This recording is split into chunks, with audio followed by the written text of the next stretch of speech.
A National Broadcasting Company presents William Gargan in another transcribed drama of mystery and adventure with America's #1 detective, Barrie Craig, confidential investigator.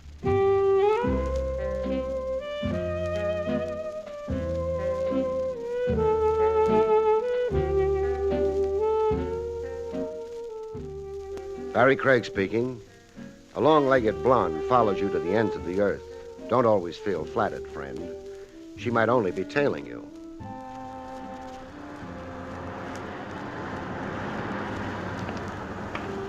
Such was my case on the public streets one sultry summer's evening. A doll panting after me, but keeping a discreet 50 or so yards between us. I got a look at her face without turning around. How? A gimmick standard with cops. A pocket mirror held in front of me. My pursuer was good-looking, with twin dimples in her cheeks and an aristocratic hook to her eyebrows. I let her follow me into a cocktail lounge. Inside, I watched her fidget at the far end of the mahogany bar for a couple of minutes. When the sweat began to spoil her makeup, I joined her. Hello. Look, you're wrong if you... If I confuse you with a pickup, I don't. Well, then... Cry wolf if I'm wrong, but I get the impression we've been inseparable for hours. Inseparable? I left my office at 3:45. I've been east, north, south, and west, and now it's 5:15. In all that time, the shadow I threw was you. Well? No, you're right. I'm sorry, I couldn't help but follow you. I'm your dream man? I meant nothing personal. Oh, that deflates me. If I can explain. Do. At 3:45 outside your office building, I didn't dare come up. Why not? I discovered that I myself was being followed. Oh? You were strongly recommended to me. As a confidential investigator, I could trust implicitly. To whom do I owe that bouquet? Never mind. I followed you, hoping we could eventually talk somewhere without being observed. Like this. What makes you think we're alone with each other now? What makes... You mean the person following me? I do mean. I haven't seen him for the last hour. Shadows don't generally quit, any more than you did. Now, look around. He's not in here. Describe him. Oh. Unusually small man with an enormous head, totally bald. He wore an odd candy-striped suit. You're describing a freak. He did look freakish, yes. Tell me, lady, how do you feel generally? I'm quite sane, believe me. Which brings us to your problem. Well, it's more precisely my husband's problem. Well, introduce yourself. Vera Baxter. My husband is J.C. Baxter. You say that like J.C. Baxter is a muck-a-muck. My husband is someone substantial. Rich, upper class, a figure in the business world? All of those things, yes. He hasn't been himself for months. He's morose, secretive. He can't eat, he can't sleep. I believe my husband is submitting to blackmail. Does J.C. know you're aware of his situation? No, he doesn't know. He's always been violent on the subject of his own privacy, his own private affairs.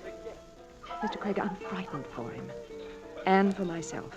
Then you want me to pinpoint what it is that has your husband in the toils? Yes, watch him. Follow him if need be. See who the persons are who telephone and molest him And? If humanly possible, help my husband out of his predicament. Don't you maybe mean if morally possible? A fellow yielding to blackmail, he's generally a little dirty himself. I played tail on the monkey to J.C. Baxter for 36 hours, on foot and by automobile. J.C. leading the parade in an expensive custom job hardtop. And me rattling behind him in a jalopy no self-respecting junkie would even buy for salvage. I knew the trip wasn't just a waste of gas by the route J.C. was taking. All back roads and the fringe areas where the city began to look like the Sahara Desert. I watched him slow up, crossing a small bridge. I could guess what J.C. was up to on the bridge even before I saw the parcel go sailing over the bridge rail. I let him speed off before I stopped. A familiar payoff pattern. Money thrown into a specified area. A blackmailer wanted dough but didn't want to be identified taking it.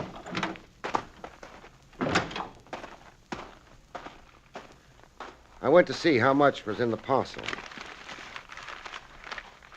From the weight to the parcel, there was plenty. Plenty was an understatement. I only needed to look to estimate the payoff at $10,000.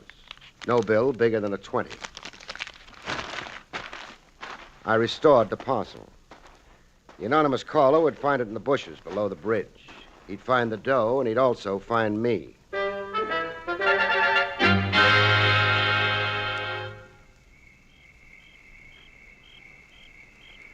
The moon was out, and the cricket serenade was going full key when somebody came looking for the money. Little guy, not too much taller than the reeds, and a big round head to him, the size of a circus balloon. When he finally found the parcel, I found him flush on the jaw.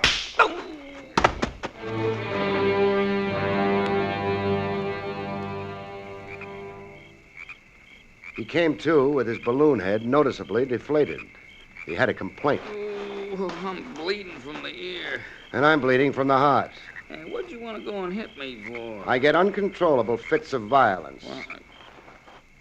Hey, who are you? A cop. Your name? Lou. Lou what? Too hard to pronounce. Make a try at it. Zyma Particus.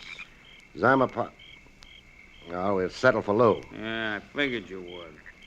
Now, tell me why J.C. Baxter thinks your silence is worth $10,000 to him. Why, J.C. who is what? The 10 grand you had your fat little hands on. In this parcel. Why do you rate it? Let me take this slow, huh? You're telling me there's $10,000 real money in that bundle? I am. And that it's coming to me? You had possession of it when I conked you. Well, sure, I had it all right. There's no doubt as to that. Only I thought it was just some old paper.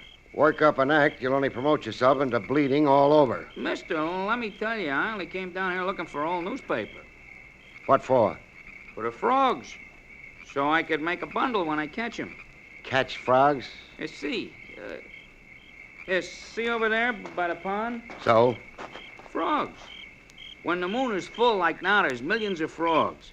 Here, see this flashlight I got on me? What about it? Well, I sneak over to the bank there, and I shine the flashlight right in their eye. It hypnotizes the frogs. All I have to do is pick 'em up and wrap 'em. Now, what do you want with frogs? The Valencia Laboratory over on Mercer Boulevard. You know, the medical students? I get a quarter for every frog. That's your story. Yeah, so you see, you got a case of mistaken indemnity. You don't want Lou's, Particus. Thanks. My own name had me. Yeah, we can fix that. How's that? Shorten it. Shorten it to a number. Let's go. Irregardless, I'm pinched, huh? Irregardless. Come on. The frogs won't miss you.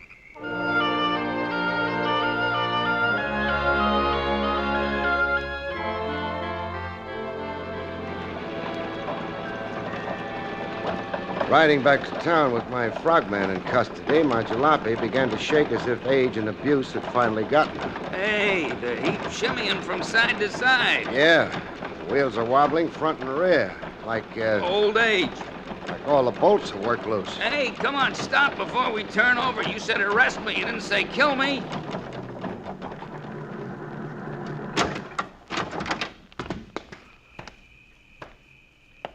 The bolts had come loose, all right. Any minute you'd have lost 4 wheels. Yeah, but not from natural causes, Buster.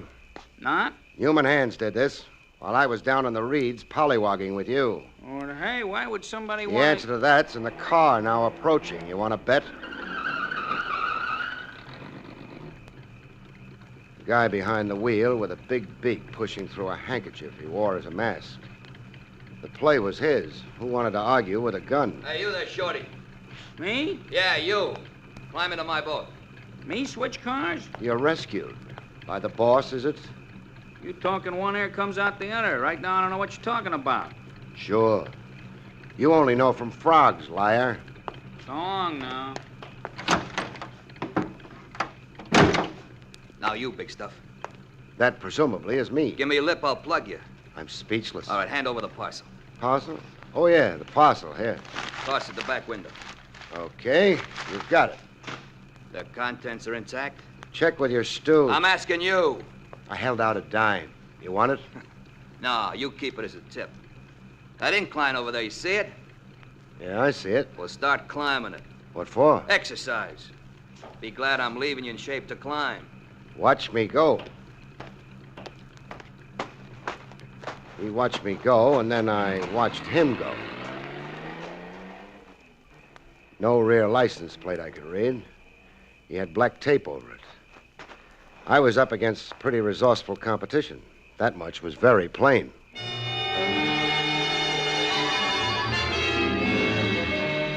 When I finally escaped from my country exile, I organized a progress chat with my client, Mrs. Vera Baxter, in an apple orchard. They lived like that, the Lucky Baxters. A big house and an apple orchard where the goldfish pond left off. Then it's true. My husband is being blackmailed. He's dancing to a handsome tune. 10,000 so far, I can vouch for him. It's my nightmare realized. The leg man in the situation is a midget with a watermelon for a dome. The man I saw following me. The same, undoubtedly. The gent ordering him around is self-conscious about his kisser. Covers it up with a handkerchief. But I caught one facial detail. His nose. It's a pelican beak. That mean anything? No, nothing. I've never seen anyone my husband's in negotiation with. Just what I told you. Just letters, whispering telephone calls, and mysterious conferences in the garage. Yes, that's right. Mrs. Baxter, Yes, Mr. Craig? I'm stymied. I've only got one next approach. What? Your husband, J.C. himself. Grab the dog by the tail. I've got to talk directly at him. Oh, no, please. Oh, without involving you. He won't know you brought me into it. What will you say? One artful dodge or another. I've got a lot of experience at being noncommittal. Well? All right, if you think you must. I have to get back to the house now. I'll wait 10 minutes and then ring the doorbell.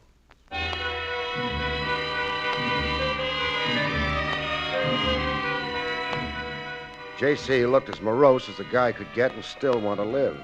Face tight, every muscle in place. Very close to the screaming Mimis. I find your visit a little fantastic, Mr. Craig. In my business, the fantastic is everyday stuff. But to single me out, why? How is what you really want to ask. How I found my way to you. I'll only tell you what I have so far. Let your imagination fill in the rest. You're paying hush money. You threw 10,000 over the rail at Ramapo Bridge. Now, confide in me. I'll mind my own business, and I'll thank you to mind yours. For your own sake, Baxter, any rap is worth facing up to when the alternative is giving in to blackmail. Blackmailers keep coming back again and again. You won't have a dime left or a shred of self-respect. My advice is, open up and get done with it. If I dared what you suggest, I wouldn't have a shred of reputation. You lick your wounds, take your lumps, and start all over again. Life's a long time. You can fall down and get up. Now, who's blackmailing you and why? I have nothing to say to you. Okay, then. I'll go. I'm in a puzzle to stay, Baxter. I can be delayed, but I can't be stopped. I'll be back with the answers one day. Bet on it, Baxter. Oh, wait. Now, you're smart to get it off your chest. Strict confidence. Sorry, I can't make blind promises. I was abroad 3 months ago. I became involved with a young lady tourist. Oh, platonically, mind you. Nothing compromising. We were only companions. Go on. There were talks. I was lonely. There were dinners and walks on the promenade. Visits to museums, the tulip fields in Amsterdam. Just a harmless diversion. But the young lady tourist made more of it, huh? She distorted our situation. I've been receiving letters here at home, demands for heart balm, redress. Her broken heart. I'd misrepresented my status. I had not told her I was already married. No foundation to any of her claims? All lies, a blatant fakery. I was only an escort, a friend. Why are you paying blackmail? To prevent scandal, to forestall any needless hurt to Vera, my wife. You feel that vulnerable to pay tribute to a lie? My social and business situation is sensitive. My colleagues, all of them, blue noses, very provincial. for the merest breath of notoriety. And also, my wife is a woman of certain delicacy of spirit, a perverse sense of pride and propriety. I could never make her understand. Vera would turn against me. You see my trap. I see it all right, only I'm not so sure I believe it. You don't believe me. A man your size in the world, Baxter, top dog, a high social level, howling business success. You don't figure to be stupid enough to yield to a blackmail built on a tissue of lies. No, I don't think I believe you. That's very arbitrary of you. Whatever's got you playing obliging sucker is motivated by something a lot more potent than an old-fashioned badger game. Now, this girl, what's her name? I'll not disclose that to you. And you won't either disclose what she's really got on you. She and company, that is. I've already told you all there is to tell. You fed me a line of bunk. I'm sure you can find your way out. Yeah, out and right back in. Watch for me. I'll be back to tell you some of the things you've left unsaid. Goodbye now. In due time, I got to identify Baxter's young lady tourist. It wasn't too tough. I accomplished same at the customs desk of the International Airport, the passenger list of the plane Baxter had returned from abroad in 3 months before. Only one of the passengers qualified for the description of young lady tourist. Paula Wiley, age 23, residence Manhattan, New York, 216 Marlborough Heights. I found Paula at home and about to decamp, dressed to go out, and 2 suitcases at the door. Who did you say you were? Barrie Craig, my credentials. Police? Private investigator. I bring you greetings from J.C. Baxter. Oh, you're not going to deny knowing J.C. How is Mr. Baxter? Oh, he's got an ulcer growing in all directions. Where were you going? Away. The Adirondacks. I have a summer job. Nice ad lib. I suppose I should resent your talking. Oh, but you can't. Guilt's all over you like prickly sores. I'll give you a choice. Choice? Talk to me here, or let's do it at the Tombs. The chairs are more comfortable here. What am I being accused of? Blackmailing J.C. Baxter. He complained to you? How else would I be here? Why, the dirty, underhanded... Now, try to live up to your ladylike looks. What did Baxter tell you? All kinds of things. It's still inconceivable to me that he'd dare. Dare send me after you? Yes. You did say he engaged you. Well, call him up and ask him. Confirm it. Be smart, baby. Hang Baxter with his own noose. What's Baxter trying to scare you out of? I'm not sure you're not handing me a line. Come on. Oh, take the gamble. You're gambling anyhow. Blackmail has its risks. I take you on good faith. You won't get rich. I'm resigned to being poor. Baxter, I was with him in Amsterdam, Holland, the Diamond Center. We were picnicking and taking color pictures of the tulip fields. But Baxter was there for another purpose. Buying up diamonds. Industrial diamonds. He didn't know that I knew what he was doing. You looked beautiful and dumb. You can guess the rest. Baxter never declared the diamonds at customs. He smuggled them into the United States. Yes. And that's the real blackmail gimmick. Yes. Now, the 2 gentlemen sharing your gold mine, who are they? Why must you know that? Well, I like to know all the company I keep. Ben Stacy. He's a sort of boyfriend. He handled all the contacts with Baxter. I never personally appeared in the situation. Well, where does Stacy hang his hat? Down the block, the Baker Apartments. And who is the little fellow with the pumpkin head? Lou. Stacy uses Lou for odd jobs. And other times? Lou works in the Imperial Bowling Alley. He's a pin boy. Oh, wait a minute. Here. For you. Money. $500. There'll be more for you another time. Oh, the things I could do with $500. You're not going to refuse it. Take it, I'd lose my license, let alone my self-respect. Oh. Then you're a cop after all. You're disillusioned? No, I half expected an outcome like this. But I took the gamble. It's a funny thing. Yes? My heart's never been in the thing with Baxter. You see, it's my maiden debut in crime. You're lucky. Lucky. Lucky to be caught first time out. It could prevent your becoming a habitual criminal. Let's go, huh? With Paula in custody, I looked up Ben Stacy at the Baker Apartments. No answer to the door buzzer. A formal entrance doesn't pan out, you try an informal one, which I did. I found Ben Stacy receiving at home. He was in. He'd just been playing possum. Dead possum, that is. On the floor, flat on his back, face up and his eyes blind. The manner of death required no guesswork. He had a hole on the side of his skull the size of a quarter, a bullet hole. There was an ornamental touch to the corpse, a square of gold glittering close by his shoe top. A gold cufflink. Not Stacy's. Stacy wasn't wearing French cuffs. The murderer's cufflink, apparently. It lay there like it had been lost in the struggle between killer and victim.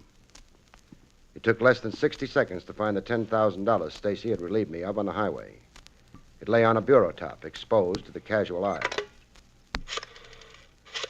I had 2 brief calls to make, out of respect to the dead. The morgue and homicide.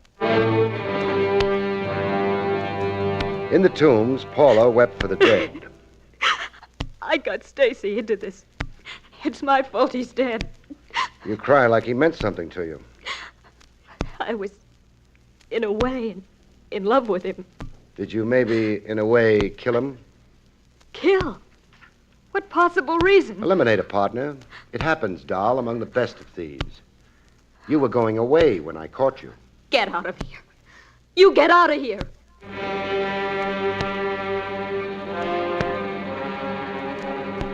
In the Imperial bowling alley, the balloon-headed stooge Lou looked like he only wished he'd lived a clean life.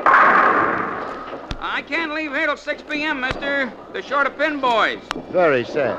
So come around and see me then, huh? So a mourning band on your sleeve, Lou. Huh? Hey, somebody died? Yeah, your once-in-a-while boss. Stacy? Stacy. What'd you want to go and tell me for? You'd rather I hadn't? Now I won't be able to keep my mind on the pins. Better that way. Now you can concentrate on your troubles. Troubles? You're fingering me for the Stacy killing? You're a suspect, chum. Please join me. Wait till I set up the alley. And lend a hand there on number 4, huh? Like I told you, they're short-handed today. In a more fragrant setting, by the shade of ye old apple tree, Mrs. Vera Baxter clutched her heart. Murder? Murder it is. You've really got a domestic nightmare now. Oh, no, you can't let your suspicions... I can't exclude your husband as a suspect. He had a pretty impressive motive against Stacy. But he's incapable. He's a gentleman. An ungentle crook. A crook? Smuggler, I should have said. But the characterization of your mister doesn't really surprise you. No. No, it doesn't surprise now. Last night in my husband's study, I pried open a drawer. What did you find? Diamonds. A bag full of diamonds. Diamonds he bought in Amsterdam and smuggled across. Your husband had a little racket going for himself. It's incredible to think that he'd stoop to... profit? The truth out in the open, that's what you hired me for. Yes, the truth. I don't know how to live in fear. I now show you a gold cufflink, this one. Can you identify it? Well? I'm not sure. Your eyes tell me you are sure. No good trying to evade, Mrs. Baxter. It's a link to a set I gave my husband. I had them specially designed at our jeweler's. I feel faint. Yeah, who wouldn't feel? What does the cufflink mean, Mr. Craig? I can't say positively, but it could mean the chair for J.C. Baxter. Oh, no.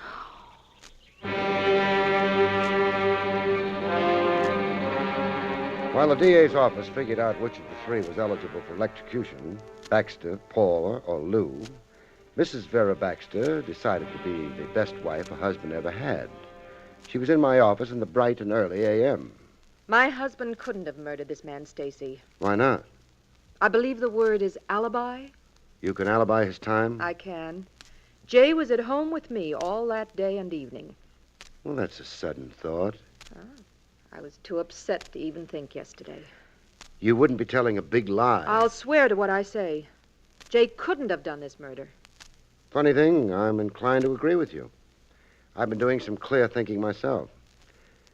You don't need to alibi him to save him. A nice try and a nice lie, but unnecessary as it happens. No, your husband couldn't have done the murder. Neither could the other pair. Not the other pair? Paula or Lou.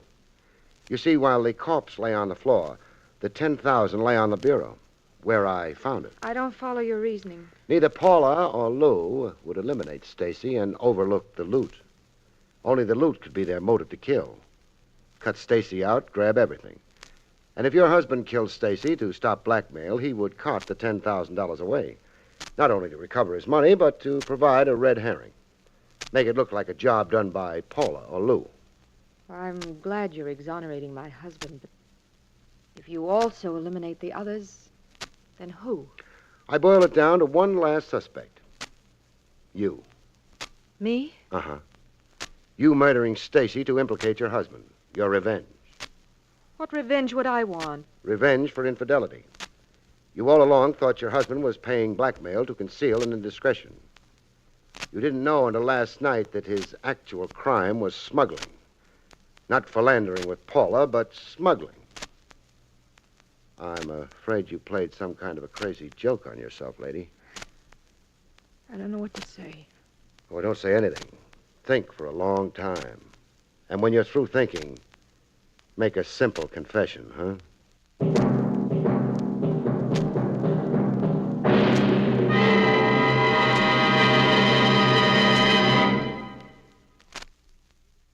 You have been listening to William Gargan in another exciting transcribed mystery drama from the adventures of Barrie Craig, confidential investigator. Tonight's story, Murder by Error, was written by John Robert.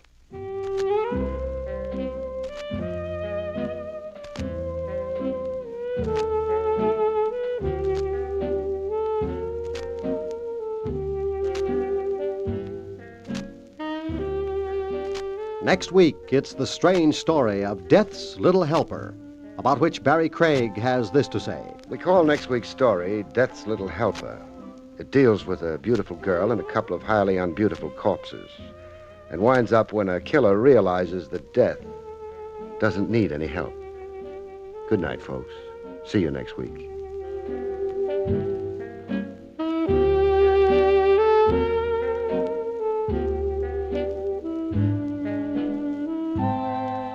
The National Broadcasting Company has just brought you an NBC Radio Network production, William Gargan, starring as Barrie Craig, confidential investigator, directed by Arthur Jacobson. Also heard were Gene Bates, Julie Bennett, Herb Vigran, Hal Gerard, and Herb Ellis. Eddie King speaking.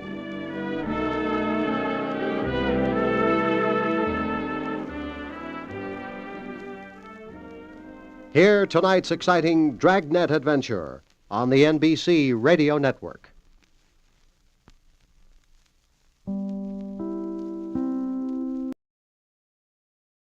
William Gargan stars as Barrie Craig, confidential investigator.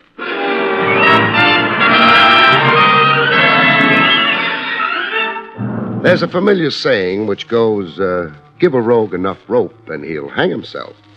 The theory holds fine, except in one instance. What if the chap doling out the rope happens to be the hangman?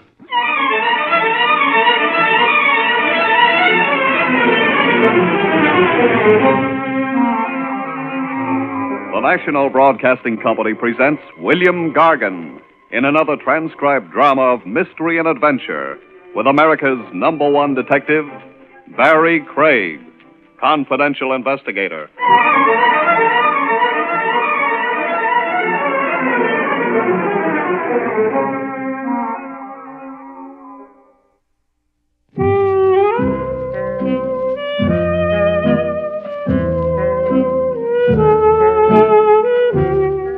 Barrie Craig speaking. A confidential investigator isn't always hired on his merits. His merits as a fact finder, I mean. Some clients choose you because they hope you're stupid. They don't want a cop. They want a stooge. You're to be the front behind which they can keep a criminal operation going. You're the rubber stamp certifying their sincerity so they can get away with murder. Yeah, you get them like that. Cases phony from the word go. That was my first hunch on Brenda Connor, a brunette with a tendency to overact. We launched her case in Central Park in a handsome carriage, complete with horse, silk-hatted driver, and lap robes. Around the park at $3 an hour. But I wasn't paying the tab. The lady was. Why the handsome cab in the freezing weather? I didn't ask. You get used to eccentrics. The rhythmic clippity-clop. I'm able to think. So who's the demon? Demon? The demon pursuing you. You have a flippant way, Mr. Craig. To cover up my emotions. I'm the type who identifies. A sad lady like you, I can cry harder than any little white cloud around. You were about to tell me. It's my husband. Funny now how it always is. Ralph Connor. He was gone for 5 years, completely out of my life. A long wait for a streetcar. I'd almost forgotten him. And then 1 week ago, he came back to me. And you resent his return. I didn't say that. That's right, you didn't. But you don't look overjoyed. No. But it isn't what you think. I have no basic quarrel with my marriage, even despite the separation, but... Throw the punchline. Ralph, this man who is my husband come back. I'm not so sure that it is he.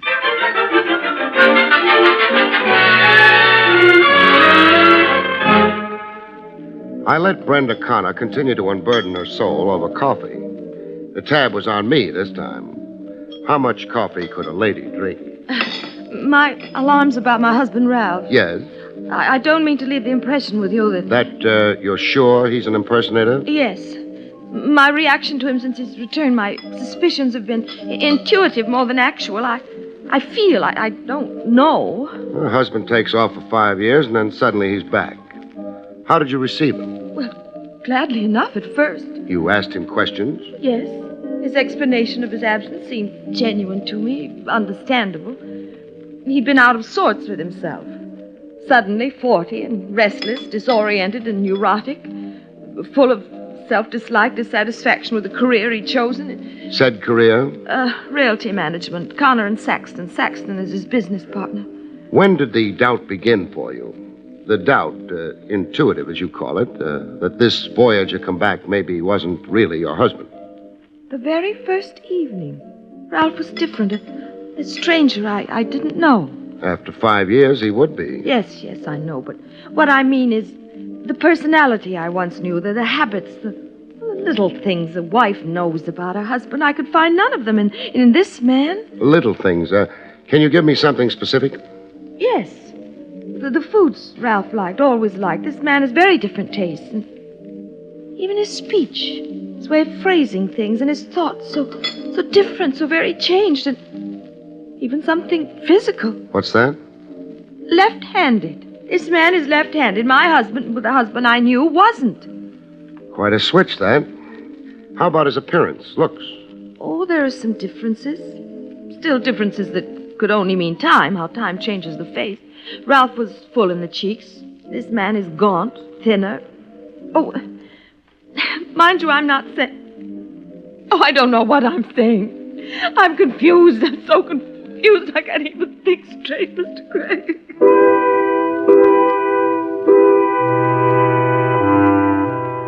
Hooray for confusion. But there was more to it than the lady was telling. There always is. I got a peek into what was omitted in the telling. The time was later that same afternoon. It was raining buckets. I had my formal tie on for a ride over to see the husband, Ralph Connor, firsthand. The great thing about a jalopy, it either starts or it doesn't. Mine wouldn't. Wet wires from the downpour, I figured. But my guess was wrong. There was a gentleman on hand to correct me on it.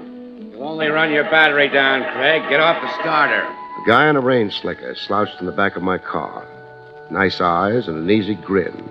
and a familiar swell near the left armpit. I knew what that swell was. I had one myself to match it, a gun holster.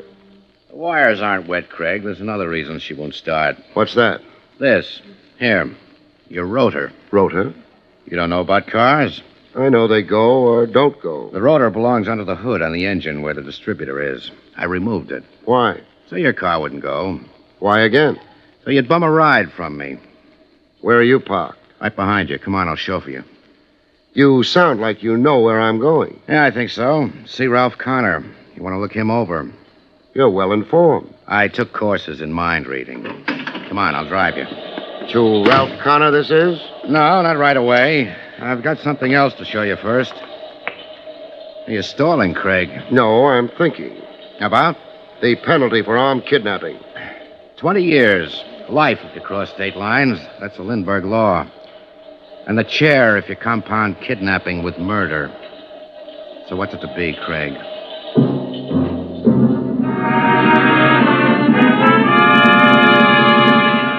I'd been grabbed at gunpoint before, but this one had a new wrinkle. No violence, no dent in my skull. No impulsive ride to the country. Just a short ride over to Queens, to a roadhouse you had to shove your way into. More people and floor space. A jam at the bar and a jam on the postage stamp dance floor. People laughing it up, people living it up. Look over the dance floor. You see something? Yeah, sweat and suffocation. No, I mean faces. For instance, over there, the brunette swooning all over the He-Man in the plaid shirt. You see her? I see her. You know her? Brenda Connor, my client. Well, that ends my mission. So long, Craig. You're on your own now. Buster, wait. Yeah, Craig? The plaid shirt with my client. He's not Ralph Connor. Married folks don't spend time here with each other. No, he's Chris Cantura. He's a tennis player. A tennis player? Love matches in the hot afternoon sun and love matches under hot blue lights with slender ladies with fat checkbooks. Is this why you brought me here? To show you a two-timing wife so you discount half to 90% of what she told you. Look, as long as we're talking... I've said all I want to. So you won't knock yourself out identifying me when I'm gone. Here's my card. So long again. The card he'd left with me read, Mike Hassick, private detective. The guy who'd put the polite snatch on me was a private eye.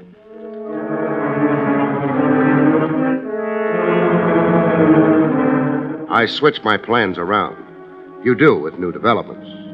I didn't try to interview Ralph Connor right off. I drove over to his residence to case the place. Pretty fancy. A townhouse all lit up like utility bills were no concern to anybody. There was a parlor floor drawing room that opened onto a stone balcony. I was enough of a gymnasium genius to make the balcony without setting up too much of a commotion. After 10 minutes of eavesdropping on the rustle of thick oriental carpets, I got to listen to a live show. Brenda Connor and a guy I took to be her ever-loving mister on the other side of the glass. You've got that odd look again, Brenda. Look, Ralph? What odd look? The frail, pale princess in the grip of a nameless terror. Oh, you're being cruel deliberately. Deliberately? To unnerve me. Push me to the edge of reason. Push me... Beyond the edge? Into insanity. Yes. I see. Now, suppose you try the shoe. I'd try the shoe. To see how it fits you. What's been your scheme with me? Scheme? I have no scheme. The terrified glances since my return, so nicely timed when company watches, so beautifully acted. And the way you contrived to look at me other times. The unfamiliar stares, if I were not your husband, but an interloper. Not an interloper, Ralph, but an... Yes, Brenda? An impostor. I see. I am not who I am. Is that what you're saying? Oh, what about me is so changed? I'd like to know, Brenda. Everything has changed. Your manner, your talk, your habits, so many little things. They're not like the Ralph I knew, the Ralph I remember. An imposter, that was your word. Do you then really think I am not Ralph Connor? That I am somebody else? Some diabolical somebody else playing at being Ralph Connor? I don't know. I don't know. It was time to get off the balcony and make a more formal entrance into the life of Ralph Connor through the front door. I started to do same when I had a mishap. Cute word, mishap. It can mean anything. It can mean a tear in your trousers from an unexpected nail. It could mean a ton of brass landing on your head. In my case, it meant the last mentioned. A ton of brass. Ooh! It fell from a height, from upstairs somewhere with cannonball speed. What? Who? I was too sleepy to care. I just lay down.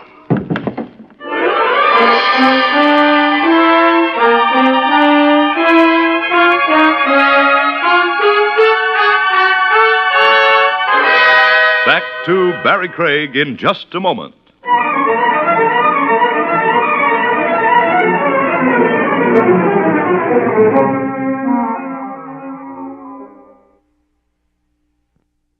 And now, back to William Gargan, starring as Barrie Craig, confidential investigator.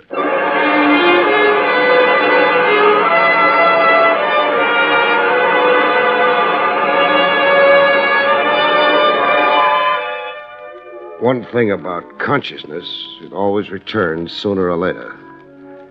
If you're not dead, that is. I wasn't. I had proof I wasn't. I could wiggle a finger. When you're dead, you can't. Rigor mortis won't allow it. I was on a couch with a guy slapping cold compresses on my forehead.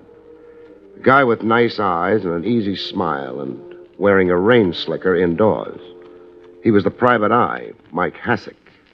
Able to get up now, Craig? I'm up. What hit me? A flower pot, solid brass. It was on the window ledge 3 flights up. It fell? No. Oh, it was dropped on me. That's right. By whom? Me. You're working for the Mr. Ralph Connor? That's right. An impersonator. Stand in for the real article. If you want to believe a wacky two-timing wife. I see. Who owns all the loot in the family? So don't answer it. I can guess the way it shapes. My client, Brenda Connor, does. Your client hasn't got a dime. That stuff about Ralph Connor being an impersonator is the malarkey, Craig. Maybe, but answer me this. Can a man who's been right-handed to the age of 40 suddenly turn up left-handed? But don't answer it, Hassick. Think about it while I'm busy somewhere else.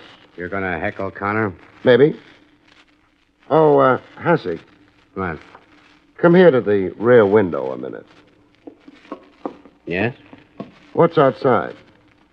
The yard. Yeah, it's a backyard. Not much of a drop. Only 10 feet, I'd guess it to be. 10 feet. So what? So one of us has to be discouraged. You've had your whack at me. Now it's turnabout. Craig, let me go. Put me down. Put you down? Sure. Exactly what I intend doing.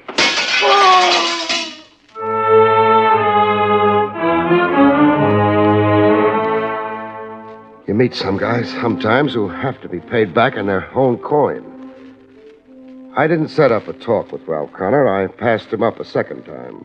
I had nothing to say to him yet. Instead, I looked up Saxton of Connor and Saxton, Realty Management. Connor's business partner. Maybe he could shed some light. A short guy with 2 stomachs and pink ears like he was always blushing.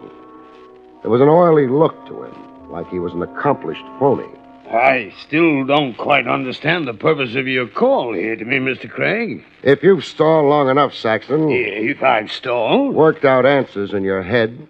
Well, I have no ulterior motives in evading you. Then? Well, it's just that I don't care to become embroiled in the man's affairs.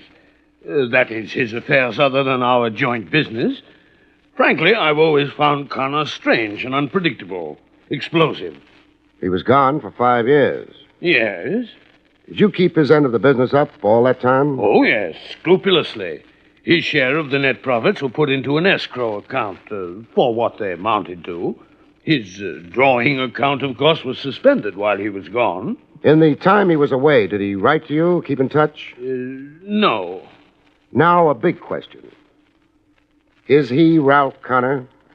Yes, Mr. Craig. You don't seem surprised at the question. No, I'm not surprised anymore. I've been asked the same question before. By whom? 2 persons.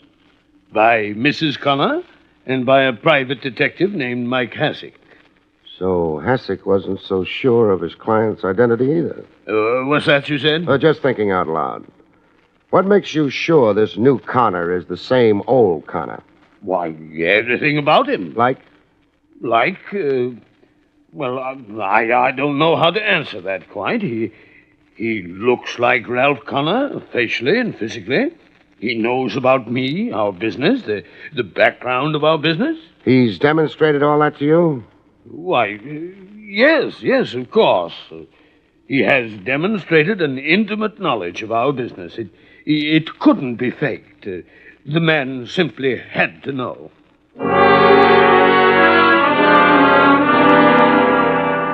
Connor was Connor.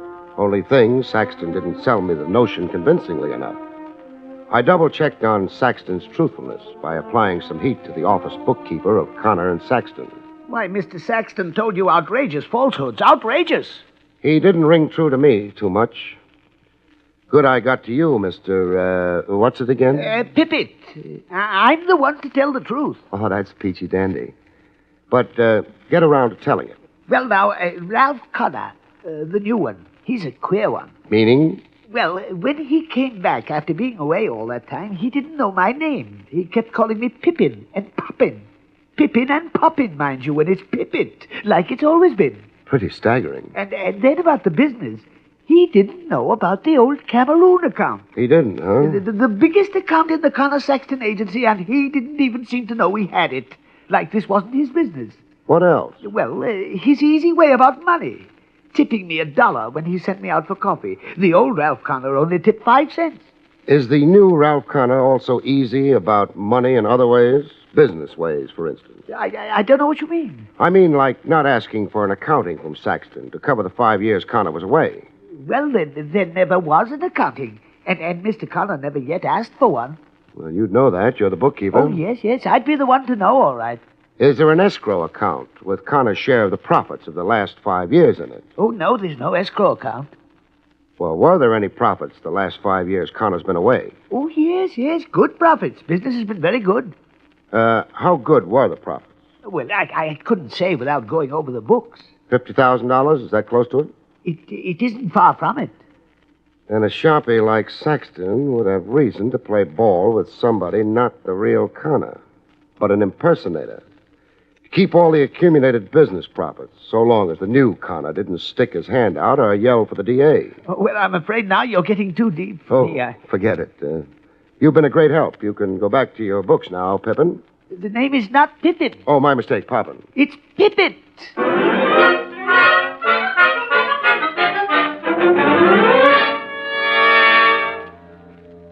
It was time to form an independent impression of Ralph Connor, I figured. The townhouse sat next door to the East River. I'd just gotten to the doorbell when I found myself doing some more eavesdropping. Nothing subtle this time. Anybody for a mile around could eavesdrop along with me. A scream has carrying power. A high-pitched woman's scream. Brenda Connor. I could identify the voice. Brenda Connor at home, either being strangled to death or blowing her top.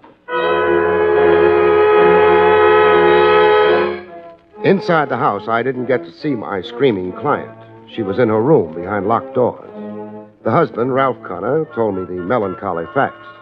Or do I mean the melancholy fiction? Brenda is in there in her room with her doctor. Doctor who? Does that matter? It matters. I'm jotting it down in my notebook. Mrs. Connor is my client. Dr. Phipps. 275 Dartmouth Street, if you also want the address. Phipps is Brenda's own physician. I get your emphasis. When can I see Mrs. Connor? I don't know. She's under restraint. Restraints meaning? She's had a nervous breakdown. All of a sudden? No, my wife has a history of, say, emotional instability. Hallucinations, compulsive behavior, a fascination for unsavory places and people. That's a careful reference to the roadhouse and tennis Adonis. Mike Hassick made sure I'd see. Yes, so that you'd be aware of all the facts. This emotional instability in Brenda, it's one of the reasons I left her 5 years ago. I've had all I could stand of hysteria. You make a glib case of it. It's the truth. What happens to Brenda Connor from here on? Hospitalization. It's not the first time Brenda has been confined before. And cured? Evidently not, as this new breakdown shows. Comes the time she's declared mentally incompetent. Who gets her money? That is an impertinent question. I'll answer it. You do. You step into her estate. I'll even bet you've already got the petition before the court with Dr. Phipps's affidavit pinned to it. I don't care to dignify this nonsense any longer, Mr. Craig. So if you don't mind, good night. On the street, I had an encounter with a guy who was making a habit of it. Stop a minute, Craig. What for, Hasek? A talk. Friendly talk. With a gun in my ribs? The gun's for my own protection. You play too hard. So do you. I have to. I'm in it for the cabbage, just like you. Speak only for yourself. You'll change your mind. $100,000. We split it down the middle. Who gives it to us? Connor, if you don't spoil it for him. Keep talking. Connor is a phony, an impersonator, like you said. The real Connor, he probably knocked off somewhere, the way I figure it. But none of our business. Now, this Connor grabs the wife's estate. We let him. You let him. Then the bite. He pays us off. We own him. You're sure of your facts? I checked. I sized everything up. Connor's a fake, a smart fake, and the winner. Let's win with him, okay? Why did Connor hire you in the first place, Hasek? To follow his wife around, report on who she saw, spent time with, that tennis player, you. So, now tell me, you playing it smart along with me? What do you think? I think you are. Sure you are. What have you got against money? I played it smart, the poor man's way. I didn't go home and let Connor play out his scheme. I went back to Connor for a closer look at his scheme. You've become a frequent visitor, Mr. Craig. Every 10 minutes. I realized out on the street that I'd said things in here to you that were out of line. I'm sorry. Forget it. Thanks. I can see now what a screwball Mrs. Connor is and how I went for the bunk. The only thing... Yes, Mr. Craig. I'm a working operative. I put in time and sweat. I've had expenses. Oh, I see. You've got a bill, and you're wondering how you're ever going to get paid. That's it. It's no obligation of yours, I know. Oh, nonsense. I'll pay Miss Connor's bill. In fact, I'll make out a check right here and now. How much is it, Mr. Craig? Well, 100 will about cover it. $100.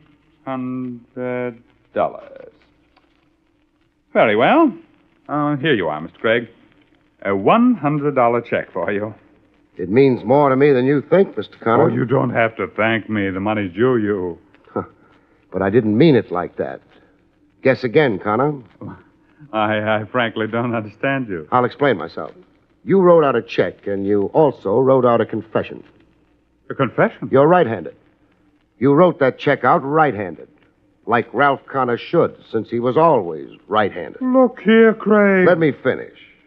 But you've been deliberately left-handed for Mrs. Connor's benefit since you came back to her. To confuse her about you, start her doubting your identity. See you as an impostor, but never be sure. Until she went out of her mind like she has. Well, you can't prove a thing, Craig. All kinds of tricks like that to play on her imagination. You thin down, change your known habits and clothes and foods, your style of talk. All to make an already unstable woman a screaming lunatic. Have her declared mentally incompetent so you could take control of her money and her estate. How big is the estate, Connor? Big, I'd judge it to be. No end of money. It has to be a fabulous grab to rate your fancy technique in crime. I say again, you can't prove a thing. Because you're really Ralph Connor, huh? And can prove it. Birth certificate, relatives stuck somewhere, fingerprints. That's what you're gambling on. Why you're so cocksure. You're immune, you figure. Win or lose, you can't lose. Since you're really not an impersonator, but the genuine article. Get your hat anyhow, Connor. My hat? Well, where are we going? To the district attorney's office to see what charge he can fit to your kind of cute scheme. Offhand, I'd say conspiracy. Or what do you bet the DA finds a few more in the book?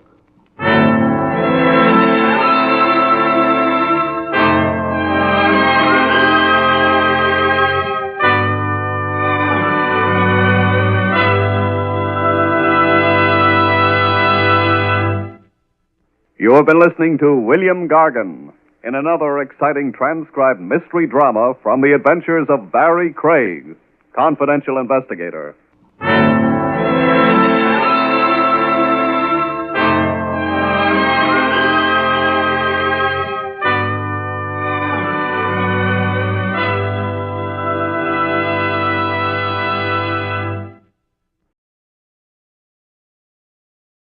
William Gargan stars as Barrie Craig, confidential investigator.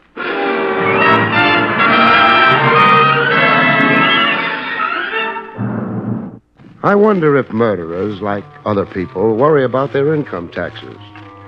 When they make a killing, for example, do they always report it, or do they just list their victims under buried assets?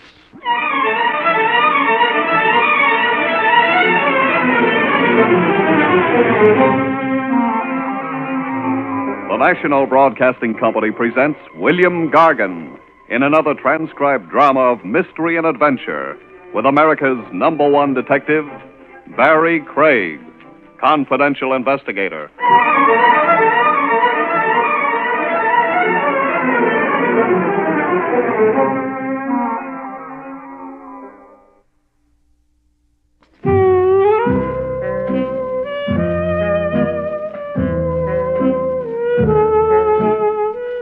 Barrie Craig speaking. I'd been to a movie. It was about a private eye who pinned a wreath on a murderer after an hour and a half of swallowing dry martinis, wrestling amorously with youthful blondes, and wearing a succession of the best pressed suits ever seen off a tailor's dummy. I decided to walk home.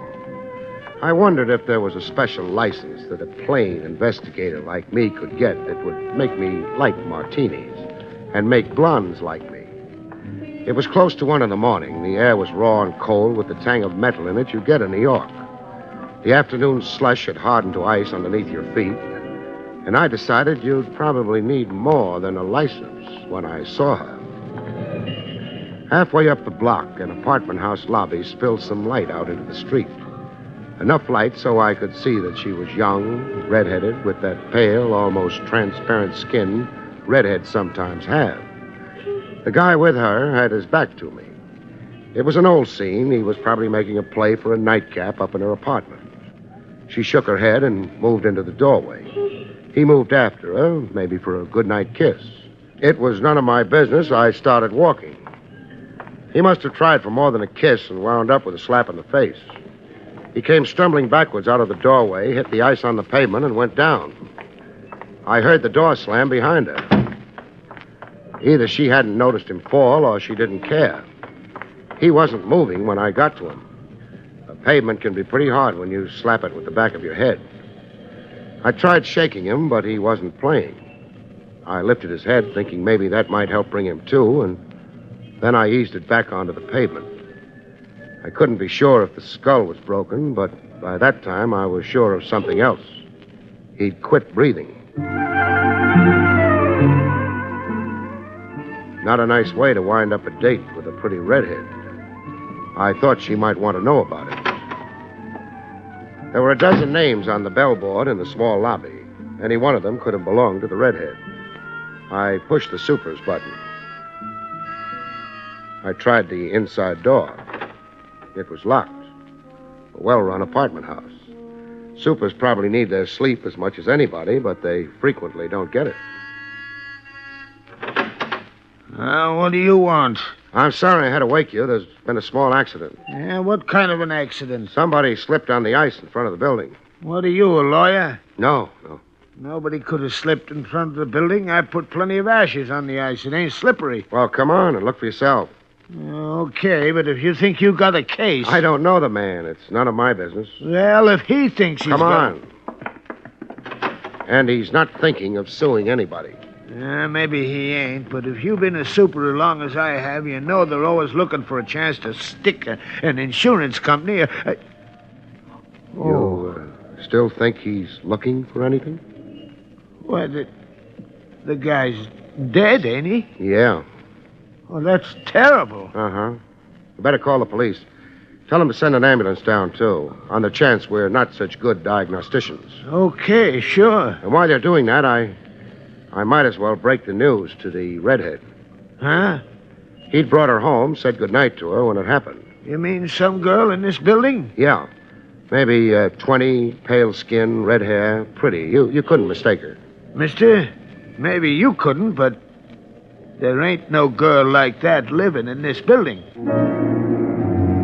The skin on my back crawled a bit when he let me have it. Then I shrugged it off.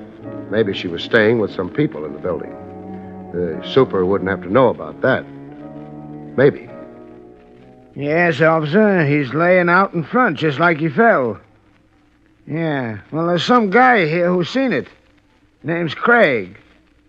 Yeah, we ain't tried moving him. Okay, officer. Well, I'll be right over. Good. About that redhead. Look, I've been super here for 7 years. I know every family in this building. They all been here for years. Well, she might be staying with one of them. There was some burglaries in the neighborhood the last couple of weeks. I checked on all the door keys. Today, there was nobody staying with nobody. Well, it might have been a sudden... She wouldn't have had no key. She didn't have to have one. She could have pushed a button and... No. No, huh? I was too close. She'd had to wait for somebody to click the door catch down in the lobby. I'd have seen her. Well, maybe she ducked out again. Uh-uh. So what does that mean? I don't know what it means. Except maybe it's going to be quite a while before she finds out what happened to her date.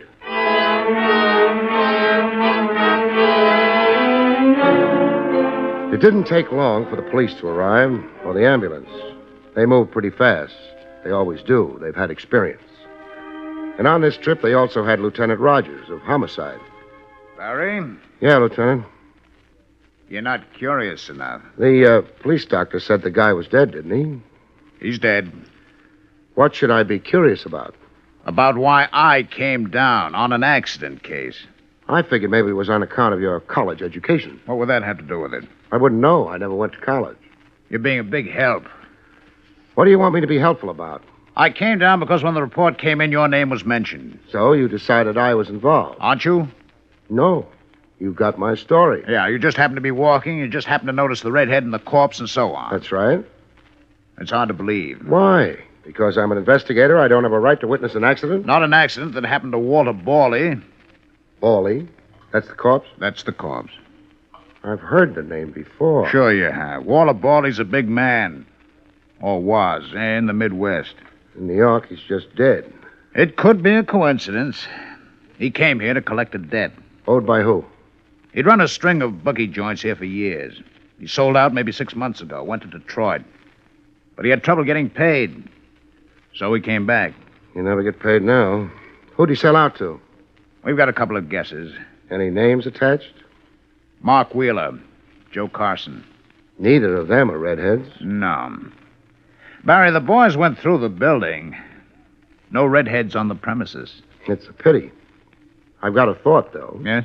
Let's take a walk through the building. All right. Any particular direction? Yeah, along the hallway here. Should lead to the back door. Oh? Which should be locked. Well, let's see. But isn't. The super's going to have to do some explaining. There have been burglaries. The super's okay. Take a look at the lock. The lock? It's been forced. Yeah.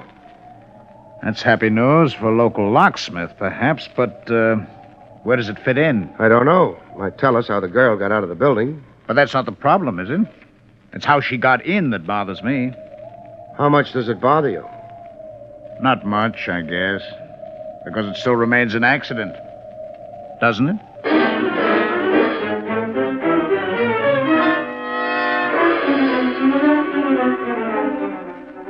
Walter Borley went to the morgue. Lieutenant Rogers went back to headquarters, and Barrie Craig bought a drink. Here's your poison, Craig. Thanks. Say, Mac. Yeah? Suppose a man had an opinion about a horse. Where would he go to do something about it? There's a cigar store on 3rd. The owner would be glad to listen to your opinions. Or the clerk over at the Armstrong Hotel. No. That's for small opinions. I've got a king-size opinion. Real big? Tell you, Craig, I wouldn't be surprised if you was to get a phone call first thing tomorrow. Well, that'd be too late. I get nervous carrying big bills around. Who knows, I might lose them before morning. Say, Craig, there's a new hot spot opened over on the west side. Yeah? Someplace in the 40s, I think. They call it the Three Aces. Got a wonderful floor show. 3 aces. Carson would be one, Wheeler another. Who'd be the third? If I bend to one doctor, I bend to a dozen. Never did me any good, though. Some days I can't hear a thing. Okay, Mac. Doesn't matter much about that third ace anyway. He's been trumped.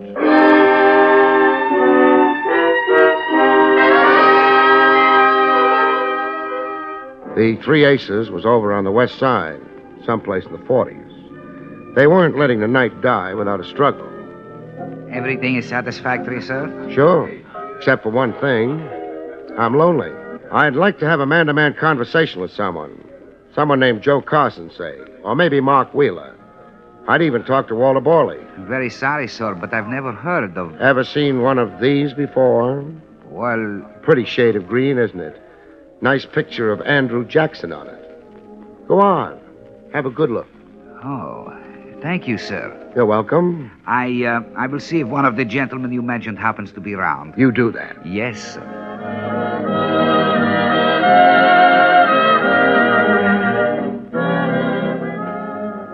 Mind if I sit down? No.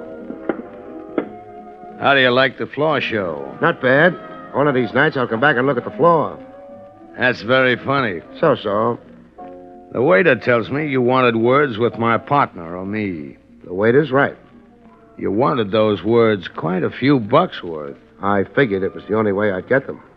I don't like to see men throw money away. I'm Carson. Fine. Speaking of floor shows, one of the regular girls is out tonight, isn't she? Which one? Well, we never got around to throwing names, but she describes easy. Around 20, redheaded, with a very white skin. Yeah, now you mention it, she's not working the show tonight. Too bad. I was looking forward to seeing her. Well, that can be arranged. Well, arrange it. Okay. Only one thing. Yeah? She might not be in the right mood. See that door next to the bandstand? Yeah, I see it. If she's in the right mood, somebody will open it for you. Thanks. Don't mention it.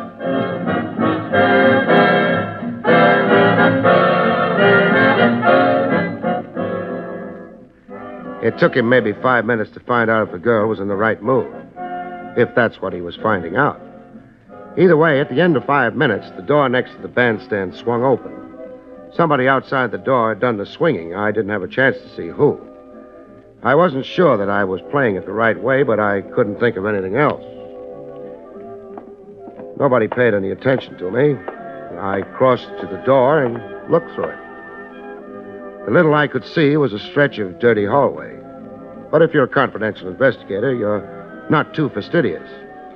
I walked through the doorway and shut the door behind me and turned, but not fast enough.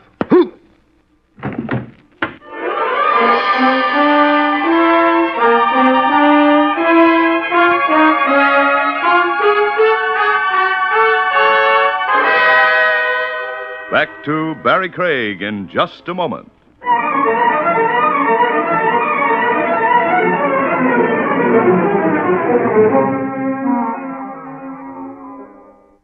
And now, back to William Gargan, starring as Barrie Craig, confidential investigator.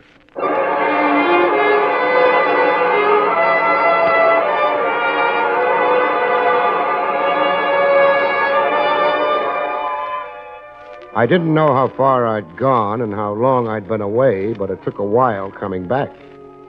And even then, I didn't try opening my eyes or moving my head. I had a feeling it was going to hurt. You had him sapped. Why? Look, Wheeler, he came here asking for us. He fed me a phony routine about a redhead with white skin. Nina. Yeah, Nina, being part of the floor show. I don't care. You don't know all of it yet. I've been through his pockets. You know who he is? Look, Carson. A private eye named Craig. Now, what would you have wanted me to do? Invite him in to go over our books? That might have been safer than what you did do. Huh? I just got a call from one of the newspaper boys down at headquarters. Borley was brought in a few minutes ago. Borley at headquarters? Wasn't his idea. The department they took him to was the morgue. I don't believe it. You sure of this? I'm sure of it.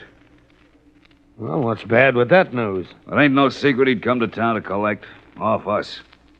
With him dead, who do you think the cops are going to be looking for? Maybe I shouldn't have started nothing with this character here, but... Wait a minute. When did Bawley get it? Around 1. It's 2 now.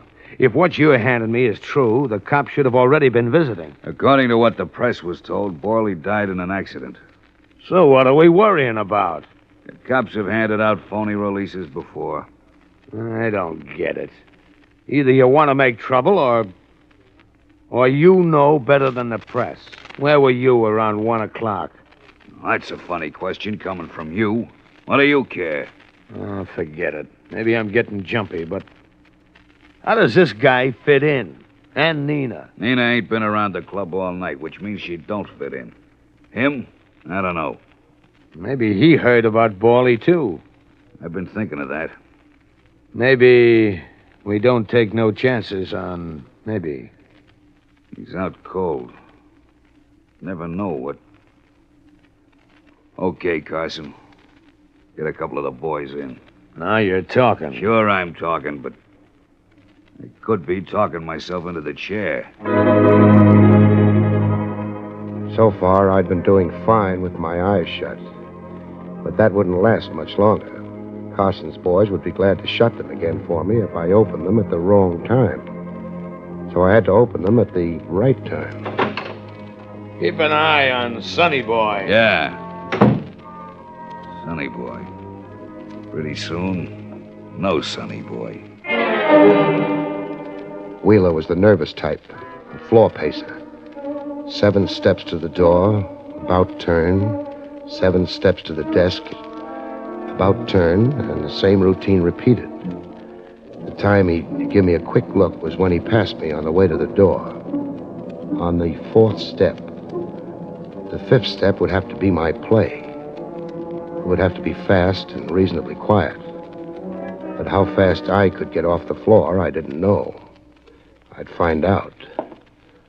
Step to the desk. Turn. Now back. The 5th step. Remember? 2, 3, 4, 5. That's my forearm, locked around your throat. Things you learn in the Army. I increase the pressure an ounce, Wheeler, and that's all. Want a broken neck? That's nice. Now turn the gun around in your hand. Hold it by the barrel. Yeah. Poke it backwards toward me. That's the way. Thanks.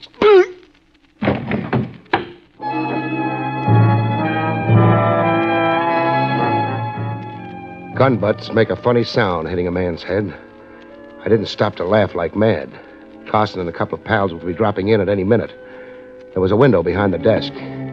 I could have stopped to raise it, but I was in a hurry, and besides, I wasn't anxious to save a penny for the 3 aces, so I went through it fast and wasteful. The alley wasn't any cleaner than the hallway had been, but it was darker, and it didn't lead to a dead end.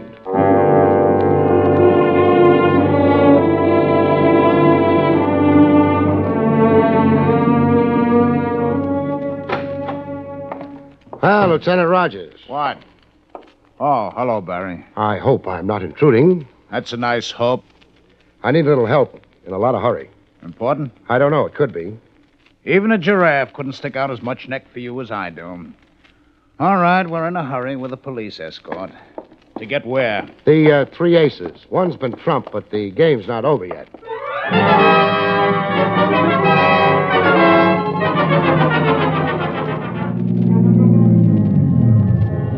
The men have got their instructions. Front and back of the club's covered. We go in? If you don't mind. I don't mind. The 3 aces. Yeah. Good evening, gent. Yeah, I'm back again. I brought company with me, though. Lieutenant Rogers, homicide. Save it for your lawyer. Take us to the office. I will ring. No. We want a personal guide. That way we can be sure it'll be a surprise. Move, huh? Yes, sir. That quiet authority always gets them. The badge. Don't be modest. A couple of square inches of tin isn't that impressive. I don't know what Mr. Wheeler will... Nobody passed the law. You have to know anything. Now knock. If a man answers, tell him you're checking the wine list or something. Yes, sir. Open the door. No. Yeah. I'll explain the reason why to you. If anybody inside has the idea trouble's coming and is preparing to blow down anyone in the doorway, you'll be the one. I won't. Sure you will. All right. Mr. Wheeler. Move over, Buster.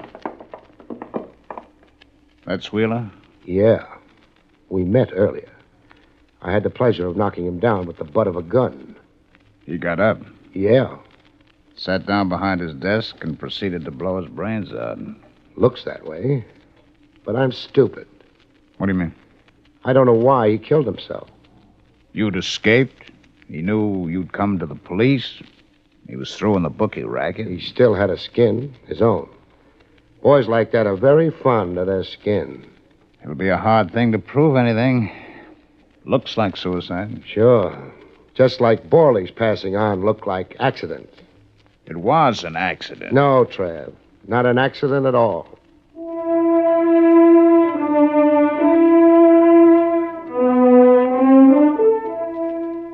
The police guard around the club got us nothing but a handful of small crooks. Carson was conspicuously among those missing.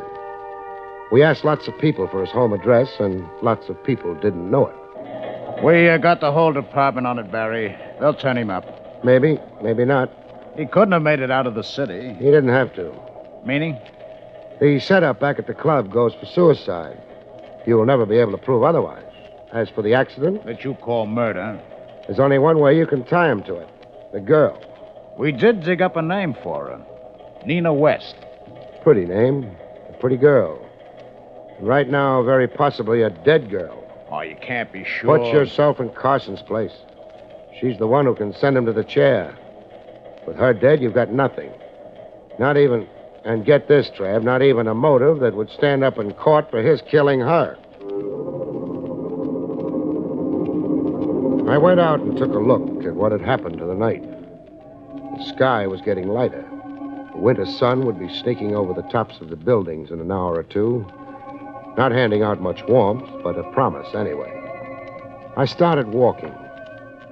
I didn't try to think, because the only thoughts I had on tap weren't very pleasant.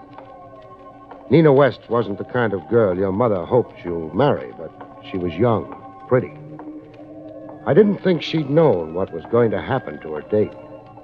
If she'd lived, maybe someday she'd have walked into my office in the old building on Madison Avenue and asked me to find a lost dog for her, and suddenly, walking wasn't fast enough for me. I needed a cab fast. I needed to go someplace fast.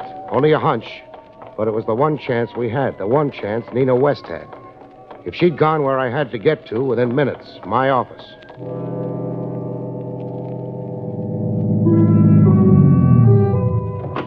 Hang around, I might need you.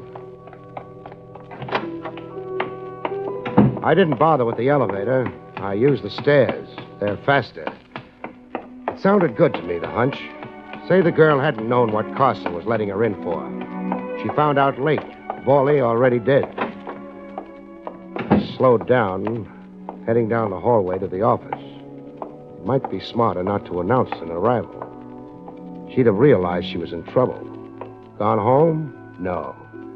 Carson knew where that was. But I'd barged into the club. Carson was busy with me. She might have heard him use my name. Maybe. Maybe she'd think of my office, because a girl like that wouldn't go to the police. The lights were on in the office. I hadn't left them on. Someone was inside. Someone or a couple of someones. Had Carson tried her home, found her out, tried half a dozen other places she might have gone that he knew of, and then wound up with the same conclusion I had? There was no way to play it fancy, which was just as well. I'm not the fancy type. I hit the door hard and went to the floor. She screamed, but the shots drowned her out. I wound up against the desk, Carson to one side of me. The girl cut between us and got the bullet Carson had meant for me. He didn't have another try. No, don't! The gun. I'll drop it, see? Thanks. The rest is going to be for the fun of it.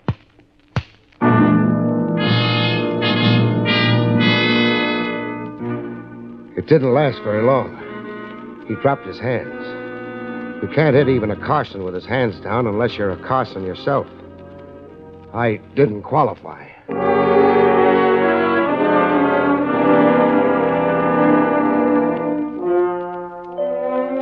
We got a deposition from her before she went into surgery.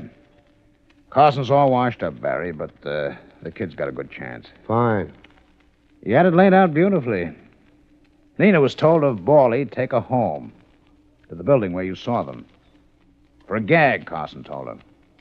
Carson broke into the building through the back door and was waiting in the lobby with the inside door propped open. He slugged Bawley across the back of the head hard enough to break the skull, pushed him backwards. Then he and the girl scrammed through the back door. The perfect murder. Except for... For what, Barry? The ashes on the sidewalk, for one thing. Paulie couldn't have slipped on the ice. The other thing?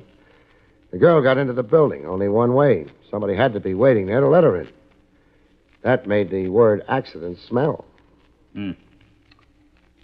Let's go home, huh? Sure. Hey, look. Came the dawn.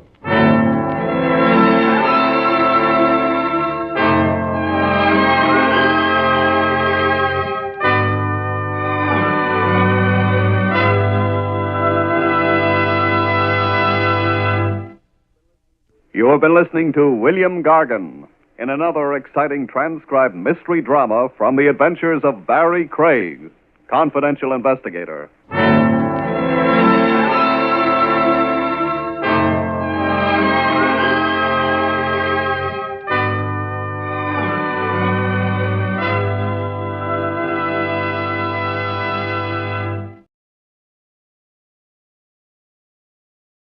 William Gargan stars as Barrie Craig, confidential investigator.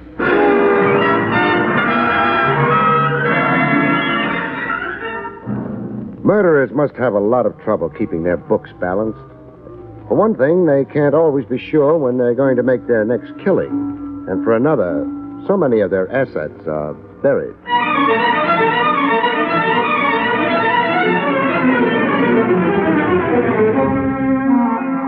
The National Broadcasting Company presents William Gargan in another transcribed drama of mystery and adventure with America's #1 detective, Barrie Craig, confidential investigator.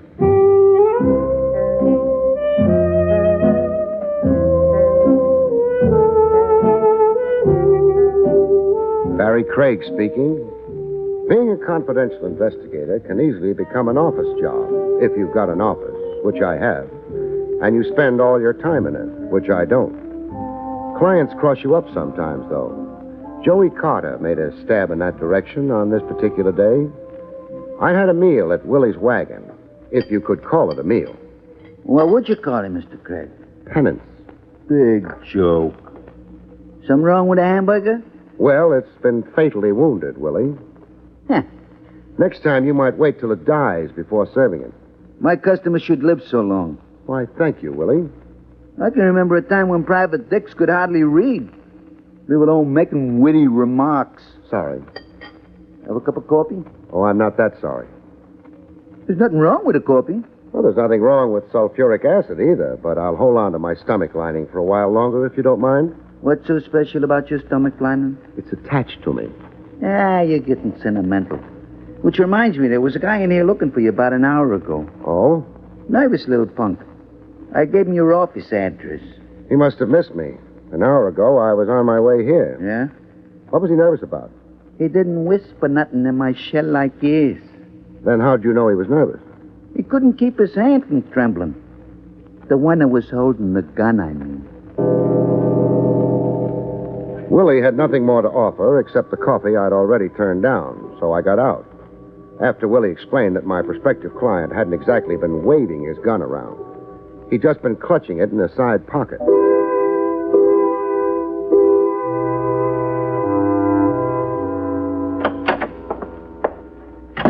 Jake, who'd given up a handful of stony acres in Vermont for an elevator cage in the building where I had my office, added a few, very few, well-chosen words. Hi. Hello, Jake. Nice day. Yep. How have things been on Madison Avenue today? Dull. No pretty girls? I reckon there was. Oh, don't tell me you're getting old. Busted my glasses. Oh. Well, tomorrow will be another day. Yep. But I'd like to get up to my office before then. Oh, I keep forgetting. Going up? Where else could I go from the ground floor? I guess you're going up. Other fellow went up, too. Which other fellow? One looking for you. Well, thanks for letting me in on it. Was he a small man? Yeah. Nervous? Yep. Said he'd wait for me in the office? Yeah. Ain't come down either. Which means he's still up there, unless he used the back stairs. Yeah. Did he mention why he wanted to see me? No. He was carrying a gun, wasn't he? Oh, you heard about him? From Willie. He tried to get a hold of me at the wagon, but...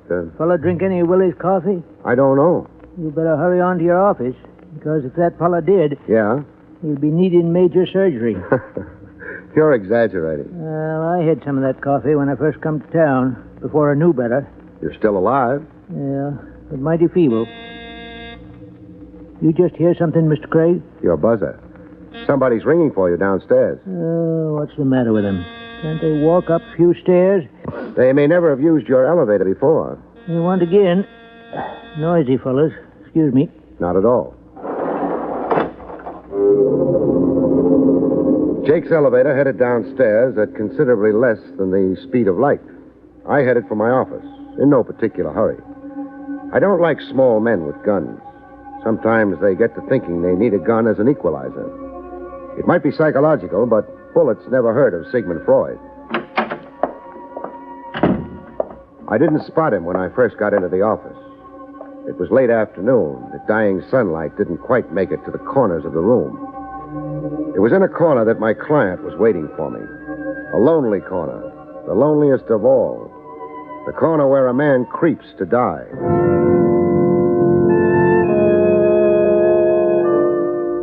The knife went in under the left shoulder blade and pierced the heart.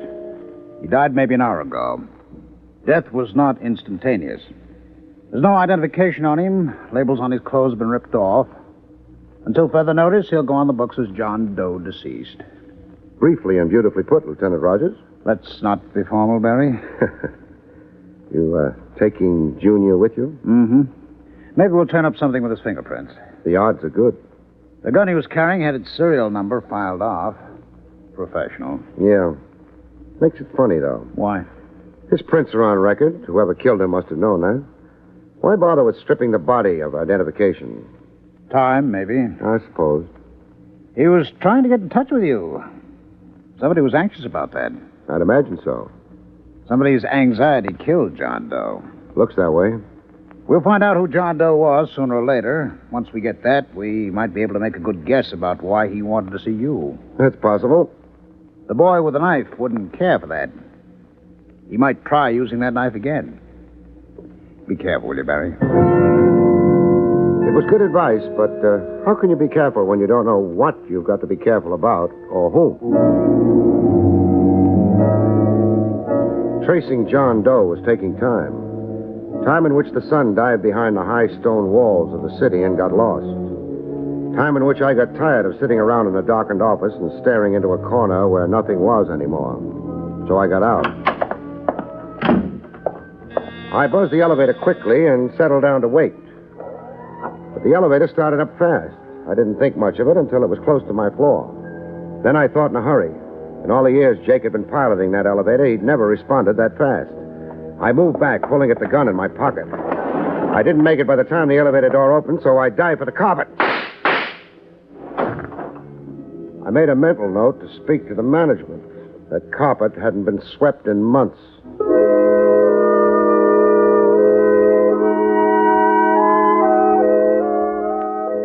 The little stranger in the elevator hadn't waited to see if the bullets had found me. I thought maybe I could let him know if I got down the back stairs fast enough. Then I ran into Jake. At the foot of the stairs, slumped behind the door that led to them. Jake. Oh. Jake. Yeah, if Oh. I remember correct. Boy, you had me worried for a minute. Aye, Hi. head don't feel so good. You were hit on it. Maybe that's why I don't feel so good. Must have been hit by a piece of my farm up in Vermont. A rocky piece. That was the only kind there was. Here. Oh. Yeah. Thanks, Mr. Craig. How is it? It was better laying down. I figure I'll live, though. Good. Getting my glasses back tomorrow. Oh. You mean you'll be able to see the girls on Madison Avenue again? Yeah. Well, maybe we better get back to the lobby. Might be customers. All right, but hold it where you are. Well, the lobby's empty. Come on. You figured the fellow that hit me might still be around? Possibly. Too bad he ain't. Not so bad. He was carrying a gun. Oh? Minus a few bullets now. Fellow took the elevator up? When I rang for it. Oh, you got dust on your suit, Mr. Craig. Carpet upstairs? Yeah. Ought to be swept sometime. You might take it up with the cleaning woman. Yeah. When she gets over her lumbago. The carpet hasn't been swept for years. Well, Miss Abercrombie's had lumbago for years. Jake, did you see the man who slugged you? Not too good. My glasses. Oh, yeah. Well, he's probably a half a dozen miles from here by now. So long, Jake. Going out? Sure. Mr. Craig. Yeah? The fella that took them shots at you, he might be hanging around. What for? Another helping. No, it was a professional job. Hit and run. If they don't make it the first time, they wait until they can arrange another setup. Well, I hope you're right, Mr. Craig. So, do I. My analysis was probably right. That didn't prevent me from holding my breath as I went through the lobby door. Then across the strip of pavement that separated me from my car and into it. I didn't waste any time getting underway. No gunfire. I decided I could start breathing again. Mr. Craig? I beg your pardon? Oh, I'm the one who should... Let's not quibble about who begs whose pardon. I'm just a little worried about whether this is my car. It's your car. I never noticed that it came equipped with a small blonde before. Do you mind? I was a normal red-blooded American boy, Miss... My name is Doris. Doris Cheney. How do you do? And do you spend much of your time parking in other people's cars? Only when the other people are Barrie Craig. Must be my new tie. The man who sold it to me said it would attract blondes like flies. It's not a very nice comparison. Flies are pests. Blondes can be, too. On the other hand... now that the gay chit-chat is over, well... I had to see you. I've got an office. Oh, I couldn't be seen going there. You're shy? I'm afraid. And you figured staking out in my car, you'd be safe. Well, for a while anyway, and eventually you'd come out and get in the car. And then we'd be together. Yes. Without witnesses. Yes. You're fumbling with your bag. Is there a gun in it? No, there isn't. I'm nervous. It's too early. We haven't come to the reasons for your being here yet. We've come to the reasons. My mistake. The name of the man who was killed in your office today was William Cheney.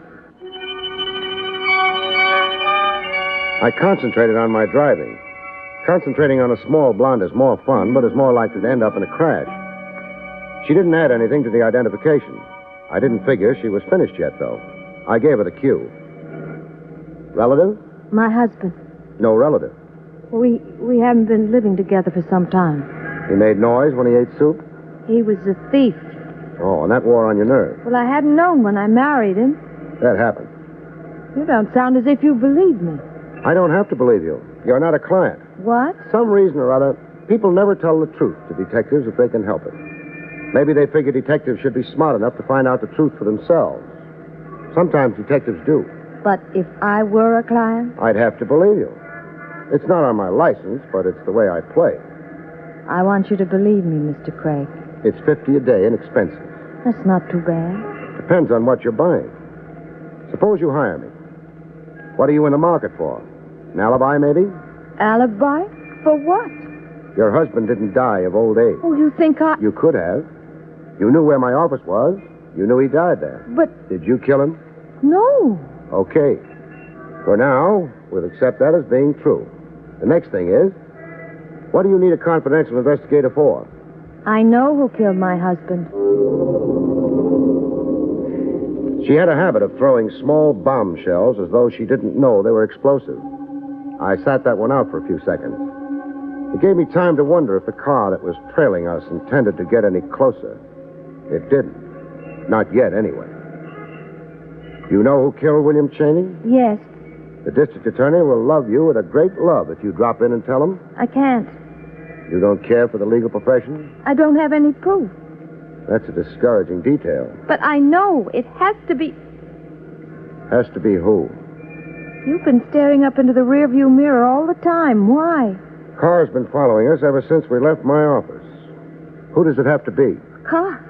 Then someone... So far as we know, no one saw anything but me getting into my car and driving away. Who killed your husband? They must have noticed... It's night. They've not been close enough to make any identifications. Maybe not even to spot the fact I've got a passenger. Why are you holding out on me? I'm not, only... The headlights are getting bigger. We're going to have company pretty soon. Look, Mrs. Cheney, it's corny. Somebody with something important to tell is stalling about it until it's too late. You mean until they get killed? Yeah. And by then, the something important isn't important anymore. At least not to the one who dies. John Hurley. John Hurley. My husband worked for him. And since your husband's profession was a thief, you mean he stole for him? Yes. That's background. Now hand me motive. My husband stole something. Hurley thought he was going to double-cross him, not turn it over to him. Was he? I don't know. I haven't seen Bill for months, since we separated. You make the marriage sound like ancient history. Your news is fresh, though. Well, Bill phoned me lots of times, begged me to take him back. But... What was it he was holding out? Oh, I'm not sure. Jewels, I think. Uh-huh. Slide off the seat and get on the floor. What? Do as I say. All right. What's wrong? Car trailing us is getting too close. I've been shot at once today. It could happen again. I don't want you in the line of fire. But they might not miss again. I know. That's why I'm going to dedicate a fender or two to self-preservation. Grab onto something, we're going to have a small collision.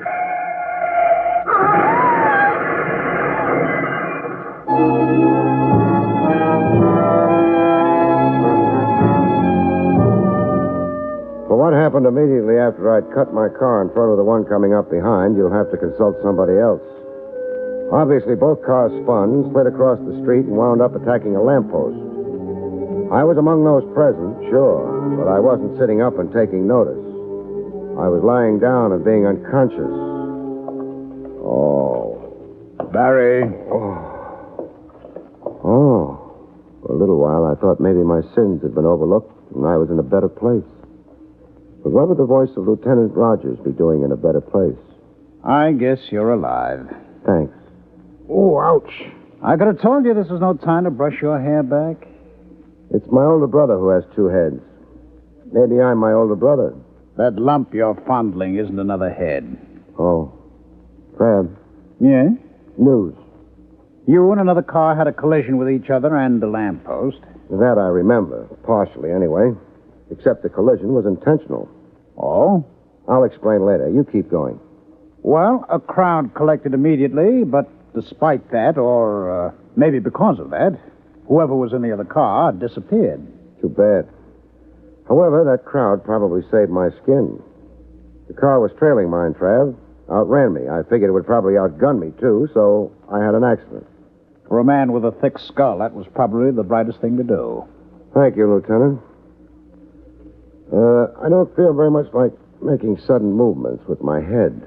That's why I haven't looked around, but, Trav, does there happen to be a small blonde on the premises? I've looked around. Not even a big blonde. Uh-huh. Means the crowd gave her an opportunity to duck out, too. Trav. Yes? Hasn't the police department got a couple of other lieutenants they occasionally use? I was phoning your place when you left. I got Jake. Oh. And the news from Vermont was? You'd left. With another car on your trail. So you sent out an alarm? Yep. Thanks. What were you phoning me about? The identity of the corpse in your office. William Cheney? Yes, Hey, wait a minute. How did you know who he was? The small blonde. She must have been a very knowledgeable small blonde. Maybe. She'd also been married to William Cheney. And wanted you to do what? Find his killer.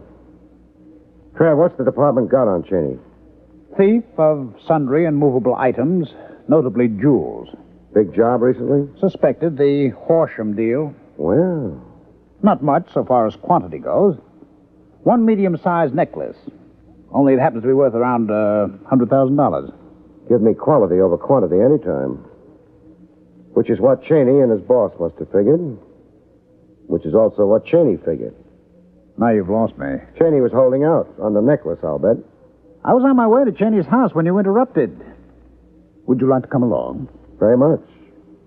If I can arrange to have my head brought with me.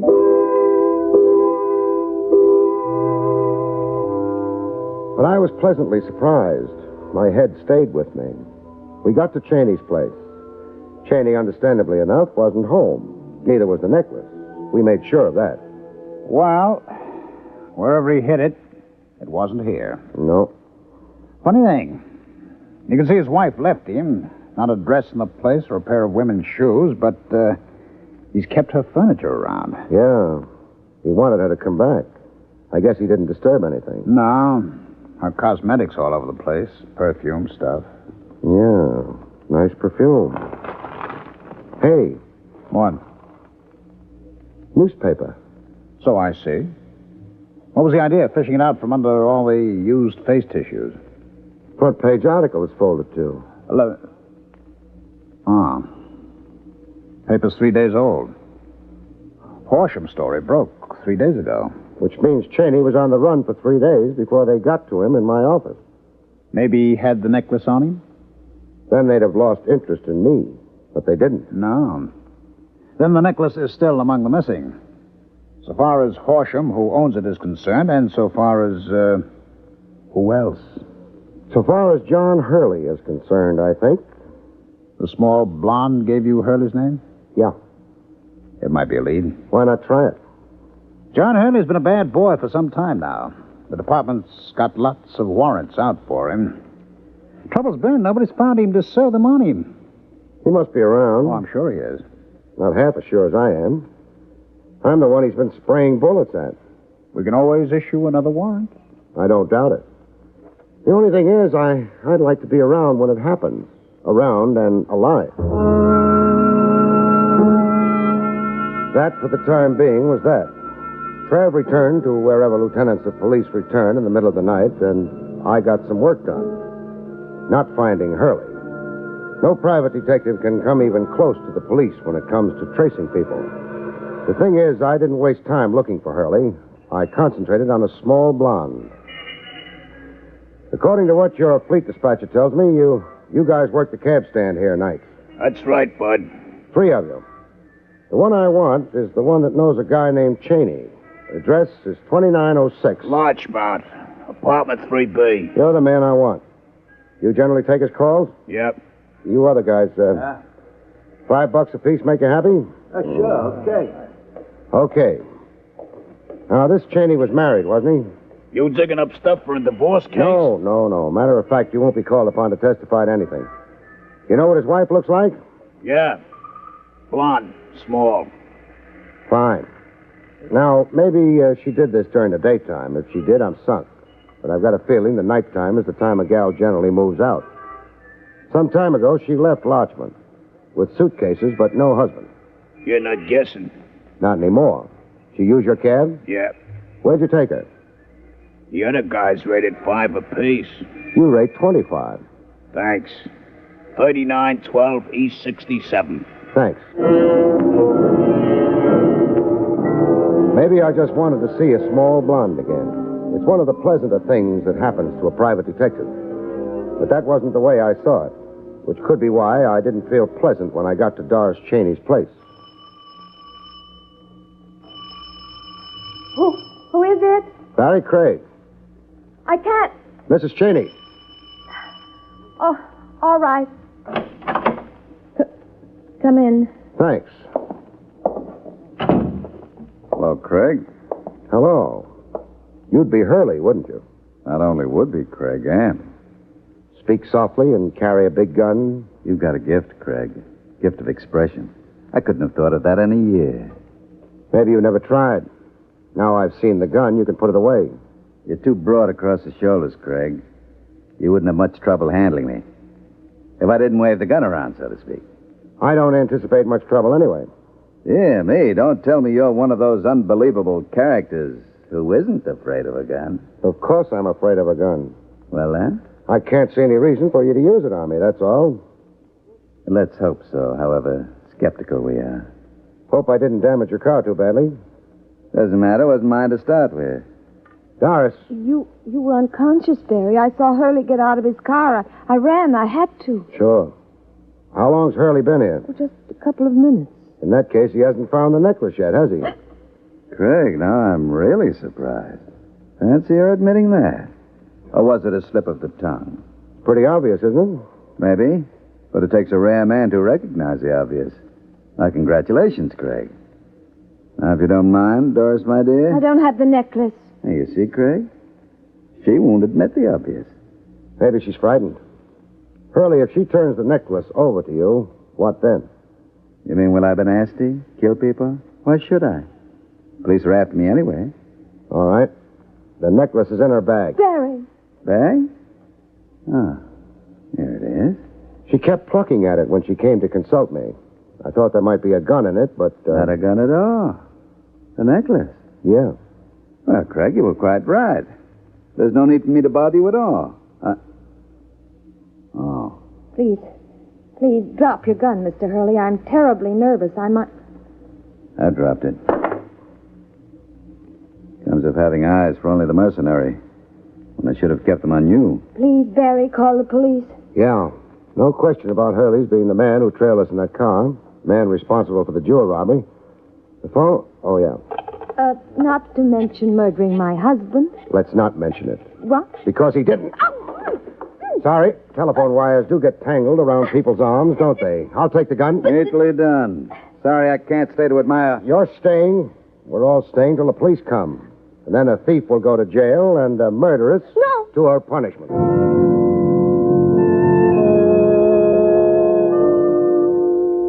Some of it I've got, Barry. Fine, Trev. Whoever killed Cheney took the necklace. But Hurley was still after it, so... He didn't kill Cheney. More than that, Trev, if Hurley had the necklace, why would he have bothered keeping after me? Well, but Doris did. Doris had to. She had to find out if Cheney had told me about her part in the deal. Hurley wouldn't have cared. Well, that's true enough. So Hurley hung around, socking Jake on the head. And it was Doris in the elevator, wasn't it? Yeah, she missed. Jake was knocked out. All she did was walk out the front door and wait in my car. Fits together nicely. I'd like something a little more dramatic, though. Oh, I can supply that, too. Doris told me she'd left her husband months ago. Hadn't had any contact with him except over the phone. Well, you could have told her about the robbery over the phone, so that didn't prove anything. But when we were in Cheney's apartment, we found a newspaper under used facial tissue. Used by a woman, naturally. Hey, that's right. And the paper was 3 days old. 3 days old, which meant Doris hadn't split up with Cheney till after the robbery, which meant she lied. Which means a 3 days old newspaper is going to hang her.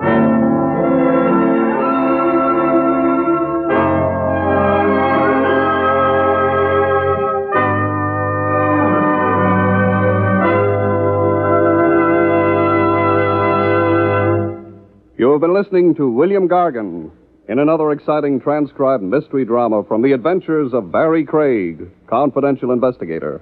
Tonight's story, The Lonely Corner, was written by Lou Vittis. Next week, it's the strange story titled The Killing Pace, about which Barrie Craig has this to say. Next week, 3 wise men brain each other, and a lady doll goes to the dogs when a champion greyhound makes a record-breaking sprint into the hereafter. Good night, folks. See you next week.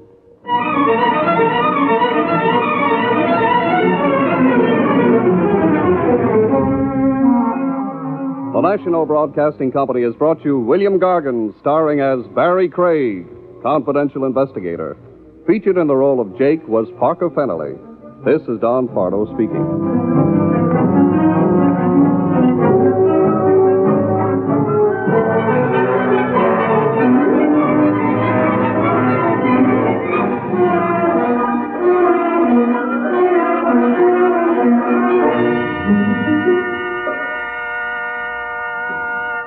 Mark Twain used to say, everybody talks about the weather, but nobody does anything about it. We might add, everybody talks about the bad conditions in our schools, but nobody does anything about it. But no, that wouldn't be quite fair. Today, good citizens all over the country are working to improve our schools. It's true that in many communities, schools are outmoded, run down, and overcrowded. But in most of those communities, intelligent, responsible citizens are joining together to improve conditions. If you'd like to do your part, join and work with local civic organizations that are trying to make educational conditions better.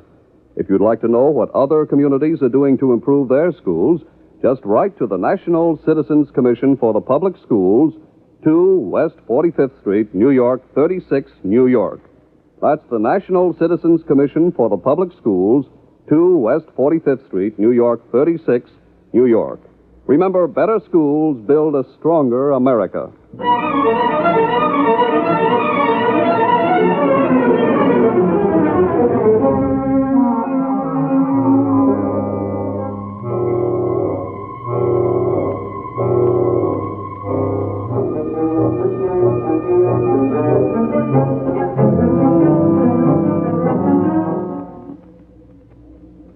Now enjoy Dragnet, starring Jack Webb on the NBC Radio Network.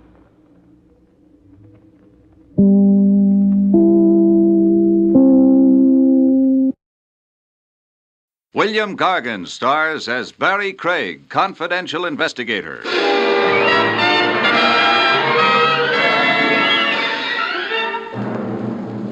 Overexertion can be dangerous, folks, but no exercise at all is even worse.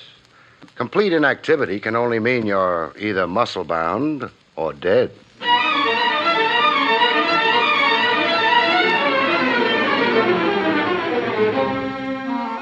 The National Broadcasting Company presents William Gargan in another transcribed drama of mystery and adventure with America's #1 detective, Barrie Craig, confidential investigator.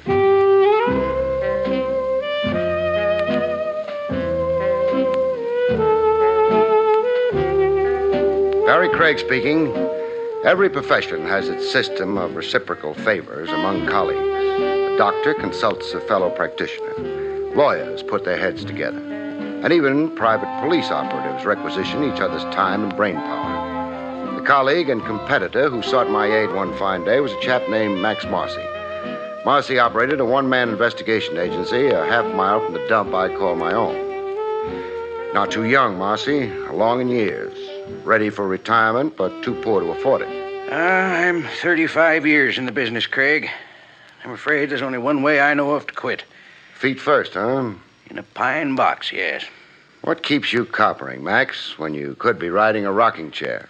The same thing that started me working 3 decades ago. Food, shelter, and the high cost of government? A livelihood, yes. Nothing socked away, Max? Oh, maybe $500 in war bonds. Not much for a lifetime in harness.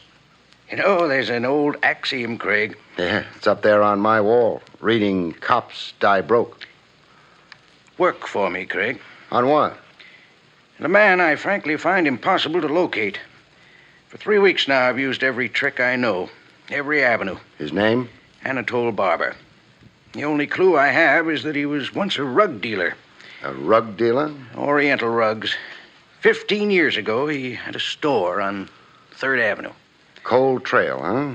Cold like ice. Who assigned you to look for Anatole Barber? That information is confidential. I understand. Client doesn't want his name bandied about. So you're really stuck, huh, Max? Oh, not so much stuck as... As? Sick. Exhausted. I don't have the old strength. You know, the machine runs down. This coming October, I'm 64, Craig. Then why not just dump a tough case? Why aggravate yourself? $2,000. Who can dump $2,000? No cop I know. Find Anatole Barber. I'll split with you. The fee's all yours. I'll just tap you for expenses. Barber, a one-time rug dealer. You've, of course, got a full description of him. Even a photograph. Oh, Craig, I don't know how to thank you. I'm not doing it for you, Max. I'm really doing it for me. I look at you and I see me. Me, a quarter of a century hence. I'm out asking a younger cop to help me stay in business. One cop runs into a blank wall. Another cop finds a door through the wall. The luck of the game. What was tough for Max Marcy was easy for me, as it turned out. An ex-Oriental rug dealer is a member of a clan. The tricky science of rugs limits the colony of dealers to a small, tight elite. One big family of operators, so to speak. My information on Anatole Barber came from a gentleman named Amar Sarabi. Yes, Anatole Barber is well known to me. Under which rug is he hiding? For a long time now, Anatole is not in our trade. He had a store on Upper 3rd Avenue some 15 years ago, I hear. Yes, the Mecca Bazaar. He was the cleverest trader of all of us, Anatole. But he folded his tent. Why he gave up his business, nobody knows. You make it sound mystifying. Fine Oriental rugs are more than a business, Mr. Craig. They are a culture and a passion. I might even say a cult. It is in our blood. Now, really enlighten me, huh? Where can I find your renegade colleague, Anatole Barber? He lives in Sackett Bay. Sackett Bay out in Long Island? Yes. He's using his mother's name now, Belmar. His mother was English. Anatole Belmar? Yes.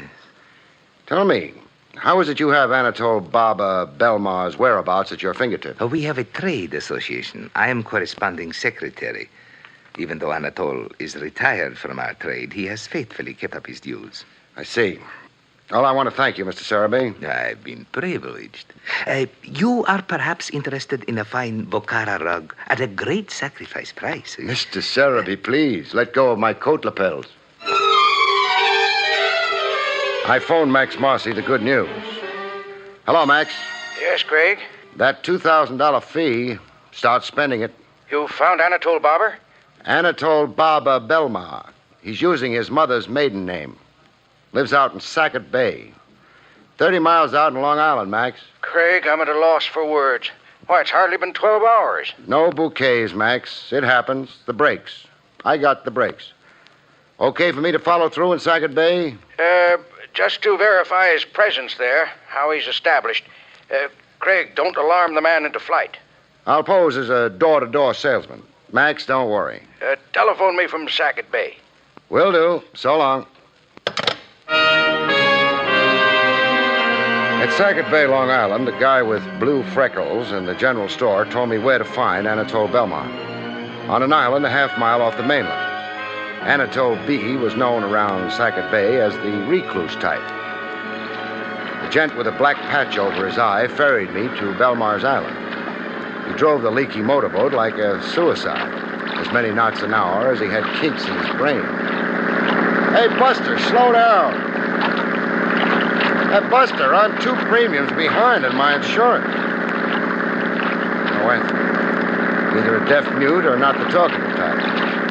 I found a suitable prayer and began to mumble it.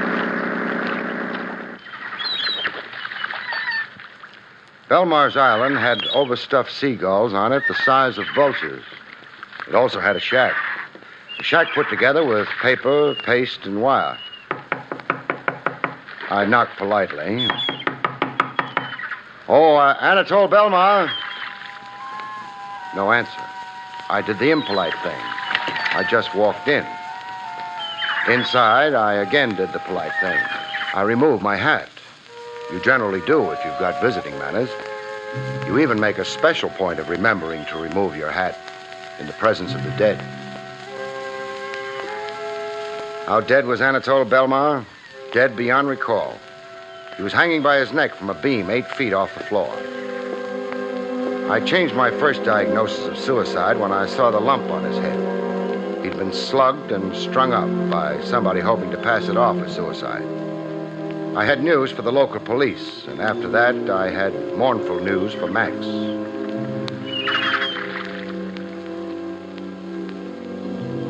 Back in Manhattan, USA, I gave Max the mournful news. Funny thing, though, Max wasn't too surprised. All day today, I anticipated just what you've now told me, Craig. You guessed I'd find Anatole Barber Belmar dead? I guessed, yes. Where do you hide your Ouija board? I'll explain, but First, tell me if you smell something. Smell? Yeah, smoke. I smell smoke. Come, I'll show you why. In my file room. Look, Craig. You've had a fire in here, huh? When, Max? This morning. How come the fire was localized to the one room? Chemical extinguishers. The building porter discovered the fire. He broke down the door and managed to put the fire out. An incendiary fire, obviously. Plain as my nose. And said nose is as plain as an aviation landing strip. I see papers were pulled out of your cabinets, piled on the floor, then a match lit to the pile. When I found the fire, I knew at once you'd find Anatole Barber dead. What's your theory there? The client who engaged me to find Anatole Barber. I had his signature on a retainer, a form I regularly use in my agency every time I take on a case. So?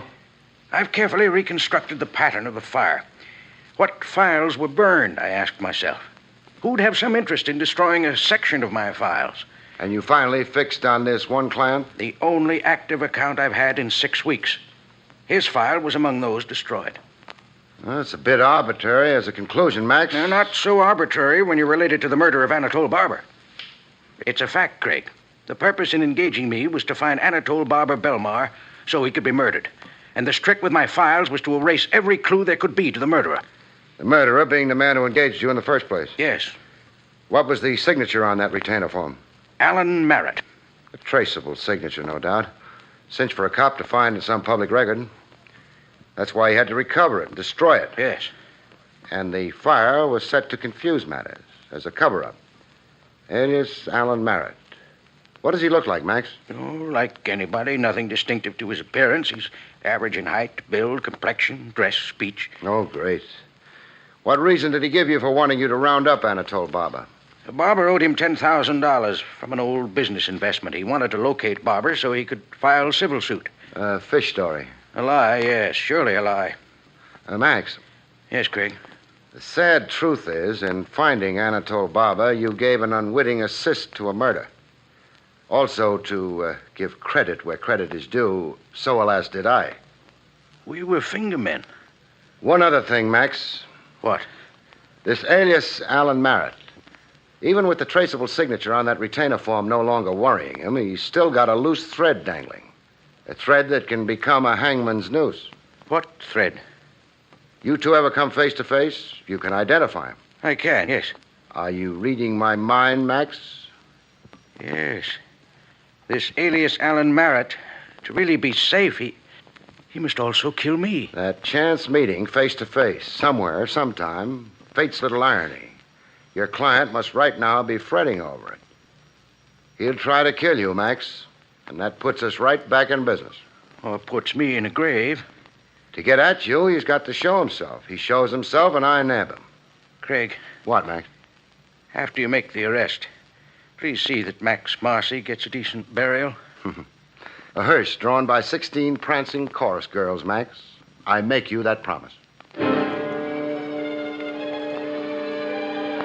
In due time, the attempted murder of Max Marcy, Private Eye, came to pass. On a quiet street in the noonday sun, Max leaning conspicuously against a store window reading a newspaper, and yours truly deployed across the street, waiting and watching. The attempt came like a clap of thunder from the sky. Max was just a wee bit hysterical. Craig, look how close the bullet came. Here, see the crown of my hat. A hair singe is beneficial, Max. Helps prevent premature baldness. Craig, don't joke. If I didn't joke, I'd cry. He escaped you? Totally. He was staked out somewhere on one of the roofs. On that, frankly, I never figured.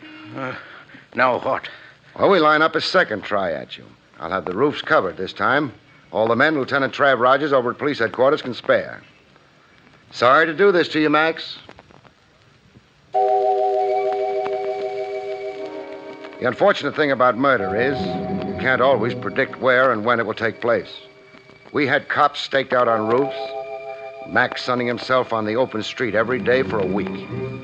But when the second attempt on Max finally came, it came out of left field. It was in Max's office.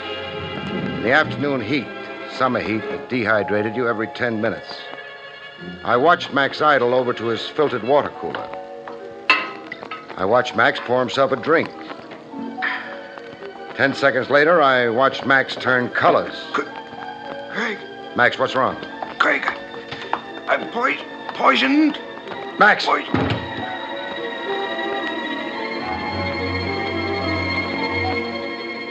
Poison in the water cooler, but not enough to kill, luckily. In the hospital 6 hours later, Max managed a whispered conversation. Craig. Yes, Max. 1, 2 attempts. Number 3.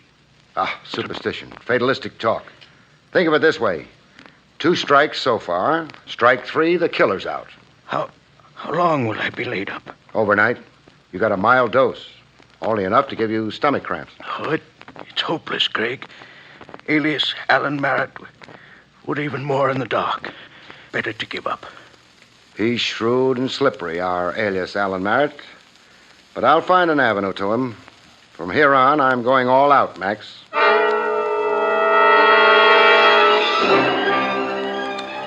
For utter lack of a lead, I did next best to the aimless thing. I stopped in to admire Oriental carpets in the shop of my original contact, Amar Sarabi. Yes, I have heard the sorrowful news. Police check disclosed no next of kin, no relatives. Anatole Barber was alone in the world. How about best friends? Anatole Barber turned friendships away. He was suspicious and secretive. How about lady friends? Ladies? No, I do not think. Oh, come on. Even a suspicious and secretive recluse has some male ego. Some passing interest in the opposite sex. There was a woman. Oh, but such a long time ago. What was her name?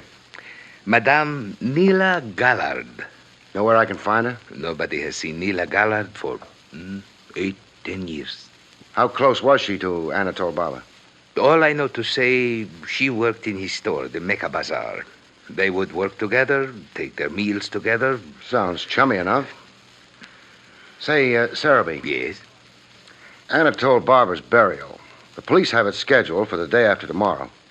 A Potter's Field burial under the auspices of the city. Oh, this is regrettable. I shall see that the association extends the honors due him. That is to say, pays the bills for the funeral. Oh, that's fine, but keep that quiet. What I want you to do is spread the word around that a kinsman's being given an obscure pauper's burial. Create sentiment and sympathy. Make old friends and business associates want to pay their last respects.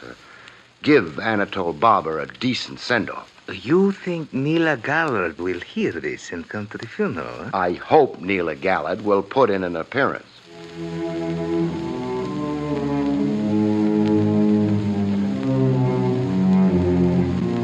Funerals are sad, but to me, this one was a joy.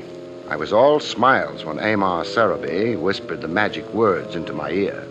That woman standing there, wearing the black veil, she is Madame Neela Gallard. Some hours later, I took tea with Madame Gallard. Her home was a frame dwelling in suburban New Jersey. A middle-aged woman, once beautiful, you could tell, but heavy lines in her face now like she'd known troubled times. I knew it was a mistake to come to Anatole's burial. Now, look, you're a dignified woman, so let's do this with dignity. Don't make me talk like a bad-mannered cop. I have a sealed envelope given to me by Anatole Barber. I have kept it unopened for 15 years. He wanted it kept unopened? Yes, he was afraid. Afraid of what in the end was his fate. Murder? Murder. Here's the letter. On the envelope, you will see Anatole's own handwriting. To be opened only in case of my death. You're in the total dark, making blind circles, and then a bar of clear daylight knifes through the blackout. Suddenly, you're in the know. I let Max Marcy in on the contents of the letter left with Madame Gallard. Oh, you're a bloodhound, Craig. You keep moving and hoping. You've sooner or later got the spark. Anatole Barber spells out his secret in this letter. Blackmail. 15 years of it. Anatole Barber had been blackmailing an important social figure named Win Blake. Win Blake? Oh, that's very hard to believe. The man is one of 50 best-known people in the world. In the letter, Anatole sounds a fatalistic note. Right in your style, Max. He expected to sooner or later be murdered.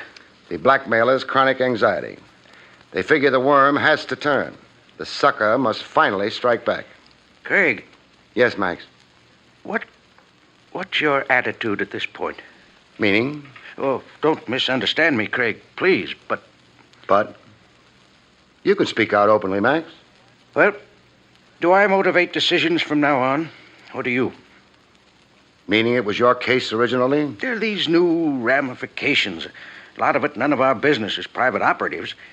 Then a man like this Win Blake, a figure his size, we bungle handling it somewhere, it could blow up in our faces. Come down to what's bothering you, Max. All right. Frankly, is it any of our business now? It's my business, Max. You can scare off and quit. Figure the angles and decide there's no dough anywhere in it. Only headaches and risks. But don't please decide for me. Murder and blackmail is a public business, and while I'm a private investigator, I'm also a public citizen.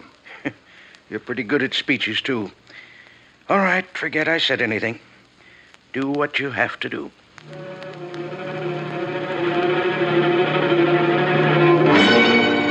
What I had to do was go see Win Blake, which I did. The Blake house was not only upper class, it was the top story of the upper class.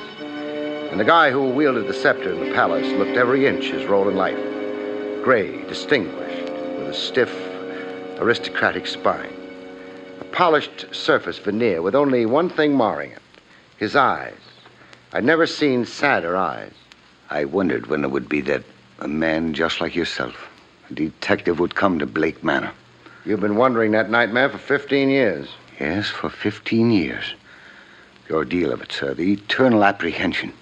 The ghost in your closet clanking his chains. And these days since the death of Anatole Barber, I've barely weathered them.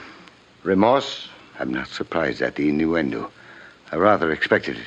Who else would care to murder Anatole Barber? I have no answer to that. Barber, a leech who's been blackmailing you for 15 years. But I paid his every demand all these years. Why then now would I want to do violence to the man? I've got a simple answer to that. You just couldn't find Barber to kill him. I did not murder or cause the murder of Anatole Barber. What was he blackmailing you for? What did he have on you? Without legal counsel, I'm not sure I... All right, I'll tell you. I was involved in an accident in the summer of 1939. Automobile accident? Yes. A late hour in the driving rain, very little visibility. It was on a downtown street. I struck and killed an elderly pedestrian. Hit and run, huh? I'm ready now to face the charges, but I was coward enough and fool enough to drive away. I let my panic override my better judgment, my more decent instincts. You see... You had a lot to lose, you figured. You didn't want a vehicular homicide against you. I just drove away. But not unnoticed and undetected as you believed then. Somebody saw the accident, jotted down your license plate number. Anatole Barber. Mm-hmm. He operated a store where the accident occurred, a rug shop, the Mecca Bazaar. He saw everything through his store window. And he's bled you ever since. He promptly closed up shop and made you his chief business from then on, huh? He extorted a fortune from me in these 15 years. When did he tap you last? 2 weeks before he died. How much did you give him? The usual periodic $10,000 in cash. I left the money in a designated place, as I always did. Barber never showed himself personally. He wasn't taking any chances.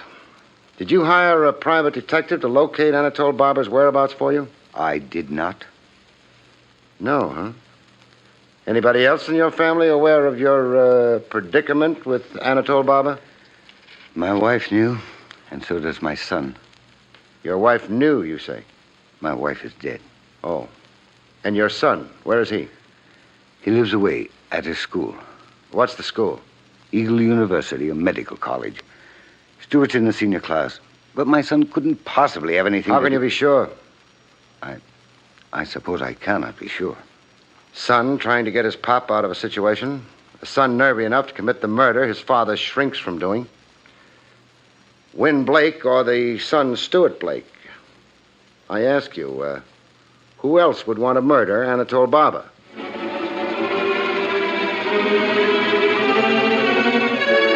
so Barrie Craig went to college. The college dormitory room is only a box built around silver loving cups. souvenir banners, and pin-ups of Jane Russell. Barber was vermin. Murder was too merciful for him. He asked me he deserved 15 years of some insidious Oriental torture. Did you kill him? Did I what? Murder Anatole Barber. Yeah. Yeah, sure I did. He had it coming, and I gave it to him. Nice try, Sonny. Try? Try at taking the heat off your father. My father? Look, Dad hasn't got the moxie for the job done on Anatole Barber. But you have, huh? I say I killed him, so let's not beat that question around anymore. Okay, we'll bypass that question for the time being. Now answer me this, and truthfully. Did you hire a private detective to track down Barber? I hired Max Marcy. Or do you doubt that, too? Well, proof could help. Proof, huh? Sure. Sure, wait a second. Here. Here's your proof. A receipt. That's right, for $300, a retainer initialed MM. My down payment to Max Marcy for his services.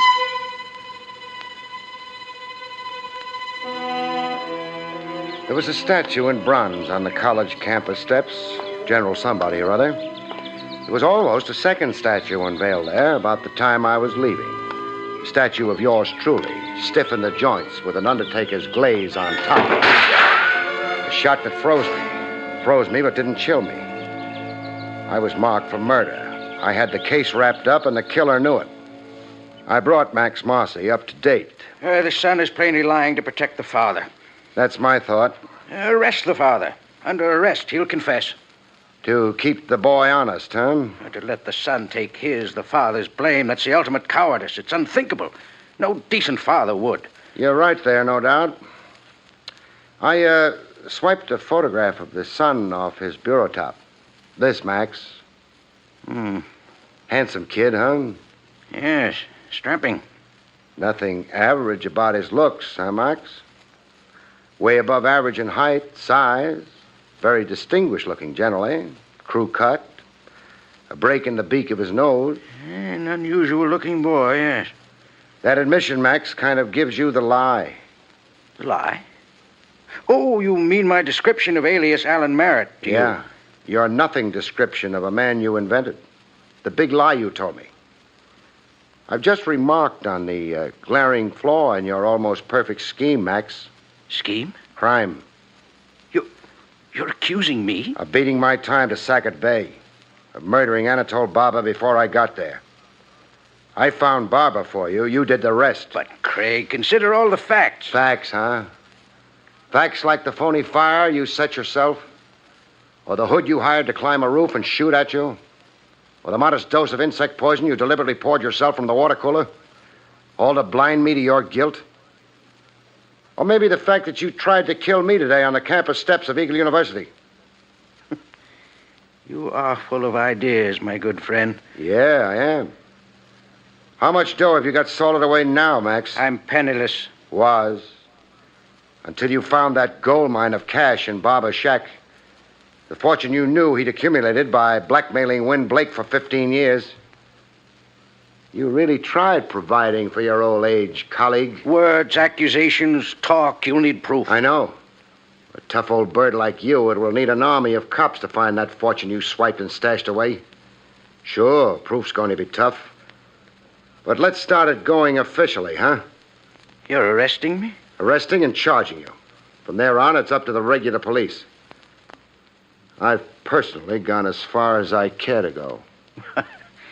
You're sentimental about me. No, Max, not a bit sentimental. Just fed up and bored. You're kind of creep I'd rather read about you in the papers. Why knock myself out? Walk ahead of me, Max.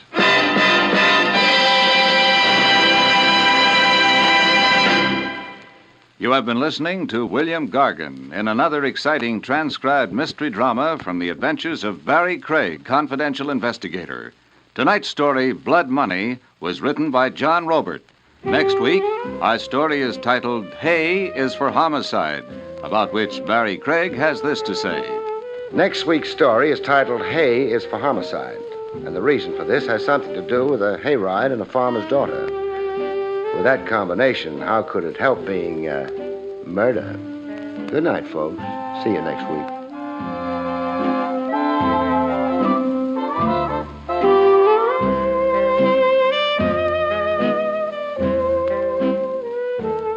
National Broadcasting Company has just brought you an NBC Radio Network production with William Gargan, starring as Barrie Craig, confidential investigator, and directed by Arthur Jacobson. Also heard were Jim Nusser, Marvin Miller, Betty Lou Gerson, Jack Moyles, and Paul Richards. John Lang speaking.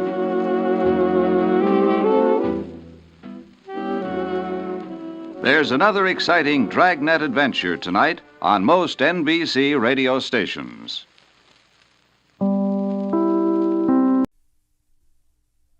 William Gargan stars as Barrie Craig, confidential investigator.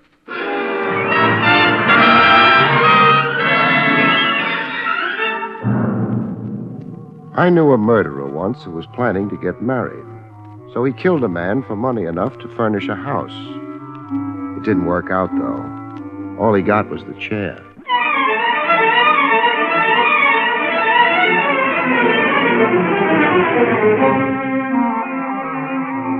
The National Broadcasting Company presents William Gargan in another transcribed drama of mystery and adventure with America's #1 detective, Barrie Craig, confidential investigator.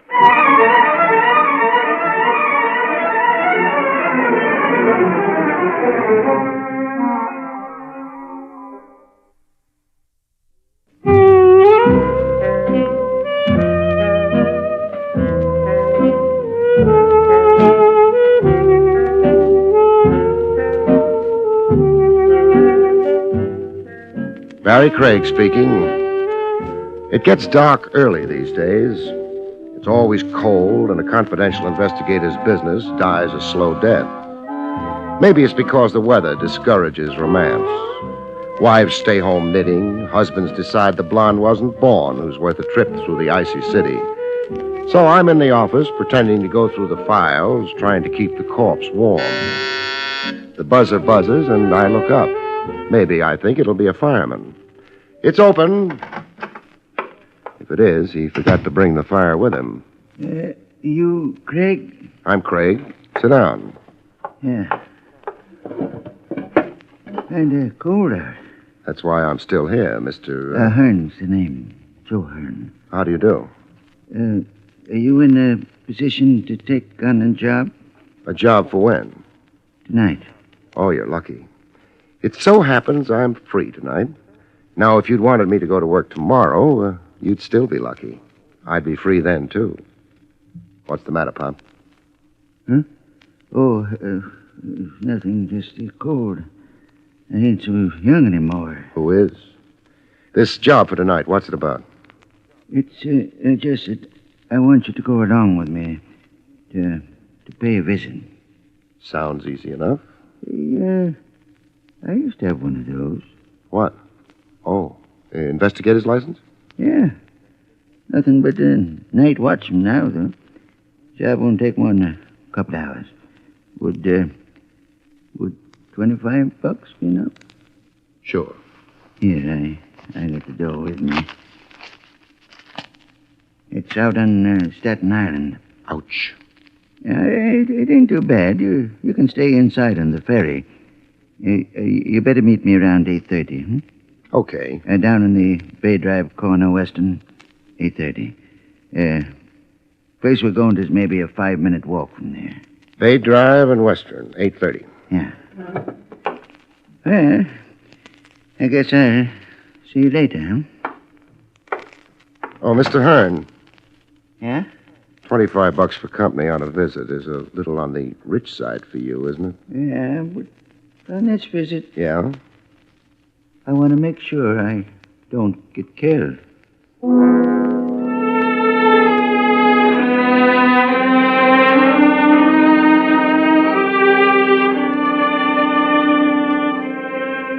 Mr. Hearn didn't pause to explain. I started after him, shrugged my shoulders, went back to the desk, and put my files away. A client's got a right to his privacy. I wondered how I'd like being a night watchman if I ever washed up as a private eye. I decided I wouldn't and headed for a hamburger joint instead of a steakhouse for dinner.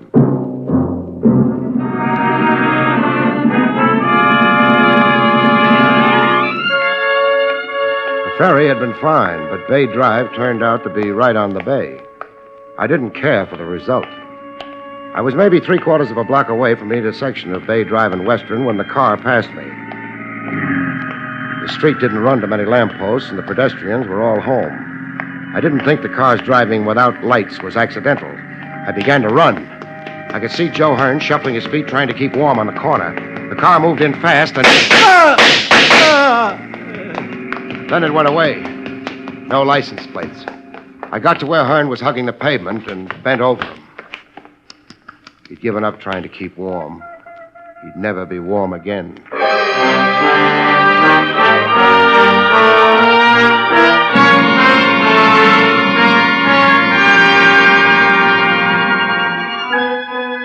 Bay Drive ran parallel to the water. Nothing was below it except a crooked shoreline and the cold darkness of the bay itself. I'd flagged a passing car and had the news phoned in. After a while, Joe Hearn had a spotlight on him, the undivided attention of a half a dozen cops and a nervous intern. Joe Hearn wasn't particularly interested. Barry? Welcome to Staten Island, Lieutenant Rogers. Thanks. I could use a red carpet for a windbreak. Hearn hired you to help him pay a visit. To whom? Me, I would have said to who. That's an interesting sidelight on your grammar. Doesn't tell me anything, though. That's because I don't know anything. Hearn wasn't giving out information. Hearn was a night watchman for the coastlines. He worked in one of their warehouses. Near here? Half an hour's walk. No help there. His date was closer. His date has been canceled. Nobody spotted the car, Barry. Probably put the lights on again once it got a few blocks away. Trav, were your men able to dig up anything on Hearn's actions just before he wound up here? Landlady at his boarding house said he had dinner there.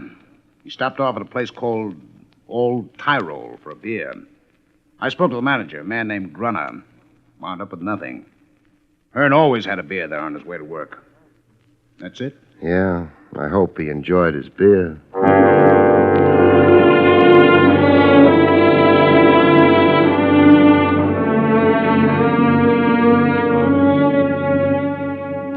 They finished with the chalk marks and the flashbulbs. Hearn wasn't a heavy man. They had no trouble rolling him onto a stretcher and taking him away. The last I saw of him was a pair of tired shoes. The right one had a hole in it.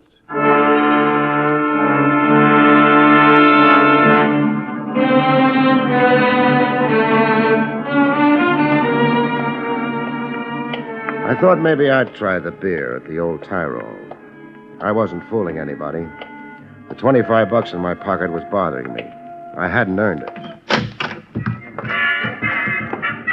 The place was full of people. The waiters were girls dressed in costume. I suppose their bare knees improved the customers' appetites. I hoped nobody would start yodeling. Good evening, sir. You want a table, maybe, huh? Well, I'm looking for Mr. Gruner. I am Gruner. My name's Craig, Barrie Craig. Yeah? I'm working for Joe Hearn. But the man is dead, no? I'm still working for him. I'm a confidential investigator. It is very sad what happens to Mr. Hearn, but I have already told the police everything I know. Suppose you tell me all over again. I do not know exactly what confidential investigator means, but I am a friend of the police captain here in the district. That's nice. He would not like it that I am disturbed. Hearn didn't like trying to breathe through the blood in his lungs. You do not make yourself very pleasant. I will not talk with you more. No? Please, you will let go of me. How many murdered men have you ever looked at, Mr. Gruner? I say you let They're go. They're not pretty. Mostly they die with their eyes open. Killer's got so little time he doesn't bother shutting their eyes. Yeah, but... And what you see in a murdered man's eyes isn't pleasant, Mr. Gruner. There's nothing much anybody can do about it except turn up the killer. That's what I'm trying to do. I understand. I wish to help, only... Yeah. You own this building? Yeah. Coming, I noticed it had 2 stories. What's upstairs? More restaurant? No. It is storerooms and things like that. Things like that. Mind if I take a look? Why do you wish that? Maybe I'm thinking of retiring and opening a restaurant with storerooms upstairs. It is closed upstairs. I cannot permit you... Never mind. Yeah. No, if you'll excuse...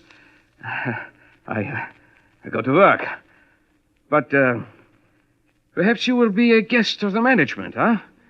The Wiener Schnitzel here is very good. So's the beer, I understand. No, thanks. For some reason, I can't think of what it is exactly. I haven't got an appetite. Good night, Mr. Groner.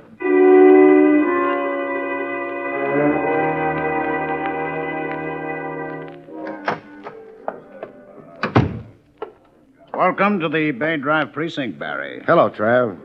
How's the beer at the old Tyrol? What makes you think I've been there? We've met before. You're bothered about Hearn. Sure. I owe him $25 worth of investigation. Uh-huh. Worrying about money? What else? I won't tell anybody you're sentimental, Barry. Thanks. I'll keep quiet about your reading books. That makes us even. What'd you find out, if anything, at the old Tyrol? Nothing. You? You gave us the fact that Hearn was a private eye once upon a time. So? The reason he quit was because the commission revoked his license. They must have had a reason. They had. A good one? Not too good. But they couldn't help themselves. Happened around 10 years ago. You going to talk without prompting?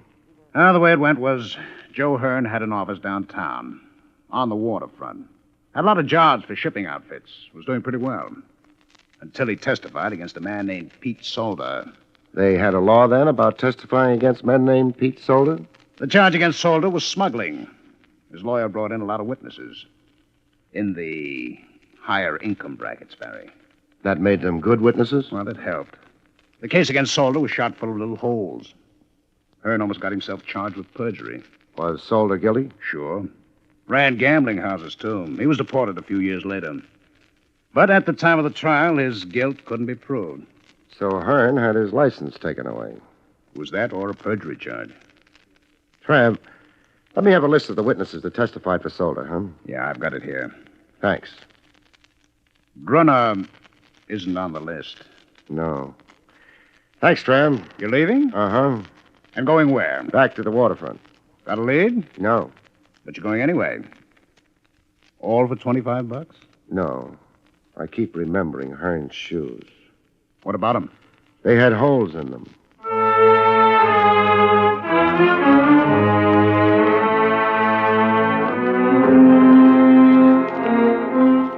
I went back to the corner of Bay Drive and Western. The cops were gone. Hearn was gone. The only thing left was a blood stain on the pavement. Not much to show for a lifetime. I remembered what Hearn had told me. His visit was to a place 5 minutes from Bay and Western. It wouldn't have been back along the way I'd come. It couldn't be down Western to the water. It might have been up Western going inland. It might have been along Bay Drive where it hugged the shore. I'd invest 5 minutes along the shore. Hearn's life had been played near water, and it ended there. 5 minutes was a small investment. But Bay Drive died on me. In 5 minutes, a high brick wall stared at me. I backed up away from it, and there was a house rising above the wall, set deep behind it. Maybe it was the wind that lifted the small hairs out of the back of my neck. I found a gate in the wall. There were lights in the house. Who's that? Open the gate. Sure, I'll open. Now what? I'm paying a visit to the house. What time do you think it is? 2:30 in the morning. It's no time for visiting. Everybody's asleep. The lights are on. They're nervous up at the house. They sleep with the lights on. Now. No. Listen, I don't want to get rough. I'm visiting. Oh, you're on your way out. Now. Hey, you nearly broke my arm. Keep your hands out of your pockets. I'm not interested in your gun. I wasn't. You mean you're not? The house, huh? Okay. I don't know what you think you're doing. Paying a visit. You announced me as Craig. Craig? Yeah, Barrie Craig. Hey, you're a private eye. Confidential investigator sounds more expensive. What are you so kind of edgy tonight? Maybe I'm always edgy. Dodging in on Mrs. Warren like this won't do you any good, though. I'm not looking for any good. What's your name? Dolan. Got a license for that gun you're carrying? What's the matter? You got a license complex or something? Forget it. That gun been used recently? You keep popping on my gun. Lay off.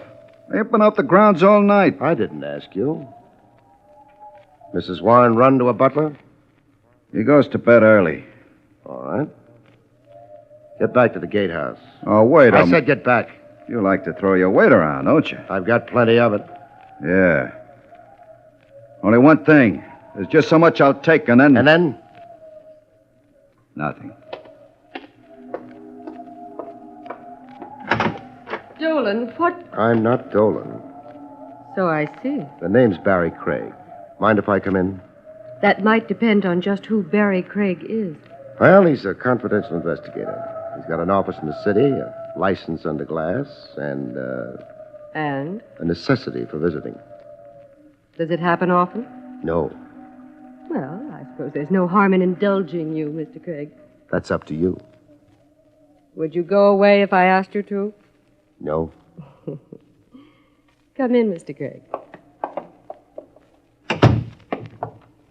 It's a strange hour for a visit, Mr. Craig. You're up, Mrs. Warren? I keep strange hours. Why did you come here? A man named Joe Hearn was shot to death a little while ago. Oh, but... He was a private eye once upon a time. More recently, he's been a night watchman. Right now, he's dead. Well, I'm sorry about that. I suppose investigators are all fine men. They bleed when they're shot, and when they've bled long enough, they die. That was hardly necessary. People don't always realize. Big house you've got here. Yes. Around 8:30 tonight, you were where? I don't really see why I should answer your questions. Do you mind answering? Of course not. Then, 8:30, I was here. I may have been reading. alone? My husband's dead. Oh. The butler goes to bed very early. But of course, there's Dolan. There's always Dolan. The grounds run right down to the water's edge, don't they? They do. You're a beautiful woman, Mrs. Warren. Right. Thank you. Beautiful and rich. Why did you let me walk through your front door? Meaning that I didn't have to? I'd put it that way. But perhaps I wanted to. Was it my hand-tailored suit or my polished manners? Your polished manners. Or perhaps the hat you're wearing. It's still on your head. In the trial of a man named Pete Solder a number of years ago, another man named Thomas Warren testified on Solder's behalf. Thomas Warren was my husband. I know. Thomas Warren's testimony helped a private investigator named Joe Hearn lose his license. Oh, we're back to that. We never left it. It was that Joe Hearn who died tonight. What possible interest could I... Solder knew lots of people like the Thomas Warrens. He must have had something. I hardly knew him. You must have been what, 18 at the time? A few years older when Solder was deported? Did you still hardly know him then? I'm trying to understand why you're asking me these questions. Hearn was killed a few minutes after he left a restaurant and bar called the Old Tyrol. It's run by a man named Gruner. He keeps his supplies upstairs behind drawn blinds and with the lights on. I know nothing about the Old Tyrol or a man named Gruner. Mr. Craig, why don't you take your hat off? Why should I? Perhaps because I want to see what your hair is like. I'm not a cop. Those rooms upstairs at the restaurant could be used for gambling. I wouldn't be interested. Except that Pete Solder ran a string of gambling houses. You're very stubborn. I'll take it off for you. This is pretty quick, isn't it? You're very real, Mr. Craig. Very real and disturbing. I still think it's pretty quick. You underestimate yourself. The world's full of little men, half men. You're exciting. I'm not buying. What? It's a nice performance, but your price tag's showing. Well, you... No. Oh, my wrist. I'd just as soon not be slapped. Not even by a beautiful woman. Let's get back to the gambling houses. If you don't mind, I'll show you to the door. You mean he's had time enough by now to get away? Yeah. Too late. The car's gone. Very nice, Mrs. Warren. Would you please leave? You stalled me just long enough, didn't you? To let him get out of here. I don't know who you're talking about. No? But Hearn did, Mrs. Warren. Hearn did.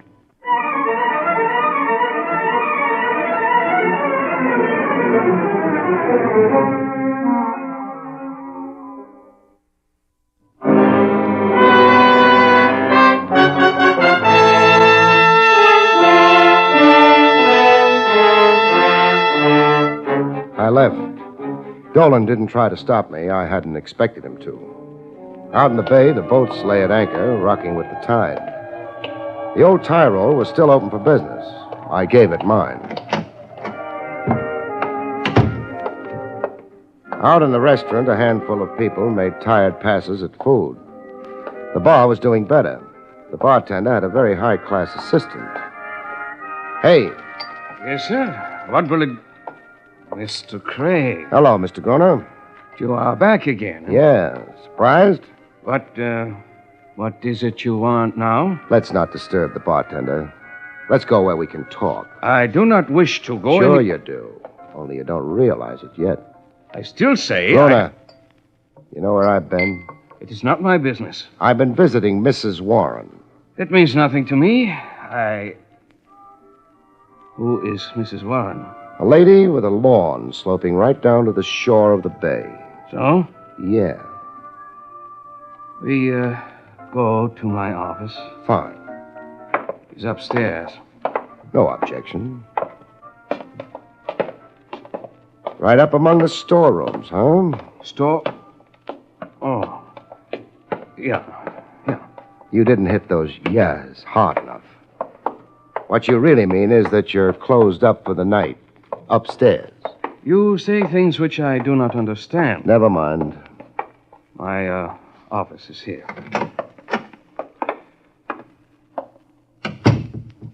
Very pretty. You do not come to admire my office. Mr. Craig, what is it you wish to say to me? How well did you know Joe Hearn?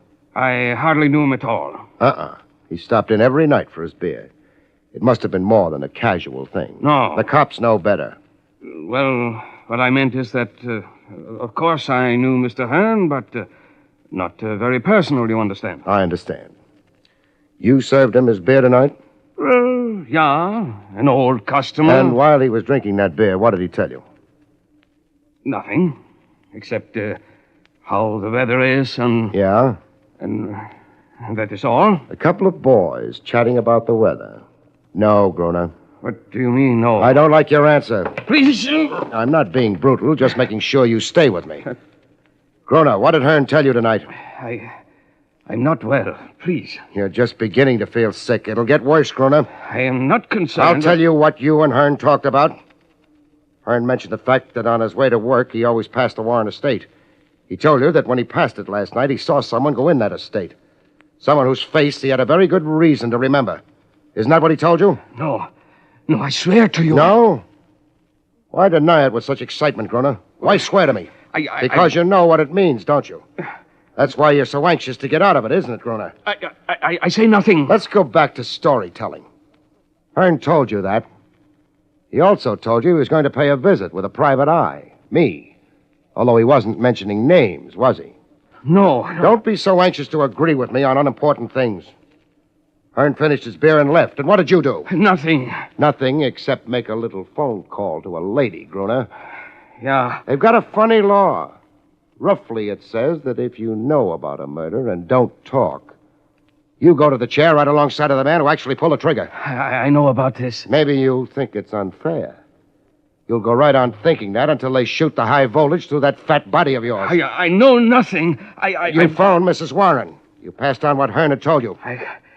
Maybe I did. It is not against the law. What did you think would happen with that information, Groner? What do you think did happen? It is not of my doing. They got to Hearn before I met him. He didn't die very pleasantly. I'm angry about that. Please, Mr. Craig, you are hurting it. Try breathing with lungs full of blood sometimes. That hurts more. Who did Hearn tell you he saw entering Mrs. Warren's estate last night? You let go of me, and I tell you. Thanks. I wish that it is on the record that I did not know what will happen. It'll be on the record. Now stop washing the blood off your hands and talk. All right. Then I speak. The men Hearn sees who goes into the Warren estate. Get out! Bruna! Nice shooting, Dolan. Come out from behind that door. I've had a bead on it since we came into the room. The angle's wrong for you. Come out from behind that door, Dolan. Okay. Hold it. Drop the gun. Now, keep coming. Hey, what? I said keep coming to me. Or do you want to find out if I shoot straight? Oh. I'll keep walking. That's fine. Now stop. Turn around. Back to me. Face that door you just came out of. Yeah. Now, you start back to the door, Dolan. What's your idea? One dead private eye is enough for tonight. So we play it this way. Start walking. I'll be right behind. So if anybody gets nervous and starts shooting, I'll see to it that you don't fall down when you get shot. You can't do this to I'm me. doing it. Keep walking. But he'll shoot. The boy in the room you came out of? That was the idea, wasn't it? You were coming in. I was supposed to think you'd been alone. I wouldn't be watching the next room. I'd make a nice target. But I like you better as a target. No.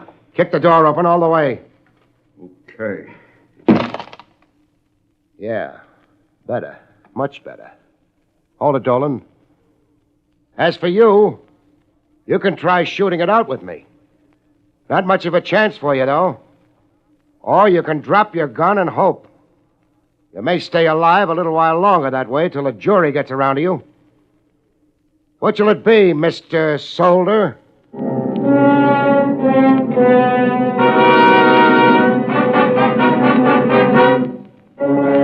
Mr. Solder, Mr. Pete Solder, dropped his gun and surrendered to the authorities. I dropped him in Lieutenant Rogers' lap. The lieutenant dumped him in a cell, and then... He'll keep for a while.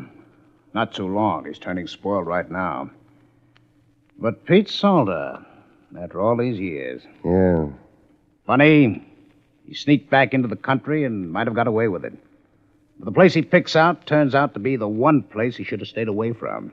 He had no way of knowing Joe Hearn's route to his job, took him past Mrs. Warren's estate. No. So Hearn saw him and what? I'm not sure. He wanted me to come with him when he visited the Warren estate. He wouldn't tell me why. If he'd come to us, he'd be alive now. Yeah, but he was too bitter, I guess. He wanted to make a citizen's arrest himself. Get back to Solder for all the years, the worn-out shoes, the tiredness. It might have worked out if he hadn't talked to Gruner. Gruner, who ran a gambling dump upstairs in his restaurant, who had a tie-in with Solder. And that was it. But, what led you to it? Little things, mostly. Something Hearn came across on his way to work led to his death. The Warrens had figured in the reports on Solder's trial. A small boat could land on the estate without being seen. And Dolan said something about this being a night where a private eye would be edgy. But he had no way of knowing about Hearn unless he'd had a hand in his death. Well, it's all washed up. What are you doing the rest of the night, Barry? Go home and... No. I earned my $25. I'm going out and spend it. On what? A steak. Good night, folks. See you next week.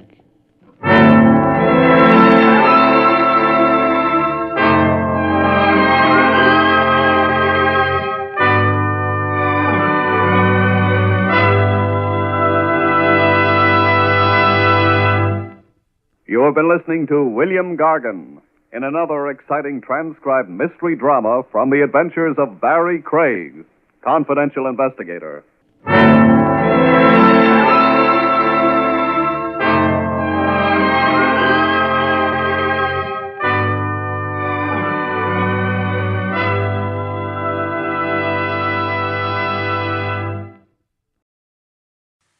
William Gargan stars as Barrie Craig, confidential investigator.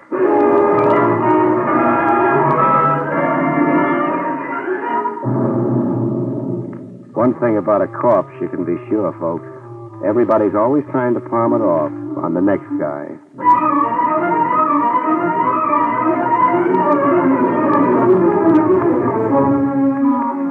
The National Broadcasting Company presents William Gargan in another transcribed drama of mystery and adventure with America's #1 detective, Barrie Craig, confidential investigator.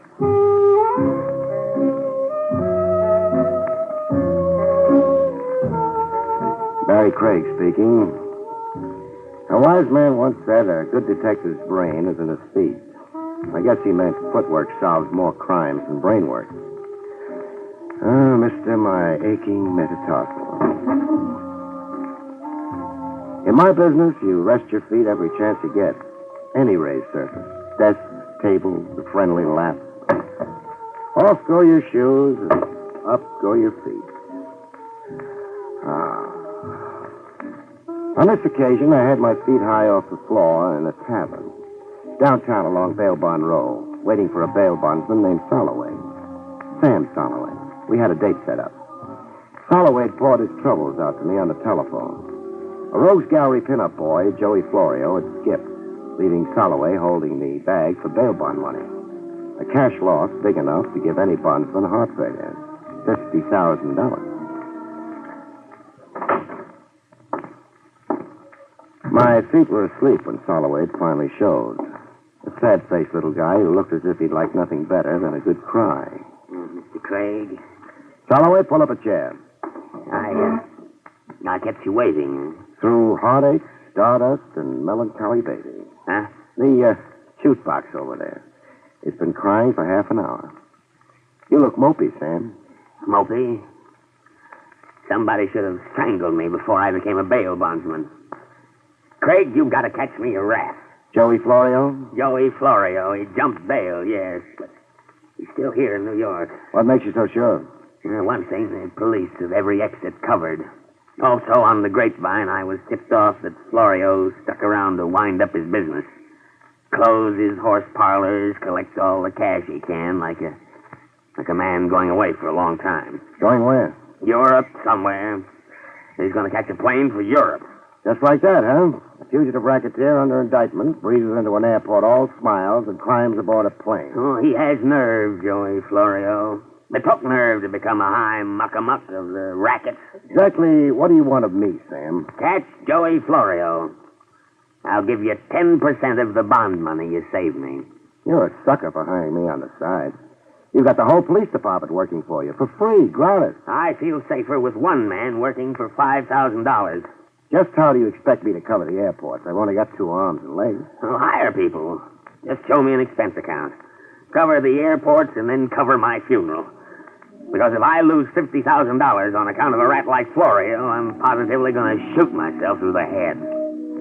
Hear that song, Sam? Sad, huh? So what? It's my nickel. The song takes me back, Sam, way back. My first long past, and a girl named Glory. Fine time for reminiscences. Blonde curls down to her shoulders. We had a portable Victrola going in a rowboat on Prospect Park Lake. Moon Dust. The record we were playing was Moon Dust. Craig, please, you've got a job to do. Oh, maybe I should have married her, Sam. Better you remained a bachelor. A shamus in a world of hoodlums. How long can you live? Why take a nice girl and make a widow? Oh, Sam, come off it. You sure loused up a memory for me.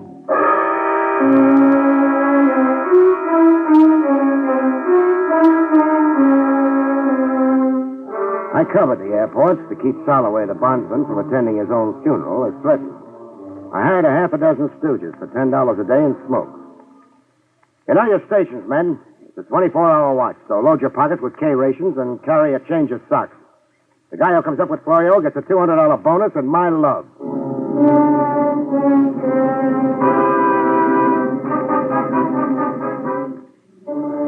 Chance in a million, but I kept it going for a week with as much action as an icebox salesman at the North Pole. Then I gave up.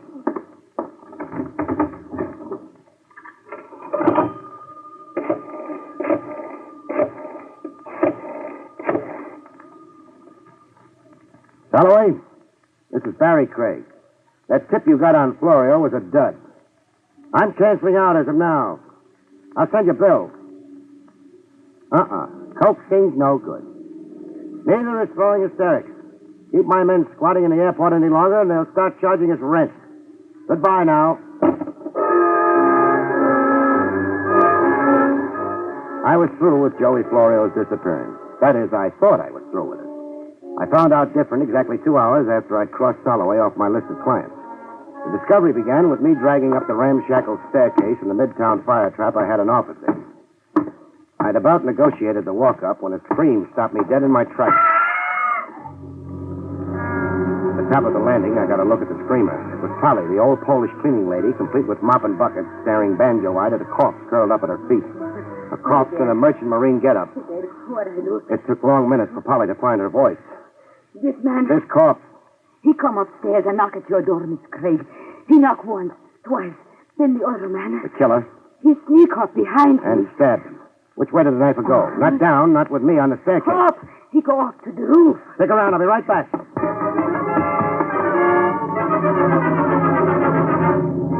I was right back, empty-handed. The roof led to 88 exits of a 4-block square. A perfect setup for a killer making his escape. I dragged the stiff into my office and then talked to Polly some more, getting nowhere. Now tell me, the knifer, what did he look like? Bad. A bad face. I see that face and I know that man no good. Sure. There were character bumps on his face and you read them. But draw me a picture, huh? Height, build, how he was dressed, some identifying marks maybe. Oh, he's short, man. Yeah? And his hat pulled down over his face. I never forget. He stabbed the sailor, then he stabbed him again. And again, and then again, yeah. 4 separate wounds. I've counted them, but give me more description. He's short, man, and his hat over his eyes. I never forget. A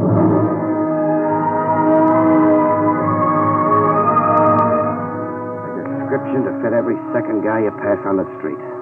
I shooed Polly, and before calling the police department and making a clam bake out of it, I checked the dead man's pockets. There was nothing in them. Nothing to identify him. Just 3 crumpled dollar bills, some silver, pocket knife, chewing tobacco, a key ring, and a clipping from a newspaper gossip column. Clipping about me. Confidential investigator Barrie Craig, latest recruit in citywide search for Joey Florio. It is rumored that the missing mobster is worth $5,000 to Craig, if he catches him. I was picking my brains over why an unidentified merchant seaman would come see me and get murdered doing it when the phone rang. Craig speaking. I got information for you about Joey Florio. That is, if you're interested. Who am I talking to? General Grant. What kind of a guy? Look, I like knowing who I'm talking to. Then you're not interested in what I have to say.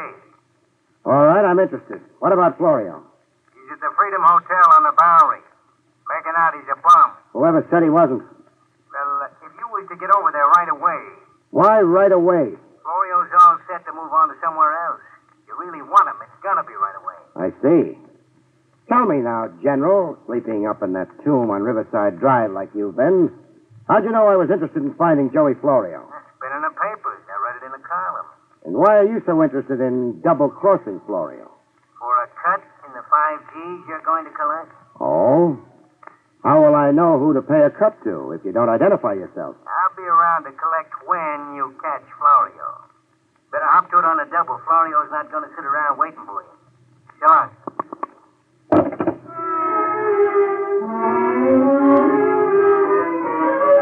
I didn't go for the phony tip on where to find Joey Florio right away yet. 10 years as a confidential operative, and you don't jump at bait like a seal in Central Park. You don't swallow everything an anonymous jerk disguising his voice on the telephone tells you. It figured. Somebody wanted me out of my office, and right away. I stuck around to find out why. In a clothes closet with my office lights out. I kept the closet door ajar just enough and waited for development. I didn't have to wait too long. There was a knock on my door. Somebody was satisfying himself that I was really out. watched the door open and close, and the flashlight play slowly around the room. A lady caller it was. Blonde heartthrob in ballerina slippers and a page boy bob. I watched her bend over the corpse, open his shirt, reach in and unbutton a pouch he wore around his middle, something I'd never thought to look for. I had the pouch out of her hand in one grab. I'll take it, sister. No. You went right to it, huh? Like you knew exactly where he kept it. Give it back. The way you frisked that corpse. No nerves, no squeamishness.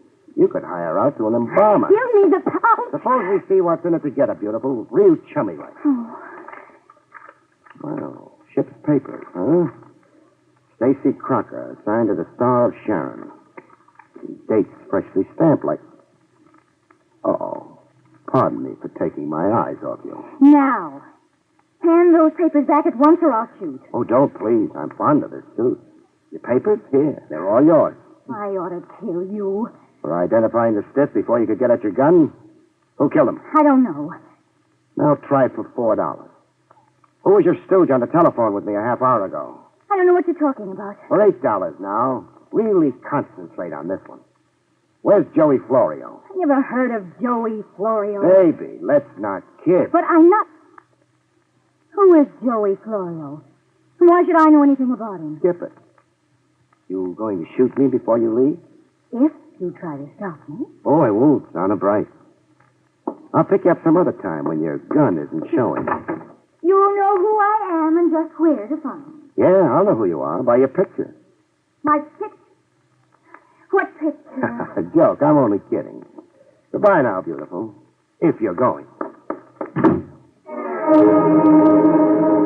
But I wasn't kidding. Blondie'd had her picture taken the minute she'd come waltzing in the door. An electric eye camera tooled into the far wall and trained on the door. Open my door and get photographed. I'd be looking her up, but later. First, I wanted the corpse removed from my premises. A gift from me to the good police lieutenant, Trav Rogers. After that, I wanted to know more about Stacy Crocker and the Star of Sharon. Police headquarters. Lieutenant Trav Rogers, please. Tell him it's his mortician friend calling, Barrie Craig.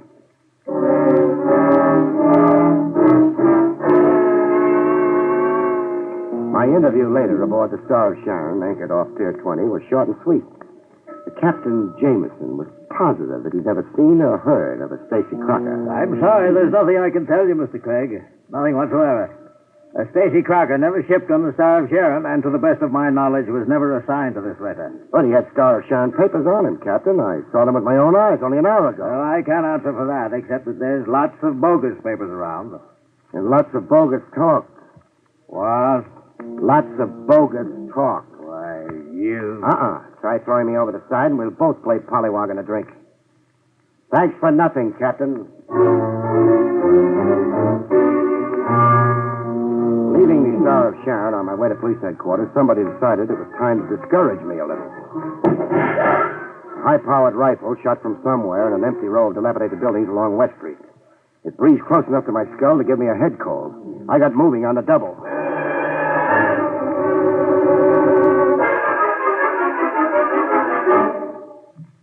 I had better look at police headquarters. Trav Rogers had wormed into the case as snug as he could get. About that corpse, Craig. Oh, the corpse that Ivy gave? The next time you send a man, I'll make it a box of candy. You were saying? Stacy Crocker was a professional informer. He'd come through with vital information for a fee. Then Crocker came to me with information to sell. I'd say so. Got any idea who murdered him? No, not yet. You mean you're not telling? I mean I don't know. What about the girl, Trav? Does her picture match anything in police files? I suppose I'm a fool to tell you. Yes, it matches a picture filed with us when she applied for a nightclub hat checker's license. A nightclub hat checker's license? Why the skeptical look? She wore ballerina slippers. You know, capriccios. No heels, low to the floor. So? So I'm a little disillusioned. And a little crazy. I have a license application here. Her name is Myrna Wilson. The address she gave us is the Hotel Mohansek. What's your position in this case, Craig? The usual 100% cooperation with the department. I'm your boy, and I don't cost you a cent. Jolly civic of you. Who brought you into the case? Joey Florio's bail bondsman, Sam Soloway. I was to get 10% of the bond money if I beat the department to Florio. Does the murder of Stacy Crocker and this Myrna Wilson have to do with Joey Florio? If I said yes, I'd only be guessing.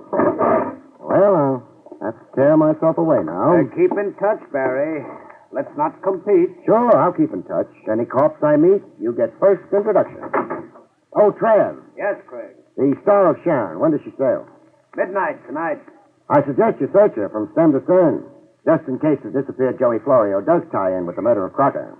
And just in case Florio picks the Star of Sharon as his way out. We have searched the Star of Sharon. While you had your feet up on my desk and ordered my office around, I had 20 men go over every inch of the Star of Sharon. Ah, clever man.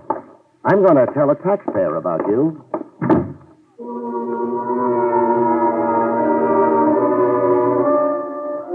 Blondie was next on the agenda. A residential dump, the Hotel Mohansick. A lobby full of nice old ladies clacking their dentures. A sedate room clerk tending strictly to business, the business of taking numbers bets. This dump reeked with refinement. If Blondie was surprised to see me, she didn't show it. As a matter of fact, it looked like she'd expected me and prepared for it. Soft lights and sweet music. There were hors d'oeuvres on a tray. Cordial glasses set around a colored decanter. And the smell of incense everywhere in the room. Is the party for me? If you want it to be, Barrie Craig. You're not surprised I came right to you? No. I knew you would somehow, sooner or later. You see, I made inquiries about you. Your reputation. What did my boosters say? That you're a bloodhound on the scent, that you get things done. My ears are blushing pink. What are you softening me up for? I need a friend. A boyfriend? A champion. How about a patsy? No, I wouldn't be fool enough to underestimate you like that. I'm in desperate trouble. You're not kidding. Let's get rid of the musical background, huh? That merchant seaman was very, very dead. I had nothing to do with his murder, I swear. You tried to prevent my identifying him. Yes, but only that. Why only that? Stacy Crocker was an informer. He'd gone to your office to disclose certain confidential information. I already know that. Confidential information involving me. Involving you in what? Robbery. I used my job as hat check girl to play lookout for jewels worn by wealthy patrons. Here, I'll show you. Where? Are they real? Very real. Rings, brooches, tiaras, loot. How did you manage to steal them after scouting them? You don't look like a society raffles to me. I had a partner. And the lucky sidekick? Tex Kirby. I'm telling you the truth, Mr. Craig. Barry. Barry, huh? We're really getting cozy now. But let's hear Kirby's version of it.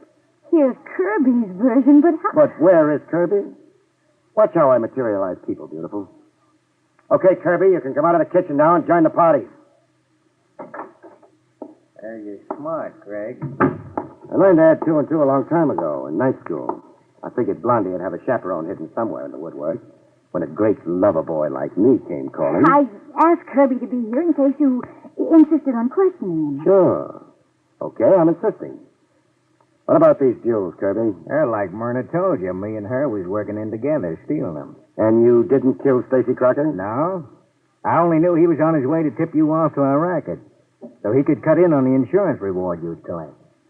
Well, so much for that.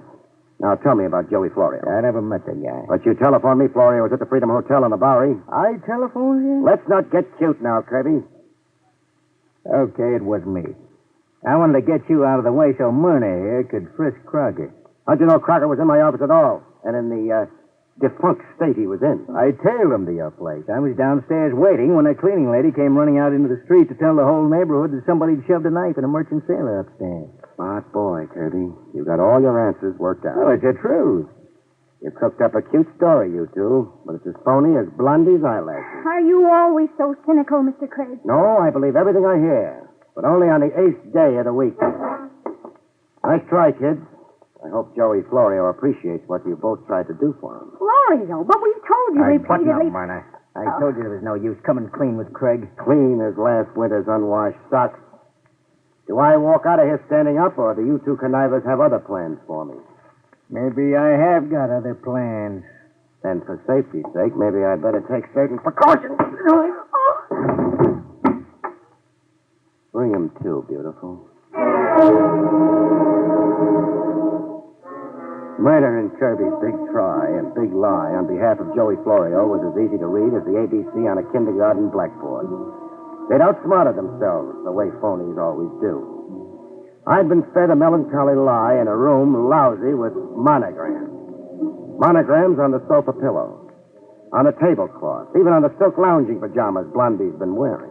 The monogram? JF. JF for Joey Florio. It all boiled down to one simple truth. I didn't have to be the seventh son of a gypsy to figure it out.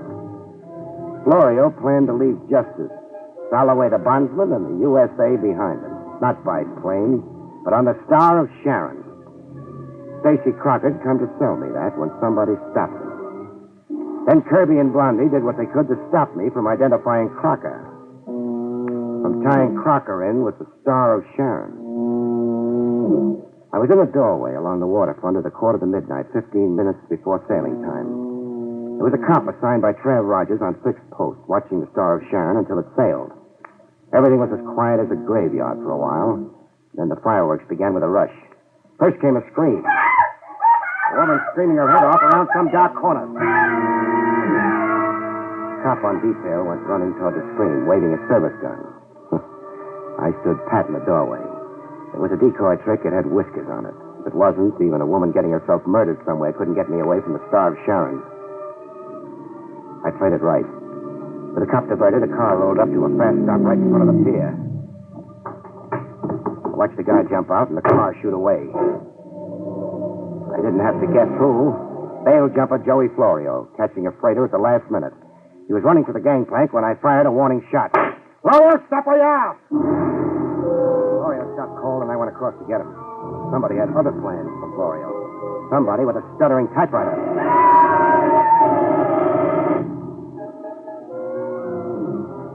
When I finally got over to Florio, he had more holes in him than a Swiss cheese.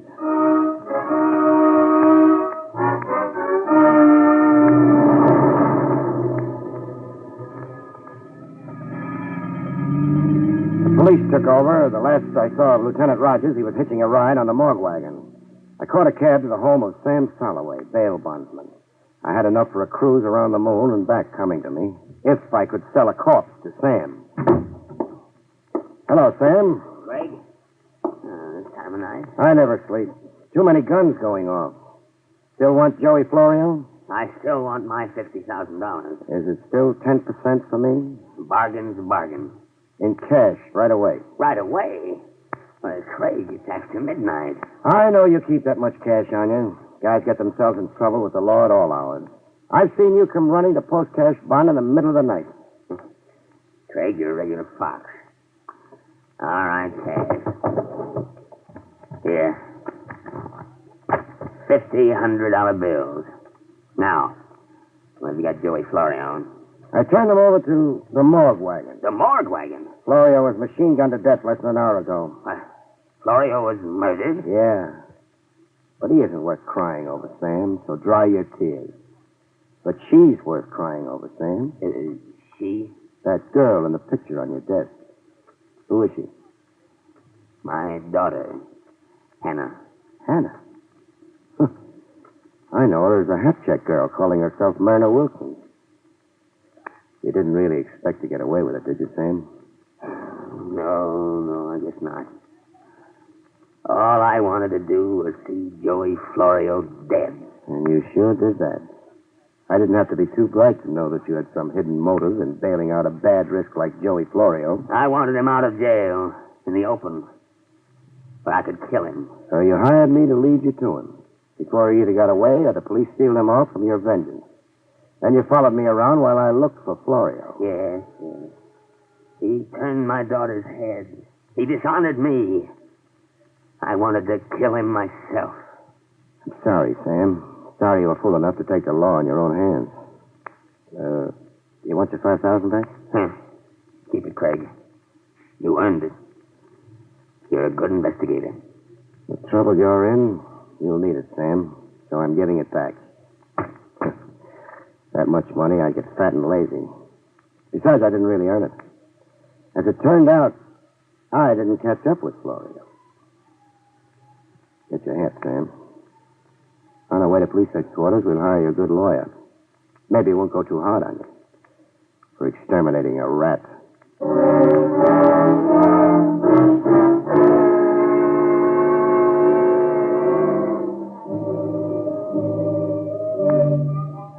You rest your feet in my business every chance you get. Any raised surface handy. Off go your shoes and up go your feet. You drowse off, wondering about things. Things like the bittersweet memories of an old song can stir up. A golden girl named Gloria and a portable Victrola in a park rowboat. You wonder about the crazy anger that changes a sad-faced little bondsman into a murderer. Salloway. Poor, sad-faced Salloway. How will it go with him in court, you wonder? And you worry. You worry. Good night, folks. See you next week.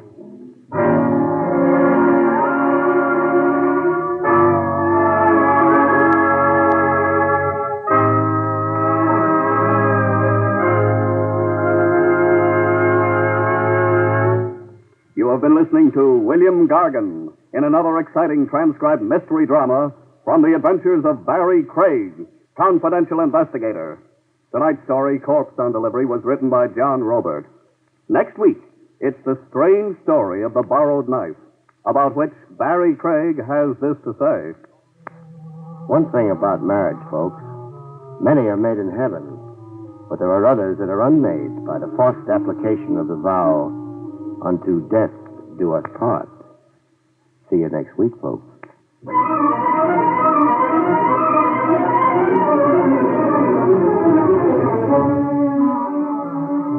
Featured in the role of Myrna was Ansie Strickland. Barrie Craig, starring William Gargan, was under the direction of Hyman Brown. Don Pardo speaking. Now it's Meredith Wilson's Music Room on NBC.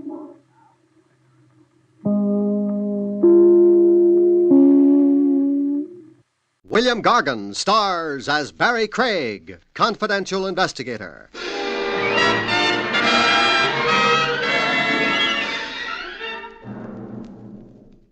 Anti-noise ordinances are fine and dandy.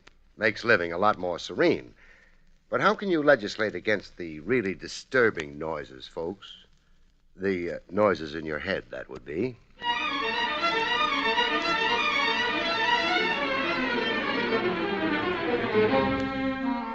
The National Broadcasting Company presents William Gargan in another transcribed drama of mystery and adventure with America's #1 detective, Barrie Craig, confidential investigator.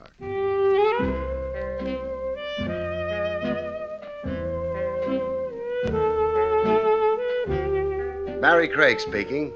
The footwork a confidential cop puts in isn't always paid mileage. Some of it's for free in the public weal and welfare. Like a trip I took to the Tombs one day to see an inmate named Maxie Potter. I'd gotten a begging letter from Maxie.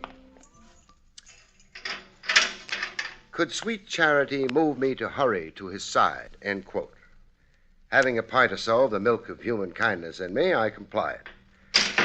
I found Maxie sitting on the edge of his cot. His eyes lit up like 100-watt bulbs when he saw me. Barrie Craig? That's me. Oh, you got a heart. And you've got a nerve. Just for asking you to come? For confusing me with the Legal Aid Society. What's wrong with helping people? Starvation. I don't get paid. No cream in my farina. I'll tell you what. I'll owe you your expenses. The road to hunger is paved with bad debts. Oh, shades of Mrs. O'Houlihan. Mrs. O'Houlihan? My teacher in continuation school. That saying you said, she used to say it. But it made no impression on you. No. What I went for was, it's blessed to receive. And so you wrote to me. And so you're here. Now, what do you want? For you to get me out. I never engineer prison breaks. Bail. Put up the bill. How much? $500. Dollars? Sure, dollars. Well, I haven't got it. Well, Uncle Real Estate, then. They'll take that for bail. I've only got a cemetery plot. See, now, wait. You're a citizen in good standing? Opinions divided on that. Well, Judge Ferganza, he'll let me out on what's the word I'm trying for? Recognizance. Yeah, on your... Well, will you? You've sure got a cheek. I got troubles. I share 'em. I'm not proud. What's the charge against you? Assault, 3rd degree, hardly nothing. Who'd you hit? Randy Lomax, the talent agent. You might have heard of him? Everybody has. He's been promoting my girl, feeding her baloney about how he's going to make her a big star. I lost my head. I hit him. What with? A brick. But that's between us. In court, I'm denying it.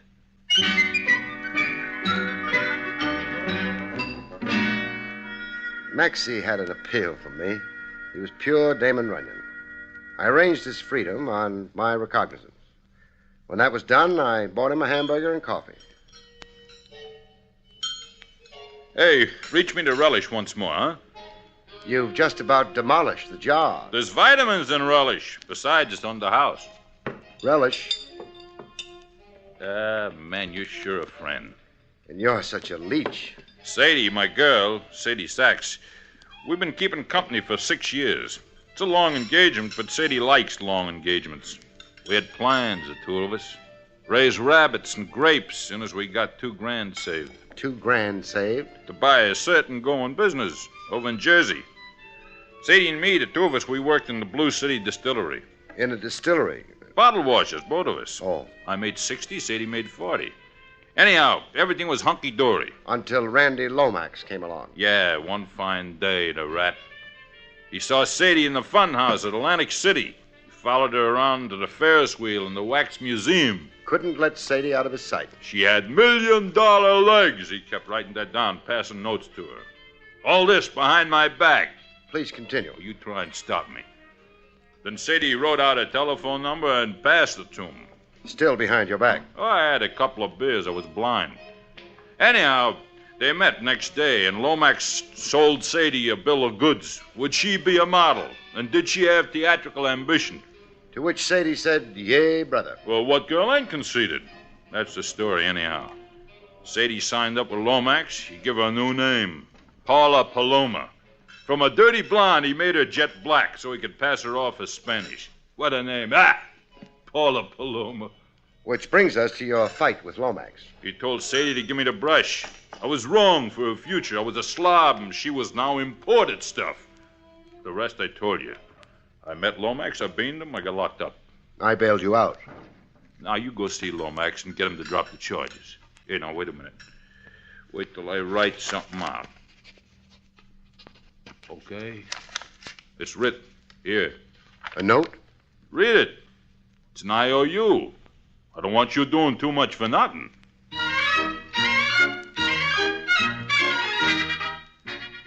Talent agent Randy Lomax looked like his black Homburg had grown out of his skull. He was wearing it when I called on him. And what made that so remarkable? The guy was in his pajamas. All right. I withdraw the assault charge against Maxie Potter on one condition. Name it. Maxie jumps off a high building. You want him dead? Dead. Or far, far away. Craig, tell you what. What? Maxie settles down in the Congo. Permanently. He signs a stipulation to the fact that it is permanent. Otherwise? I'll prosecute him to the limit. Such seething hatred for Maxie. Why? He's a pest, a menace, a loudmouth, a jerk, and lunatic. You cost him a girl he was planning to marry. That's Maxie's hallucination. You go ask Paula Paloma her point of view on Maxie. Alias Paula Paloma. She's Sadie Sachs. Look, forget the name Sadie Sachs. Oh, the public. We spent thousands advertising the name Paula Paloma. Paula Paloma from Madrid, Spain. That's her origin. Her mother was a royal countess. Her father was a fabulous industrialist. Her boyfriend was Maxie Potter of Jersey City. Shh. You deliberately trying to aggravate me. I came here representing Maxie. Maxie. Yeah. Let me show you the type of character you got for a client. I had a private detective draw me a diagram of Maxie. A report, Maxie's background, where he came from, why he gets in my hair. How come one man can be so crazy? Here, cast an eye over this line on a 2-page report. 1949. The Inwood Home. 6 months. Yeah, the Inwood Home is a sanitarium in Ohio. Maxie's punch drunk. Craig, on my advice, dump Maxie in the North River. Besides crowning you with a milk bottle in an impetuous moment, what other specific grievance have you against Maxie? He insults me on the streets. Language that makes my spine crawl. He hires children to throw garbage at me when I pass. And look, in a public restaurant, in front of 100 show people. Show people? My bread and butter, mind you. Maxie pours a plate of soup on my head. What kind of soup? Noodle soup. Limp noodles hanging from my brow like excelsior on a Christmas tree. Have I got specific grievances? Sounds like it's... It's not all so comical. I'm made ridiculous. But I'm also in mortal danger. How's that? Threats to kill me. Threats in what form? The cowardly form only Punchy Maxie could use. Here, these. Cartridges. Low caliber. Low, high, medium. They mean murder. I find them everywhere. On my office desk, on the dining table. They come in the mail. A bullet to a letter. Craig, I'm being hounded into fear and insanity. Why do you only suspect Maxie? I got reasons. Well, let me hear. All right. These cartridges. They've been identified for me as belonging to Maxie. Identified by whom? Paula Paloma. Sadie Sachs. Craig, again, I beg you, please forget her other name.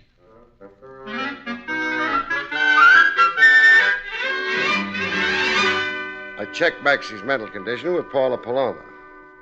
Was he ever actually confined to a sanitarium? In the time we were going together twice. I see. You identified certain cartridges. Lomax told you, huh? Lomax did. Why do you say they were Maxie's? Because I saw the identical ones in Maxie's room at least 50 times. He kept them in a candy jar on his mantelpiece. Why would Maxie keep cartridges in a candy jar? Ask Maxie why. Could Maxie kill Lomax? Anybody could kill anybody. It's a free country, haven't you heard? Name somebody besides Maxie who has it in for Lomax. Daisy? Who's Daisy? Lomax's wife.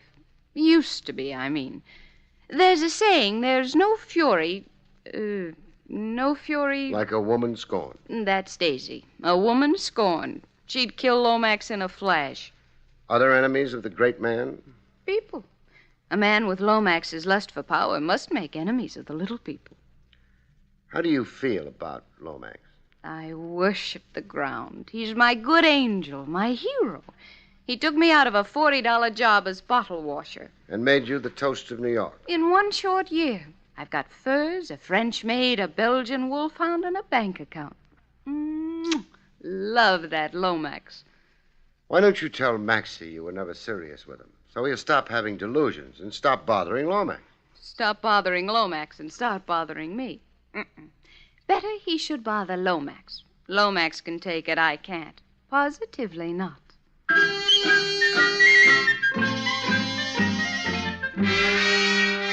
That evening, my client Maxie made no bones about being a little on the weird side. Sure, I'm spooky. I ever say I wasn't? No, not in so many words. Why you looking shocked, Craig?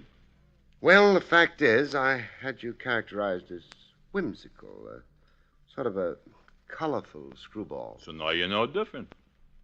So you ever get really violent, Maxie? Ever so often. The other day, I bit the ear off the dog. Why? The mutt was annoying me, jumping on and off my lap so I couldn't read the racing form. Was I justified? Maxie. What? I don't want to be a fair-weather friend, but... Hey, you're not edging up to ask me to go back to the tombs. Well, on the loose like this, I'm responsible for you. So I ain't behaving? Are you? Yeah, I am. How about the cartridges you keep bombarding Lomax with? Oh, you, know about them, huh? I know about them. Well, quit doing it, okay? I don't need to be doing it anymore anyhow. What does that mean? Well, I did it to scare Lomax, but Lomax won't scare anymore. Not the way he is. The way he is? Well, what does that mean? It means I had a dream just before, right after lunch. I dropped off for a snooze, a few fast winks. Anyhow, I had a dream about Lomax. I always dream after pastrami and gherkins. Gherkins is what they call pickles. Yeah. Well, what did you dream about Lomax? That he was sleeping like me. Only he wasn't dreaming. Couldn't dream even if he wanted to. Not with all that lead in him. You dreamed Lomax was dead? Yeah, in his parlor. His head on the floor and his feet up on the sofa. An upside-down position. A comical look to him. Hey, where you going? Telephone, Lomax. I want to know if you were only dreaming, client. You're wasting time, Craig. How can a stiff get up to answer the telephone? Maxie, get your hat. We're both paying Lomax to call. Sure. Oh, but hey, on the way, let's stop off at a florist, huh? I want to blow $10 on a wreath for Lomax. I soon discovered that Maxie had uncanny powers of prophecy and divination. Get off the buzzer. Lomax can't hear it. Door's locked. Give it your shoulder. I'll have to, I guess. Some light on the subject, huh? Well, is it like I dreamed? Yeah. Only there's a discrepancy. What? You said feet on the sofa and head off. Yeah, I said. All of Lomax is on the floor. Hey, what do you expect from a dream? 100% accuracy? Oh. Shot through the neck. And down there, in the ribs. Maxie, did you do it? I wished I had. You may wish you hadn't. I was asleep in the room, I told you, dreaming. Hey, you gonna cause trouble for me? I should have my head examined for bailing you out of the tombs. Do that, why don't you? I'm for examining heads, like teeth. Why is a head any different than a tooth, huh? Maxie, right off, I'm handing you back to whence I got you. Right off? Take care of Lomax first, huh? He's dead. Show some respect.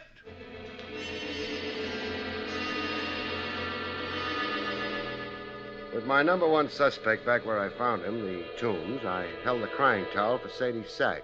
That is, Paula Paloma. I'm finished. Through. Everything was going good, and now I'm finished. So was Lomax finished, through. I'll be back washing bottles. Oh, I knew in my heart my good luck was too good to last. Lomax's death doesn't necessarily put the kibosh on your career. Lomax was my career. I'm his invention, his creation. Without him, I'm nobody. Boy, consider what the man did for me. I've seen the billboards. He got me elected Miss Gooseberry Pie of 1954, Miss Bottle Drink, and the girl most likely to... Most likely what? Oh, I forgot. I'm destroyed. Utterly destroyed. I'm a battleship at sea without an engine. Oh, that Maxie. Nothing points conclusively to Maxie. That ex-wife of Lomax's. Daisy. Do I remember your saying she had it in for him? She hated him. Everybody on Broadway knows that. Well, we're off Broadway. Where can I find Daisy? Stand on any corner and holler. She'll come running. Look, I want to cry myself to death, so stop asking me questions and go away, huh?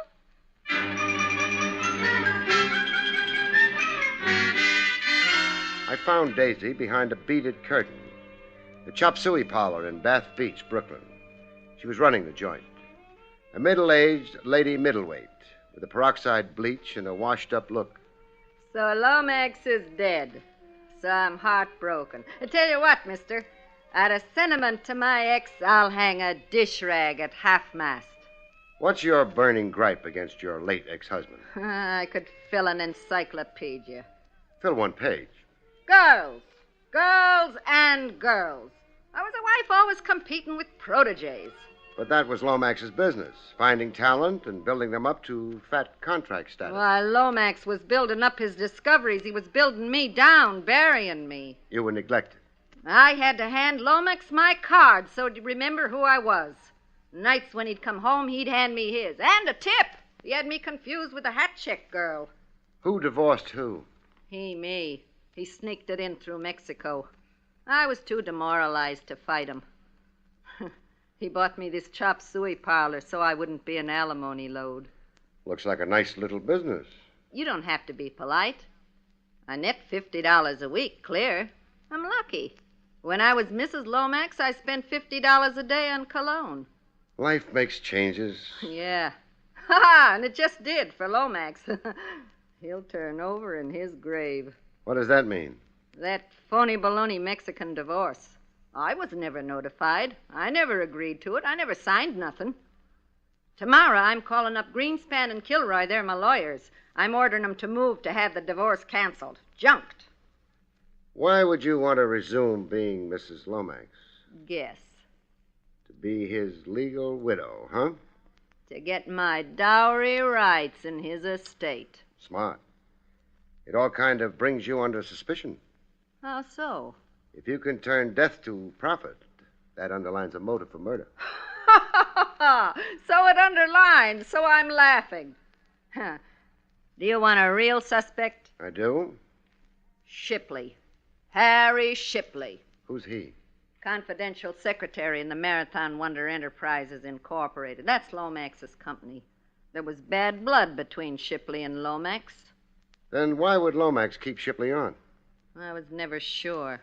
Something Shipley had on Lomax and vice versa, something Lomax had on Shipley. You never knew Lomax. Nobody did. He was always underhanded. Nothing with Lomax was ever clean cut out in the open. When's Lomax's funeral? The police will release the body for burial tonight. The funeral's tomorrow at 10 a.m. I'll be there. As his legal widow. You be there, too, and watch Shipley. Never mind Lomax in his coffin, just watch Shipley. Watch him and you'll see a happy man. Happy because Lomax is dead. I hadn't exactly planned on attending the funeral. Attend! This funeral will be good for you. How so? Perk you up, forget your troubles, make you glad to be alive. Simply delighted.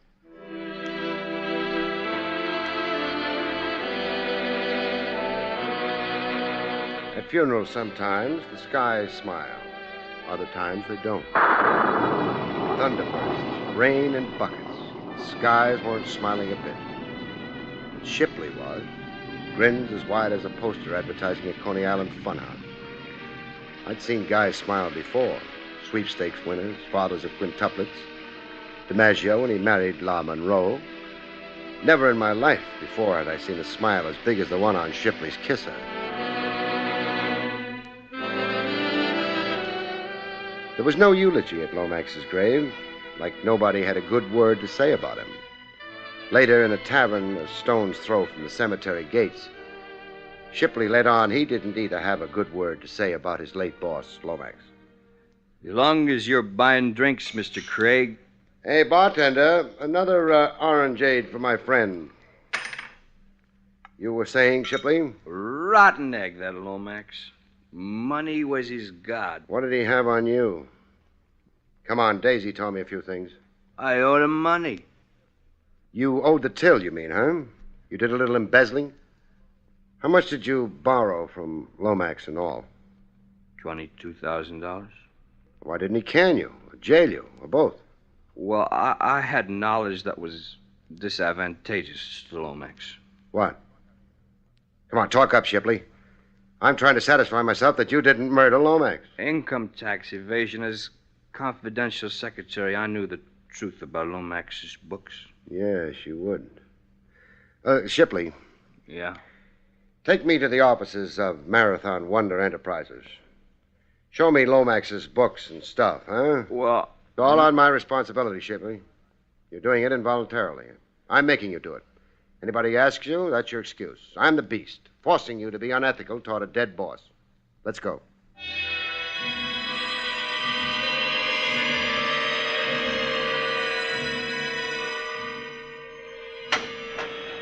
After 4 hours of snooping at the Marathon Wonder Enterprises, I got to know Lomax's business so intimately it would send a chill through Lomax. If he were alive, that is. I've done my very best to acquaint you. You've been a real help. Lucrative racket, Lomax's. His estate, when audited, will easily total $1 million.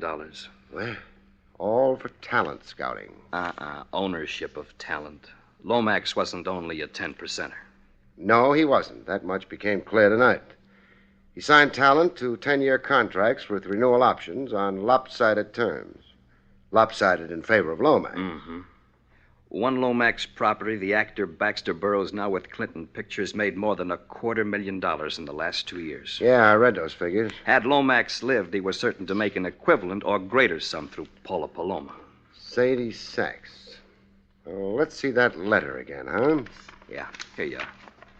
From the Mecca Elwyn Bayer Motion Picture Company. A firm offer of a 7-year contract to Paula Paloma. At $4,000 a week, scaling upwards every year. I'd say that's the best contract offer Lomax ever received for any talent he represented. $4,000 a week with Lomax in for half. Half plus certain expenses. Lomax was a genius at adding expenses. The 50% generally came closer to 70. Bad time to die. With money coming at him from all sides. Thanks, Shipley. It's been enlightening. Wait, Mr. Craig. What? The money I borrowed from Lomax, I've been repaying it so much a week for years now.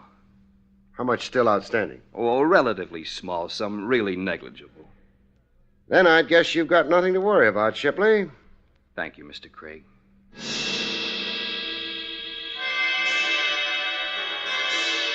Daisy, Maxie, Shipley, Paula. Eeny, meeny, miny, mo, whodunit. Maxie tried to simplify the guesswork for me. He tossed a bombshell at me through Paula. Read this. Love letter from an admirer? From Maxie in the Tombs, a human document. Mr. Craig, it's the cry of a tortured soul. Dear Sadie. Well, very interesting stuff. So what do you think? Maxie himself write this? It's Maxie's handwriting. Well, say something. It's a little incredible.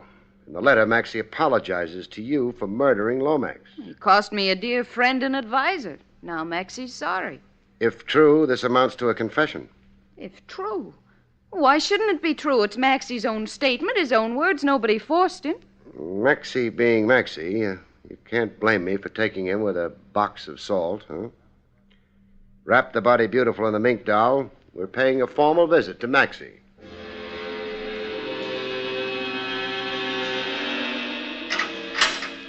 We found Maxie dining on caviar and chopped onions. All the eating's good in here. Caviar on the prison menu? A Ladies' Benevolent Society come through. They give me this caviar and a cigar.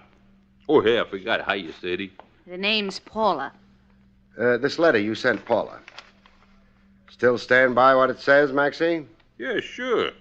So I murdered Lomax. What can they do to me? Fry you. Like fish. Am I responsible for what I do? Aren't you? I got a record that says I ain't. So you figure to beat the rap by pleading insanity? Insanity for the time being. Only while I shot Lomax. All of a sudden, I blanked out. When I come to, it was Lomax dead on the floor and a smoking gun in my hand. Where's the gun? I forget. I threw it away someplace. Nice try, Maxie. It proves something.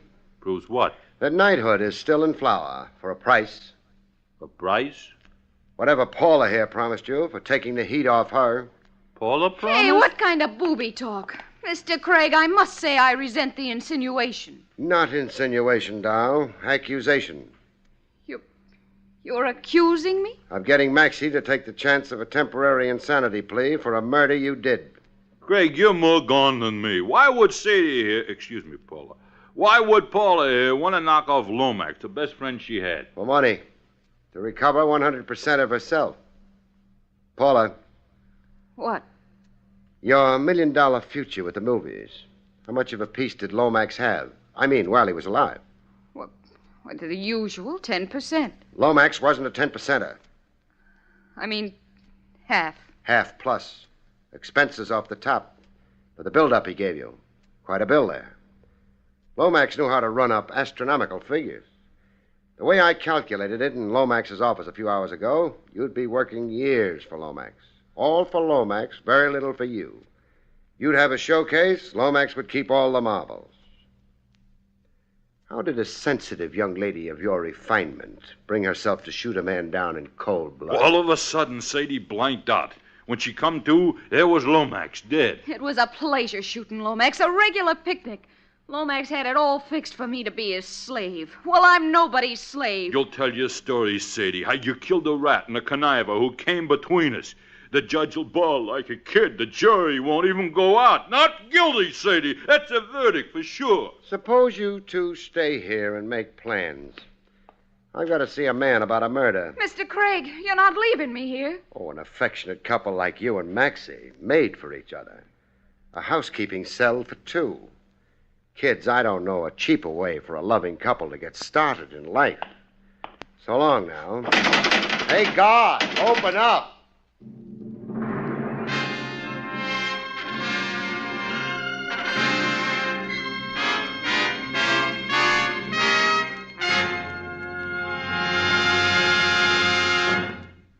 You have been listening to William Gargan in another exciting transcribed mystery drama from the adventures of Barrie Craig, confidential investigator. Tonight's story, For Love of Murder, was written by John Robert.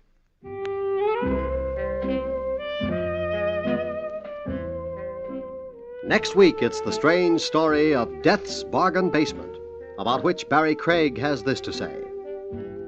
We call next week's story Death's Bargain Basement. It takes place in a department store because, as you all know, bargain basements are always found in department stores. But so, on occasion, is death. Good night, folks. See you next week. The National Broadcasting Company has just brought you an NBC Radio Network production with William Gargan, starring as Barrie Craig, confidential investigator, directed by Arthur Jacobson. Also heard were Barney Phillips, Tom McKee, Barbara Fuller, Gloria Ann Simpson, and Herb Ellis. Eddie King speaking.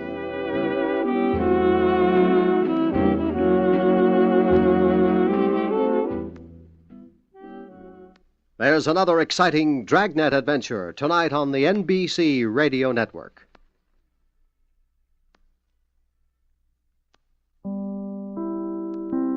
William Gargan stars as Barrie Craig, confidential investigator.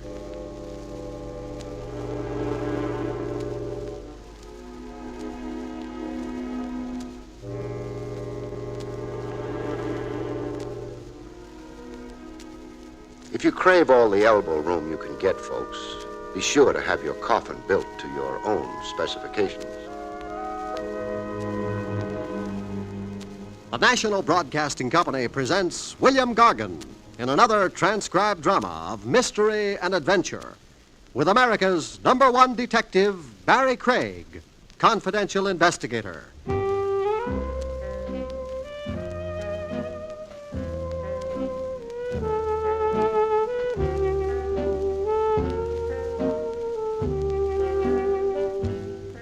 Barrie Craig speaking. Live sharply with your senses in high gear, as a confidential cop must. You notice things the average citizen never sees. Little situations that look normal on the surface, but aren't really. Like a loving couple on the subway, the Sea Beach Express, en route from Times Square to Coney Island. A cute red-headed girl with an ice cream look, and a young fellow with an actor's profile. He had an adoring arm around her waist, inside her coat. Young lovers, peaches and honey. Only thing, I could see the hard outline of a gun under the girl's coat. She was acting cozy, all right, by persuasion. Going through a tunnel, I changed seats to chaperone the situation. Nice day. Huh? You say something? I asked, what do you think of the world situation? Hey, what are you, some kind of a nut? Isn't everybody? Look, creep, blow. My seat's paid for. Well, my ears aren't. Oh, now, that's an unneighborly attitude. What does your girlfriend think about it? Mind your business about my girl. I can't. You what? Chivalry. I've got the taint of the southern gentleman. I once spent a weekend in Chattanooga. I can't ever pass up a lady in distress. What makes you think she's in any distress? Isn't anybody with a gun in their ribs? Look, wise guy, a gun can point two ways and I'll bite your tongue.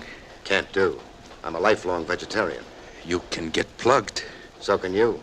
Even faster than me. What does that mean? Cast a downward glance, brother. My right hand in my right coat pocket. If I fired, now, let's see. Yeah, you'd be shot in the 7th rib. Who are you? Sir Galahad. I've got a suggestion to make. What? The next station stop, we get off. The three of us. You, me, and the redhead. If not? We'll both be disappointed.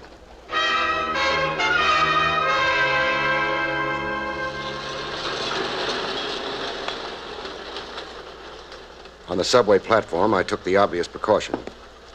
Your gun. Let's have it. Huh? Hand over your gun. Yeah, I guess you would want that. Only thing I'm not so sure I've got the drop on you. I know. First shot's yours, then my turn. You want it like that? Call me crazy. Tex, give him your gun. Tex, please. Looks like Angie's for you, mister. For you? She doesn't want you dead. Look, it's my life. You're not getting my gun. I'll have to lose it to you. Okay. You give me no choice. Don't, mister. Don't, please. Don't shoot Tex. No? He's stubborn, hard-bitten, crazy stubborn. That's his trouble. That's always been his trouble. You sound like it's been a long time with Tex. It's been a long time. I know him through and through. I see. So what's your line on the situation? Let him go. Just let him walk away. Take a walk, Tex. Sure. Sure, if you say so. I won't thank you, Angie. My hunch is Galahad here's too yellow to shoot anyway. Go, Tex. While you can, go. Sure. I'll be looking you up again. We got unfinished business, Angie. Now what, miss? Take me home. Home was a cheap hall bedroom. An all-iron bed and a linoleum rug with designs of cherubs pointing bows and arrows on it. There was a blue waitress's uniform hanging on a clothes tree. I wait on tables. Renzi's Chop House. No, I won't be able to. Tex, huh? He knows about my job. But doesn't know your home address? That's one secret I managed to keep. What are you two to each other? Sweethearts. We used to be. We grew up together on Elkin Street off Chatham Square. Rough neighborhood. A street killing once a month like clockwork. We became engaged when Tex was 14 and I was 12. A ring he stole from his mother. You still love him? How can I? Yeah. He's a bad actor. What gives between you two now? I don't feel free to discuss it. Well, maybe you'd better. He left threatening, quote, unfinished business. Also, I'd worry about his gun if I were you. I do worry, believe me. I'm up nights smoking and walking the floor. I'm a cop. Not the regular kind. Private. Confidential. I can handle a situation without being hemmed in by regulations. Meaning? I can be a friend. All right. I'll confide in you. For Tex's sake as well as mine. Tex came out of jail last week. First thing he did was look me up. Why? A sealed envelope left with me before he stood trial. Go on. Tex was convicted of robbing a payroll messenger. The Hubble Electrical Company. $30,000 was stolen cash. The court never got Tex to tell where the money was. Just took his lump, served 5 years. He stashed the money away. I don't know that. The sealed envelope left with you, it had to do with where Tex had the money. I'm sure you guessed that. Yeah, I guessed it. But I never opened the envelope. I didn't want it on my conscience. I felt that I owed some loyalty to Tex for what we'd been to each other. I remembered good times we'd had. Times Tex acted civilized and normal. You turned the envelope over to Tex last week. Then what? Well, Tex came back the next day. He couldn't find the money. It was gone. He accused you of a double cross. Yeah, imagine that I'd steamed open the envelope and then sealed it back. Where was the money supposed to be hidden? Well, Tex didn't say, and I don't know. Are you the only person Tex suspects? No. He also suspects his brother, Willie. Willie's his twin. Well, how does he connect Willie with the alleged double cross? Well, while Tex was up, I'd been seeing Willie. Oh. Dates. I needed companionship. I couldn't sit around like a stick of wood. Well, Tex thinks Willie got to the envelope, that I was careless with it. Where did you keep the envelope? Oh, there, under the linoleum. Could Willie have kidded you along just to get at the envelope? I'd say no. Willie's sweet. The opposite of Tex, hard-working and honest. He drives a laundry truck, works like a dog to get somewhere, but... But? Oh, you never know who to trust. You never know who's rotten in his heart. Yeah. Any money to tide you over while you stay away from Renzi's chop house? I got $4. You've got 24 now. Why are you giving me money? No strings attached. What good's my helping you if I let you starve to death? For so long, I'll be in touch. Goodbye. And, thanks.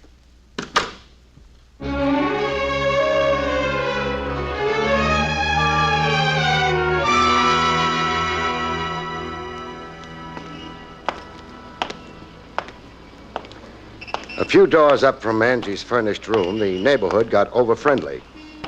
One resident constituted himself a committee of one to see to my comfort.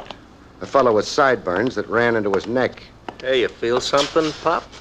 You've got 10 years on me, pal, so how can I be your pop? Well, my gray hair at an age, I do that on purpose.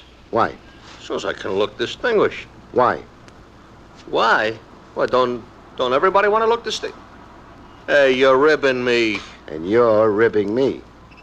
Yeah. I asked you before, do you feel it? I feel it. Huh.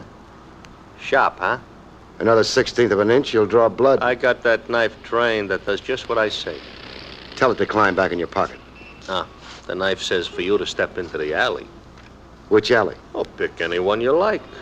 Okay, that one. Show the way.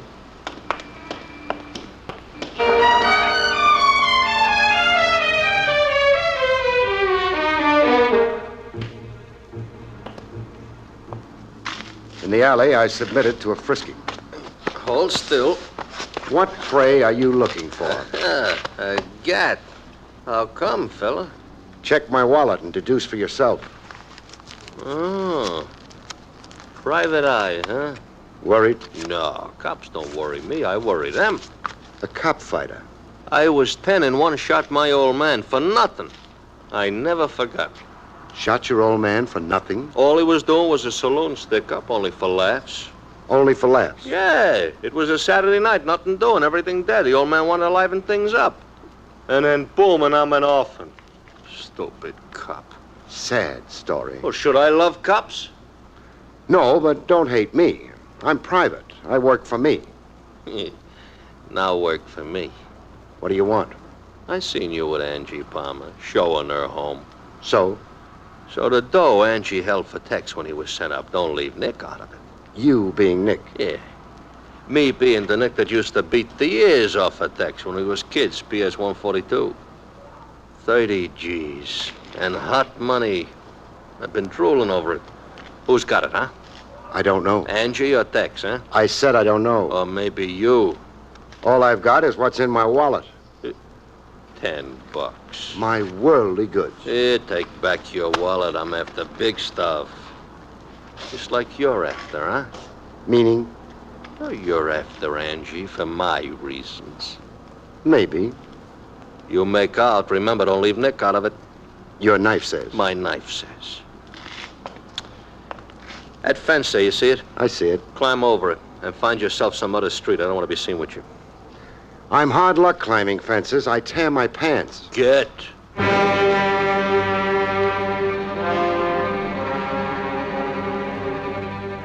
Tex's twin brother, Willie, didn't exactly look the part of a hard-working stiff who drove a laundry truck. The suit on him was custom-tailored. The shirt under it was pure silk. The ring on his finger had a rock in it the size of a rhinoceros egg. Prosperity all over him in neon lights. I haven't seen my brother Tex in 5 years. Trains stop at Ossining. Oh, Tex warned me never to visit him in Sing Sing. A feud between you? We're peas in a pod, only on the outside. Meaning? Tex has always given me a bad time, abuse, trouble. He resents my respectability. Being twin to a bad man has its complications. Such as? I'd been arrested time and again for something Tex did in the years before he was sent up. Ladies have identified me as a purse snatcher, stuff like that. I'd stand sweating it out in police lineups. Angie, why are you romancing Tex's girl? The normal reasons. Love? Uh-huh. Head over heels since I was this high. But Angie's been Tex's girl. Once. That's over. The guy your brother is, you're asking for a headache. I know. It scares me, but it scares me more to give up Angie. I see. I glean you've had more schooling than Tex. Night school. I take courses in speech and electronics. Pointing for trade? Radio, TV repairman. I figure someday to open my own shop. Tell me, what's the twist in Tex? Well, he was a show-off as a kid. He got used to the wrong kind of applause. He'd pull all kinds of petty stuff just to get attention. He couldn't stand being ignored. It drove him crazy, made him feel like dirt. He's still a kid showing off. Oh, but don't take my analysis for it. I'm not a psychologist. I've got a rough question for you. I think I know it. Go ahead. Did I get close to Angie? Or just to nose out where Tex hid the stolen $30,000? What's the answer? No. You have no idea where the loot is? No idea. Where can I find Tex? Have you any idea? It happens I do. In my own way, I keep a corner of my eye on him, concerned for Tex and to protect myself. He's hot-headed and unpredictable. I never know. Well, where can I find him? 22 Tillery Street, a yard house behind the Corning Iron Works. Tex has always used it as a hideout. Thanks for the information. Go easy on Tex, huh? He needs understanding. He needs a straight steer into his future. He's got a blind wall in front of him. I'm referring to the 30,000.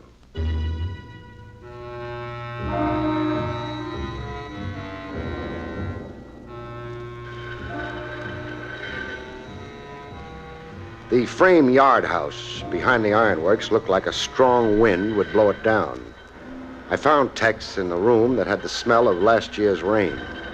He was stripped to his waist, stretched out on an army cot. More in a coma than asleep, his eyeballs popping in a lunatic stare and sweating a hot paste of sweat. Sick he couldn't be sicker, and delirious, babbling in a delirium. Mistake for Tex. Tex riding high. Velocity no good. 30,000. Beautiful, beautiful, beautiful. Old Dunstan's chicken farm. Walk a line from the coop. Easy. Oh, it's easy to do it blindfolded. Easy. Easy as pie. Easy. Pretty soon, I was playing nurse to a hoodlum, bathing his brow and cooling him down.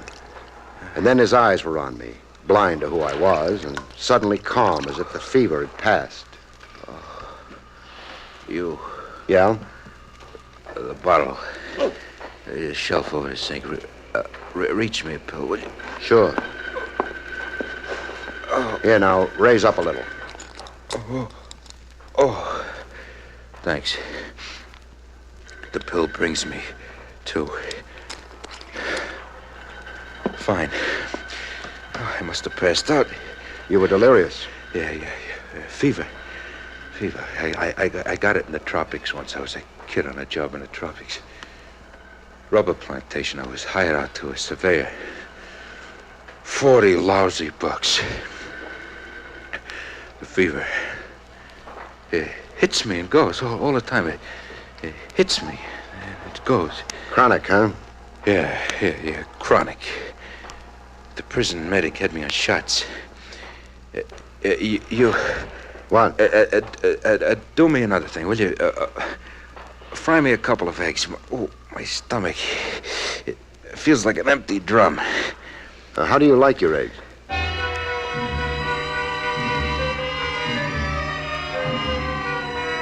He downed 4 eggs and a pot of coffee before he bothered to figure out where he'd seen me before.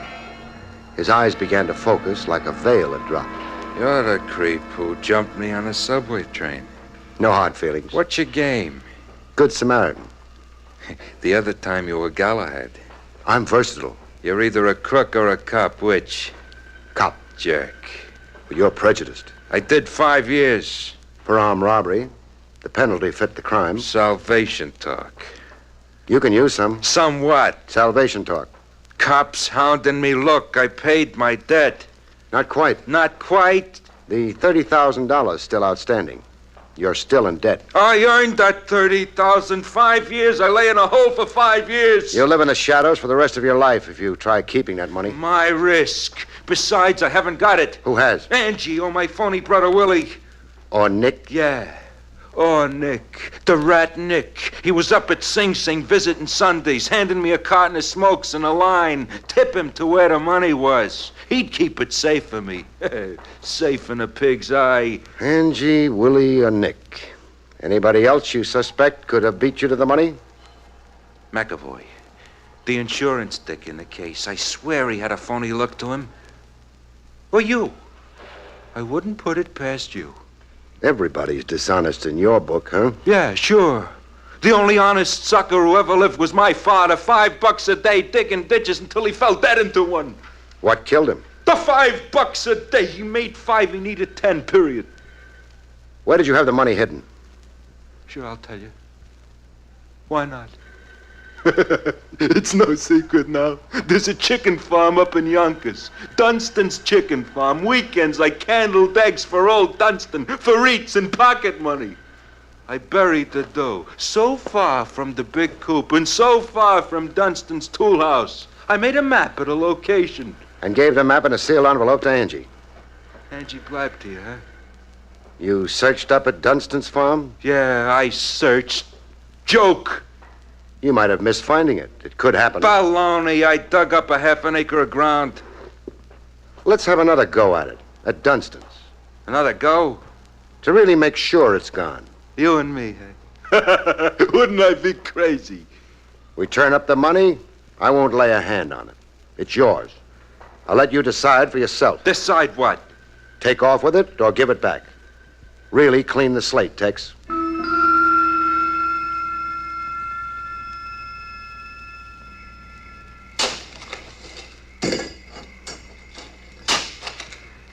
We had 4 hours of digging in the evening quiet of Dunstan's Chicken Farm.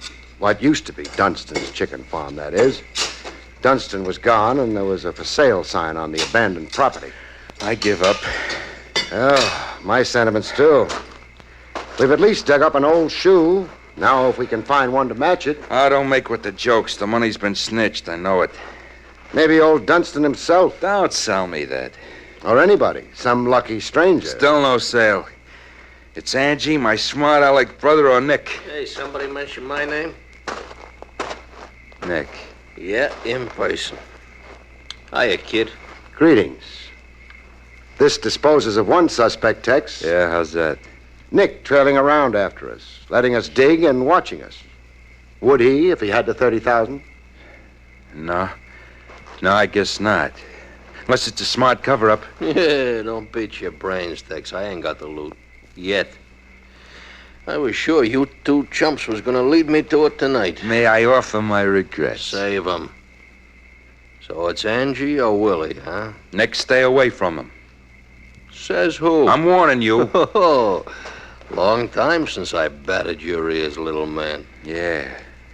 Yeah, I have taken my lumps from you. Sure, from kid days up. You've been my pigeon. Oh, Nick. What? Got your knife sharpened? Yeah, and pointing at both of you. I notice. But see what I've got. What?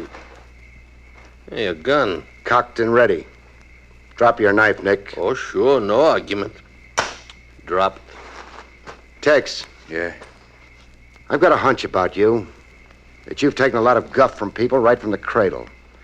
That it gave you, say, a complex. Made you try awfully hard to pass yourself off as a tough guy. Yeah, I've taken a lot of abuse from Nick here, right? He made me the joke of the block. All the time, the joke of the block. With his fists, fair and square, and the best man wins? Fists, my eye. With his knife. I got scars to show. Then go to it. Go to it?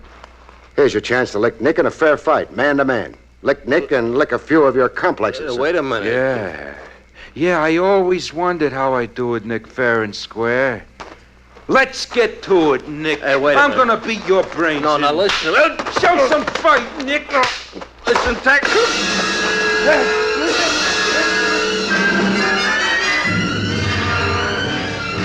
With Nick demolished, we had T-bone steaks for ourselves in a lunch wagon. There was a new shine to Tex. Confidence, but of a different variety than before. Oh, I feel great. Great. I'm glad to hear. Oh, like a weight off me. Like Nick was the symbol of something that had me down. Always had me down. Well, in flattening Nick, you proved to yourself you could make out on the level with honest sweat and toil. Yeah. It flashed through me the exact words you say. I got stuff I don't have to put on. I can be me. But I'm forgetting something. What? The money. The money's gonna pull me down low. Meaning? Somebody's enjoying it. But it's my rap. I'll get the short end of it from the cops, the insurance outfit. They'll never believe I lost the loot to somebody. I gotta put the screws on Angie and Willie. Tex. Yeah. I'll make book that neither Angie or your brother have double-crossed you. Well, why wouldn't they? They're just not the criminal type. Ah, that's crazy. While you're learning things, also learn to have a little faith in people. That's gonna come a little tough. Angie's a sweetheart, and your brother's solid gold. Yeah, nice words. Now, about the money. Who got it?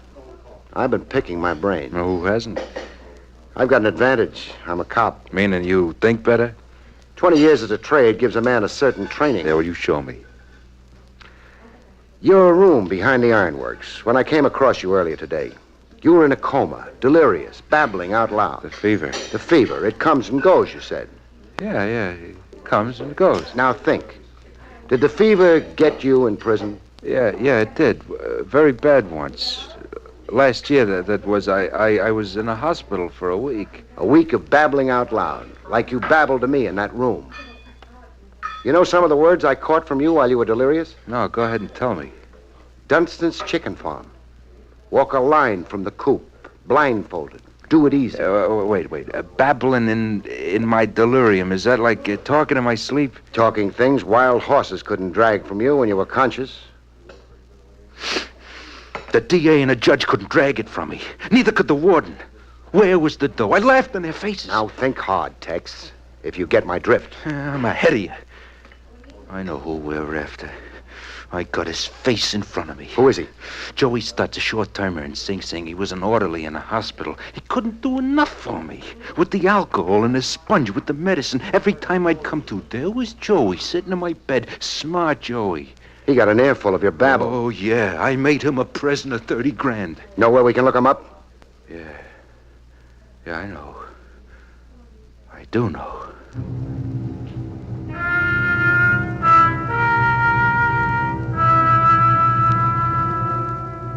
Wind up a case, you don't always do it to the king's taste. Or should I say, the law's taste. We found Joey Stutz, all right. Living it up big in a Park Avenue duplex. Funny-looking runt of a guy in a Japanese kimono and gold-stitched bedroom slippers. Joey had a surprise for us up his kimono sleeves. I wondered when you was going to tumble at my little trick, Tex. Your ears open while I lay in a coma, rat. It took just 4 days for me to figure out what you were telling me. How to walk 10 yards from the coop and then 5 more left of the tool house. Cough up the dough. I can't. Make it tough, Joey, so help me. No, take it easy, Tex. Take it easy. I'll give you what I got. Look, here. How much is there, huh? 82 cents. 30 G's, Joey. Oh, wait till I show you, Tex. Here, look. Canceled checks. Eh? You total them up, I think you'll get $30,000, just about. You went through $30,000? Sure, in a year it was easy. I had myself a ball. I had horses and dames and a fancy foreign sports job that I rented. Whoa. Tex, it was like a dream come true. A dream? Yeah, for 1 year, but you're king of the world. Money to burn, not a care in the world. Oh, Tex, come on, you had the same dream yourself, huh? Yeah. I had the same dream myself. Yeah. I sure had. Climaxes happen like that. A fortune blown to the winds, and that was all there was to it. I consoled Tex. Craig, what's my situation now? Well, we get the truth on public record. I'd say you're in the clear yourself. Blameless. Free to live the new man. Joey here has a debt to pay. I'm ready to do time. Because, brother, what I did was worth it. Yeah, you had more fun. 82 cents left out of $30,000. How did you manage to hold on to 82 cents, Joey? I got a thrifty streak in me on my mother's side. Hey, look, you're grinning, Shummers. Yeah. I'm thinking how I'm going to take you downtown as you are, in your silk kimono and gold slippers. Huh? I want headquarters to see what the well-dressed crook is wearing nowadays. Shall we go, gentlemen?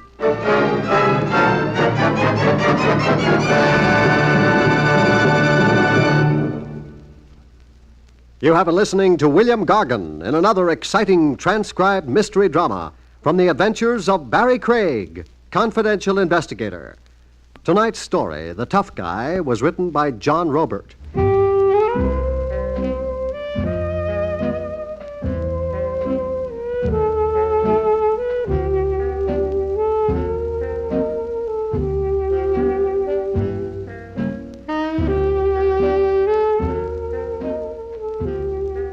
Next week, it's the strange story of murder by error, about which Barrie Craig has this to say.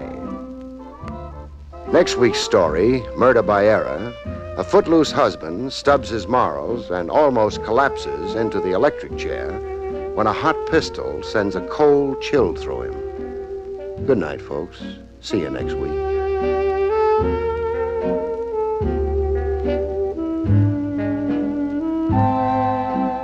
The National Broadcasting Company has just brought you William Gargan, starring as Barrie Craig, confidential investigator, directed by Arthur Jacobson. Heard in our cast were Charlotte Lawrence, Shep Menken, and Larry Dotkin. This is Eddie King speaking.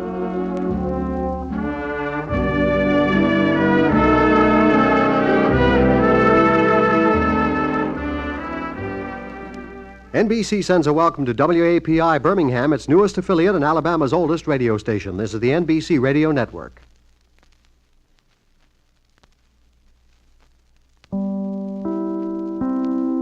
Hello? Craig speaking.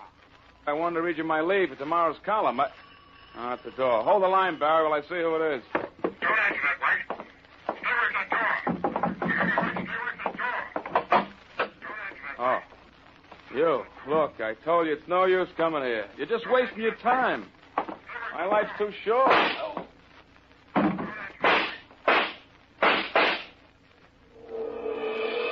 transcription, Barrie Craig, confidential investigator, starring William Gargan.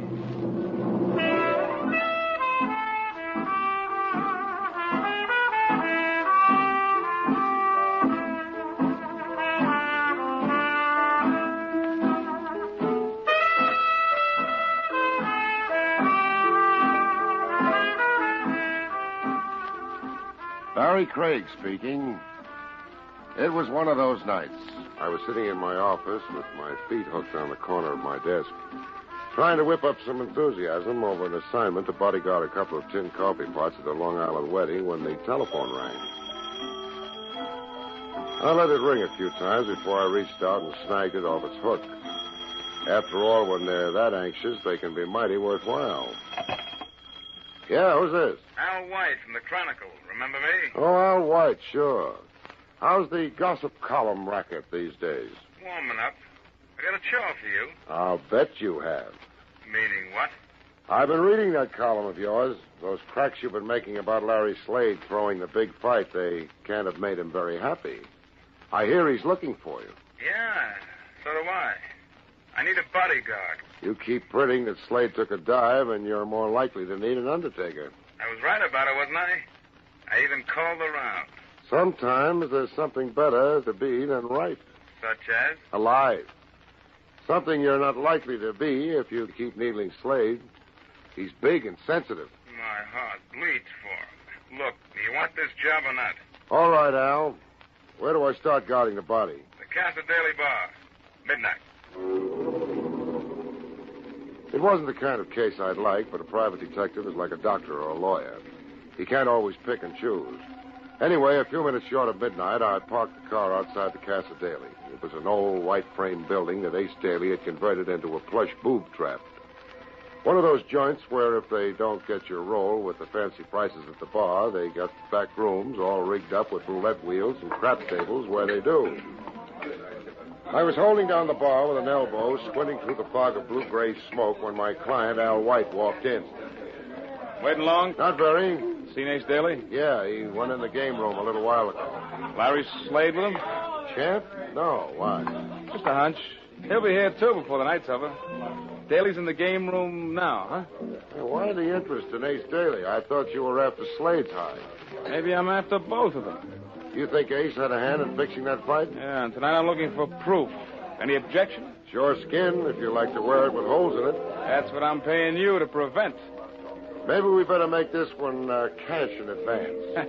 Can't you trust me? Oh, sure. I just don't want to have to go to the trouble of suing your estate to get my money. Oh, very funny. Hey, wait a minute.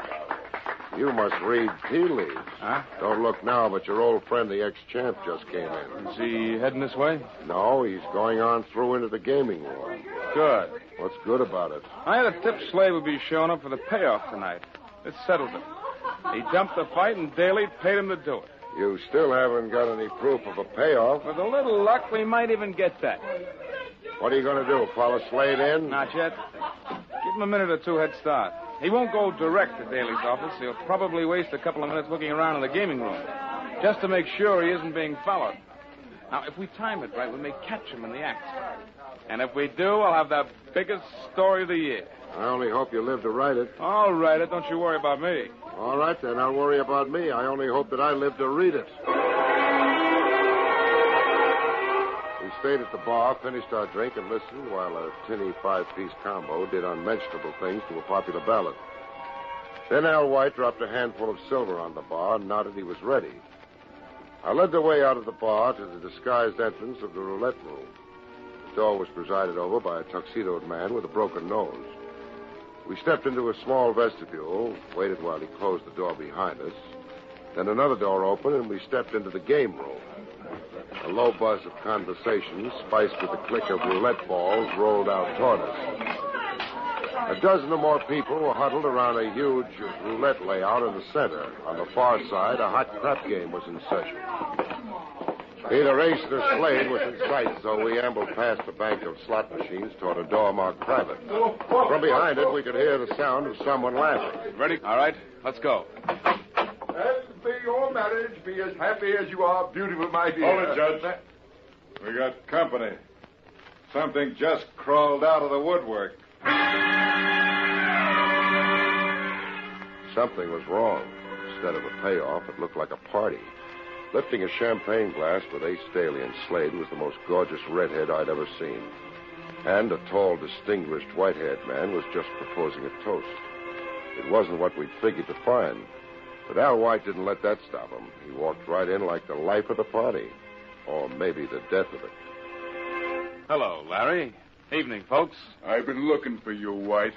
I'm going to knock Easy, you... chap, easy.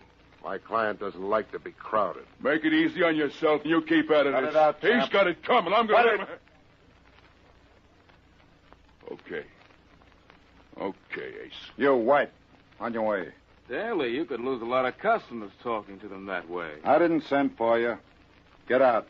Ace, who is this man? Yeah, Ace. Why don't you introduce us? I'm Al White, Miss Adair. I write a column for the Chronicle. How do you know my name? Recognizing faces is part of my business. And how are you, Judge Adair? I thought you and Ace Daly were old political enemies. How nice to see that you've gotten together. I think perhaps you'd better excuse us, Ace. Louise and I... Sit down, Judge. I'll take care of White. He's just about to leave.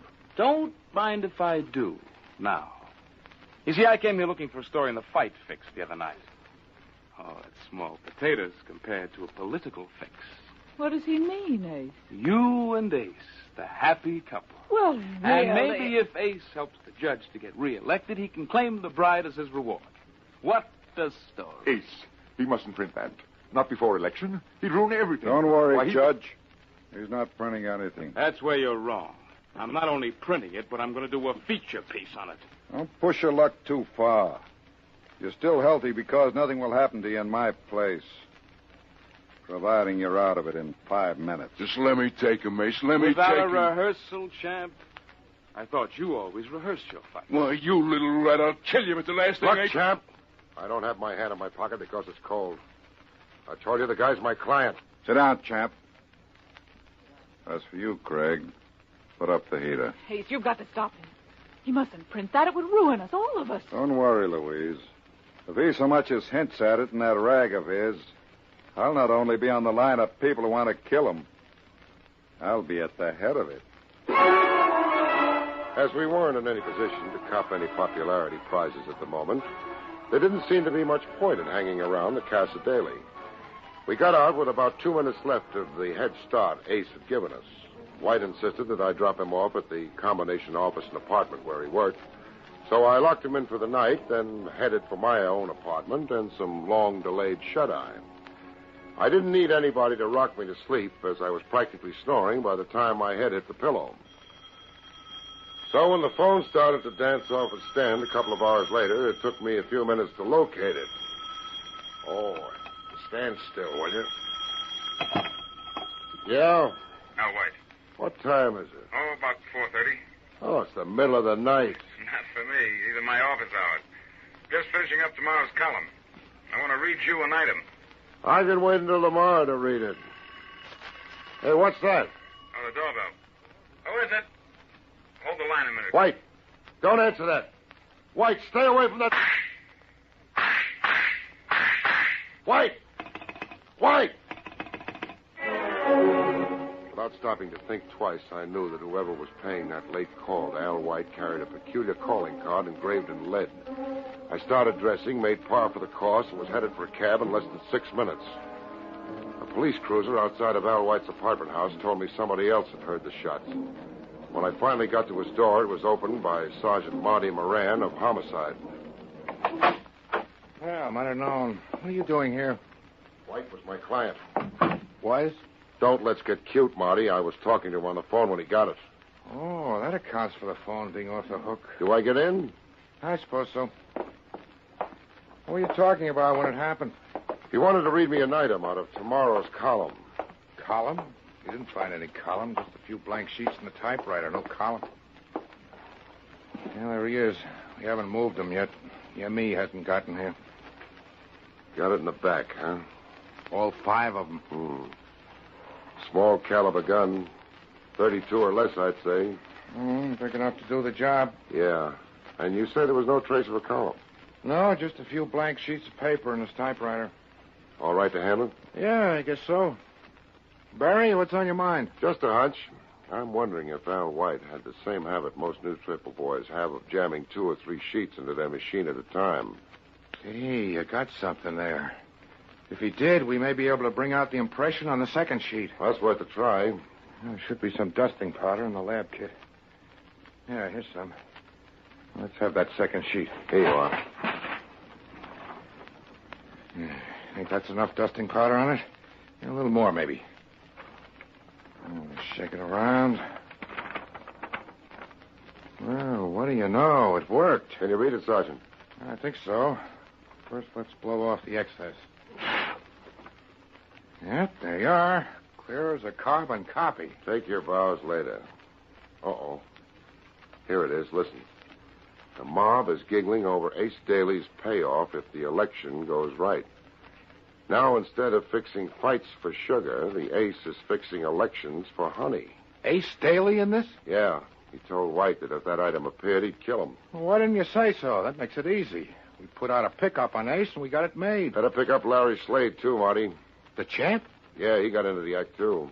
He promised to kill White if he mentioned fixed fights again in his column. Oh, fine. First I have no suspects. Now I've got more than I have teeth of my own. How many other characters promised to make this creep a prospect for a headstone? Offhand, I don't recall. But as I think of them, I'll keep you informed, Marty. I got away from Sergeant Moran as soon as I could. He was yelling pickup orders into the phone as I closed the door behind me. On the street, I grabbed a cab, told the cabbie to double back up a couple of streets to make sure there was no police trail on me, then gave the driver the address of the Adair home. It was an old converted brownstone house with a large brass knocker. Through the glass door, I saw the commoded figure of Louise Adair. Over her shoulder on the stairway, I could see her father, his white hair shining in the gloom. What? What do you want? I'd like to see you for a few minutes, Miss Adair. Now? What about? Murder. Murder? Yes, Al White, the columnist, a few hours ago. I see. Perhaps you'd better come in. What is it, Louise? You go on to bed, Dad. This, gentleman wants to ask me a few questions. Maybe your father ought to sit in on this. Leave my father out of it. Nonsense, Louise. Now, what's this all about? Al White, the columnist you met last night at Ace Daly's, is dead. Murdered. And this, gentleman, being a detective, has it figured out that Ace did it? I didn't say that, Miss Adair. I said he had a motive. So did a lot of other people. You, for instance, or your father. Ah. Why not? If White printed that story about you and Ace, it might have cost your father the election. And it certainly wouldn't help your social standing. Why, that's absurd. Ace and I were merely waiting for the proper time to announce our engagement. After the election, I suppose, when it wouldn't be so embarrassing? I can't have you making insinuations like that. I must ask you to leave. Suit yourself, Judge. I was just trying to make it easy on you. White was my client. And he's dead now. Maybe so. But when a guy hires me to see that nothing happens to him and something does, I want the guy that made it happen. But don't you see, we'll get dragged into it. The scandal will ruin Dad's chances of re-election. That's unfair, Louise. How can we help? Well, you can give me a fill-in on the time set up last night. What time did you leave the Casa Daily? About 4. We came home and went right to bed. 4, huh? That would give Ace plenty of time to do the job. Was the champ there when you left? Mr. Slade? No, he left before we did. His lady friend dances in one of the clubs. Lily DeVore. If you can call it dancing. He saw her last night, huh? That might be his out. My father and I'd like to get some sleep. If you have any more questions, would you mind if we discuss them later in some more suitable time and place? All right. Let's say 4 o'clock this afternoon in my office. Meanwhile, I think I'll drop by the Carteret Arms and have a chat with Lily DeVore. The Carteret Arms was a big, expensive-looking pile of rocks in the West 50s. By the time I got there, a heavy drizzle had started, and it didn't pep me up any to learn that Lily hadn't gotten home yet. I found a soggy cigarette in my jacket pocket, got it burning, and settled back to wait. The gleaming wet face of a jeweler's clock across the street said 10 after 2 when a cab skidded to a stop at the curb. Lily DeVore jumped out, ran for the protection of the lobby. I gave her 10 minutes to get settled, then crossed over. It took a 2-spot and a lot of fast talk to get by unannounced. The 2-spot was more effective than the talk. Anyway, I got up to 4D and knocked. Yeah? Message for Miss DeVore. Coming. Okay, Buster, let's have... Say, what is this? I want a little talk with you. Get your foot out of that door. Nice of you to ask me in. You mean I had a choice? Look, I don't know what's on your mind, but you don't... Don't be so modest, Lily. You know you're irresistible. Yeah. And I know something else, too. You're liable to be unconscious when the champ hears about this. I make it a policy never to worry unnecessarily. And I make it a policy never to entertain strange men without a warrant. That goes double for private cops. Outside. Okay. I just thought I'd help keep your champ out of the hot seat. But if that's the way you feel about it... Look, you can't pin that killing on Larry Slade. You know he didn't do it. That's not what the police think. Where is he, Lily? I don't know. Hey, where do you think you're going? Oh, just to have a look around. Get out of here and leave me alone. What's in there? I thought I heard something. Oh, mice, no doubt. That's just a closet. Stay away from it. Stay away, I tell you. As I moved Lily from in front of the closet door, I turned my back for a second. The door swung open behind me. I heard rather than saw the blow that knocked me to my knees. In that moment, the man in the closet made a break for it. He headed across the room for the bedroom door beyond. I was a little groggy, but I managed to follow him. By the time I got to the bedroom, I heard him go through the window to the fire escape beyond. I followed, stuck my head out. He snapped a shot at me from below. Gouged a chunk of windowsill a foot or so from my head. I pulled back fast. I wasn't that curious. Lily was still in the living room when I walked back. Okay, baby. Playtime is over. I lose my boyish smile when people use my skull for target practice. Who was it? I don't know. A prowler, I guess. If it was Slade, why did he run? You can alibi him for last night, can't you? What? Sure. Or can you? Of course I can. We were together all morning. He left Daly's before 4. When did he get to your place? About 4. We left the club together, and then we... You're lying, Lily, aren't you? No! If you are, I can check up at the club. You might as well admit it now. Oh, all right. The director called a rehearsal on next week's show. Slade got bored and walked out on it about 4:15. We worked through. In other words, he had time to knock off White. If he didn't do it, then why was he trying to hide here in your closet? Slade wasn't in that closet. Who was? I don't know. Who was it, Lily? Oh, what's the use? Why should I cover for him? It was Ace Daly. What was he doing here? Same as you, looking for the champ. To help him fix an alibi? Slade doesn't need an alibi. He didn't do anything. Why don't you leave him alone? Maybe I can help him. Where is he, Lily? I told you I don't know, and I wouldn't tell you if I did. That's what I thought. Just the same, if you want to see him get a break, you get to him and tell him to get to me. I didn't have long to wait. I just gotten back to the 4 walls and desk I laughingly called my office, shuffled the 2 ads and rent bill that represented my mail, and lit a cigarette when the phone rang. Hello? Larry Slade. I hear you want to see me. What about? I don't do business over the phone. Come in and... Yeah, and walk right into a police stakeout? Okay, so I'll come to see you. Where? If it's a plant, you'll never walk away from it. Where? The end of Pier 6, East River.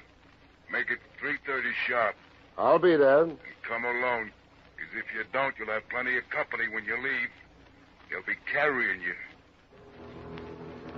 Pier 6 was a deserted strip that stretched out into the murky water of East River for a quarter of a mile.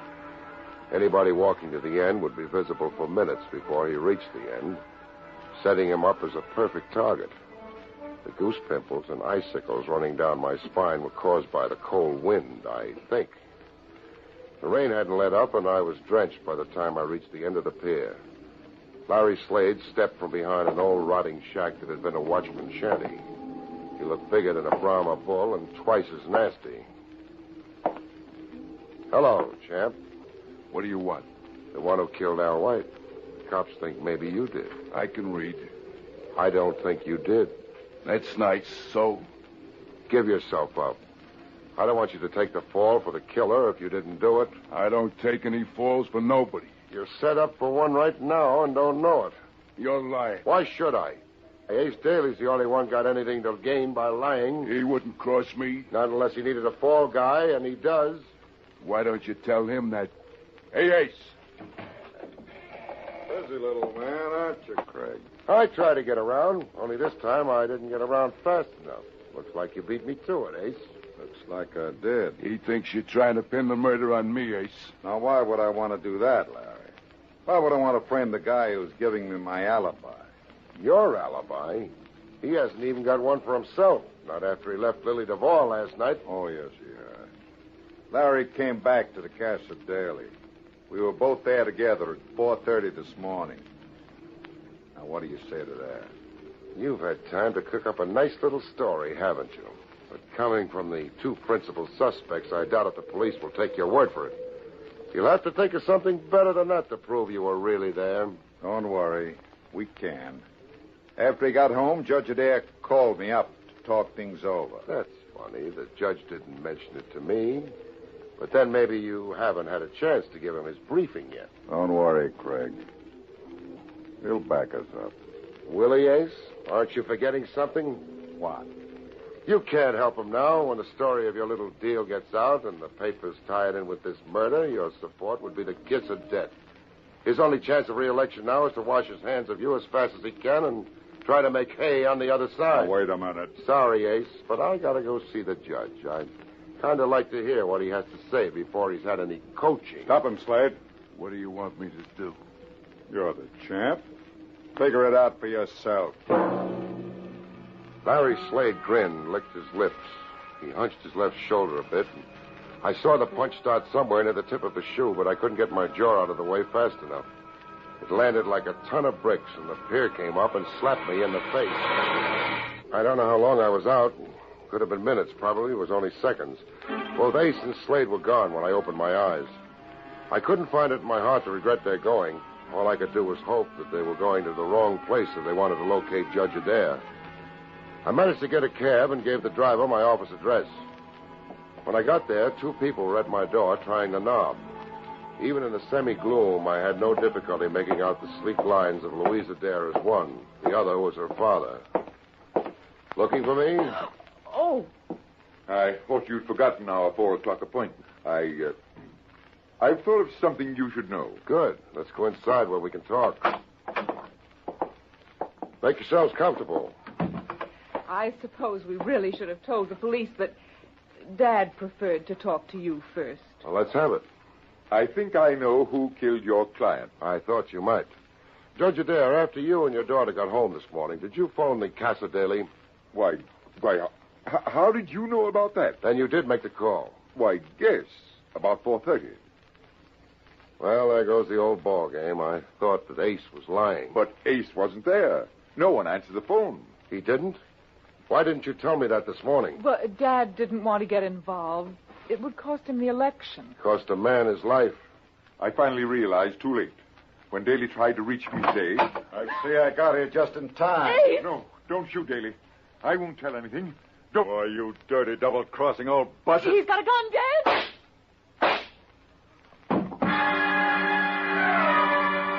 When the smoke cleared, Ace Daly was sprawled in my doorway. Louisa Dare was doing a good job of trying to swallow her fist. The judge stood dazed, staring down at an old .22 target pistol that he still held in his hand. I managed to pin my eyeballs back in their sockets long enough to walk over to Ace. At that moment, the door to my office burst open, and Sergeant Marty Moran came tearing in. What's going on here? Holy cow, Ace Daly. Who did it? I'm afraid I did, Sergeant. It was self-defense. Daly was going to kill both of us. Mr. Judge shot him, all right. Why should Daly want to kill you, Judge? He wanted to keep me quiet. I knew that he'd killed Mr. White. You were taking an awful chance going up against a pro like Daly with that pea shooter. I couldn't keep quiet and see him get away with murder. Even if it does cost me the election, I couldn't do it. Cost you the election? You kidding? You come out of this mess a hero. Delivered a killer all wrapped up. Just too bad Ace Daly didn't kill White. Didn't kill him? What do you mean? Yeah, you better translate that for me, too, Barry. Daly couldn't have killed White. I was talking to White when the killer knocked. He got up and let him into the apartment. So? He wouldn't hire me to hold his hand while he was talking to Daly in a public place, then let him into his apartment. But Ace could have disguised his voice. Won't wash, baby. White was shot in the back. That means he opened the door to the killer, then turned to lead the way into the apartment. He never would have turned his back on Daly. In that case, I have a little surprise for you. Brian, bring Slade in. We picked up Slade waiting outside in Daly's car. Ace? Who did it? I'm afraid I did, Mr. Slade. I thought he killed White. Which leaves us only one logical suspect. Oh, I get it. I'm supposed to be the fall guy, eh? Why, you two-bit Seamus, I'm going to let you have it. Right in the whiskers. You KO'd the champ. I owed him that. Holy cow, so I did. Hey, he didn't throw that fight. He's got a glass jaw. Well, I'll get him out of here and booked. He didn't kill White either. He never would have used a gun. He'd get a bigger charge out of beating him to a pulp. Well, if neither of them did kill White, who... You did, Judge. What? And that wasn't self-defense when you shot Ace Daly in my office. It was murder. That's fantastic. Why should my father kill either of them? Because White was getting set to break a story that would have blasted your father's chances. Ace knew your father killed him and covered him for your sake. But your father knew when the heat was on, Daly would throw him to the wolves. But to go up against Daly with a .22... Ace was a sitting duck. The judge shot him before he knew he was being double-crossed, using me as a witness that it was self-defense. Now, see here. This is ridiculous. I was in bed when White was killed. Sorry, Judge. I went to your house an hour or more after the killing. You were supposed to be in bed, but your hair wasn't even mussed. I won't listen to these lies. Tell them, Dad. Tell them. What's the use, Louise? I took a long chance and lost. I killed them. Well, they can't prove a thing. Yes, they can, now that they know the story. I left too many traces. Why did you kill White, Judge? I had to. My only hope of escaping prosecution for malfeasance was to be re-elected to cover what I had done during my last term. I would have done anything to be re-elected. even come to blows with a thug like Daly. Don't talk, Dad. They can't prove a thing. It's no use, my dear. I'm ready to make a full statement. Okay, boys, take the judge out. We'll book him later. For murder, I guess.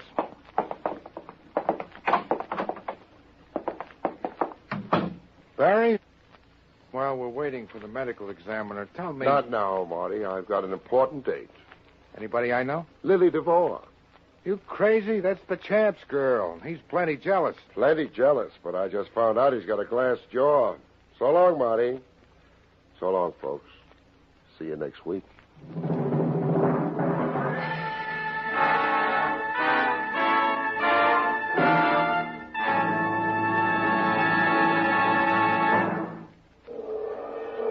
You have just heard Barrie Craig, Confidential Investigator, starring William Gargan.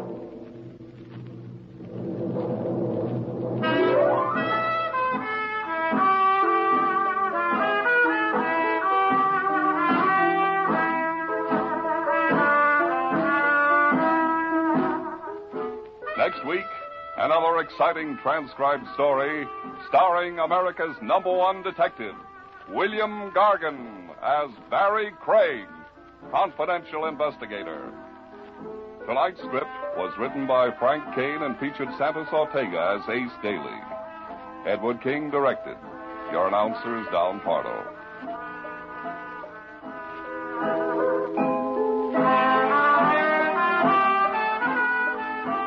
All names and places mentioned in this program are fictitious, and any resemblance to actual persons living or dead is purely coincidental.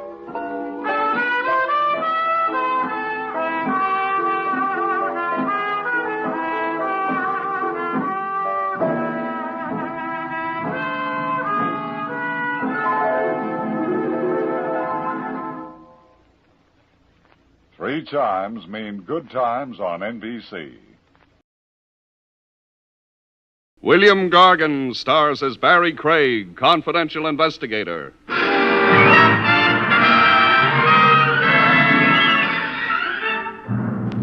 Buying yourself a murder can run into pretty big money, but after that, you've got nothing to worry about. The only charge for the chair you're invited to sit in is electrical.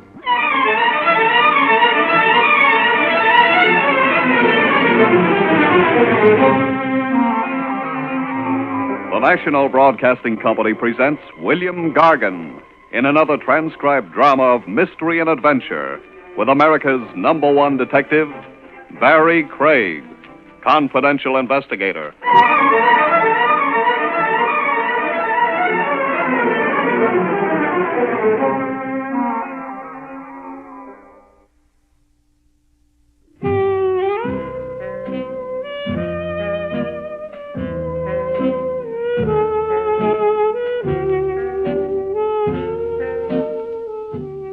Barrie Craig speaking. When you've been a confidential investigator for long enough, you don't surprise easy anymore. A man named Adolph Beck hands you a couple of $100 to help his wife buy a hat, and you don't lift an eyebrow. You take the couple of $100 and you meet Mrs. Beck the next morning at the Beck apartment. Adolph's gone to work, but you don't miss him. Barrie Craig? Barrie Craig. Nice. Will you wait? Sure. I couldn't very well go shopping in this, could I? Not unless you wanted to hold up traffic.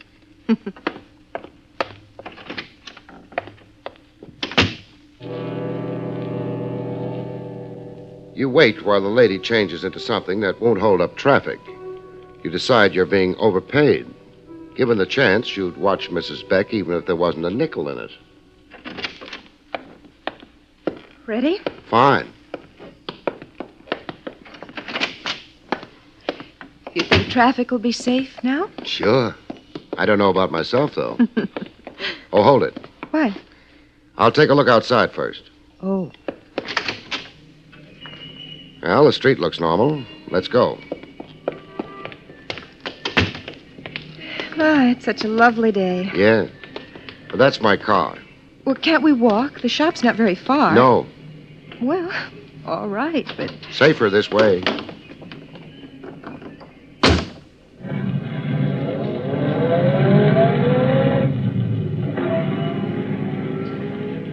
I don't know exactly what you think you're protecting me from. I don't either. Your husband wasn't very generous with his information. Well, then, He was generous with his money, though. I'm trying to earn it. would you believe me if I told you I didn't need any protection? Sure, but I'd believe your husband harder, though. Why? He's my client. I always believe my clients harder. All right. You go ahead and protect me, then. Yes, ma'am. Where's the hat shop?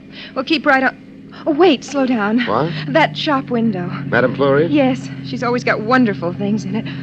Oh, Mr. Craig. Yes? Stop the car at once. Okay. That bathing suit. The red one. Looks like a bathing suit. Can you imagine it on me? Yeah. What do you think? I think it's going to be a hot summer. I've got to try it on. Come on. Whatever you say. Oh, I love to go shopping with a man. I don't get much of a chance. What's the matter with your husband? Adolf? Oh, he hates shopping.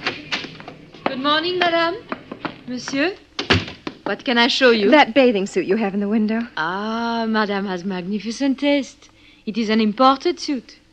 I hope I have here madame's size. Ah, oui. Altogether, I import only 3 such suits. Voilà. That's all there is to it? Tiens, monsieur, it satisfies the law, no? I wouldn't know. And what is more important, it satisfies the eye of the husband. If, of course, the wife is so charming as madame.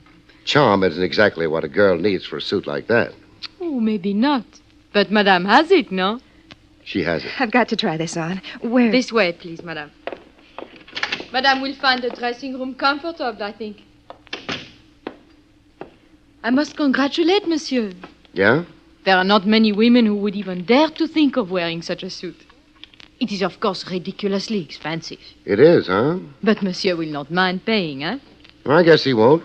I guess in the kind of deal he's got, he pays and likes it. Or anyway, pretends to like it. Madame Fleury wasn't quite sure how to take that. So she shrugged her shoulders, charmingly, the way the French do, and shut up. Time went by, and I got restless. Monsieur looks forward to seeing his wife in the suit, eh?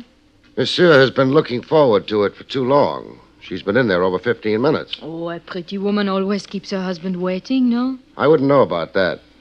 I still think she's been in there a long time. Would you mind hurrying her up? If monsieur is impatient. He's impatient. Tiens, then I go to advise madame. Madame? Madame? What's the matter? Madame does not reply. The door. She's locked. Well, let me. Yeah. Locks automatically? Automatic? No, it is necessary that one moves the latch. One has moved the latch. Mrs. Beck. Mrs. Beck. Madame Fleury. Oui? Get back a bit. I'm going to break the door down. But, monsieur... I'll explain later. Right now, I'm in a hurry. But this is barbaric. Is monsieur so jealous? Monsieur is scared. Well, latch wasn't too strong. Oh. Oh, nobody home. Not even in the closet. But that door there, where does it go? The back of the shop, a storeroom. Fine. Storeroom. Nobody home here either. But I do not understand. You and me both. You always keep that window open? Mais no, one cannot because of the thieves. Well, it's open now. Yeah. Short drop to the alley outside. She could have managed it. Tiens, you are of the opinion Madame flees? That could be the opinion I'm of. Come on. Oh, the bathing suit, yeah, she left it behind. The mystery grows. Fixing that door up is going to cost you a few bucks. Here's 10. Merci, monsieur, but what... Put the bathing suit back in stock. I've got a feeling Mrs. Beck isn't going to return for it.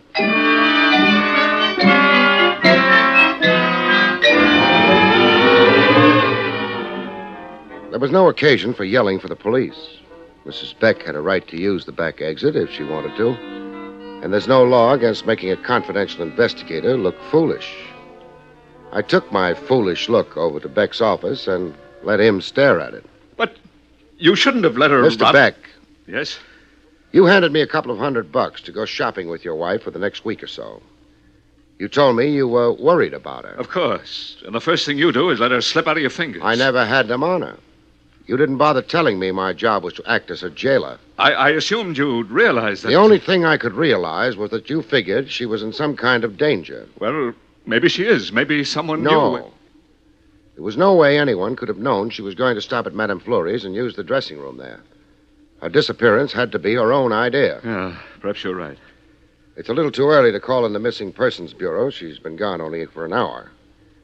But I know some of the boys downtown. They might stretch a regulation for me. No.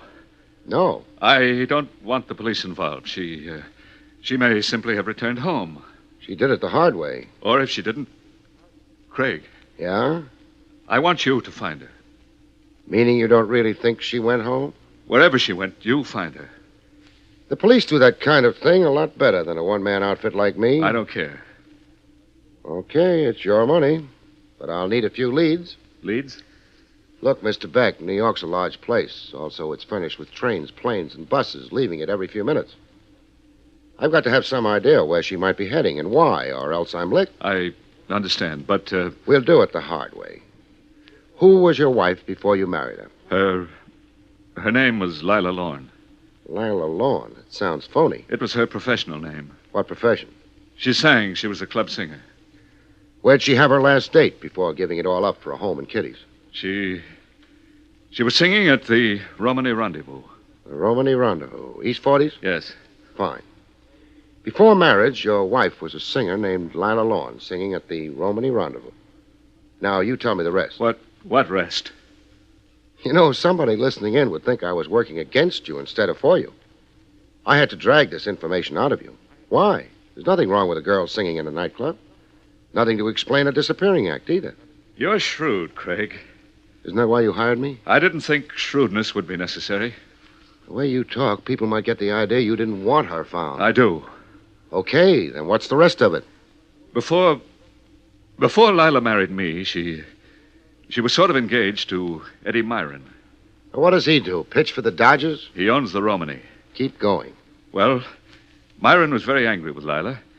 And myself, I suppose. I've always been afraid that he might do something. That's why you hired me? Yes. Myron didn't grab your wife. Nobody did. That flight out of the back window at Madame Fleury's was both unscheduled and strictly her own idea. So I understand. Meaning maybe she decided money wasn't everything? Look here, Craig, this is terribly difficult for me. And I'm not helping. All right, I'll get started. Only one thing. Yes? Suppose I find her and she likes it where she is. All Beck had for that was a stricken stare. Didn't look good on him, and I didn't waste time admiring it. I got out.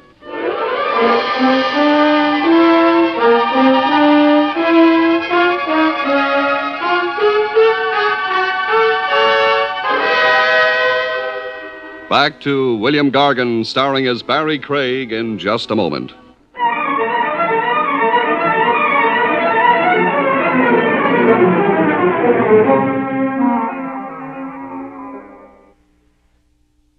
And now, back to William Gargan, starring as Barrie Craig, confidential investigator.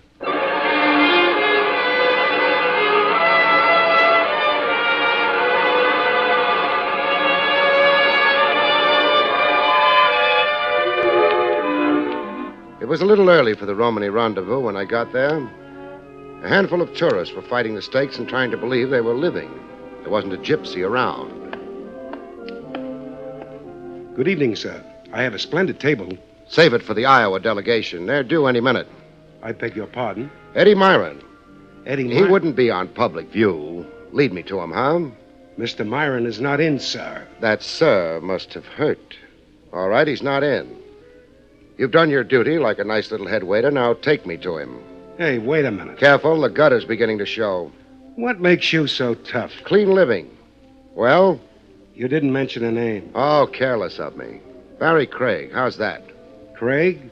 Private eye? Confidential investigator. More syllables, higher fees, class. Let's go, huh? Okay.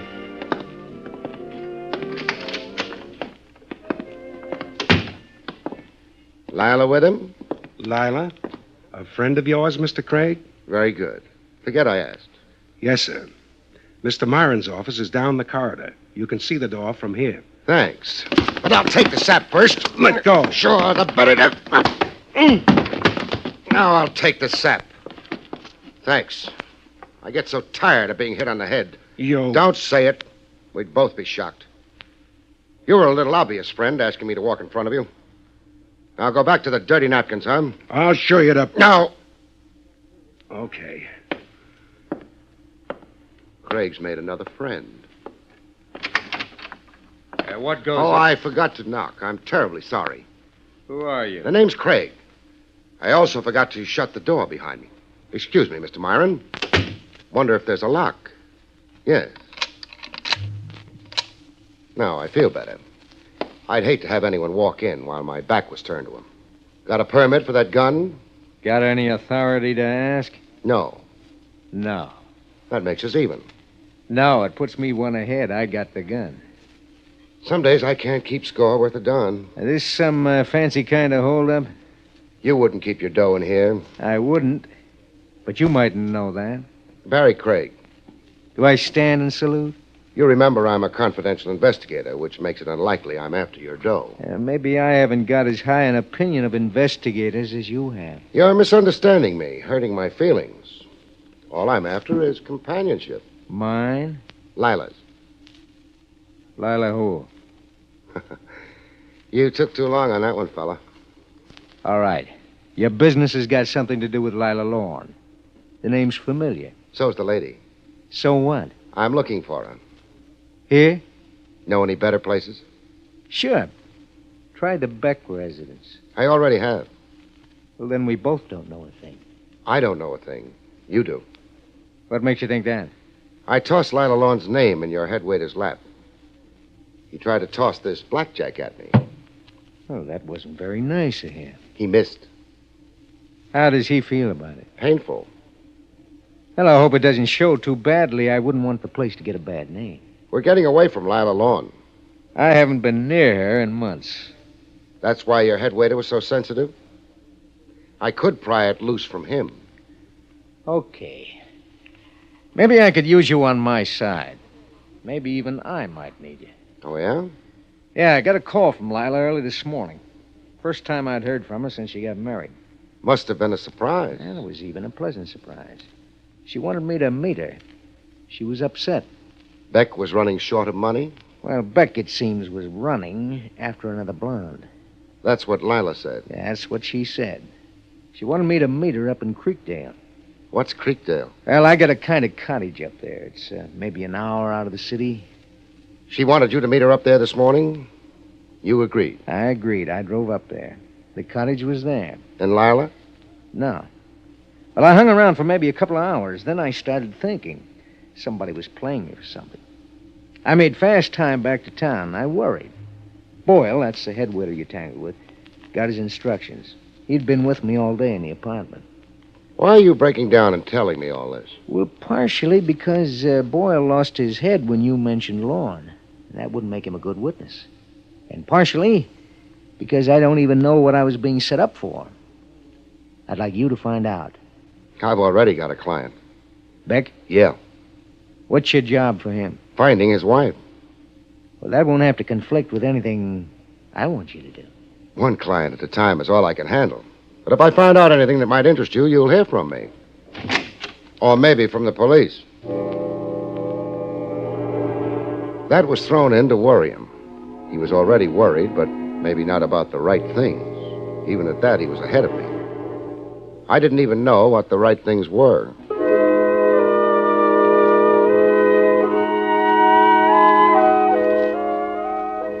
I checked with Beck. His wife was still out. That left me a choice. I could do nothing. I could try the Creekdale end. According to Myron, that was a dead end. But he could be a liar. Evening.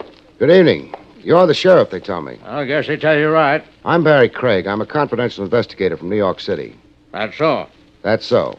Are you figuring on setting up business in Creekdale? Not exactly. Something else. I came up here to look through Eddie Myron's cottage. Yep. I thought I might find something there.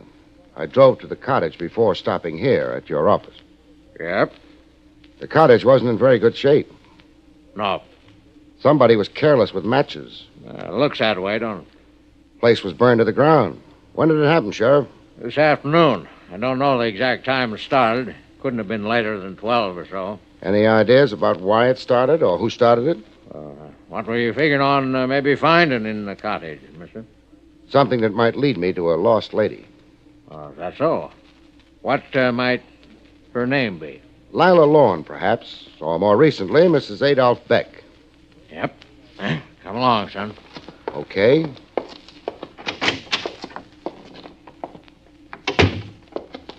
There she is, son. What? Yep. You found her in the cottage? Yep. Like that? Like that. You couldn't have identified her. All you can tell is that she was blonde. Enough of the skin on her fingers left to get half a dozen prints. No doubt about her identity, son. She's Lila Lorne, Mrs. Beck. She was pretty. Once. Yeah. Sheriff, could that fire have been set earlier than noon, say? Maybe. Thanks. Doc Peabody's got no idea if she was dead or not when the fire got her. Not enough of her left. You got ideas? I got ideas. Names attached to them? Not yet. Well, you'll get in touch with me if you get around to attaching names to those ideas. I'll get in touch with you. Goodbye, Sheriff. Oh, just a minute, son. Yeah? Doc Peabody couldn't swear whether she was alive or not when the fire got to her. He'll swear to something else, though. What's that? She had a couple of bullets in her lungs. The sheriff didn't have any expression on his face I could read when he let me have it. I held the post for a minute, couldn't think of anything else, and got out. I didn't mind the long drive back to the city. I needed it. Mrs. Adolph Beck hadn't been lovely to look at. It's open. What do you want now, Boyle? It's not Boyle. Not... Oh. Thought we were finished for the night. Not exactly. What do you want now? I've been up to Creekdale. Well, I hope you got more out of the trip than I did this morning. I got more. Tell me about it. Your cottage is never going to be the same again. Termites? What time did you leave there this morning? Oh, around 12. Hey, wait a minute. That sounds like somebody's checking alibis. Maybe somebody is. Alibis for what? Arson, for one thing. Arson? Your cottage was burned to the ground sometime today. Maybe you're careless with cigarettes. I don't smoke. I think you better get out of here. Okay, but nobody really worries about arson in connection with a cheap summer cottage. What do they worry about? Lila Lawn is never going to be the same again either. I didn't give him much of a chance to respond to that. I walked out. That would give him an opportunity to figure out what his response would be. I had another job. Who is it? Barrie Craig. Oh, come in. Thanks. Well, it's very late. I hadn't noticed. I hope you've got something to report. I have. You found her? Yeah. Splendid work. Is she coming back to me? I don't think she's got any choice in the matter. I hope you didn't bully her or... The reason she's got no choice is because she's dead. Huh? Yeah. The shortest way is sometimes the kindest. She was shot and then burned to death in a summer cottage that belongs to Eddie Myron. She'd gone back to him. For a while, it seems like. Or maybe a shorter while than she figured on. Have they arrested him? Not yet. But they'll get around to it once they tighten up a few things. The way it goes, your wife ducked me this morning, phoned Myron, and met him at the cottage shortly before 12. Uh-huh. What happened and why right after that, we don't know for sure. What we do know is that Myron headed back for the city sometime after 12. And sometime after 12 is also when the cottage started burning. Oh. Then it's not really proof, though. No. That's why Myron's not under arrest. He's a suspect. You could be one, too. Me? You're joking. You've got a funny sense of humor. Motive. Another woman. According to Myron, anyway. But that doesn't matter, because I saw you 10 minutes after your wife ducked out. I spent time with you. You couldn't have made it up to the cottage in time for the shooting and the burning. Not after I left you. Oh, then you were joking. Just showing you how tricky these things can be. Anyway, the main reason I came was to tell you my job's over. Your wife's been found.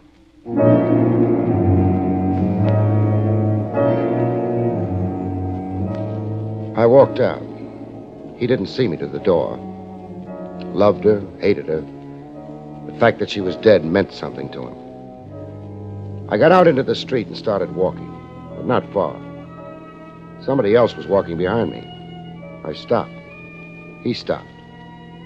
This wasn't my idea of fun. But it didn't matter because still another guy showed up. He didn't notice either of us, but we noticed him. I went after him, the hired man went after me. He must have made quite a procession. He turned off the pavement and walked into one of the small houses they still keep in New York City to prove that once upon a time it was a nice place to live in. I gave him a few minutes and then... While I waited for the doorbell to be answered, I scribbled a note on my card and dropped it. It would give the man following me something to think about. Yes? Police. Oh, all right. Thanks. You're not a policeman? No. Now, let's shut the door. I don't want the whole street to know I impersonated a cop. Mrs. Beck. Mrs. Beck? You sound surprised. Well, Maybe you're embarrassed. About the way you ducked me in Madame Fleury's this morning. I never did get to see how you looked in that red bathing suit. It's terribly late. It hasn't even begun to be late, Mrs. Beck. But I've got a problem bothering me. According to the police and to fingerprints, which never lie, Mrs. Beck is dead. You're not dead, are you? No, which leads me to a very funny conclusion. You're not, you never were, Mrs. Beck. You don't think that conclusion is very funny? I don't know what you want, what you're thinking. I'll tell you. Eddie Myron said Beck was running after another blonde. You're blonde. So was Mrs. Beck. That figures. You still haven't... Maybe you were holding out for marriage. I wouldn't know. I'm not asking. But Beck decided he'd have to get rid of his wife. He overheard her make a date with Eddie Myron. She was scared, I guess. And so he went to work. He got hold of me, hired me to go shopping with his wife.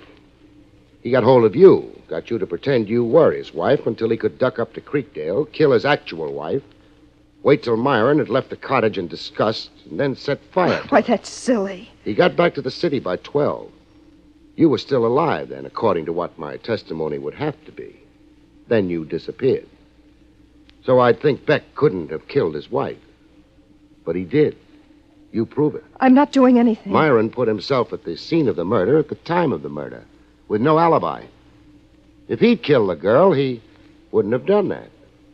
Therefore, the rest of his story has got to be believed. That leaves you. I followed Beck here.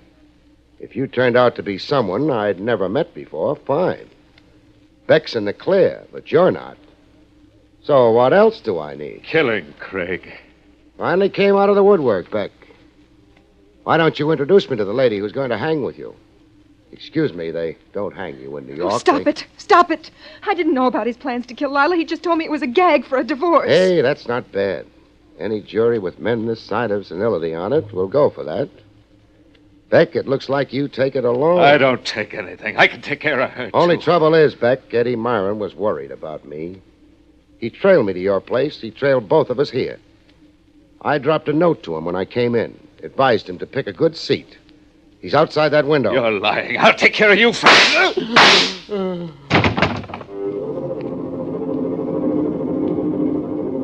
I wasn't lying. Myron winged our boy prettily. The police thanked him. They tossed me a polite nod, too. They didn't seem to mind finding the lost lady either. Headquarters would be a brighter place for a little while. I wouldn't be hanging around waiting for her to come out, though. I don't like red bathing suits.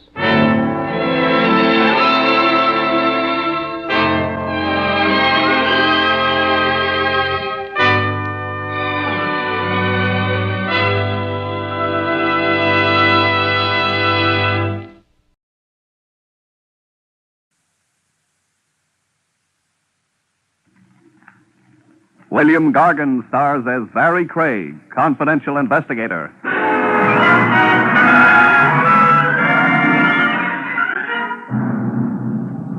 trouble with murder as an occupation, folks, is that it doesn't last very long. In no time at all, you come to a dead end.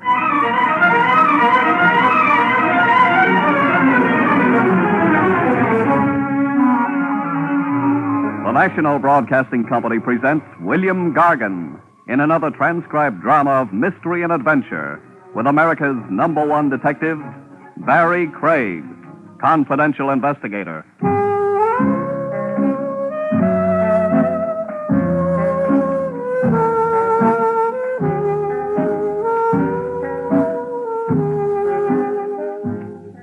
Barrie Craig speaking. An investigator's license costs only a few bucks.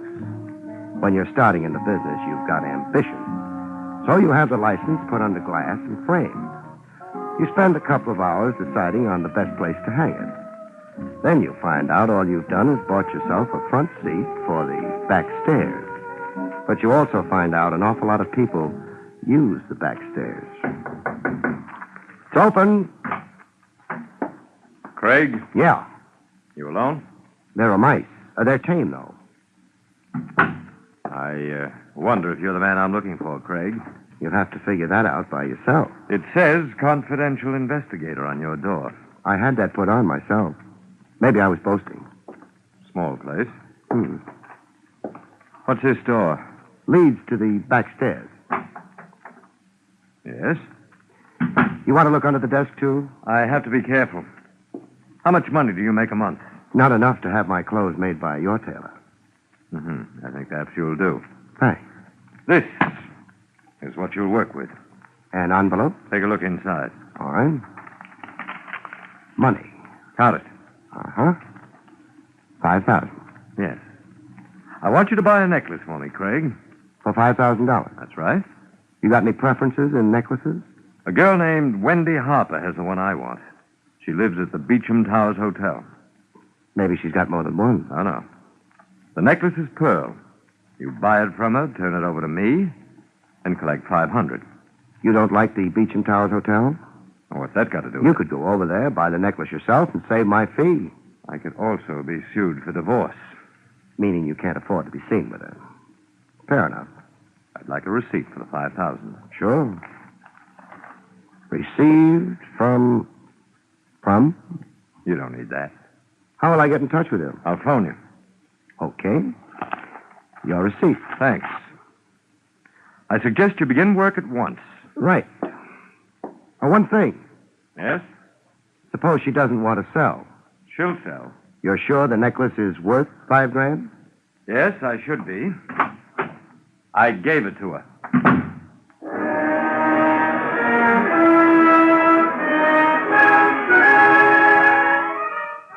I congratulated myself cautiously.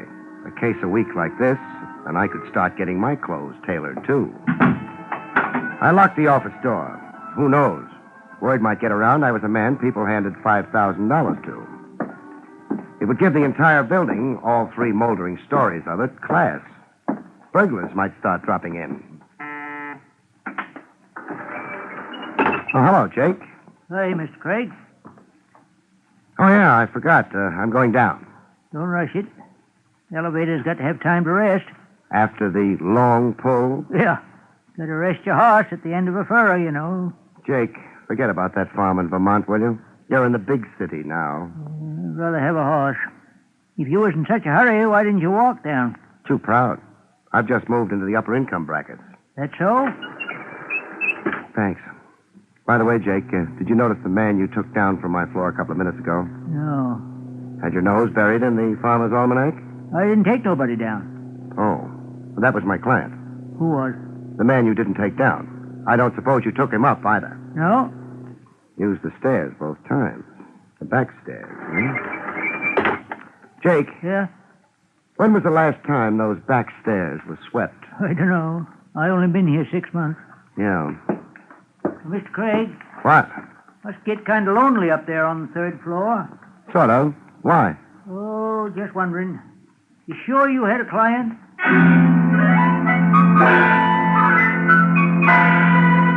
I smiled at Jake. I could feel the fat envelope in my pocket. $5,000 carries a lot of conviction.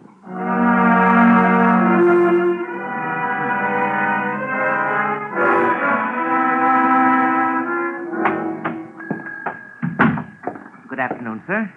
Miss Harper. Is she expecting you? Phone up to her, and she will be. Yes, sir. The name?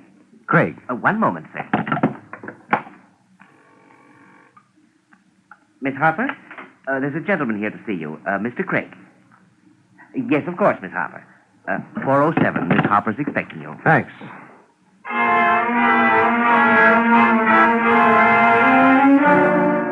The Beecham Towers was a lot nicer looking than the building on 23rd. But then I didn't use the back stairs. Miss Harper, I figured, was leaving it all up to me. 407 was a suite. You walk past the small foyer before you hit the living room. It was a nice living room. The furniture was modern and bright. There was a wrong note, though.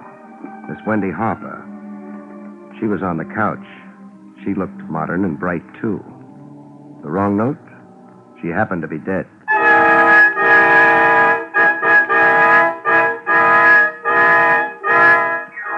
Her eyes were open. For a minute, I had the impression they were looking at me.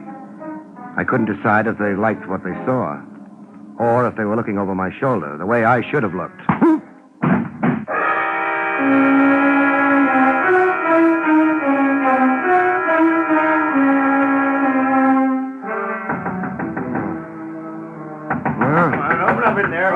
Yeah. Oh, all right. A little late, friend. What do you want? I'm Clancy, the house detective. Good for you. Now, you're in my way. You're not coming in. Now, listen. The old lady in the next suite heard a woman screaming from here. When? A few minutes ago. She needs new batteries for a hearing aid. What time is it? 7:30.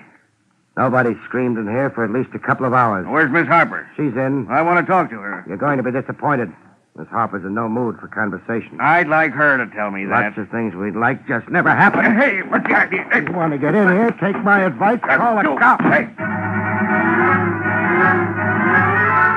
I slammed the door shut in Clancy's face. Clancy was guessing. He wasn't sure. Maybe I was just a boyfriend with a temper. He'd stand around and wonder what to do for a while before trying to come into the room again. That gave me time enough to go through the suite, make sure it was empty, make sure Miss Harper was still dead. She was. They don't come alive very often. And then check on a pearl necklace. There wasn't one around. I hadn't figured there would be. By that time, I was in a hurry. This time, I was the one for the back stairs.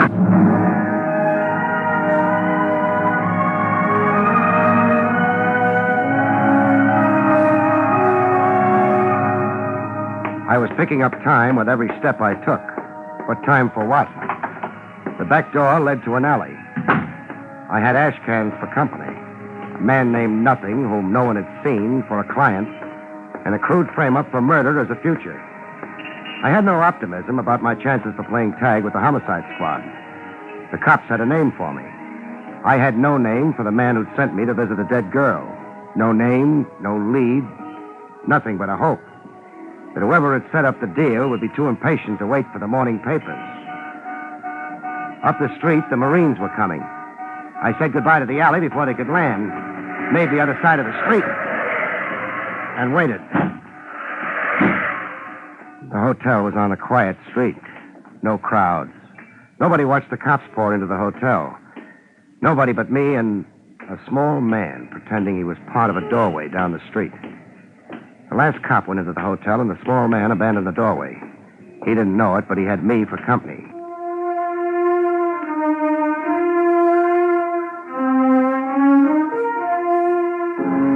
It was easy. The small man wasn't worrying. According to the general idea, I was being interviewed by a dozen cops at the moment.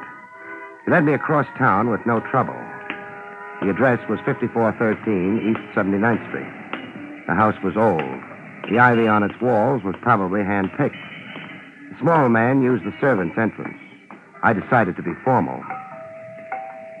A brass plate under the doorbell read John Peter Kendall. I thought he'd be surprised to see me on his doorstep. I was surprised. Yes? Mrs. Kendall? I'm Mrs. Kendall. Good. I beg your... You're excused. Better shut the door. Are you a salesman? Not exactly. Well, you're big enough, heavens knows, but you don't look very dangerous. So? Thank you. Mr. Kendall home? I don't think so. I don't know. I guess it is a pretty large house. It is. Also, John and I don't get on very well together. So why am I telling you this? Maybe because I look reliable and a little stupid. That's silly. It's not very hospitable keeping you out here in the hall. It's not. But I intend to continue doing it unless you can give me a reason. And for your being here, I mean. I do insurance work. Oh? Your husband hired me to trace some property of his. Well, he must have been very anxious about it if he asked you to come here at this hour. He was anxious. Strange. Why?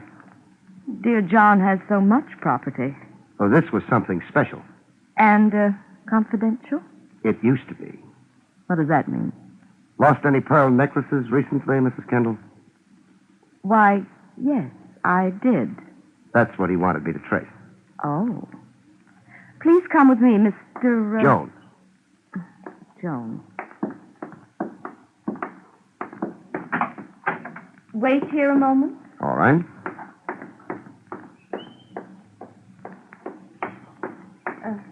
Mr. Jones. Yes? This is the necklace I lost.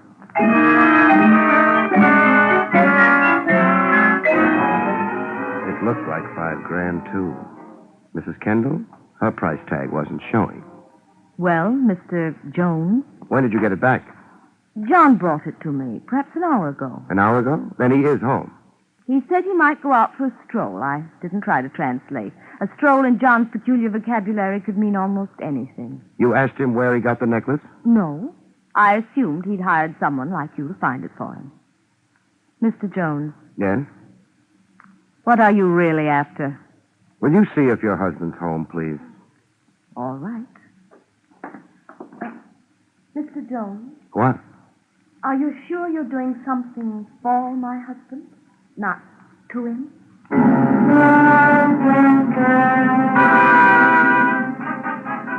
She didn't wait for an answer. It was very still in the Kendall home.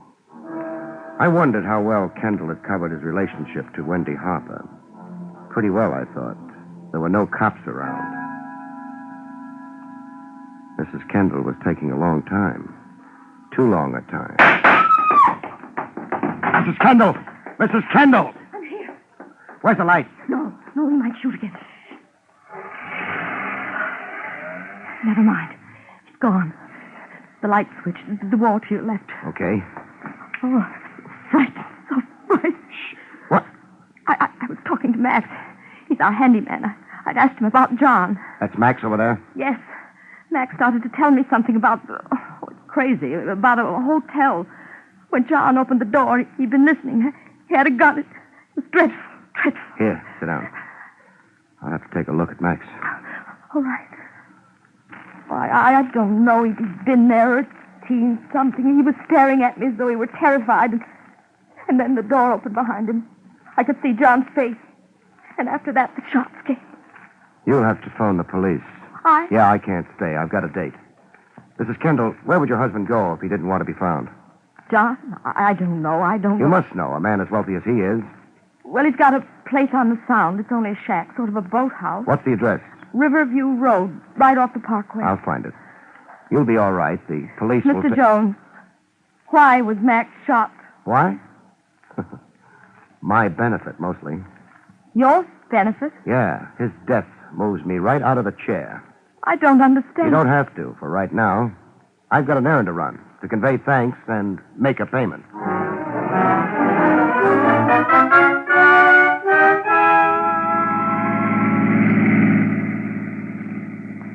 Hey, Bud. Yeah? Kind of late to be driving out to the Sound, ain't it? You mind? Nah, I don't mind. As long as you got the fare. I've got the fare. Only reason I brung it up is, not many cars going out this way this time of night. Yeah, I guess so. So the car behind us must be tailing us. Car behind? Yeah. It's been there last half an hour. It's got one headlight weaker than the other, kind of stuck in my mind. Don't worry about it. I don't want no trouble. There won't be any, for you.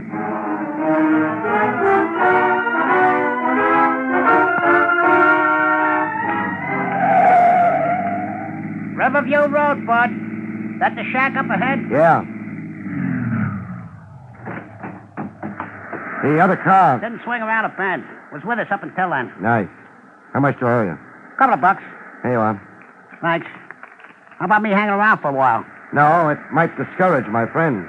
The guy on your tail? Uh-huh. Good night. Good night.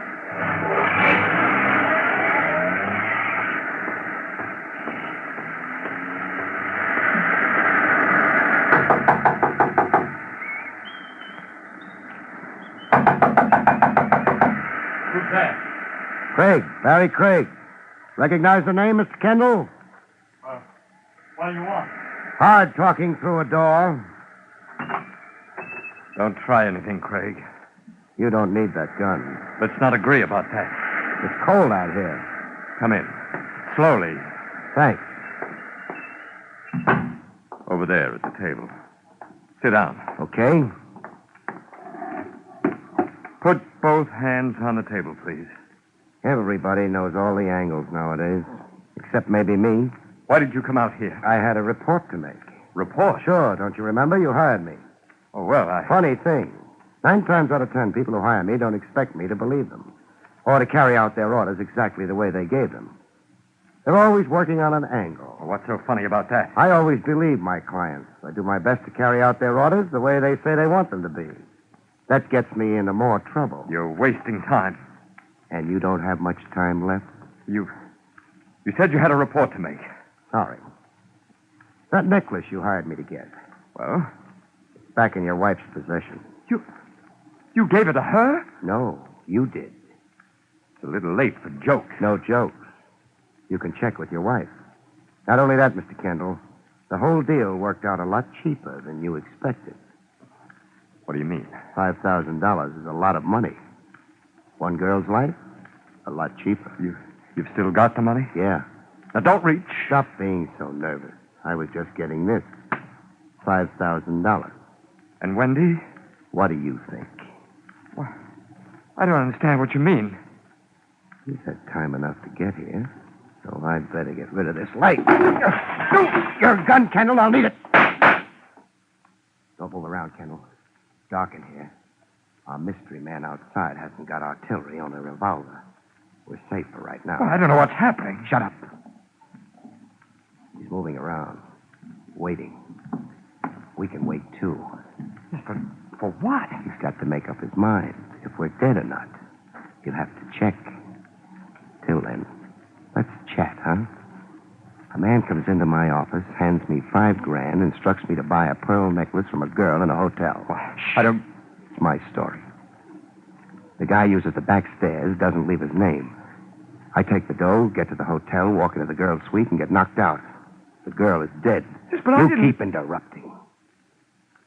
I wake up to find the old lady next door has heard a woman scream and yelled for the house ticket. He's at the door. He's supposed to walk in, find the dead girl, and me with $5,000 in cash on me. He calls homicide. I tell my story to them. How do you think they go for it? I don't know. I don't... Don't overdo it. It's plain enough. My client is a work of the imagination, they say. I knocked the girl off her a dough. Very simple and very pretty. Well, then who is that outside? When I got to the hotel, I had to be announced. The clerk called upstairs. He held a conversation with Miss Harper. He told me she said it was okay to go on up. But Wendy Harper was already dead. Well, then... Shh. Junior's making his bid. Okay, drop it. What? I said drop it, Junior. You've got the moonlight behind you? No. I don't like it, but... Oh! Got a match, Kendall? Yes, I have. Let's have a light then, huh? Oh, all right. Over here. Yeah, the hotel clerk. He's registered his last guest, death.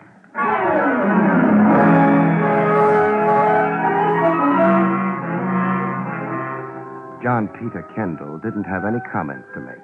He stared at the dead clerk as though he'd never seen a corpse before. Maybe he hadn't.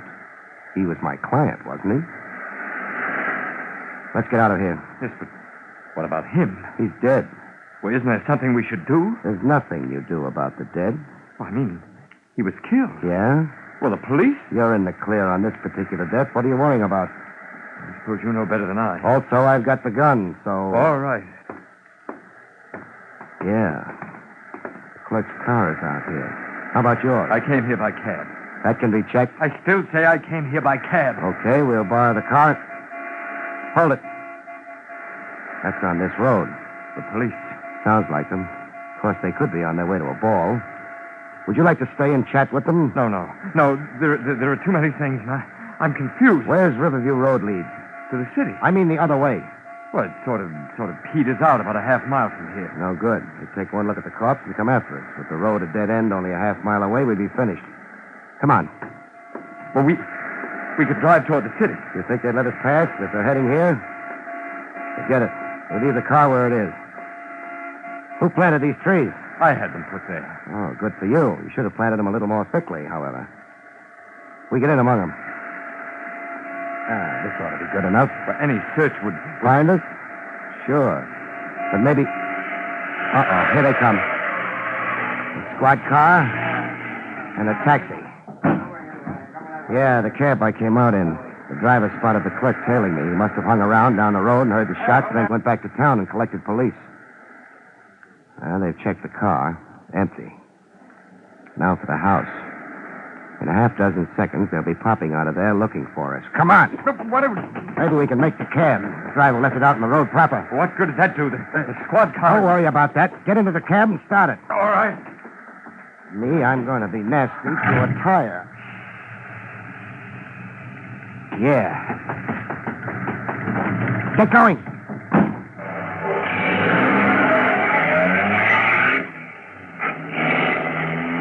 Fine. Well, what did you do?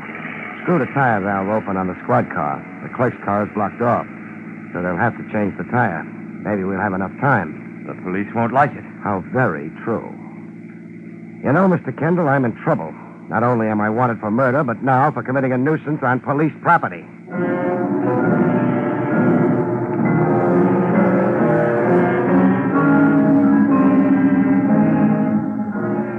I was glad we weren't close enough to hear the cops discuss their flat tire. I think their language would have been frightful. Hey, take it easy, Mr. Kendall. We don't want a ticket, too. We're almost back in the city. Where do you want to go? Home and sleep, but not just yet. Well, then... Let's make it your home, huh? My home? The mansion you and your wife play hide and seek in, except both of you seem to be hiding rather than seeking. If you don't mind, I could do without your wit. So could I if I had any. Mr. Kendall. Yes? The whole thing started with a necklace, a pearl necklace. That's right. You didn't bother telling me it had belonged to your wife before you passed it on to Wendy Harper. It hadn't belonged to my wife. Then why all the anxiety about getting it back? Well, she found out about it through the jeweler where I bought it. I had to pretend I'd gotten it for her as a surprise. That meant you had to get it back from Wendy. It would have looked bad in the divorce case. And Wendy wouldn't part, except for $5,000? That's right. Do we have to? We do. Come on. Better not ring. Your handyman wouldn't answer. Max? He's dead, too. What? Use your key. Why, I can't take much more of this. There won't be much more. Go on.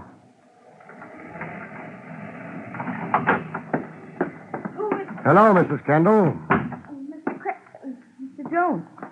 And John. You started to say Mr. Craig. What? The name is Craig. Where are the cops?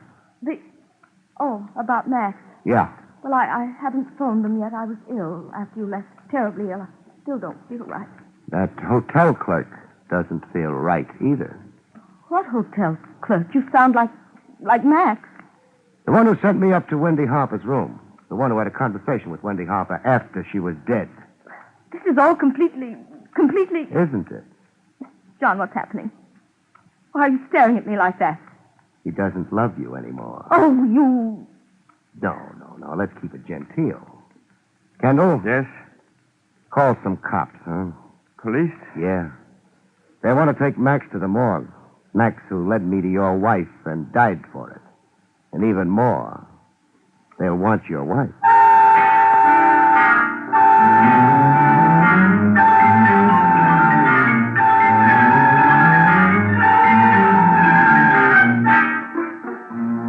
It had been a long evening. I'd stayed ahead of homicide for a while, but they always catch up. Craig. Lieutenant Trav Rogers. Give me one good reason why your license shouldn't be revoked. Mrs. Joanne Kendall. I said a good reason. What else could I have done, Trav? You're not trying to tell me you were afraid of the frame. I never tried to tell a lieutenant of homicide anything. No, I wasn't. But I had a job to do. I got it done, too. You could have been killed in the process. Oh, there's a law against that. Oh. Craig, we got the whole thing laid out. The Kendall woman moved in on what looked like a perfect opportunity to get rid of Wendy Harper, frame you for the killing, and have a club over her husband's head for the rest of his life. Because he'd hired you, all she had to do was threaten to tell us about that, and he'd be tied in. But where did you get the bright idea it was Mrs. Kendall who set you up and not her husband? Clancy, the house dick at the Beecham Towers. Huh? He came up and told me an old lady had heard a woman scream a couple of minutes before I regained consciousness. The Harper girl had been dead for hours then. So it had to be Mrs. Kendall screaming. To get Clancy up and you arrested. Mm-hmm. Come on. Buy me a beer. Well, we'll go out and have beers, but what makes you think it's going to be on me? You just made $500, remember? Holy smokes. What now? I forgot to collect. Good night, folks. See you next week.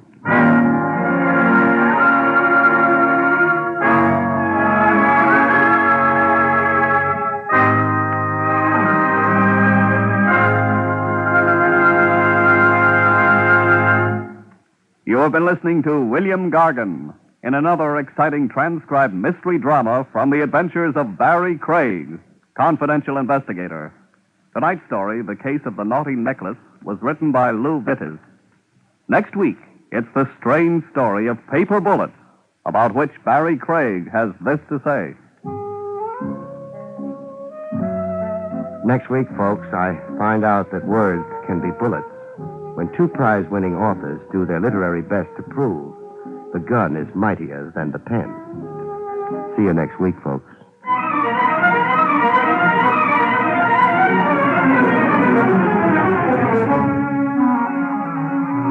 Featured in the role of Mrs. Kendall was Barbara Weeks.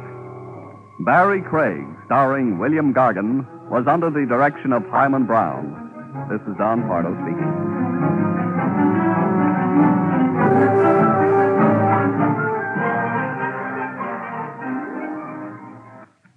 Now enjoy Meredith Wilson's Music Room on NBC.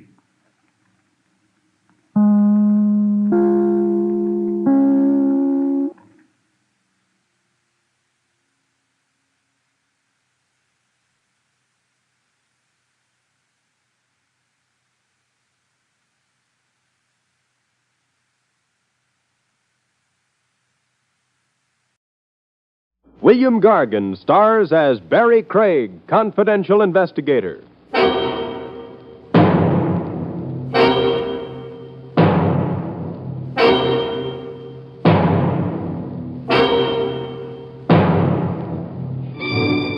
It never pays to be friendly with murderers. Give them an inch and they'll take a yard, usually rope, tied around your throat and attached to the nearest rafter.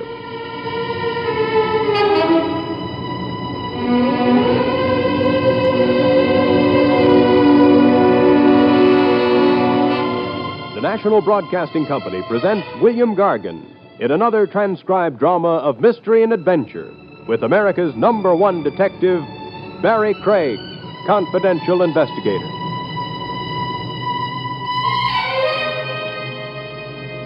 Craig speaking. If I try hard, I can remember back to the days before I was in this business, when on going to bed at night, I would always look under my bed. No, not for a blonde, a burglar. There never was one, though. So as the years went by, I stopped looking. I just went to bed. On this particular night, however, I had barely dropped off to sleep when I heard a noise at my window. I was practically asleep, and besides, I wasn't in the mood for burglars. The burglar, however, had other ideas. Mr. Craig. I'm asleep. You can't see me, can you? No, and I'd be happier if I couldn't hear you. I can see you, however. It helps me aim the gun I'm pointing at you more accurately. Well, I'd hate to have your aim suffer. Mr. Craig, I need some advice. I'm a novelist. I'm writing a book about murder. I'm calling it The Unsolvable Crime. Well, now that you've got that off your chest... What I came here for was to have you tell me whether or not the murder my book is about is really unsolvable. Well, why me? Because you've had a lot to do with murder, for one thing. Because you're not a policeman, for another. No argument so far. The man to be murdered, in my book, that is, has heart disease. He's a crooked broker, a man who deserves to die. Uh-huh. And he suffers from heart disease. For this illness, he takes daily, at stated hours, capsules containing heart medicine. His life depends on these capsules. Now then, the murderer, in my book, that is, decides to poison the broker. Well, that's against the law. Yes, poisoning, but without poison. Well, get to the next chapter. The murderer steals one of the capsules, pours the medicine out, and replaces the medicine with ordinary water. Eventually, the financier takes the capsule, which contains water instead of medicine. He dies of heart failure. Well, not bad. Thank you. The poisoner can't be traced through the poison he bought because he didn't buy any.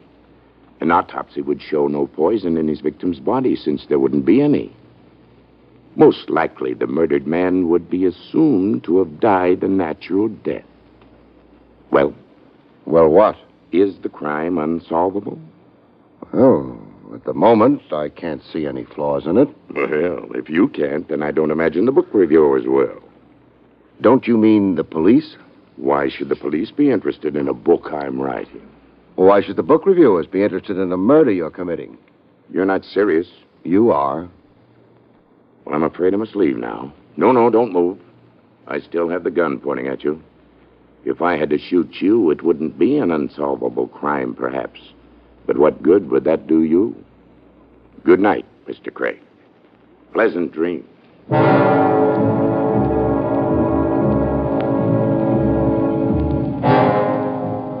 The gentleman in the dock left quickly and efficiently.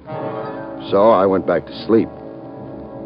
When I got up the next morning, I decided to pretend the whole thing hadn't happened. There was nothing I could do, and maybe my midnight visitor had really been a novelist. I cherished that happy thought until breakfast. Your toast, Mr. Craig, in the morning paper. Thank you. Oh, you're up early this morning, aren't you? Well, I'm glad you noticed. Any resemblance between this toast and toast is purely coincidental. What does your chef do? Tan the stuff? Hey. I beg your pardon? Very interesting news item here. Halfway down the front page. Take a look. James W. Baker, noted broker, dies of heart attack as police prepare to arrest him for embezzlement. A friend of yours? No, but he was a crooked broker, and he had a bad heart. Oh, is that important, Mr. Craig? It depends on whether he took his medicine in capsules. What depends, sir? Murder.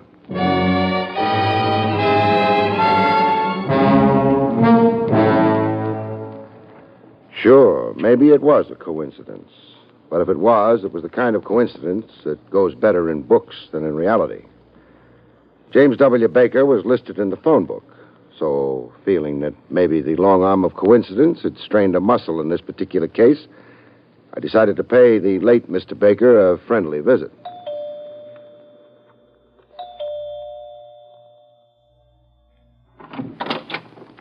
Hello. Hello. This is the Baker home, isn't it? Yes, it is. I'm Mr. Baker's niece.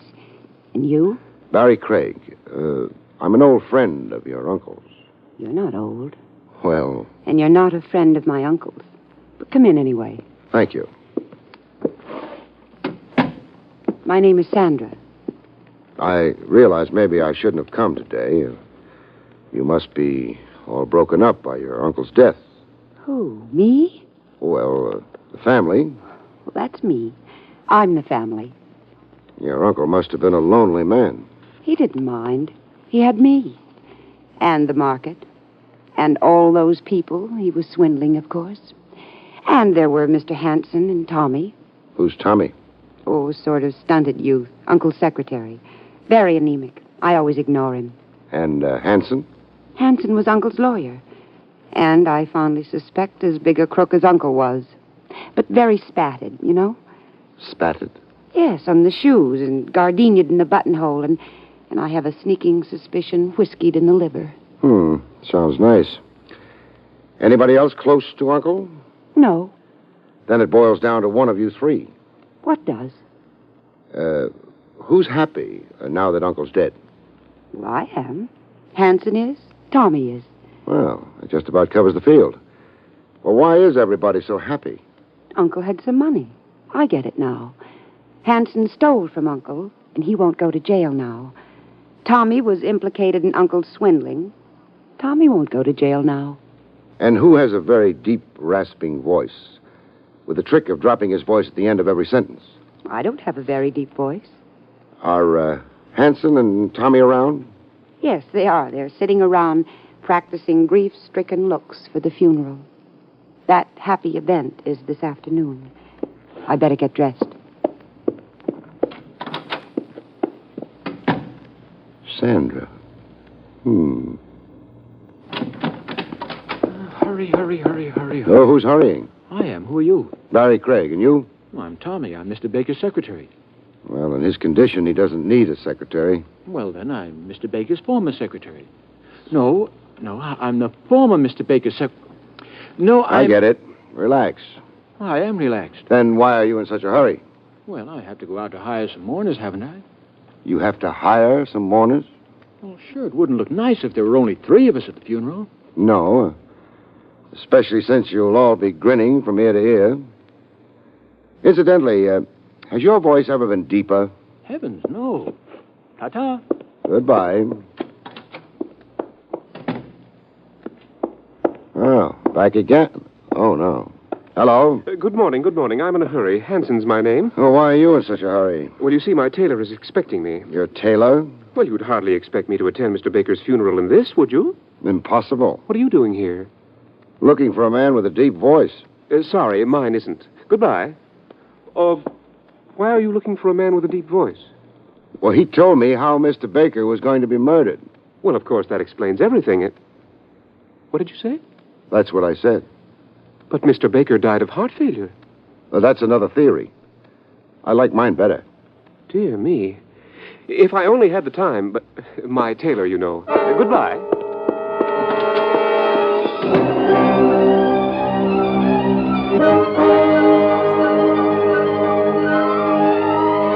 I stayed in my chair for a while, staring at the door that had shut behind Hanson, wondering. I'd been handed my 3 suspects. There was something else, though, that might help, it occurred to me, in a bookstore. And I chose a bookstore in the same neighborhood as Baker's house. Good afternoon, sir. Hello. Do you carry medical books? Why, yes, we do. Would you happen to have one on diseases of the heart? Well, now, we don't stock many. We had one, but we sold it last week. Oh, that's too bad. I'm sorry.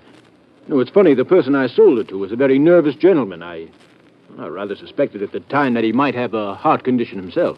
I see. Do you recall his name? Name? Oh, yes. Yes, I remember. It was Hanson. That's right, Hanson.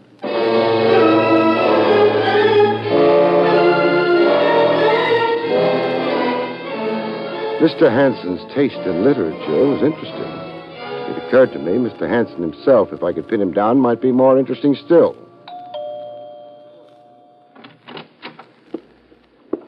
Hello, Mr. Hanson. Oh, Mr. Craig. Come in. Thank you. Well, how did the funeral go this afternoon? Very sad indeed. Funerals upset me. Yeah, I can see how that would be. Have you ever tried reading for your nerves? It's supposed to be very soothing. Oh, I'm afraid I have no patience for books. Not even books on heart disease? What was that? Why, Excuse me. Hello? Oh, yes. Yes, of course. At once. Goodbye. Bad news? You turned pale. I'm terribly shocked. Tommy, you know him? Baker's secretary? Yes, I know him. Well, it seems that something's happened to him. What? He's dead.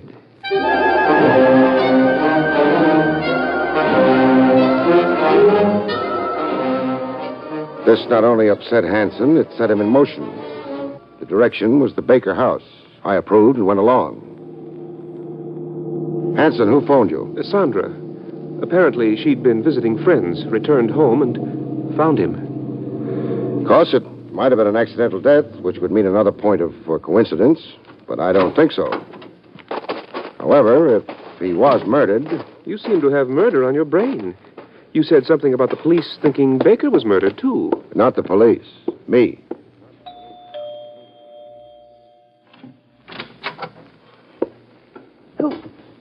Oh, hello. Hello, Miss Sander. Have you notified the police? Yes, I phoned them just a few minutes ago. This is his room. I heard the shots. When? About an hour ago. You phoned Hanson here only 15 minutes ago. Well, I didn't know what it was then. Tommy was going to join me downstairs. When he didn't, I realized it must have been a shot. There he is. Yes. Not at all pretty. And definitely dead. There's a note on his desk. A suicide note? Let's see. Yeah, that's what it's supposed to be. It reads, I killed Baker because if he'd been arrested, I would have gone to jail, too. I thought I got away with it, but the police suspect he was murdered. I can't take it, so excuse the blood. The note's signed Tommy. Well, that sort of clears that up, doesn't it? Yeah, except for one thing. What's that? Tommy's voice wasn't deep enough.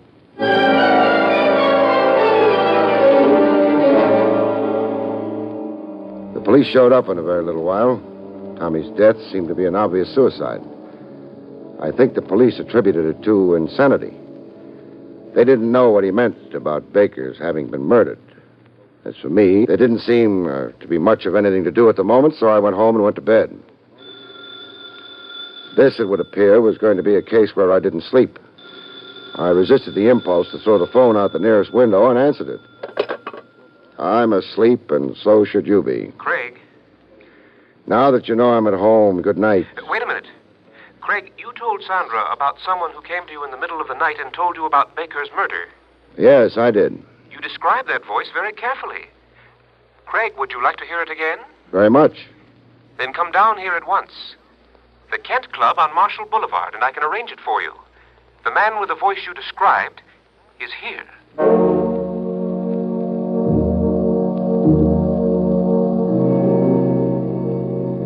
I'd pretty much given up expecting to hear that voice again.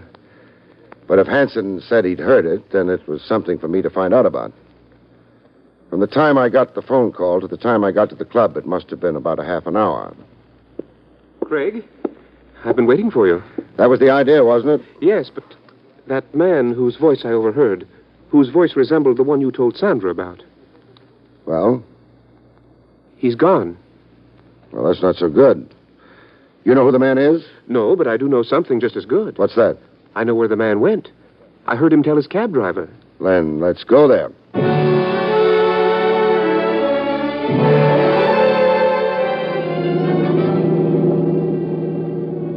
Of course, Craig, you realize that I'm not absolutely sure it's the man you want. Me, I'm grabbing at straws. Anything at the moment is worth trying. That voice did sound like your description. Baker belonged to the club, too. It's a possibility. Hanson, Sandra told me you'd been stealing money from Baker. I don't think I care for that kind of conversation. I'm not making conversation. I'm asking questions. Was she telling the truth? What difference does it make? If Baker was murdered, it might make a lot of difference. You say if Baker was murdered. Aren't you sure? We'll know better, won't we, when we meet this man whose voice you overheard? Yes, we'll know better. The only thing is, suppose something happens to him?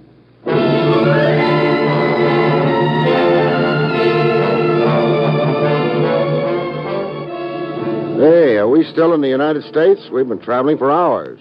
Apparently he lives farther out than we realized. Shouldn't be much farther. Craig, mind if I ask you something? Go ahead. It's about Tommy. I can see him committing suicide, all right. He never impressed me as being much of anything. But somehow I can't see him murdering Baker. People rarely kill other people in front of witnesses. That's not what I meant. Craig, are you sure Baker was murdered? No. But you said before... I said I suspected it. That's something else. However, I am sure of one thing. What's that? I'm sure Tommy... Yes? ...was murdered.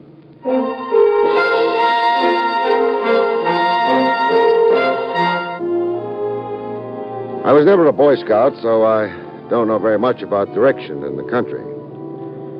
But I was surprised at where I wound up. Where the car wound up was a bumpy dirt road and a very secluded hunk of landscape. Well, that must be the house up ahead. Yes, and the house is dark. Probably took him less time to get here. Must have gone to bed. Probably. There's a mailbox. House number on it. Yes, this is it. Well, let's go visit. Craig, do you think he'll recognize you? Sure. I couldn't see him, but he saw me clearly enough. Well, that's not so good. Are you armed, in case he tries anything? No, but maybe he won't try anything. Suppose he refuses to say anything, to speak at all, when he sees you. That'll answer our question just as well, won't it? I suppose so. Shall I ring? Sure. Oh, that would be warning him, though, wouldn't it? Suppose he hears the doorbell, looks out, sees you. He might run away. He might. Look, why don't I go around to the back? Then in case he tries to run. That's a good idea. You do that. All right. And be careful. Sure, I'll be very careful. The moon picked out the door, glinted on the metal doorbell. I pushed it. It was a nice night, not too warm, not too cold. However, a guy named Craig was cold. Walking into a dark house with somebody waiting on the other side of a door could have its unpleasant aspects. Nobody answered the doorbell. I hadn't expected anyone to, so I tried the handle. It was very dark inside. I pulled out a book of matches and hesitated. In the darkness, when you strike a match, you make a very nice target. I wasn't sure I liked the idea. On the other hand, I needed a little more action. It would settle things. I lit a match. There was a light switch on the wall, and I flipped it on. Then I walked into the parlor. There wasn't much more to the house than that. Parlor, bedroom, kitchen, and that was all. The bedroom door was open, and no one was in there. The kitchen door was shut, but no light leaked out from under the door. Offhand, you'd have said nobody was home. And maybe nobody was. So I sat down near the table lamp that was the room's only illumination. Somebody made noises in the kitchen. Could have been mice. It could have been the mystery man with the deep voice, or it could have been a high wind that was slowly swinging the kitchen door open. I decided, whatever it was, that I didn't want the lamp to glare in its eyes, so I turned off the lamp and quietly shifted from my position next to the lamp to the other side of the room. That even matters up. It was dark in the kitchen, it was dark in the parlor, and nobody could see anybody. My unlit friend shifted slightly, and I began to get bored. So I grabbed what felt like an ashtray and threw it against the wall on the opposite side of the room. The little stranger didn't like ashtrays. He tried to shoot the one I threw, but the gun flash gave his position away. I know where you are. My gun's pointing at where you are, so drop yours.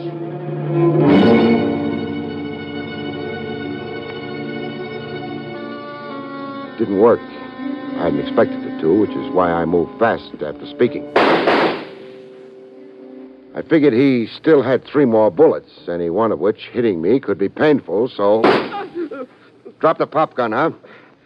All right. Thanks. We can use a little electricity now. Hello, Hanson. Craig. My, you're bleeding. Your arm? Yes, I didn't know it was you. Who'd you think it was? Well, I waited outside for a while. Nothing happened, so I came in. And then, when you didn't recognize my voice in the dark, you started shooting at me, huh? That's right. Thinking I was the owner of this house? Of course. But, Hanson, how could you think that when you yourself own this house? What? But I don't understand. You're not very subtle. When you asked me if I was armed before we got into the house... You said you weren't. Of course. You see, I knew you were going to try to kill me. What? How did you know that? Because you overheard the man with the deep voice. Well, what was wrong with that? You couldn't have heard him. You see, Hanson, the man with the deep voice is dead. The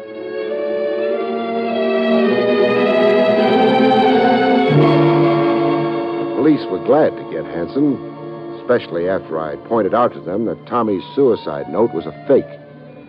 They couldn't have known that, but I did. As I told Sandra, first about the note. You see, it said, the police suspect Baker was murdered, but the police suspected nothing of the sort. You did, though. Yes, but the only one I told was Hanson. And Hanson himself assured me he never spoke to Tommy. Therefore... Hanson killed Tommy after making him write the note? Right.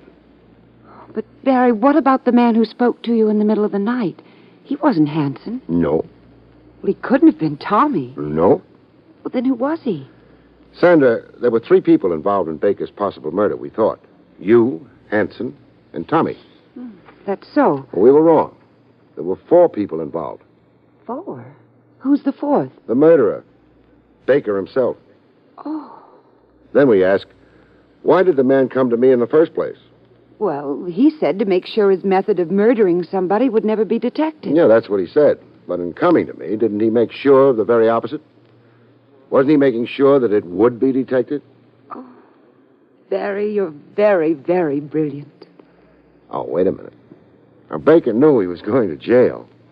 He also knew that very probably Hanson would try to murder him. He didn't care very much. He was an old man and a sick one, but he did want to make sure his murderer would be punished. That's funny. What is? If Hanson hadn't tried to make doubly sure he was safe, he probably would be safe.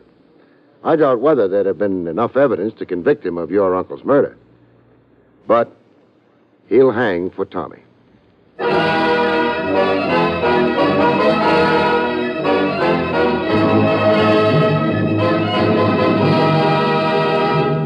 You've been listening to William Gargan in another exciting transcribed mystery drama from the adventures of Barrie Craig, confidential investigator. Tonight's story, Visitor at Midnight, was written by Louis Vittes. The National Broadcasting Company has just brought you an NBC Radio Network production with William Gargan starring as Barrie Craig, confidential investigator, directed by Andrew C. Love.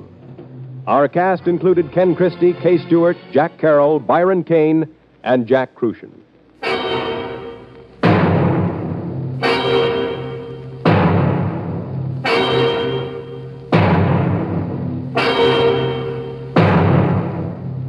Convicts tell their true life stories on The Loser tonight over most NBC radio stations.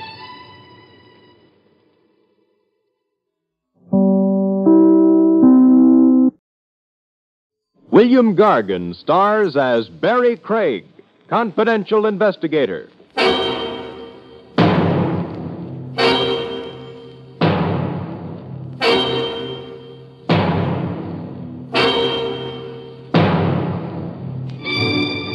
A lady killer is sometimes the worst-dressed guy around. How much of a figure can he cut in prison dress?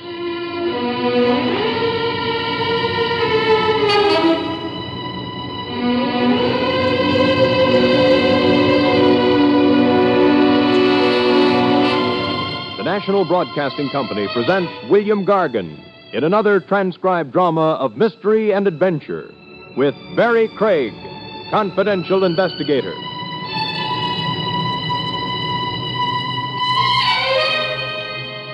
Craig speaking. You meet odd exhibits in the human jungle. Walk down any street, especially when the hour is late. The species that creep by night. Call them neurotic. Call them throwbacks to the time when man stalked his prey with a club. You meet them, and the chill on your spine spells out the word danger. Got a match, Cap? Got a match. Only a device to stop you. The next demand is your wallet or your life. You reach into your pocket for a match, and what you come up with, you ram into her stomach. What's this? A loaded gun. Hands touching the stars. Frisk me. All you'll get is exercise, Cap. I got empty pockets. No switchblade knife? Yeah, you do have one. A lousy dollar knife. I still don't want it in me, butcher boy. And you? Hey, are you a stick-up or not? You're the stick-up. I mean, would-be. I'm a detective. A dick? You picked the wrong victim. Walk ahead of me. Hands nice and high. You're taking me in? I am. Well, Cap, look, I only asked for a match. As a prelude to mugging? Concealed weapons. There's a city ban against switchblade knives. Cap, don't run me in. I'm asking you. Have a heart. Allergic to the station house, huh? Yeah, that figures, too. More in your mind than a switchblade knife. I wonder what it is.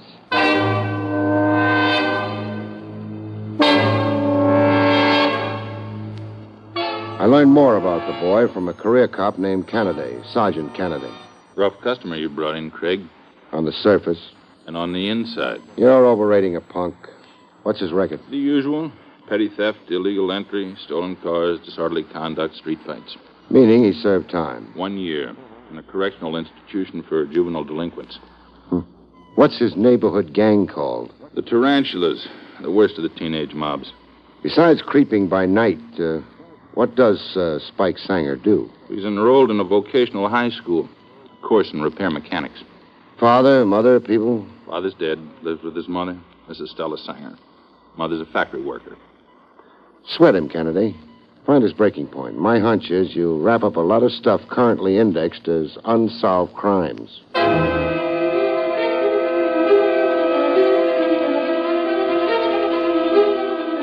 Spike Sanger popped back into my life the following afternoon in the form of a visitor to my office.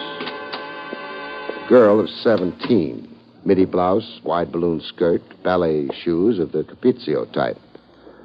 She had books under her arm, a stenographer's practice pad. Are you Mr. Barrie Craig? Well, you entered without knocking. I was preoccupied. I'm Bernice Cannon. Selling magazine subscriptions? I'm here about Spike Sanger. Oh. We keep company, Spike and I.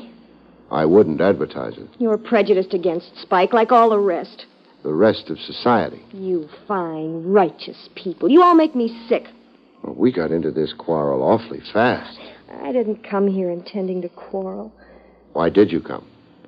To beg you to help Spike, not persecute him, to ask you to think of him as a human being. You want me to withdraw my complaint? How can I accomplish anything with Spike if people like you arrest him on sight? Bernice. Yes? Are you employed? Part-time as a typist. I'm taking courses in stenography at a continuation school. I see. I'm told Spike's enrolled in a vocational high school. Whose idea was that? Mine. It was a bargain we made. If we were going to keep company, then he was... I'll think it over. And then maybe I'll intercede for your boyfriend. I'll see if I can help him. How long have you known Spike Sanger? All my life. Where I was born, Spike was the baby next door.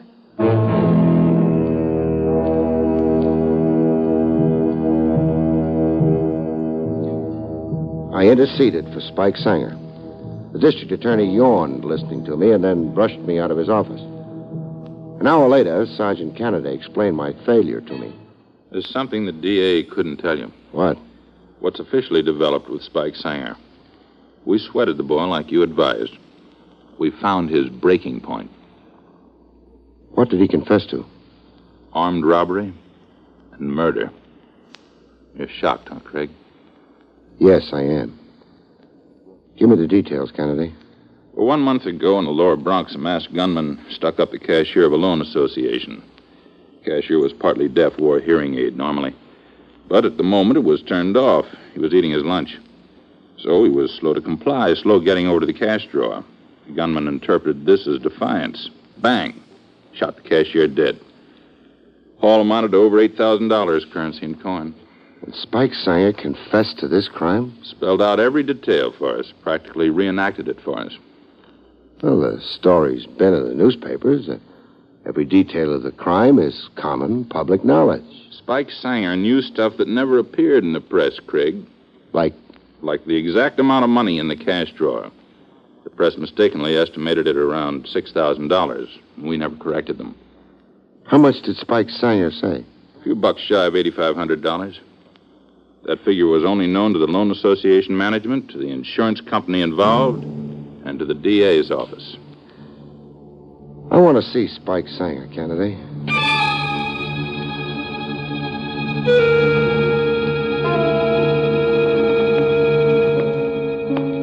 They had Spike Sanger in the Tombs. They were still sweating him, trying to get answers to other crimes listed on the books as unsolved. He was on the edge of his cot, head down between his knees. In the dumps with that look in his face a guy gets when he's turning suicide over in his mind. They'd confiscated his necktie, his belt, and shoelaces. You get out of here, Cap. You branded yourself a killer, I'm told. Yeah. And I'm your arrest. Pick up your medal at the front desk, hero. Not a shred of evidence pointing at you. A crime that's a month old and cold. You'd never been tagged for it. You sound like you're mad, I confessed. Self-protection is human nature, even among punks. It's unnatural to beg for electrocution. So I'm a freak. Cap, get out of here. Soon. I frisked you the other night. You were flat broke, not a red cent. Not even a whole cigarette on you. You were snitching butts from the gutter. Oh, now you're going to make poverty a crime, huh? What happened to the $8,500 you grabbed from the Loan Association till? What happened? I blew it in. Where? Here and there. Broads, gin mills. I played some pool. I bet on the fights. Went down to the racetrack. A pigeon has wings, so is money. You claim to have spent $8,500 in one short month? Listen, I've been 17 years dreaming of one big binge, so I had it. Now, Cap, will you get out of here? How's your confession going to sit with Bernice Cannon? Bernice? She loves you. Love? What's that? How's your confession going to sit with your mother? My mom. She's ahead. My confession puts her ahead. I've been bumming $8 a week from her, money for smokes and the movies. Get out of here, will you? I want you to get out of here.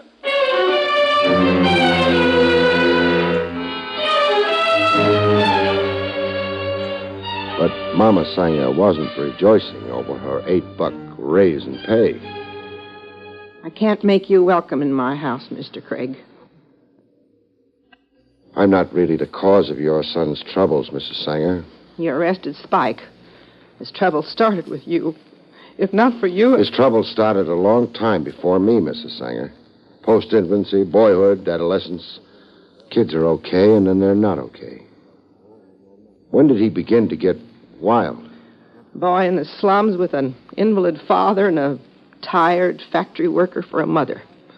A boy who was still hungry getting up from the supper table. Never had a suit or shoes that somebody hadn't worn before him.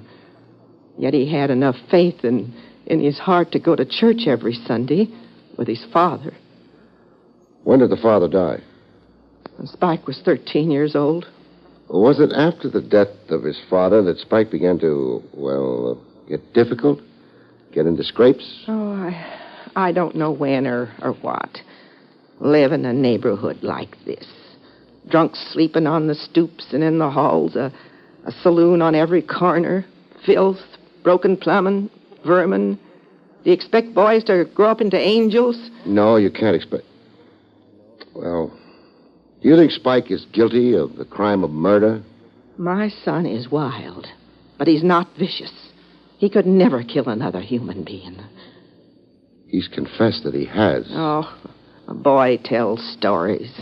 A boy tells stories to make himself great. Murderers are great people. The newspapers make them famous.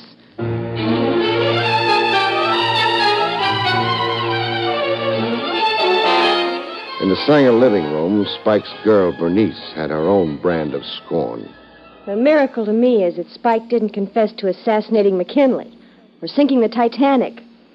Do you think he lied in his confession? I know. Elaborate on that. The day of the holdup in that loan association. The day and the time. Could Spike be there and be with me, too? You're saying he was with you? And 20 miles away from New York. We were hiking in Palisades Park. We had a cookout, frankfurters and toasted English muffins. We picnicked all day. That's your alibi for Spike? Go ahead. Be cynical. Mistrust everybody. You love him. You'd naturally try to save him. No, Mr. Craig. No?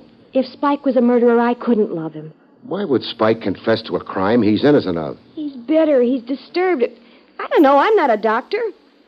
Where could Spike have picked up certain hidden details of the Loan Association stick-up? Facts about it that never were accurately reported in the newspapers. How? Gossip? Talk on the streets? Somebody boasting in a beer saloon where Spike was with his friends? Something somebody else told him? Tell me this. Is there some man somewhere that Spike likes or admires, an older man? Yeah, there is. Who? Mr. Milton. He's the school psychologist in Spike's vocational high school. Mr. Milton. Spike respects him. But why? Just feeling my way. What if it turns out that Spike is guilty, as per his confession? I'll cry for a long time, Mr. Craig. And then I'll never in my life cry again.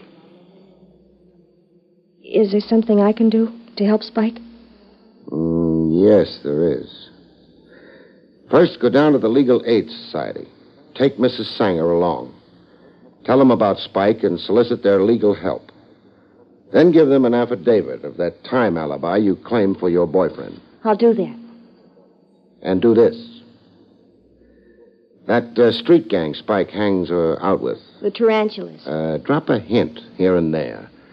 Let the word circulate on the grapevine that Spike deliberately confessed falsely. That Spike deliberately... For the headlines, the notoriety. That he has a way out and isn't really worried. He's got a time alibi covering the murder day. And get this rumor going. That Spike knows everything there is to know about the murder of that cashier. Everything there is to know, meaning he knows who the real murderer is. That's the inference I want somebody to draw. Draw the inference and get a little panicky enough to make some open move.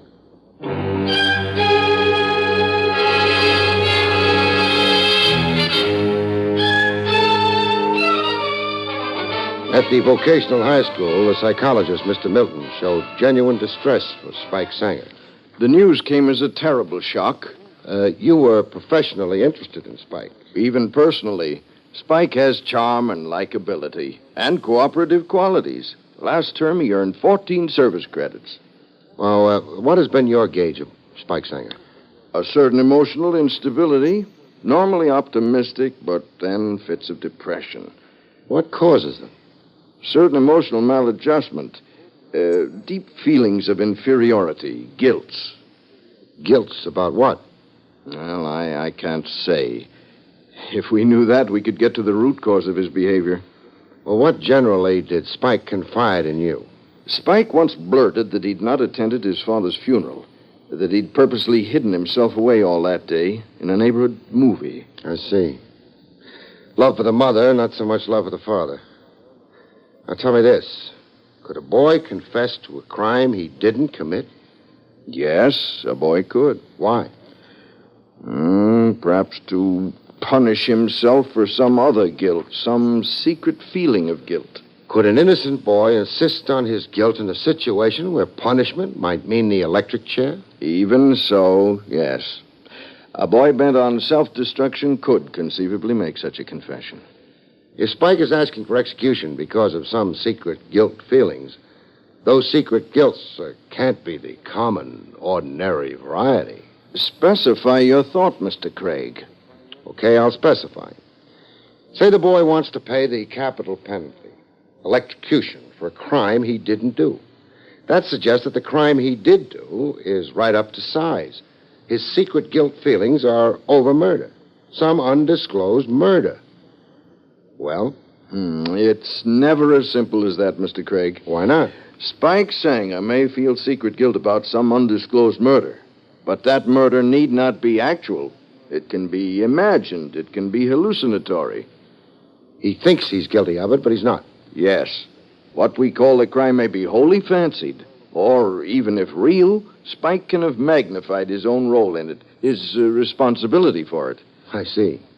Oh, do I? Well, thanks, Mr. Milton.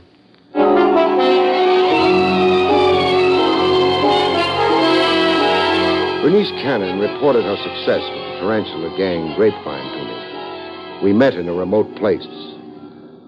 A wharf that looked over the Hudson River. It feels kind of funny being so clandestine, so furtive. Try to flesh out a killer, you take risks. I don't want you spotted working with me. I don't want you hurt.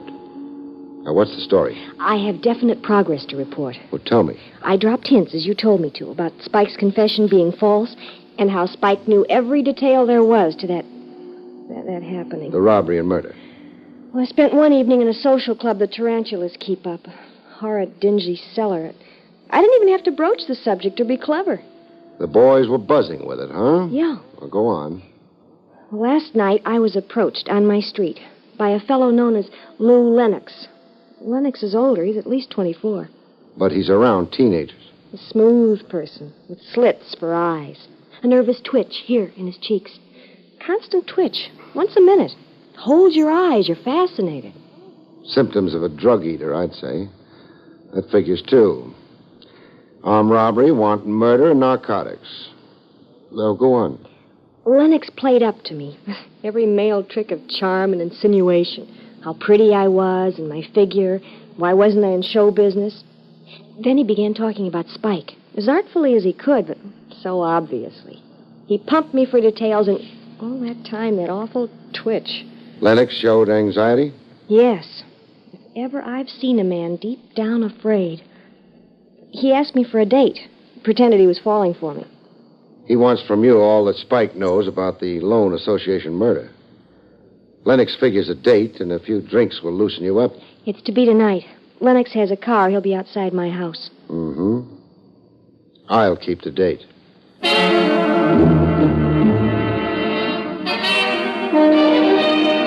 Later that evening, I parked myself outside Bernice's house.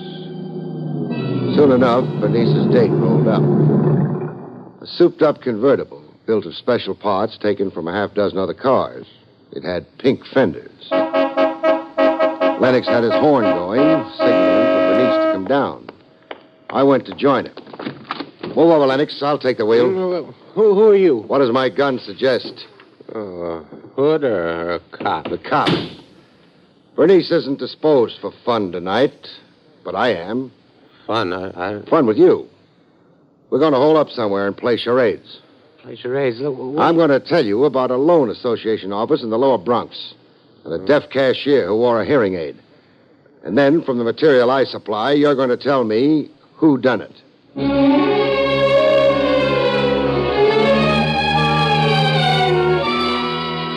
Lennox amazed even himself. He lasted all night. With the break of dawn, he reached his breaking point. At headquarters, I waited until the police stenographer completed typing up the Lennox confession. Kennedy stood around looking just a little perplexed. 2 confessions to the same murder. Which do you believe, Kennedy? Lennox's. He's been up for murder before, and not only that... All cut. I want a carbon of Lennox's confession. Sure. Typist is finished here. And now I want it signed. Then I want to pass to the Tombs. Sure. Sure thing.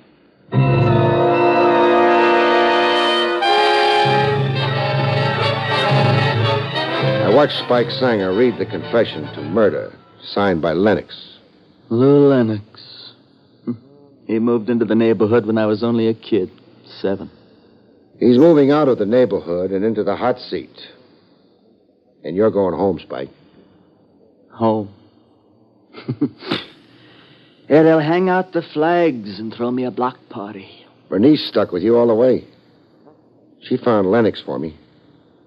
When a girl like Bernice is loyal to a guy, there must be something to the guy. Yeah, wham's in the girl's head. She's crazy not to couple off with Sam Cusack. Sam's big for music. He's out there in the Lewiston Stadium summer nights. And that laundrette his old man owns. How the coin rolls in. Bernice is for you, Spike. Only you, all the way. Whams in her head. Whams. They buried your father when you were 13, Spike. While the funeral was on, you were hard to find. You hid in the movies. Why do you bring that up? An idea I picked up. You got along fine with your mother, but not with your father. There you were antagonistic. He sat in that chair with his bum heart. Always in that chair, waiting for me to come home from school. Waiting to get busy with something. Get busy with you. Always lacing it into me. For nothing. The worst words he knew, and throwing things at me. Oh, he was a nervous man. In his prime years, but a useless invalid. Oh, sure. He had that excuse. That I was the butt. I was the goat. Do you feel guilty about your father's death? Feel guilty? Me? Do you have some idea that you murdered him Spike? That day Pop keeled over, and then the ambulance doctor pronounced him. Pop. You'd come home from school, and there'd been a quarrel, the usual quarrel. Then your father suffered a heart attack. I killed him. I got him so excited, he fell down on the floor. So that's it, huh? You blame yourself for a death that had to happen sooner or later. That day, or the next day, or the next week. If I'd have shut up, if I'd kept my trap shut. You see yourself as your father's murderer in your secret guilt. So you tried to die for a crime you had nothing to do with. It's crazy, huh? You're mixed up, Spike, but you're a decent kid. In your own odd way, a very decent kid. And now that's what's had you so confused is out in the open, I think you'll be okay. With just a little clinical help, I know you'll be very okay. You sound like we're coming out of this friends. We're friends. Sure, Spike. We're friends, all right.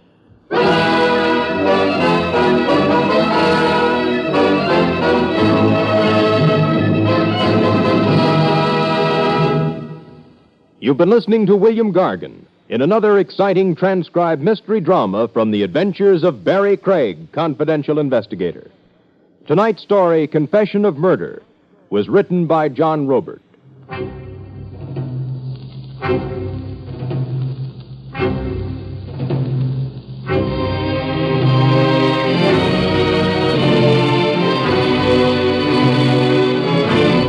The National Broadcasting Company has just brought you an NBC Radio Network production with William Gargan, starring as Barrie Craig, confidential investigator, directed by Andrew C. Love. Our cast included Jack Edwards, Barney Phillips, Jane Webb, Noreen Gamil, Stanley Farrar, and Paul Richards.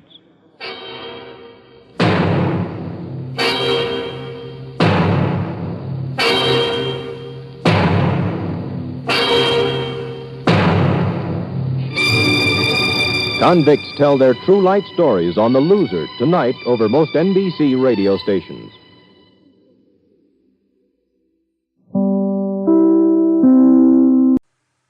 William Gargan stars as Barrie Craig, confidential investigator.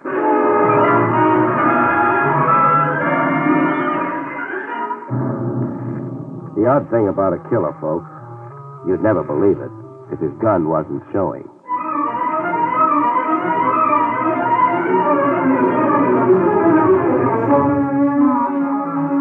The National Broadcasting Company presents William Gargan in another transcribed drama of mystery and adventure with America's #1 detective, Barrie Craig, confidential investigator.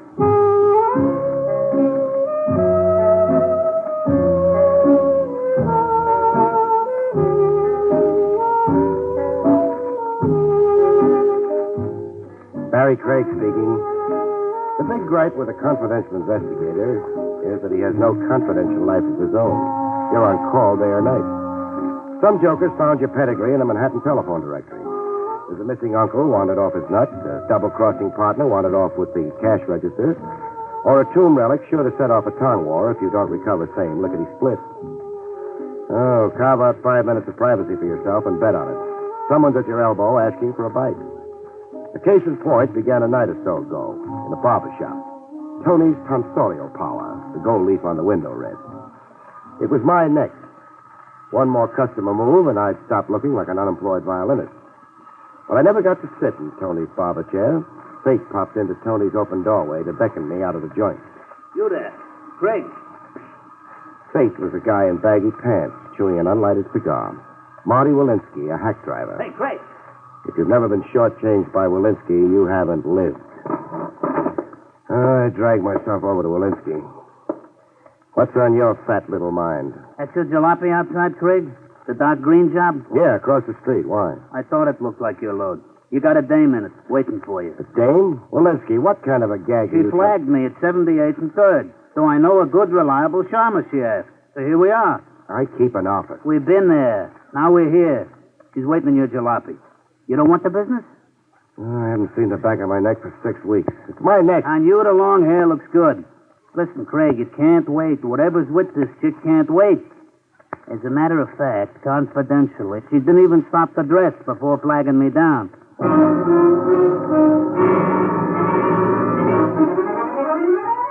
Walensky wasn't too inaccurate about the lady's get-up or lack of it. Hair pinned up high like she just left off washing her ears. A mink wrap over a nightgown that flapped over satin bedroom slippers. And fear. Fear and neon lights all over a pretty face. I'm Barrie Craig, miss. I'm Peggy Palmer. Well, what's it about? Not here. Drive somewhere quickly. But just an idea. There isn't time. I have a feeling I've been followed. Oh, please start your car.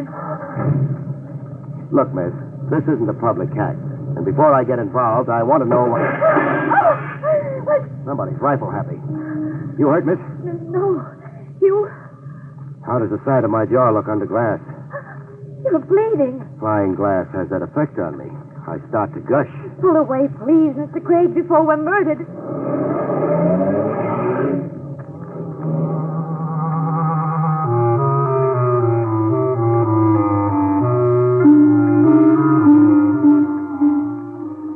Later, in my office, while I kept busy with incidental washing and cauterizing, a frightened lady in mink gave me the facts. A bite at a time. I live with my brother George. And no love lost? No love? I'm counting the scratches on your beautiful neck. Oh, my brother fought to keep me from leaving the house. George Palmer. You've heard his name? Have I?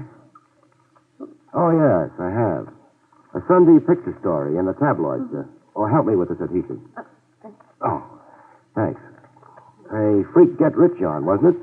He found oil in his backyard or something? He found a diary believed to be George Washington in the works of an antique wall clock. Pardon my error. A clock he bought in a rummage shop on 3rd Avenue. It should happen to me. So what's the problem? The diary's the problem. Why so? It's valuable. So cheers. No. Since the diary, our home's been a madhouse. Claimants and cranks. People looking to buy it, people looking to steal it. The usual backwash to a Klondike. Yes, all those things you say. What seemed to be a stroke of good fortune has become a nightmare. Does Brother George want to sell the diary? Very much, but for an enormous price. Enormous, like... $100,000. Wow, a lot of cabbage. Any nibbles? One collector, a Grant Tyler, telephoned to say he might pay that much if he could examine the diary, authenticate it. But? My brother wants the money in hand, in cash, first. I see. The window glass on my jalopy, who do I bill for it? I don't know. Brother George? Perhaps for anybody, Mr. Craig. Anybody? You said claimants and cranks. The usual backwash. How right you are. Anonymous phone calls. Notes in weird hieroglyphics slipped under the door. Bricks hurled from the street. Broken window glass. We've got more of it than anybody, Mr. Craig. Just come home with me and see. Come on to my house, huh? Just what job do you have in mind for me? Take charge of the diary. Negotiated sale to this Mr. Tyler or somebody. And how do I wrestle the diary free from Brother George? You won't have to. I have the diary here with me. I took it secretly from George's vault.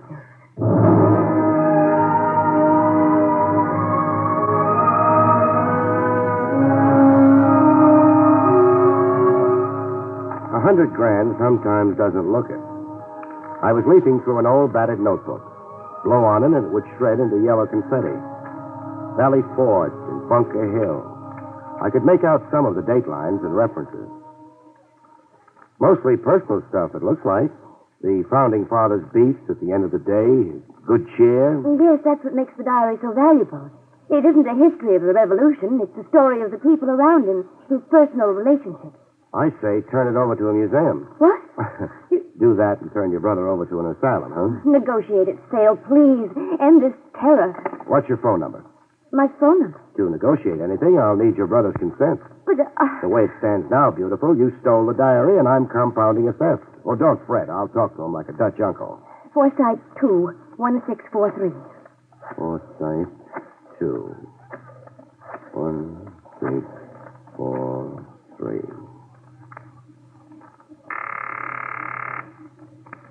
Hello? Hello, George Palmer?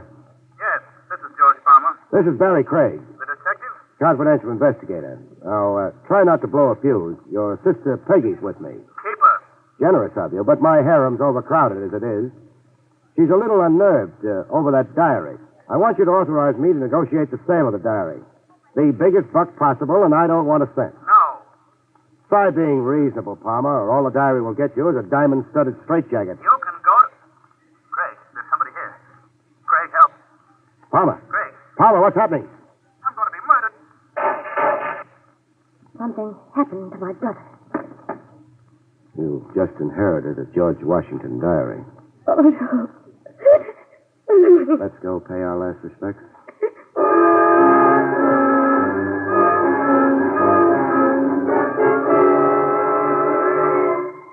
George Palmer lay flat on his back. His eyes were open and calm, as if now that he was dead, the furies had left him. 2 bullets fired close to the head. If the diary has been here, that's too... Don't borrow guilt, Peggy. Your departure with the diary had nothing to do with nothing. Your brother was chilled first, then came the search. Keep puffing those eyes, and you'll need a seeing-eye dog to lead you around. I can't help feeling miserable. No.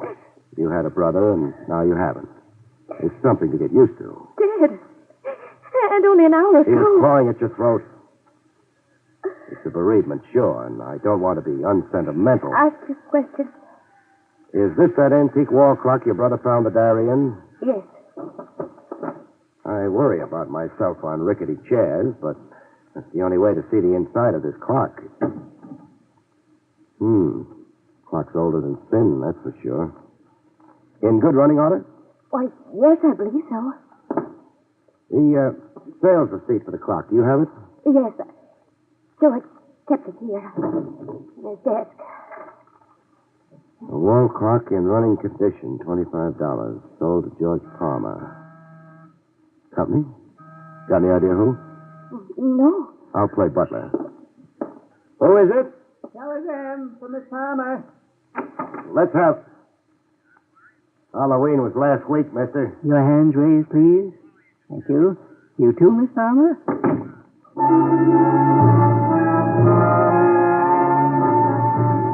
I've been stuck up by a lot of guys, all kinds and shapes. But this one was in a class all by himself. Short and petite. A waxed mustache with a comical Fu Manchu slant at the end.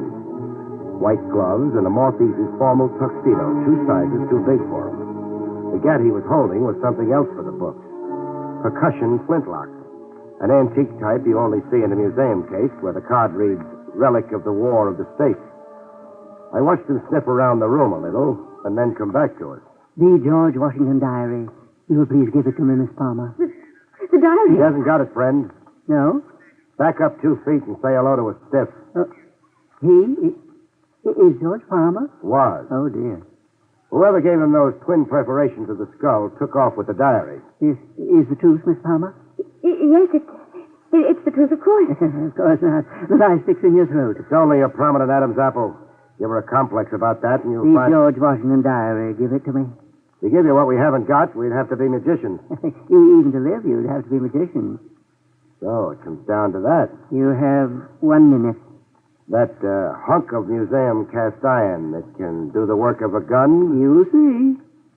Yeah. Boom, boom, and where did the world suddenly go? Funny thing, I can't wait to see. I'm that curious. Curious? Uh-huh. I know about guns. Times get tough in my business. I can be a gunsmith. If I live, This is idiotic quibbling. I'm coming to a decision.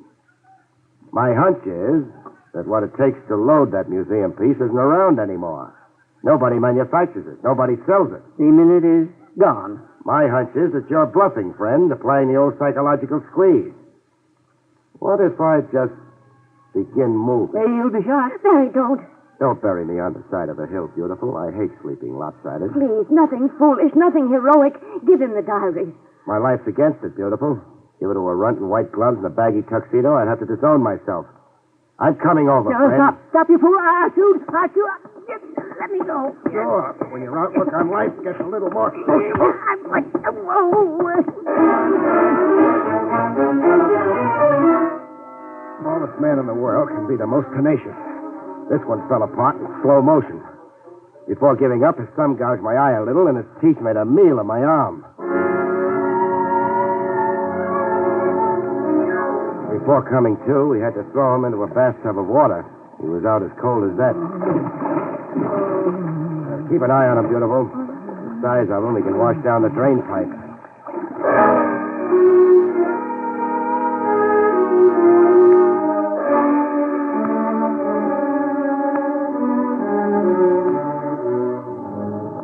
The answers finally wrung out of him still add up to the zaniest of my experiences. I'm Stephen Courtney Bellows, the fourth. As long as a name can get. My great-grandfather was the Stephen Courtney Bellows, intelligence captain in the army of the Rev Scripts. Gesundheit. He was accused of spying for the British. Unjustly, Mr. Craig. It's an infamous slur against a great man. Rough. Even now, I have a petition before the President of the United States demanding that he restore the good name of my great ancestor. Which brings you to the diary? Yes, I wanted to examine it. Mm-hmm. If George Washington wrote things that reflect well of my great ancestor, I want this information shouted from the rooftop. And if General Washington called your great ancestor a skunk? Then the diary must be suppressed. The infamous lie must not be repeated. It must not. Cut it. One question, Bellows. Yes? What lunatic asylum do you call home? Harbor Heights. Hmm. But I was detained there unjustly. It was all part of an infamous...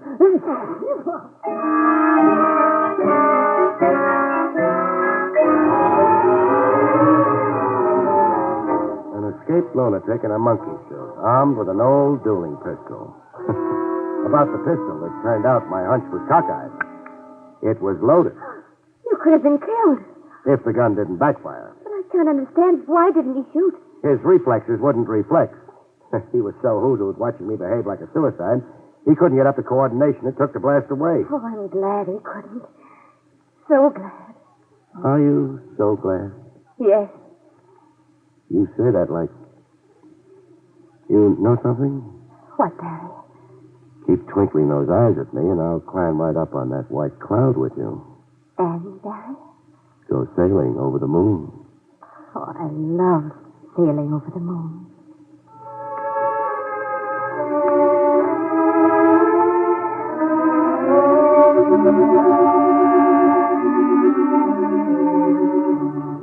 A little later, over ham steaks and coffee in the Midtown Hofbrau, Peggy and I batted the case around with Lieutenant Trav Rogers. Just a few more facts, Craig. That is, if you can spare them. Well, you know about all there is. I know you gave me exclusive custody of a corpse and a lunatic. Show more respect, Trav. Fellow's great-grandfather... I've already had the pedigree up to my ears. I want the diary, Craig. Who doesn't? You'll have to get on the end of a long line. You won't surrender it? By court order? By police request. No can do. And our reason? It's the property of my client here, sacred to my keeping. I asked your reason. State. Diary's the honey that draws the flies. While I've got it, it's open season on Barrie Craig. Someone may come calling with a gun, and voila, I'll catch me a murderer. Or catch a bullet. All right. It's your life. Squander it any way you like. Good night, Miss Palmer. Good night, Lieutenant.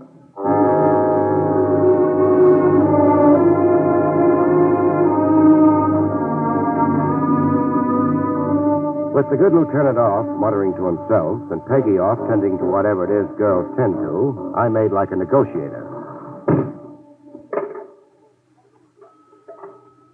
Grant Tyler, a guy with $100,000 worth of interest in an old notebook, was a guy well worth cultivating. Hello? Hello. I want to talk to Grant Tyler. This is Grant Tyler. Barrie Craig, representing the Palmers. Yes, Mr. Craig. That cash offer of $100,000 for the George Washington diary, does it still hold good? It does, providing, of course, that I can first examine the diary. I'll bring it right over. If you like. What's the shortest route to your place? Up Cohegan Boulevard, the third traffic light past Forest Park. Third traffic light. I've got it. Be seeing you, Tyler.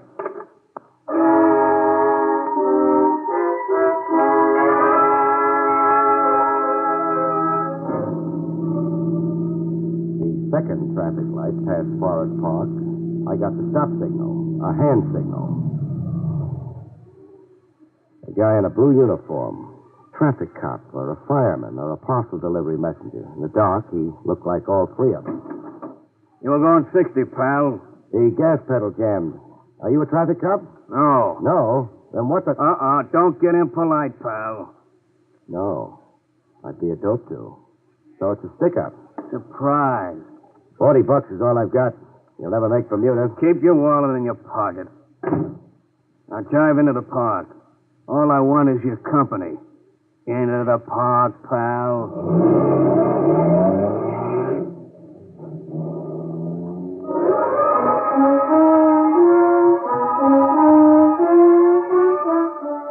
A closer look at the uniform, and I knew it. A $4 rental in any theatrical costume shop. I'd been suckered. Our destination in the park was a shadowy side road. On the green, Buster got down to cases. Let's have it, pal. It? The George Washington diary. Oh, you know about it. Hand it over. Just like that, huh? Cigarette? Stalling can't do you no good. Can I help it if I'm a dedicated chain smoker? Oh, matches. I'm out of them. You, Buster? Here. Thanks.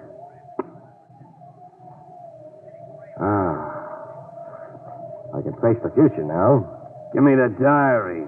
Or do you still want to clown around? No, the diary. Here it is. From me to you without love. Who are you working for, Buster? 2 kids and a blind grandmother. Mind if I borrow your car? Help yourself. Thanks, sport. Now turn around. Must you? It's a compulsion with me, pal. I'll cash in this diary and go get analyzed. Promise? My word of honor.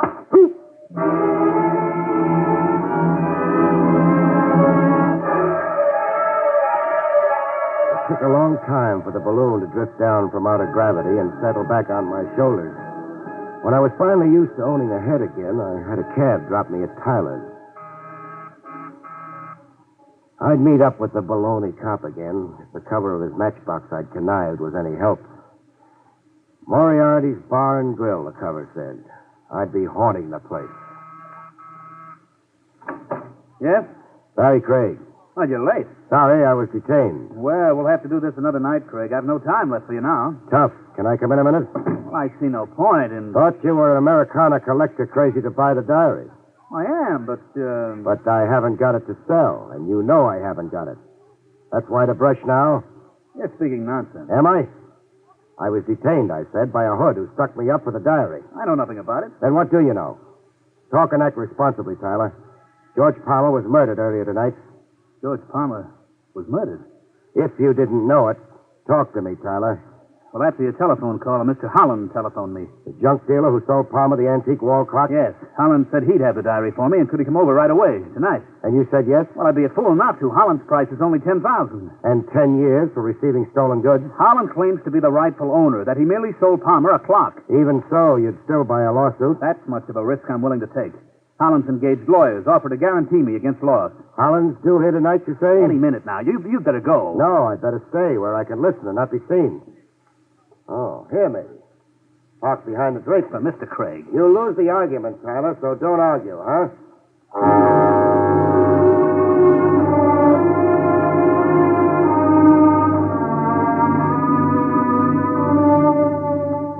I got an earful. Holland looked and sounded like a guy ready, willing, and able to set fire to his junk shop and to himself. You don't have the diary, Mr. Holland? No, I came to tell you no. But you assured me. Something went wrong. But give me one day, Mr. Tyler. One day, and I will get you that diary. One day, and I will finish the transaction, I promise. I only have to get my hands on a no-good double-crossing rat. A no-good double-crossing rat. Oh, my friend in the park. Buster'd been working for Holland until he branched out for himself.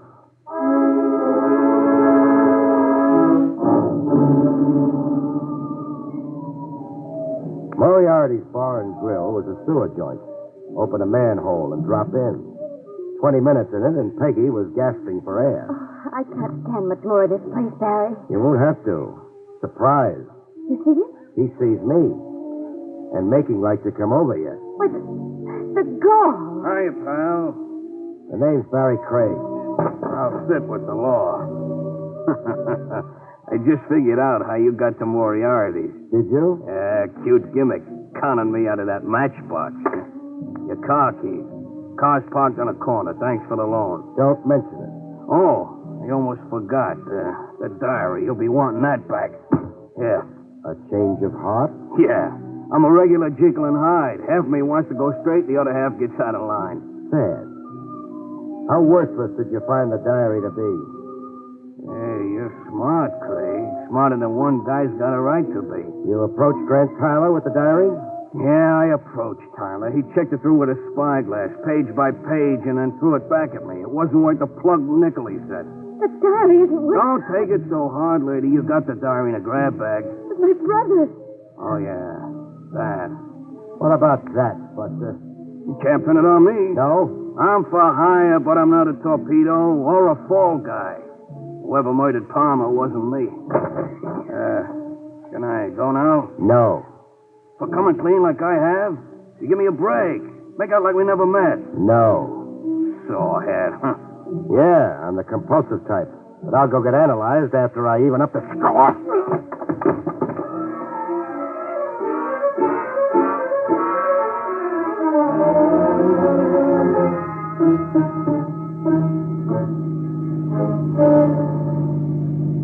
With Buster nursing his jaw in the pie wagon, I went cruising with a beautiful lady. Uptown, crosstown, downtown, watching the lights go out. Dawn's coming up. Yeah, for me too. For you too, Barry? Dawn. You get drugged by night, you can't see a foot ahead of you. You're too busy listening to the thump of your heart. Especially with a beautiful babe blowing stardust at you. Barry, you're talking all mixed up. I'm always confused before I'm clear. That wall clock was sold in running order. Holland's sales receipt guaranteed running order. Oh, your mind's on the case. On a corpse. The clock couldn't be in running order, not with a notebook hidden in the works. But now you're contradicting. Stay with me, baby. When I examined the clock, it wasn't running. The mechanism had been injured. It wasn't running. Yet it was when Holland sold it to your brother. Does that mean something? It means that someone planted the diary in the clock after George Palmer carried it home from Holland. Am I clear? No, not to me. A phony diary not worth its weight in paper sets off a chain reaction of cranks, connivers, and grabbers. Everybody went for the gag. George, too? It cost him his life? Yeah, George, too. The question I'm asking is, who could or would plant a worthless diary in a wall clock? Who could or would? Only somebody who wanted George Palmer murdered, but not for the diary. How long was your brother dead before I called him up? Barry, well, you're out of your mind. You heard George shot. I was with you when you did. Don't bank too hard on the alibi, beautiful. I heard somebody shot, but it didn't have to be George. Anybody could have called himself George Palmer with me, especially over the telephone. Anybody. Or, say, Grant Tyler. Staging a phony murder so you could blow stardust in my eye. Make me your iron alibi. We're stopping? End of the road, beautiful. Police headquarters. I don't suppose you want to tell me your motive. Insurance, I guess it to be. You're the lucky beneficiary. Those nights riding a white cloud, beautiful.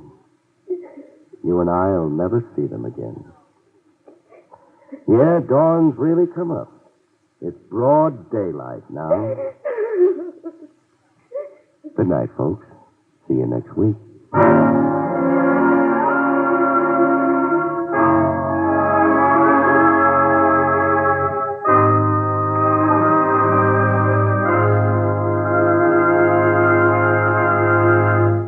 You have been listening to William Gargan in another exciting transcribed mystery drama from the adventures of Barrie Craig, confidential investigator.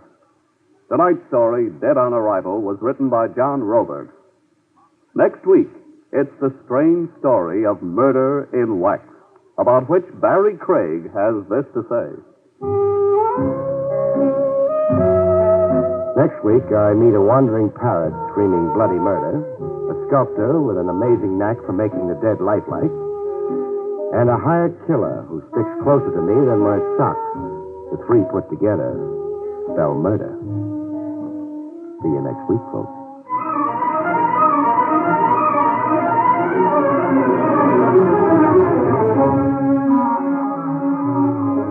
Featured in the role of Peggy was Arlene Blackburn. Barrie Craig, starring William Gargan, was under the direction of Hyman Brown. This is Don Pardo speaking.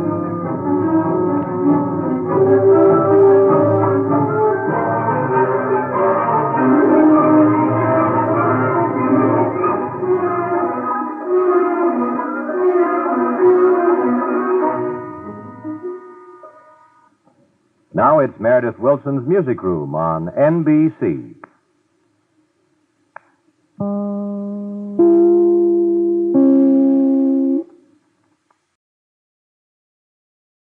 William Gargan stars as Barrie Craig, confidential investigator.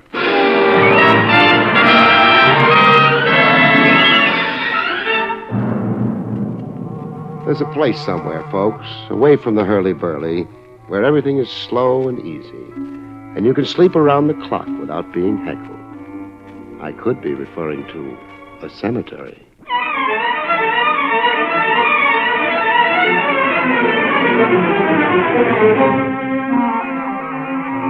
The National Broadcasting Company presents William Gargan in another transcribed drama of mystery and adventure with America's #1 detective, Barrie Craig, confidential investigator.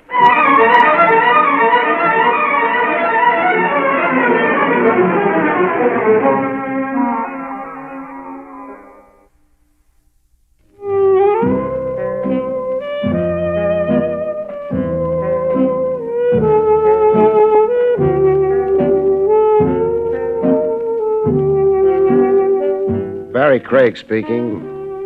On call like I am as a confidential investigator, the open door, come one, come all, you don't always get cases that run according to Hoyle. Every once in a while, you catch yourself a Lulu, a case that puts a strain on your imagination. A case, say, in the category of spookaroo. You find yourself hobnobbing with ghosts and talking turkey to the dead. One like that began for me in the New York office of the Trans-Southern Insurance Company of Omaha. I'd been urgently requested to come calling, please, by a claims agent named Brennahan, Roy C. Brennahan. I'll explain the assignment we have for you, Craig. Before you do, answer me this. What's with your regular investigators? Why pull an outsider in? Well, we want this investigated unofficially. We don't want to stir up anything that will expose us to a libel suit. I catch. In case you're pulling a boner that's a butte, harassing innocent people. Yes. What's the story? Our file number 15466. Double indemnity case, now officially closed. We paid out $50,000 to the widow of a subway accident victim named Remo Torch. This was 90 days ago. So? I'll now play you a recording I secretly made of an anonymous telephone call I was party to yesterday. Now listen carefully, Craig. Hello. Hello, Mr. Roy Brennahan, please. This is Roy Brennahan speaking. I've got some information for you. Yes? Your company paid a $50,000 claim to a Mrs. Remo Torch 3 months ago. You remember it? Of course, sir. Remo Torch fell to his death off a subway platform. What about it? The claim was a fraud. It wasn't Remo Torch who fell under a train. But his widow identified the body. The identification was false. Who are you? A friend. Goodbye. Mister, wait, don't hang up. Identify yourself, and there's a bonus. But my anonymous caller hung up, Craig, without identifying himself. I thought about it overnight, and today I called you in. Oh, it could be a crank call or an envious relative with a weird sense of humor. You must get 1,000 crackpot telephone calls. Yes, we do. We can't ignore them. Even if there's the smallest possibility of recovering a paid-out claim. Yeah, I've heard about the insurance claims agents, the fanatical watchdogs you fellows get to be. You're hoping and praying I turn up a scheming widow and proof that a third party was pushed off that subway platform and the corpse palmed off on you as Remo Torch. Handle this delicately, as if we have nothing to do with it. Like it's a case of your own. I can't be too delicate about exhuming a body. I need to get a court order for that. So do you want to get yourself another boy? No, I'll stick with you, Craig. Or be stuck with me. 10%, Brennahan. Any monies I recover for good old Trans-Southern, earmark 10% for Barrie Craig.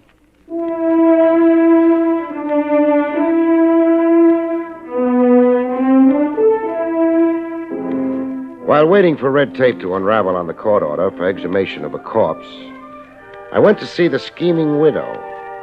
169 Seneca Street was her last known address. The street where the drunks outnumbered everybody else.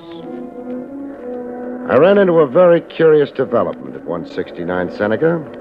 No widow Torch. A janitor who looked like his mind wandered explained the widow's absence. Widow Torch is dead.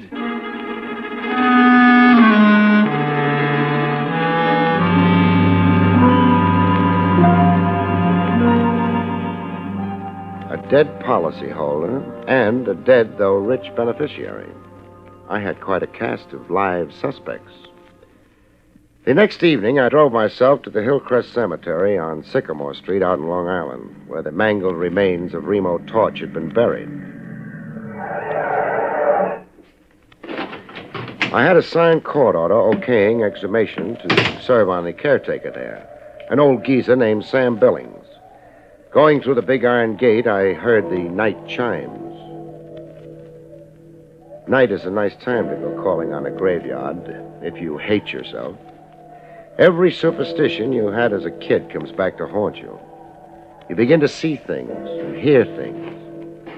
Going up a narrow path toward the caretaker's house, I heard things. A scream as if somebody was being murdered not 50 yards away. I got to the scream. It was the old caretaker Billings on the ground near an open grave and a dead faint.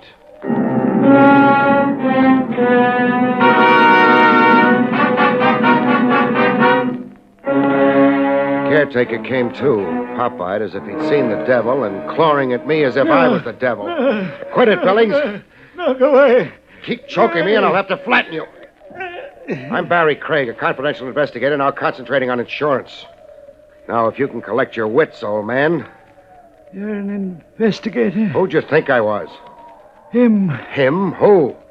The reason dead. Makes sense, old man. I was making my rounds like every night when I heard a noise.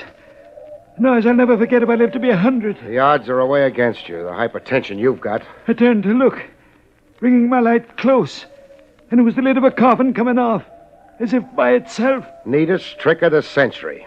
And then what happened? I lived to be 100. We've already been through that. Then the dead man got up and stood there, alive as you're standing here, all green under the moon. How does the rest of the hallucination go? I watched him go off, not making a sound, and walking in a funny little hop. And then... You screamed and fainted dead away. The next thing you knew, you had your fingernails in my neck. Now get your bearings and throw a light on that coffin. I want to have a look. See, the casket is empty. Empty it is. So a stiff came to, forced the lid open, turned green under the moon, and then went on the town. It's something to believe, but I saw it with my own eyes. With that 20/20 vision you don't have, did you also see who dug him up? Dug him up? That's what I asked, if you'll really open your eyes. 6 feet of dirt piled in 2 neat hills on both sides of the grave. See it? Yes. To get out from under, your stiff needed a muscular accomplice on the outside. Who was supposed to be buried in that grave? I can't make out the name on the tombstone. Torch. Remo Torch.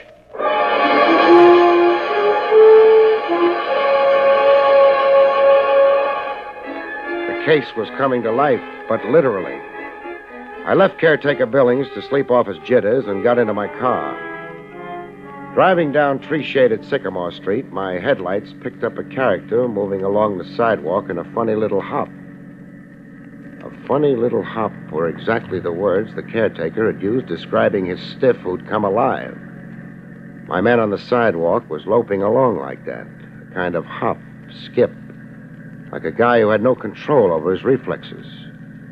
I switched from brights to dims, slowed the car down to a crawl, and trailed him into a tavern a big neon sign advertised as Barnstable Inn. I went in after him. My man wasn't after eats or bottle goods. He was out to make a phone call. I watched him thumb through a directory, then get into a booth. As soon as it was safe, I eased into the adjourning booth to hear what I could hear. I must see you. At once, tonight. Well, you must come. In Burnside Park, near the funk. I'll be there waiting for you. I watched him start for the open door of the tavern. I checked the phone directory where he'd left it open and read off the name where his fingernail had left a line under it. Mrs. Verna Talbot, it said. 2580 Marydale Drive. A guy risen from the dead was dating a woman.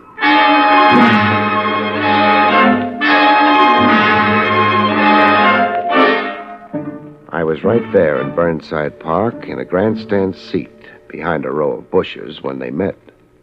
My man was hanging off to his side as if he wasn't really meeting the woman, but ambushing her. I could hear her high heels clicking toward him. Hello, Mary. What? Mary? You're calling me Mary? Yes. You're not who you said you were on the telephone. No, I'm not. It was a ruse to get you to come. I'll come out of the shadows so you can see my face. Well, Your face is chalk. it's a dead face. And your eyes. They're dead eyes, Mary.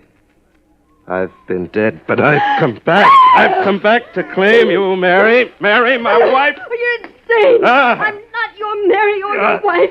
I don't even know you. Let me go. Help! He wasn't just claiming her, he was strangling her. I got busy. Let go of her, mister.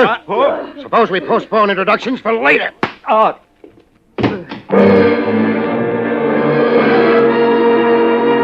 He might have been risen from the dead, but he reacted to the old one, too, like anybody else.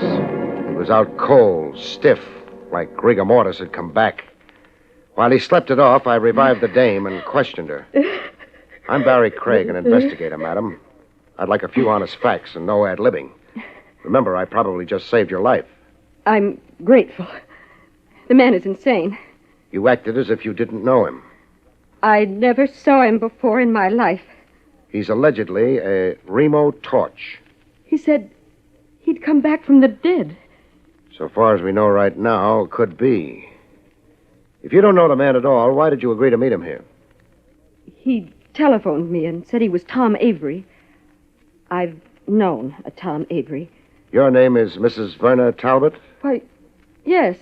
How did you know? Never mind how. You live with your husband? Yes, I do. But he mustn't know I came here to meet Tom Avery. Jealous? Yes. We get along badly, my husband and I. We're together, but we live separate lives. Oh. May I please go now? Sure. I don't see why not.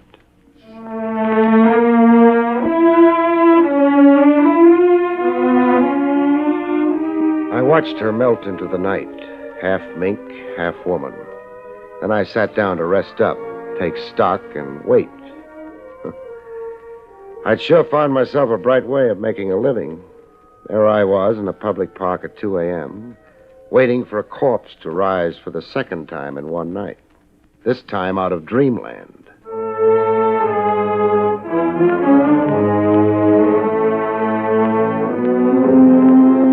Remo Torch, or whoever he really was, slowly came out of the dreamland I'd rocked him into. He got up on his feet, rubbing his jaw where I'd clipped him. With a wild gleam in his eye and his teeth showing, as if he were getting set to jump me, I threw a gun on him fast. Don't try anything, Torch, or I'll prove to you that dead men bleed. Gonna do what I say, nice and cooperatively? I'll do what you say. My car's outside the park.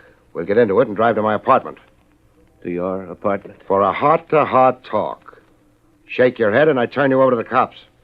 It's all the choice you've got right now, me or the cops. I'll go with you.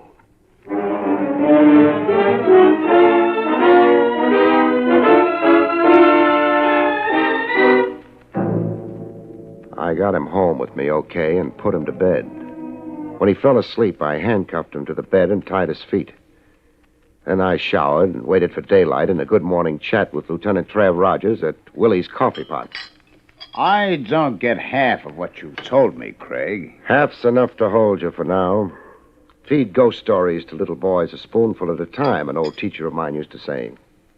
Just you run down a few items I asked, huh, pal? You want me to find out when Mary Torch died? And who signed the death certificate, and where was she buried? Phone me the minute you know. Craig. Yeah? Being your blind helper, just how did I get so degraded? The coffee's my treat. Have yourself a second cup, chum.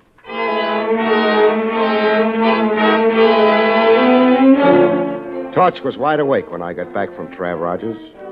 I untied his feet, but kept the handcuffs on. All recovered from your busy night, Torch? What do you want with me? I'll settle for the story of your life. I can only remember the story of my death. I died August 28, 1951. Okay, I'll play straight man. Go ahead and tell me the story of your death. My last day alive was a Friday. After breakfast, I left home and my wife, Mary, to take a subway train downtown. In the subway, the express platform was crowded, as it always was. But waiting for my train, I could feel one man closest to me. Why this one man? He went everywhere I went. What did he look like? Seeing him was like looking into a mirror and seeing myself. He resembled you? This man who was always behind me was a man with my face. Oh, go on.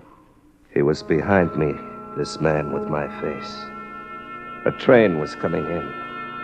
I heard its warning sound, and then I saw it come at me, hissing like an iron dragon with enormous eyes that held me spellbound. I tried to push back, but hands threw me forward into the jaws of the iron dragon. No! That's how I died, August 28th, 3 months ago. You don't believe the story of my death? When I do, peddle me to Bellevue. That's how you were supposed to have died August the 28th last. That's the phony story in the Trans-Southern insurance files. You were supposed to have died like that, Torch, only you didn't. Somebody else did. Somebody else did? Yeah. The patsy whose remains were identified as Remo Torch. The poor devil who was really in that coffin you supposedly stepped out of last night. Excuse me. Barrie Craig speaking. Barrie, this is Trav Rogers. Mary Torch died a month ago. A heart attack. And Eric Carter signed the death certificate. She was buried in Hillcrest Cemetery like her husband before her. I got it. Thanks, Trav. Can I be of any further service to you? Yeah, you can. Send one of your boys over to my apartment. I've got a prize package I want under lock and key while I roam the world.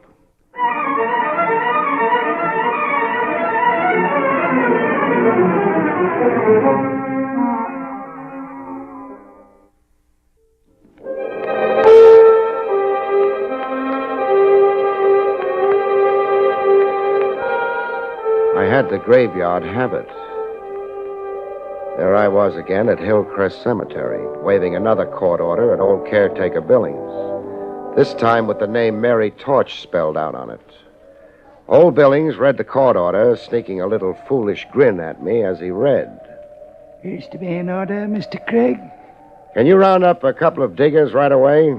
They can build Trans-Southern for the labor. It's easy to do. For a guy hoodooed by the risen dead last night, you're looking mighty cheerful today. I'll bet a tombstone you solved the mystery of the empty coffin for yourself. You're a discerning man, Mr. Craig. You found a body somewhere. The body the real Remo Torch sneaked out of that coffin before he got into it. In time for you to come along and get an eyeful. I'm right, huh? You're right. And I'm a foolish old man. Where'd you find the body that was buried as Remo Torch? Not 20 feet from where we're standing. Show me. Right here, by those flower beds it was. Buried shallow. Flowers had been tramped on, and I went to investigate. I saw the dirt had been turned over fresh, and then I noticed a foot. A foot sticking... Cut. Leave something to my imagination. Now go round up those diggers.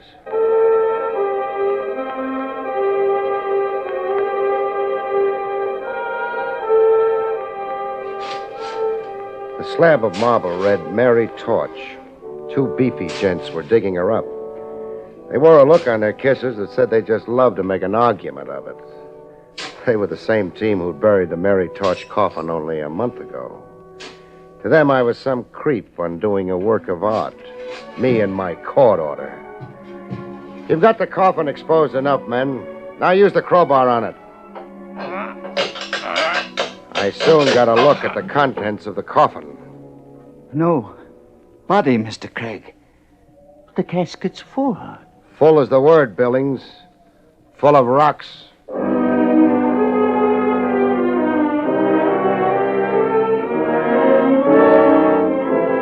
The answer to the rocks was obvious. Mary Torch's death was a phony and ditto her burial.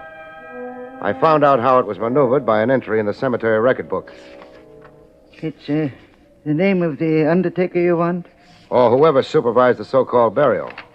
Here it is. Mary Torch. And Eric Carter supervised the burial. Does the name mean something to you? Does it? Eric Carter's the same joker who also signed the phony medical certificate.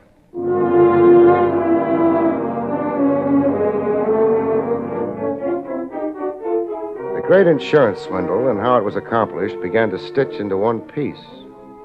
I had almost all the answers, enough answers anyhow, to parlay into a climax. Only somebody was working his own idea of a climax to Barrie Craig. I'd left Hillcrest through the big iron gates for the drive back to Manhattan. I switched on the ignition. Good thing the cemetery was convenient.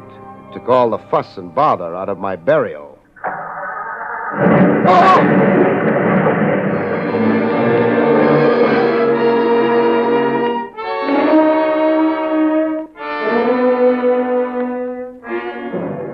Risen dead. I was getting a whack at the trick myself.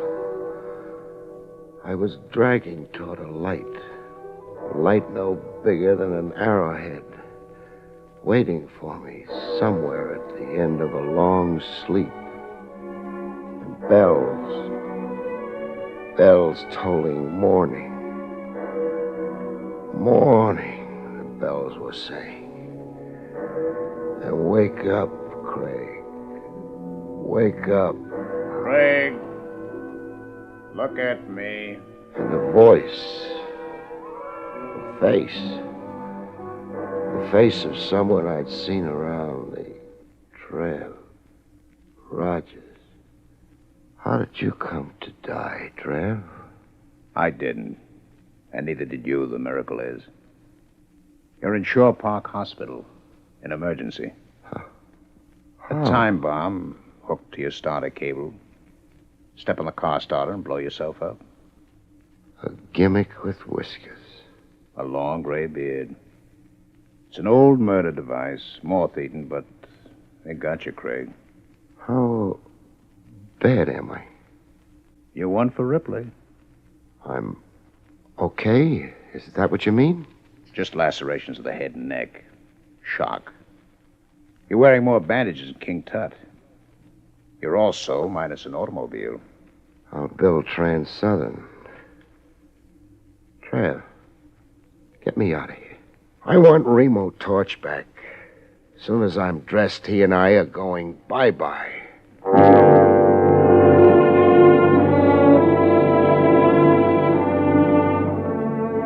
I taxied Remo Torch across town to an address in my little black book, 2580 Merridale Drive. I'm reuniting you with the lady you made a scene over last night, Torch. Yes, you. Us. May we come in? But... You remember Remo Torch? Well, yes, of course. After last night, could I forget? I guess not. Especially since he only tried to strangle you. It'd be even harder to forget him if you were his wife. His wife? I'm Verna Talbot. My husband is George Talbot, a manufacturer's representative. Hooray for employment. Is your husband around? Yes. Introduce him to us. Very well. George! Yes, Verna? This is my husband, Mr. Craig. That's him. Him, Torch. Him who? The man with my face. It's my murderer. My murderer. Get this madman off me. Torch. No more of that. Let go of him. My apologies for my friend's behavior, Talbot. There does seem to be a superficial resemblance between you. Same general features, sort of. Nonsense. This man's plainly insane. Insane like a fox. I'd say Torch has a pretty shrewd idea of what he's up to. I'd even say he was trying to drive a couple of schemers crazy before the law caught up with them. I don't understand a thing you're saying, Mr. Craig. Craig. All Greek to you, huh? Suppose I spell it out and you see if you get the drift. Torch's wife had him marked for murder. The lady wanted to cash in his insurance and then marry her boyfriend, an Eric Carter.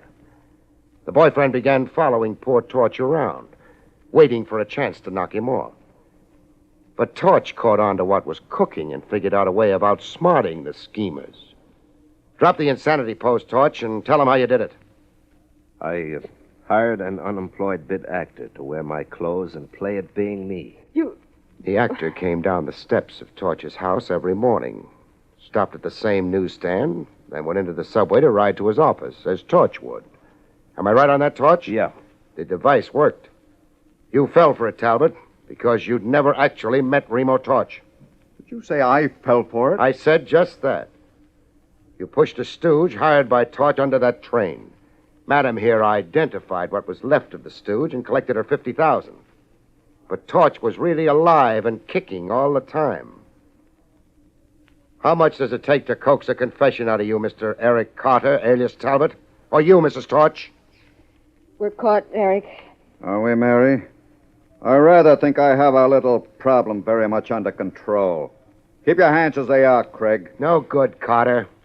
How far do you think a gun's going to get you? Oh, I told you we'd lose, Eric. Stop whining, you fool. Face it, Carter. The lady wants out. The way it's stacking, I'll bet she turns state's evidence. Now, drop that gun. Get back, Craig. I said drop it. You crazy fool, let go, Mike. Oh. When you shoot somebody, Carter, be sure you keep possession of the gun. Craig, I didn't mean to shoot you. It was an accident in the struggle for the gun. Craig, don't shoot me. Tit for tat. In a minute, I'm going to pass out. I don't want you on the loose when I do. Tit for tat in the leg. Just enough to make you stay put. Craig, no. Torch. Yes, Craig. Call police headquarters. Rogers. Lieutenant Trav Rogers.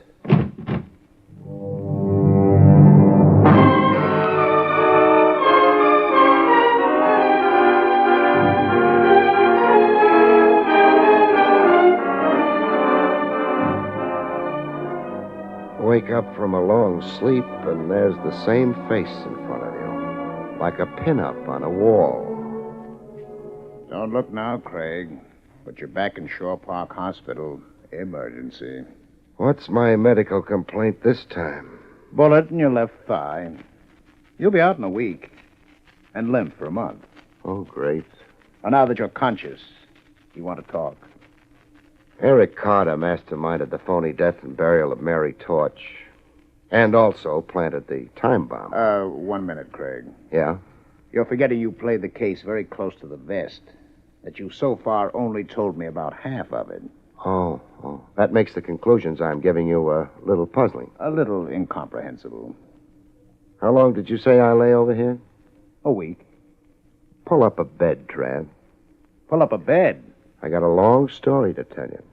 As the conscientious officer of the law, I know you want to hear it. Weak as I feel, and long as the story is, I figure it will take about a week to tell. Good night, folks. See you next week.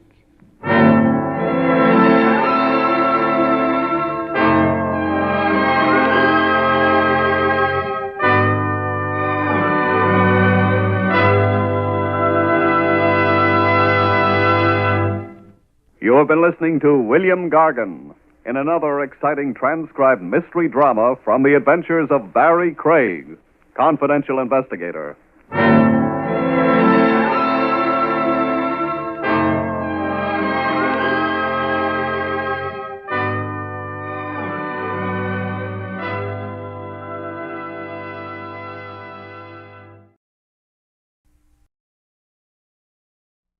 William Gargan stars as Barrie Craig, confidential investigator.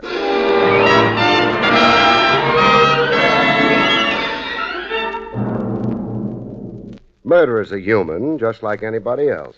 Every once in a while, their work begins to tire them. They need a vacation, which isn't too much of a change for them. They kill time instead of people.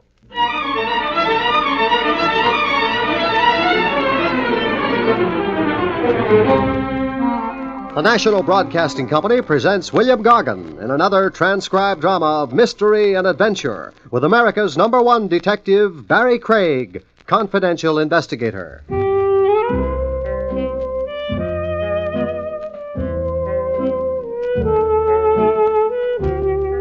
Barrie Craig speaking.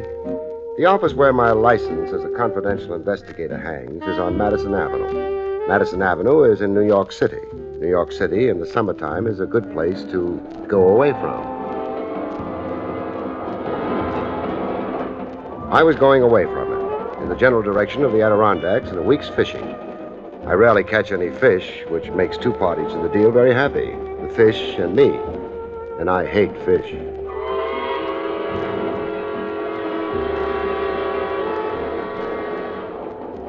I was in the club car looking admiringly at a planter's punch when company came.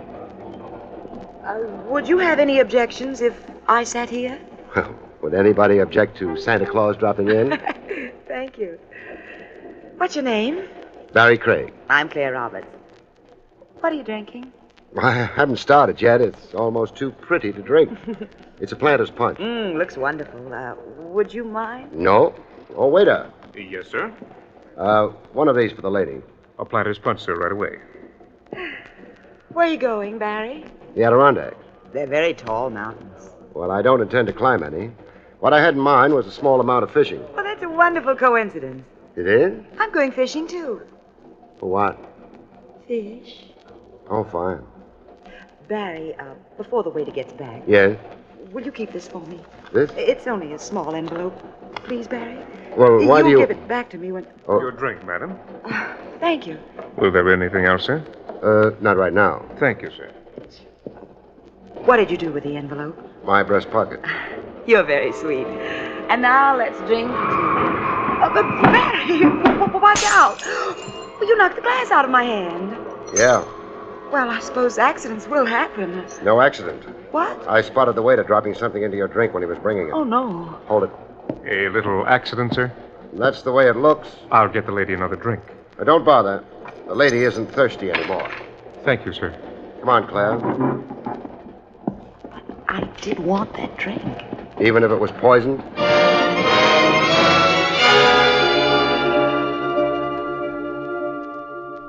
I could have been wrong. Maybe all the waiter dumped into the drink was a pinch of nutmeg or something. I didn't think so, though. I've taken a bedroom. Here it is. Would you like to come in for a bit? Sure. You're, wondering about me, aren't you, Barrie? A little. Was it nice? It was puzzled. Oh, you mean the envelope and the drink. I'd like to tell you what's in the envelope, but I don't dare. Why not? Because then you might become one of them. One of who? One of the people who want me to die.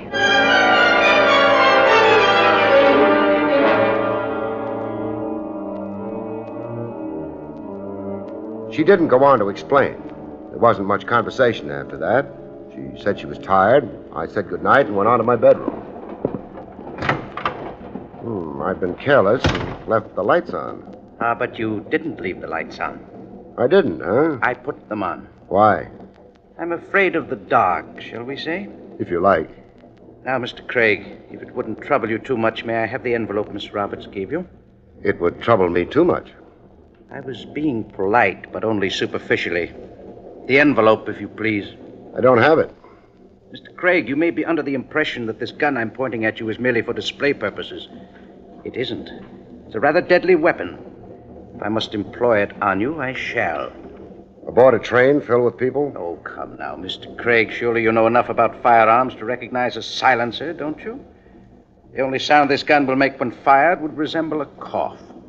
I don't have a cold. You were pleased to make a jest. I have smiled. Now, the envelope. I haven't got it.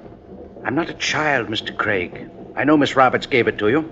You must have been snooping. I would rather have that envelope from you alive, but I am prepared to forego my preferences and take it from you dead. Well, stick to your preferences. Would you like to search me? Take your jacket off. Okay. And toss it to you? Oh, no. Just drop it at your feet. Thank you. Now move back against the wall. A careful boy.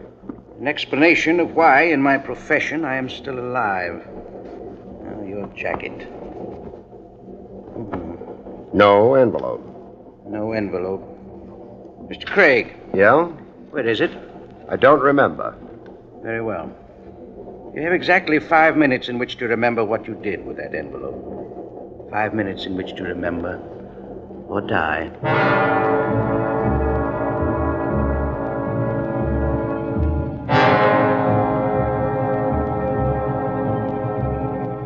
The gentleman with the silencer on his revolver was a tired-looking man, beautifully dressed right down to the gloves he wore. It occurred to me they'd never find his prints on the gun he was getting ready to use on me. I felt bitter about that.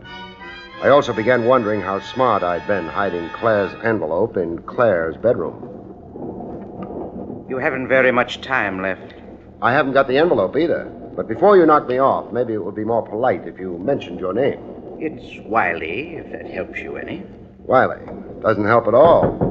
Oh, come right in. Don't tell. Sorry. Mr. Craig? I'm Craig. I have a telegram for you.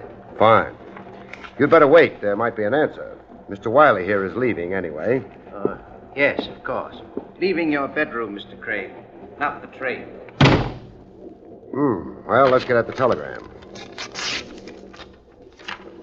Hey. Nothing here but a blank sheet of paper. That's right, Mr. Craig. Maybe it's right, but it isn't usual.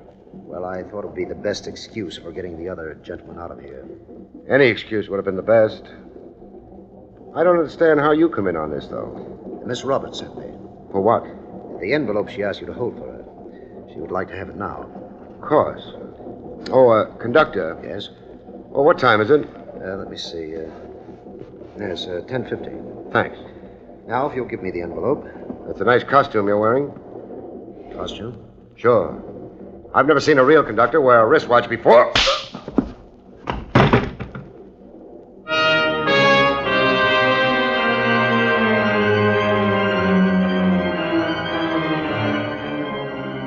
He must have had a glass jaw. He went down and out quietly and quickly.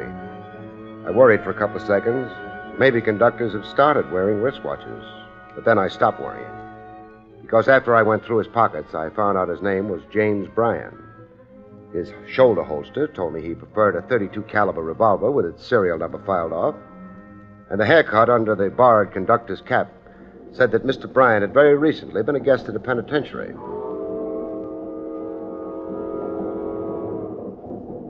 I left the phony conductor in my bedroom and decided to visit Claire Roberts in hers. It was maybe time I found out exactly what was in that envelope. There was a vestibule between the car she had her bedroom in and mine. A vestibule that was occupied by a club car waiter who tried to drug or poison Claire Roberts. A waiter who'd finished with waiting, though. Somebody had buried a knife in his back. Who is it? Barrie Craig. Just a minute. It's pretty late. I've been keeping in touch with the time. Has anything happened? Quite a lot has happened. You better let me in. Of course. Thank you. You still have the envelope. No. Barrie! Don't worry. I know where it is. Where? In a safe place. Claire, what's inside that envelope? I can't tell you. It's not my secret. I wonder if you realize exactly what kind of a secret it is. I'm not sure I know what you mean. It's led, among other things, to an attempt on my life. Oh, no. It has also led to imposture. Led me to knock a man down, and finally, very finally, it's led to the death of a man. Which man? The waiter who tried to gimmick your drink. Well, the waiter, but I didn't even know him. Maybe not, but he knew you. I can't help that. You can tell me what's inside the envelope. I can't. Believe me, Barry. Could you tell Mr. Wiley about it? I see you recognize the name. He's the head of them, the people after the... The what? Barry, he's evil. He's terribly evil. So's that line. Claire, would it interest you to know that among those aboard this train is the next convict named James Bryan?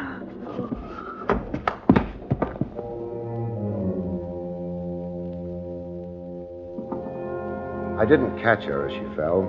I let her fall. She hit pretty hard, which told me at least one thing. The feint was genuine. I didn't rush to revive her. There were things to be done first. One of them was to get her suitcase open. I did. Now, there were clothes in it. Maybe I was a cad for intruding on a beautiful girl's privacy. Any thoughts I might have had about that didn't last long. For a girl who was going fishing, Claire Roberts had packed the wrong thing. A couple of silk dresses, sweaters, odds and ends of nylon, and a number of high-heeled shoes. So I shut the suitcase.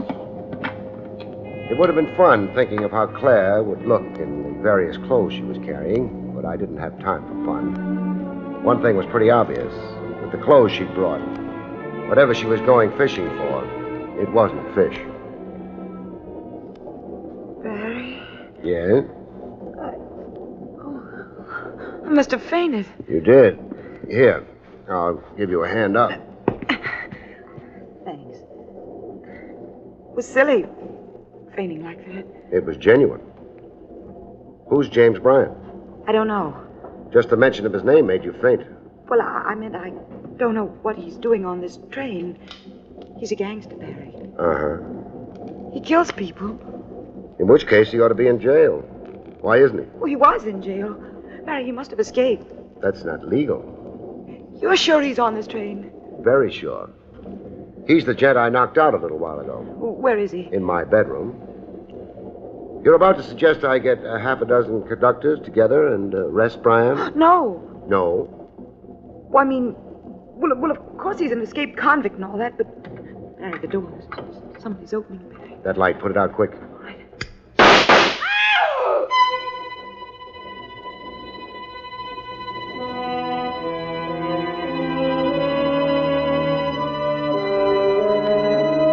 The shots missed Claire. They missed me.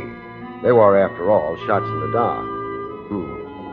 They did wake a lot of conductors, though. These were genuine conductors. They all carried nice, big watches, which made them helpful so far as giving us the right time. But beyond that, they didn't have any good ideas. So they left. Barry. Yes? You didn't tell them about the envelope I gave you. Neither did you. You didn't tell them about the dead waiter either. Waste of time. They all came through the vestibule where I'd seen him. But they didn't mention anything about... Our dead waiter? No. Which means he isn't with us anymore. Somebody threw him off the train? Has to be. Bryan? Well, that's a question Bryan could answer better than I think I'll go look him up. I don't want you to leave me. There's a conductor on watch outside this bedroom. He'll be safe enough. Maybe. But will you?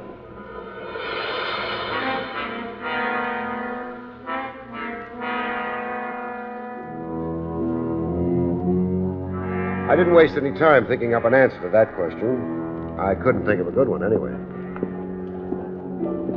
I did hesitate for a minute outside my bedroom door and then decided that he who hesitates is a hesitator.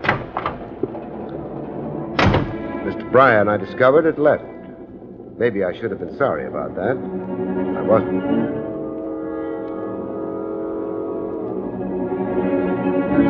Time was 20 past midnight. In a few hours, we'd be reaching the Adirondacks and the fishing lakes that Claire was heading for, according to her. I wondered if going to sleep was the smart thing to do. Well, I could brush my teeth anyway, I decided. It's good for your teeth. By the time I got my toothbrush out, though, I changed my mind. I'd packed a blue one. The one I found in my suitcase was yellow. I lifted it to my nose and put it right down again. The bristles had been thoroughly soaked in something I strongly suspected was a deadly poison. Poison that gives off the odor of almonds.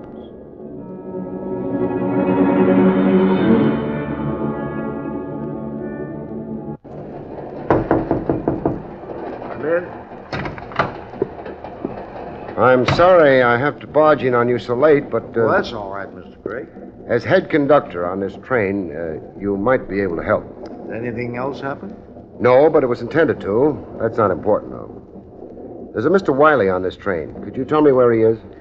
Well, if he's reserved a compartment of the bedroom, yes. Give me a moment. Sure. Those shots at you and the lady is dreadful.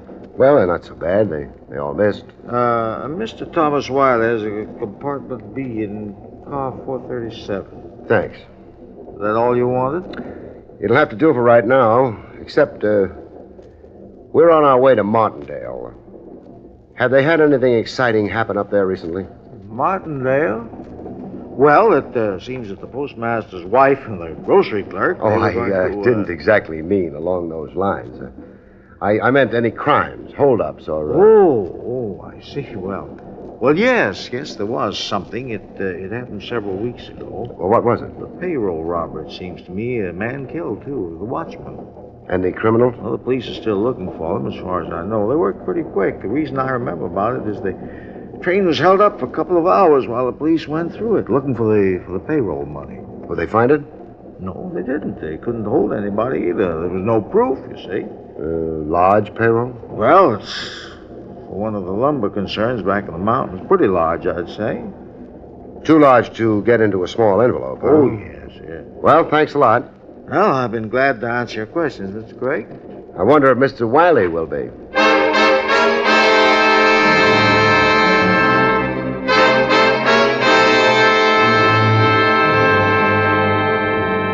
I had plenty to think about while finding compartment B, car 437. By the time I found it, I stopped thinking. Who's there? Barrie Craig. I wasn't really expecting you. Weren't you? Better take your hand out of that pocket before I come in. There's a conductor in this car. He wouldn't approve of shooting passengers. Very well. I'll disarm for the moment. There, guns out of the way. Come in. Thanks. Now, to what do I owe this visit? The fact that I didn't brush my teeth. You're being obscure. Blunt. Someone tampered with your toothbrush? You did. You have proof of that? Enough to satisfy me. Among other things, how did you know it was the toothbrush and not the toothpaste that had been tampered with? Lucky guess. Maybe not so lucky. Wiley, did you know that James Bryan is on this train? He is. I find that of no interest. You're a liar. Have you seen that waiter recently? The one you bribed to drug Claire Roberts' drink? You're making quite a number of unfounded assumptions. No assumptions, not unfounded. Have you? I don't choose to spend my time with waiters. Too bad you didn't spend more time with this one. Oh, why? You might have talked him out of testifying against you. You're lying. You really think so? I don't know what the waiter may have told you, but whatever it was, it's not true. He's a blackmailer. That could be. Miss Roberts and I were shot at less than an hour ago. Well, I've been in this bedroom for the last 2 hours. Got any witnesses to prove that? No, you could hardly expect. True enough. Mr. Wiley, how do you feel about payrolls? I've no particular feelings about them. We're reaching Martindale in a few hours. You're getting off there? Why should I be traveling there otherwise? For the same reason that Claire Roberts is, or James Bryan is. And that reason being? The payoff.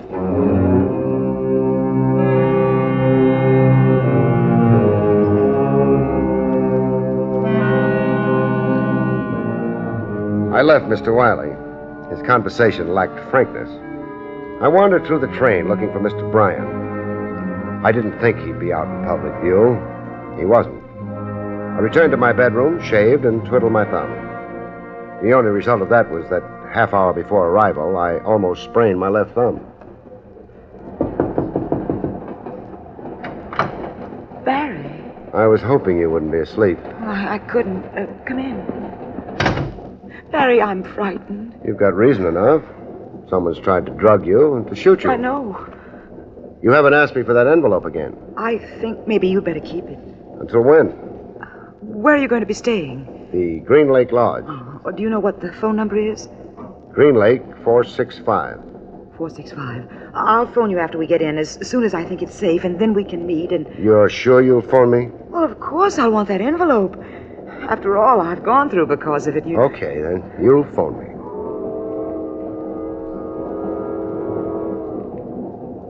Well, looks like we've arrived. On time. Yes.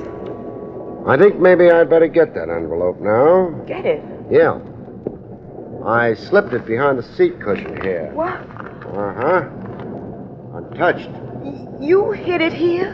Sure. Safest place for it. The last place anyone would think of my hiding it in. After they'd seen you give it to me in the club car. Barry, you are clever. Now, you better leave first. I'll follow after a while. And Claire. Yes? Give me a ring sometime, huh?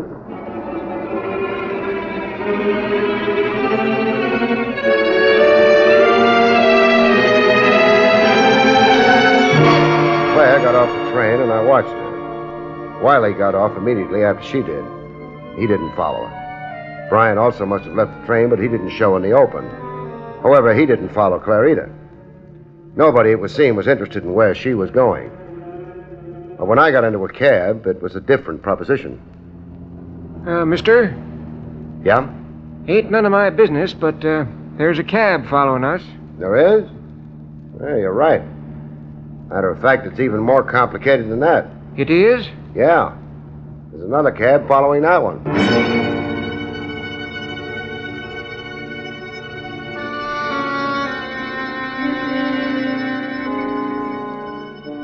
It added up neatly enough. Wiley was trailing me. Brian was trailing Wiley. I didn't think the hotel management would care for either of them. Therefore, cabby. Yep. Pull over to the curb. Okay. Wait for me, huh? Okay.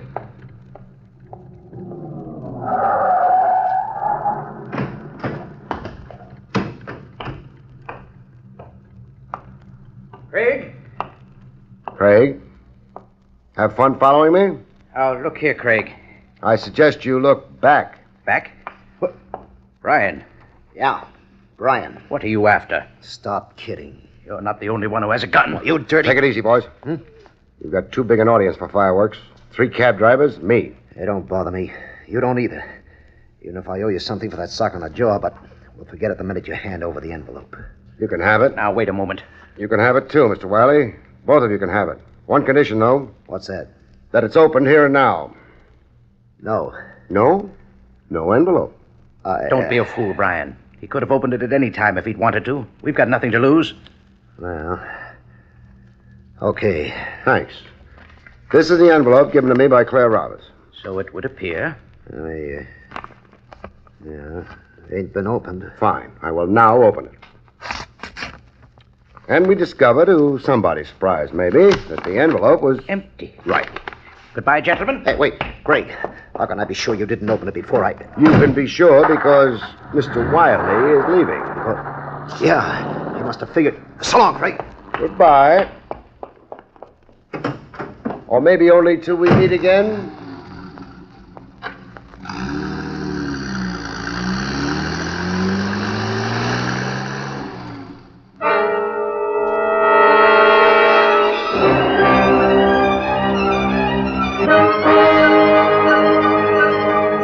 I went on to the hotel, checked in, looked at the lake, and went to sleep. I slept for quite a while.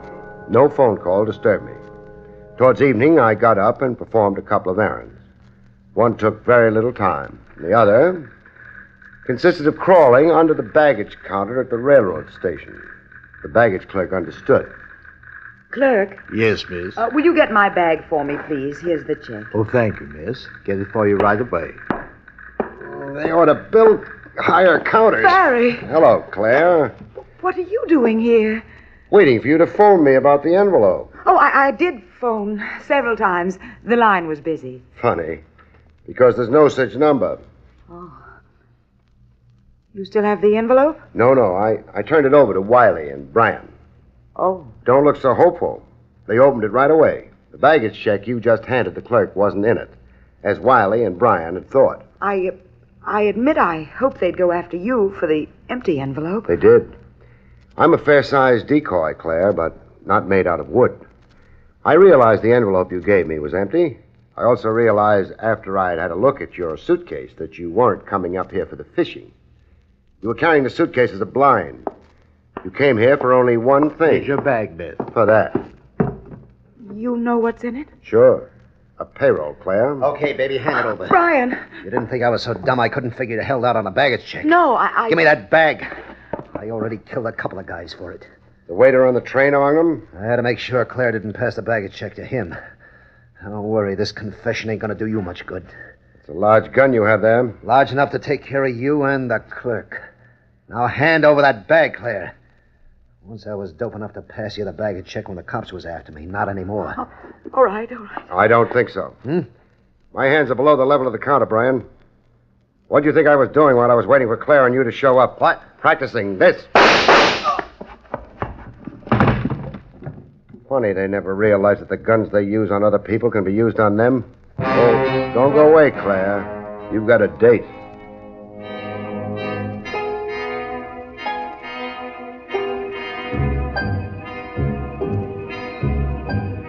It didn't take the police long to arrive. They took Claire with them and Brian. Brian wasn't badly hurt. He'd be in perfect health by the time they got around to electrocuting him. As for me, I went back to the lodge. I was a little sorry about Claire. The way it turned out, all I was going to wind up with was fish.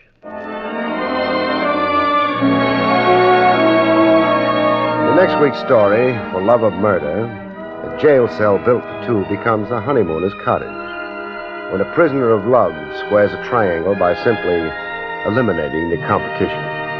Good night, folks. See you next week. You have been listening to William Gargan in another exciting transcribed mystery drama from the adventures of Barrie Craig, confidential investigator. Tonight's story, Death Buys a Bedroom, was written by John Robert.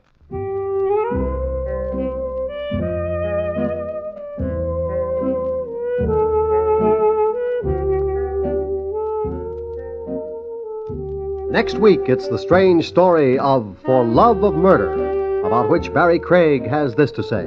In next week's story, For Love of Murder, a jail cell built for two becomes a honeymooner's cottage when a prisoner of love squares a triangle by simply eliminating the competition. Good night, folks. See you next week. The National Broadcasting Company has just brought you an NBC Radio Network production with William Gargan starring as Barrie Craig, confidential investigator. Directed by Arthur Jacobson. Also heard were Betty Lou Gerson as Claire, Byron Kane as the waiter, Jack Moyles as Wiley, Lou Krugman as Brian, and Victor Rodman as the conductor. Eddie King speaking.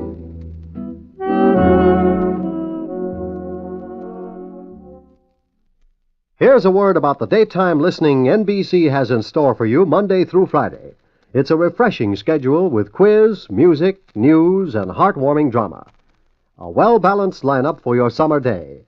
For quiz fun, there's Strike It Rich, the quiz show with a heart, and The Phrase That Pays, a program that can mean prizes for listeners at home as well as the studio audience. For music, there's The Bob Smith Show with plenty of laughs blended in with a melody. The drama is supplied by a series of long-time favorites, programs like Stella Dallas, Young Widder Brown, The Woman in My House, and many more. And for news, NBC is your best bet all through the day for keeping well informed.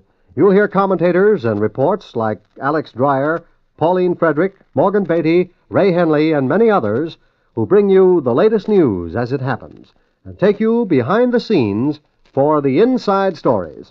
For the very best in daytime radio entertainment, stay with NBC. There's another exciting Dragnet adventure tonight on the NBC Radio Network.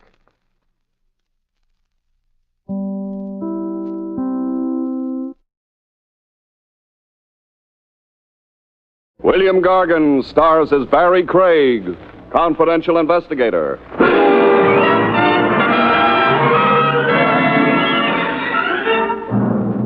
The best time to die, folks, is in your own good time. But try arguing with a bullet.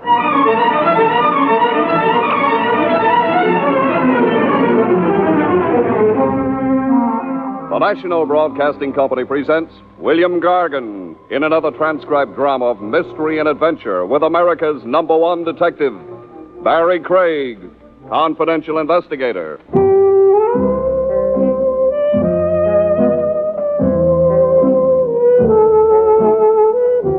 Barrie Craig speaking. Not every client you get is a socially upright citizen. But then the only society of angels is up in heaven. Mere mortals are honorable only to a degree, the almighty dollar being what it is. The gent who plumped beside me on the Fifth Avenue bus didn't look too kosher to me, and it wasn't only because of the scar on his cheek. I know Scarface judges. Just call it my hunch. I transferred my wallet to the side pocket furthest from him. I'm not a dip friend. Second story? Wrong again. Carnival show with arson as a sideline? Now, don't tell me you're in some honest trade. I am. No, this is. You better yourself every day, friend. Begin bad, end good. That's life, no? No comment. So tell me. You think I sat next to you on purpose? I can tell when a guy does. You got me sized up by now? Not quite. Well, am I hired or no? First, consider what I say. I murdered a man an hour ago. Oh, it's a fine day for it. I shot him. Now I've got him in a sack. Busy, little bean. I had the best of motives. That ought to reassure the corpse. You're a confidential investigator. Guilty. Your license makes you a technical arm of the law, sworn to uphold it. You've been reading my war literature. It's your duty to detain and arrest me. I'm not the obliging type. Sorry. I'm getting off the bus. Getting off! Adios, amigo.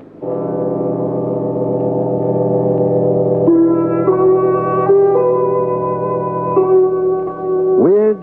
Not so. I got my anonymous friend's feeler right off. Was I really confidential, he wanted to find out.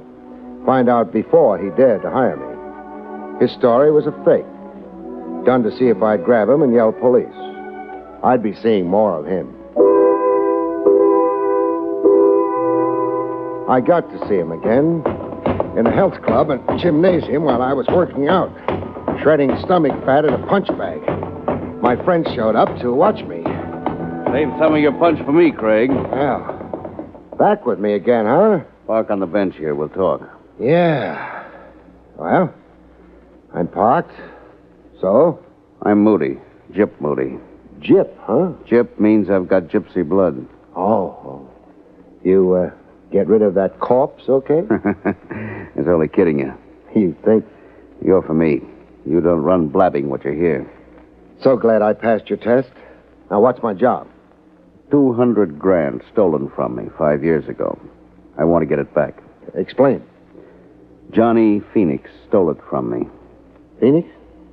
Yeah, I dimly recall. A company treasurer or something. An ex-con I gave a chance to work. Work at what? In my company, export-import. Phoenix robbed my safe and blew town. And got caught? He was grabbed in Canada, extradited. And convicted? I'm a little hazy. Convicted, yeah. But he didn't do time. He didn't? Not in jail, I mean. He acted crazy all through the trial, kept screaming about gophers and dragonflies and some dead ant. An act? I don't know. He did wear a silver plate in his skull, and a twitch to him that closed one eye every 10 seconds. Anyhow, the judge took notice. Phoenix got a mental test, dementia, something or other, a doctor called it. Split personality. Yeah, that. Phoenix was not responsible for his actions. He went to an asylum? Riverhead Asylum, upstate. Comes out tomorrow. Out? Free? Yeah, it's in the papers. Here. Johnny Phoenix, a Judge Sane, freed on a show cause writ. Does he still stand trial for the original theft? No, he isn't the same guy who did the original robbery. So a doctor says. The DA agrees, so does the trial judge. Phoenix is a new man, cured and rehabilitated. Beat that. The money was never recovered? Not a dime. I'm out all that. Big dough, 200 grand. No insurance? I only had a fraction of it insured. Be there at Riverhead when Phoenix gets out. Stay with him. He's got the dough salted away. When he goes for it, you go for him. I'll give you 5%. Well, that's 10 grand. If money. If you get my 200 back.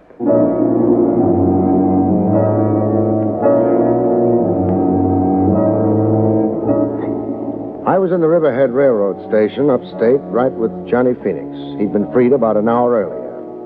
I kept out of sight while we waited for the train. A good-looking guy, Phoenix. Bushy hair with nature's own Marcel in it. Spare, broad-shouldered. A good clothes horse, when he could get properly togged out. No pallor to his skin, you'd never know he'd been confined. Well, the train rolled in, and I watched Phoenix climb aboard. When I tried to do likewise, I found opposition. One moment, sir. Hey, let go of my arm. My authority. A bag. I'm Sims of the state police. In civvies? Yeah, I'm off duty. However, you're under arrest. For what? Molestation. A woman complained. Molestation, meaning mashing? That's right. Her description of the man fits you. Well, I'd laugh, but right now I haven't got a sense of humor. Getting tough won't help. I'm a policeman myself. I'll show you credentials. Yeah, you do all that. At the station house. Are we going through with this, boss? I have authority to shoot a resistor. Put your gun away. I've missed my train anyhow. Well, there's a train every 2 hours. This train was special. Let's go see your complainant.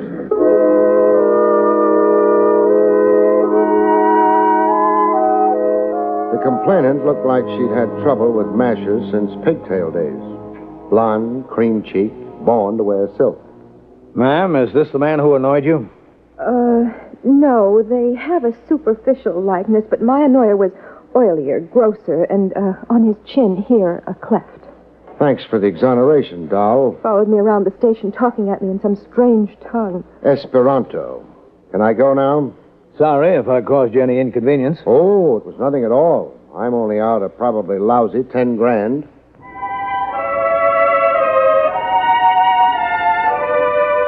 Back at the Riverhead station, again waiting for a train out, I tumbled to a masher mistaken identity routine I'd been caught up in. I watched for Golden Girl to come back to the station. When she did, I really molested her. Hello, doll. Doll, are you out of your mind? I'm mad over you. Mad? Oh, you really mean mad. I'd like to apologize Don't bother, just explain it. My arm, please, you're bruising it. All right, talk. Well, the circumstances are plain. Here in the station before, a man... An oily fellow. My size, shape, wearing my clothes, as you told State Trooper Sims. Only oily, your guy. Therefore, not me. An honest mistake? Dishonest, baby. Why, what do you mean? The only person molested in this depot today was me. And you engineered it deliberately. Deliberately? Why, that's absurd. To keep me off the train, Johnny Phoenix left Riverhead on. I can't understand a word you're saying. You've got me grabbing your arm again, baby. Who are you? I can be gentlemanly, I can be very rough. Well, do we wrestle? All right. I'm Rita Phoenix. Sister or wife? Wife. Our train. We'll travel together, baby. Closer than Siamese twins. You made me lose Phoenix, but you're going to help me find him again. You're going to lead me back to him. Come on. Trains don't wait.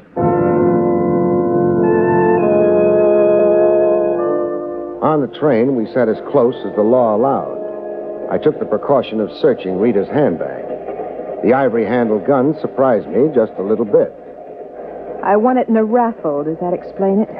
Okay if I borrow it, baby? Can I stop you? I want a drink.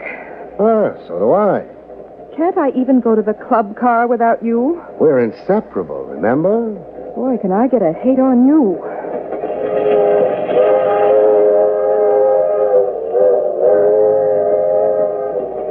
Inseparable. Only thing I was wishing aloud. We were going to be separated. By no choice of mine.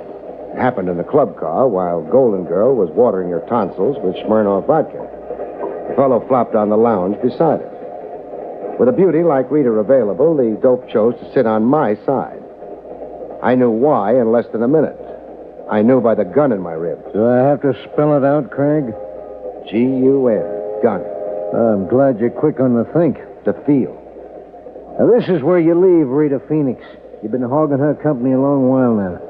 You really expect me to obey? I know what you're thinking. A crowded club car, people all around us, conductors and stewards, but it won't help you, Craig. You'd have to be pretty desperate to shoot. You'd be crazy to tempt me. Dough, Craig. I drool when I think of the amount of dough at stake. All right. What's your play? That's better. The station up ahead, Sooner Falls. We roll into it exactly 3:47. That's in 4 minutes. You're getting off the train. Alone? Yeah. At the station, someone's waiting for you. Friend of mine. You plan far ahead, huh? I've got a knack for detail. How do I come out in all this? You just lose a client and an opportunity, no other harm done. I lose Rita. Yeah. I lose her, and she's your pigeon. Look, let's not stretch this conversation. 3 minutes now, and we stop. Let's start moving to where you can get off.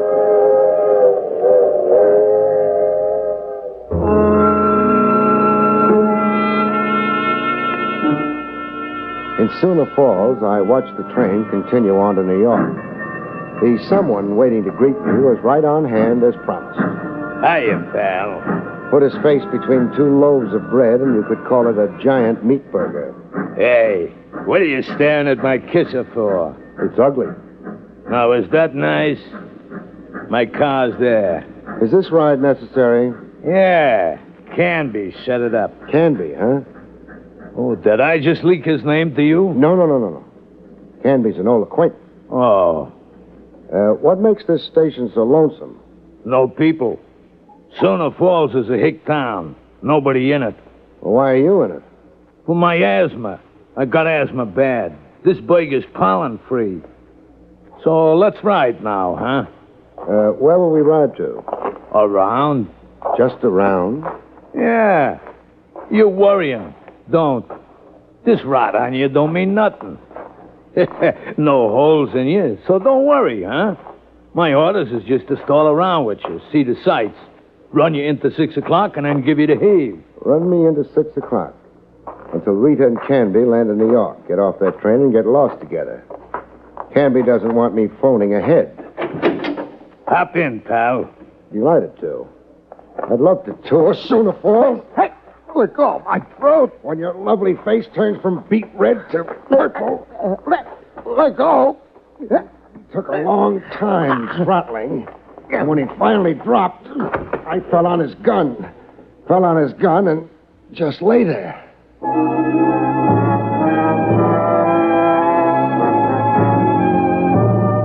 I left my meat-faced friend in a semi-conscious stupor and hurried into a pay station telephone.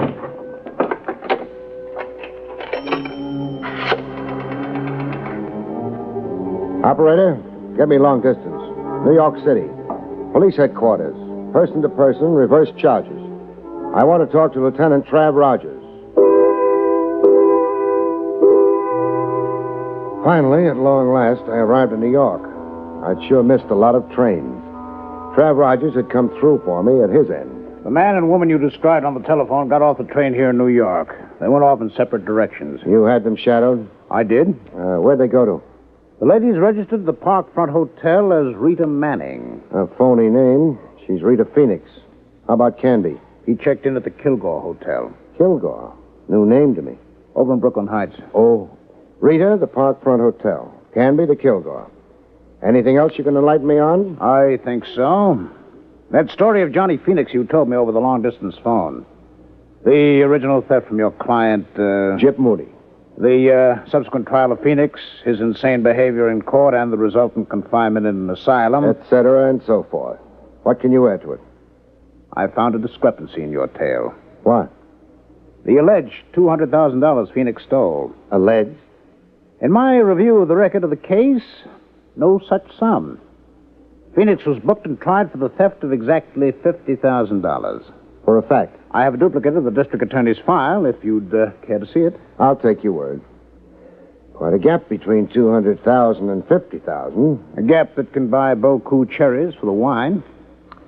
Your client magnified the figure to fire your zeal as a retriever? No, Moody's queer, but not like that. his 200,000 figure has some other significance. What? I can't know until I put the question to Moody.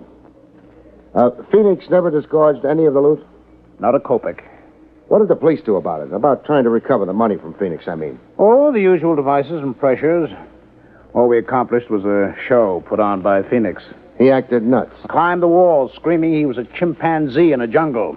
After Phoenix's asylum confinement, what police activity about the money was there? The obvious. A police plant right in the asylum? Hoping to catch Phoenix in a rational moment? Win Phoenix's confidence? Yeah. Quite an assignment for a cop. Feigning insanity. We had to change our plants every 10 days. The sheer wear and tear. The plant began to wonder about himself, huh? Was he or wasn't he Napoleon Bonaparte? Environment, they say, molds the personality. Ha ha. Trav, as usual, you've been a big help. Mm-hmm. Write a letter of commendation to my superiors.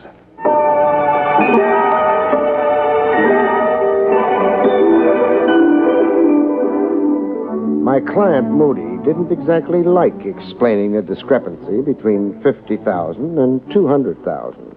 200,000 was stolen from me. You're still avoiding my question. Moody, I want to know. Why did you only charge Phoenix with stealing a measly 50,000 in your original police complaint? I had, private reasons.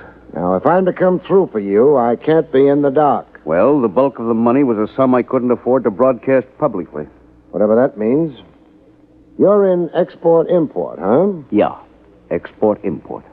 Export-import is a pretty broad heading. It could cover a lot of operations. Above board and underhanded. Legitimate goods and contraband of some kind. Let it go at that. Cash deals in the dark. No record of it on the books. Stop making out a case. A fraud against the government. Tax evasion. Keep it up, we'll have a parting of the ways. I'm not on trial with you, Craig. I like to know the character of my client. I'm honest and dishonest. What's so unusual about that? Every second guy you meet. Yeah. The buck for its own sake. No wonder the old world's in a spin. Phoenix took advantage of my sensitive situation. He knew in advance you could never prosecute him for the whole sum of money he stole. That you couldn't come into the courts with clean hands. Yeah, that was Phoenix's gimmick. You going to use any of this against me? Ask me that when we're counting your 200,000. Now, what answer... Oh, I get it. When you're counting your 5% fee, you mean? Sure. You like money like everybody else. Now, tell me something. Who is Canby? I don't know. Never heard the name. An alias, maybe. Now, you recognize this description? Well-built, little on the short side. 5'7", say. Brown hair, brown eyes, natty dresser. The description means absolutely nothing to me. That's funny. Here's a guy who knows you well enough to be scrambling for your money. Well, it's a mystery to me. Leave a side of beef exposed and the jackals come around. Jackals and jackasses? Okay, I'll circulate around. Craig. What? The way you cross-examined me before, like a cop, not a confidential operator on my payroll. So? Don't double-cross me. Or? I'm not stupid, and I'm not helpless. Put it on the line, Moody. Be a cop with me after all? I'll kill you. I'm sure you could. Well? Well, what? Reassure me that you're still confidential. I did that, I'd only be lying. Meaning? I'm not working for you anymore. You're off the case? I didn't say that. Then it is a double cross. Clean hands. I only like clients with clean hands. So long, Moody. Craig, stay out of my business. Your kind of business, Moody, is public business.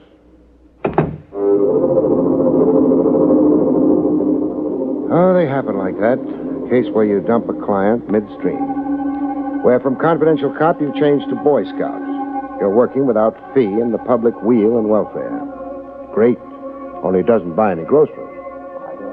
At the Kilgore Hotel over in Brooklyn Heights, I got Canby's room number from the desk clerk. I also got an advance hint on how frantic it could get up in Canby's room. I spied the desk clerk on the telephone a second after I started for the staircase. The desk clerk tipping Canby off to my visit. There'd be a gun upstairs waiting to greet me. What kind of a hotel was it? It was that kind of a hotel. In the hall outside Canby's room, I had a scheme to outmaneuver Canby's gun. Canby? Frank Canby? Yeah, what is it? Linen service. I got your fresh linen. Just a minute. I flattened against the side wall of the hall, out of line of fire, and waited for Canby to open the door. Come right in. Hey! It's my turn to shoot now.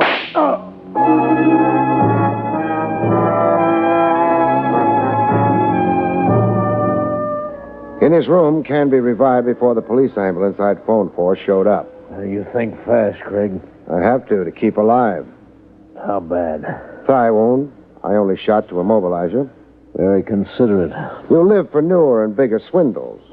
When you're free again, that is. You've got no charge against me. The Sullivan law, that gun you carry. And armed assault on me. Going to pour it on, huh? Depends, maybe, on how you cooperate. Cooperate how? Frank talk. Ask me. Where do you come in on Moody's missing $200,000? I forced myself in. Meaning? Well, I'm out of left field. I don't know Moody and I don't know Phoenix.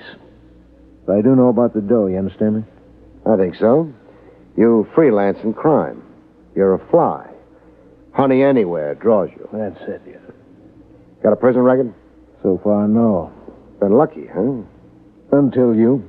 Who tried to detain me for you in Sooner Falls? Hutch. Who is he?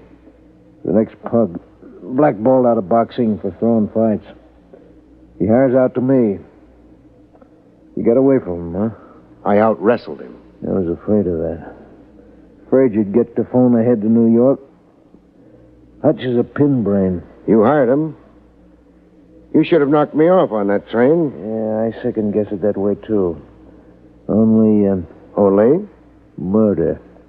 I shy away from it. You shot at me out in the hall. I shot to nick you, slow you up. Well, what are we waiting for? Police ambulance. Snake eyes for you, Canby. You're out of the game. Pass the dice.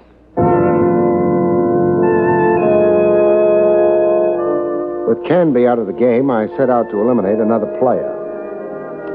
Rita. I found her in the dining room of the Parkfront Hotel.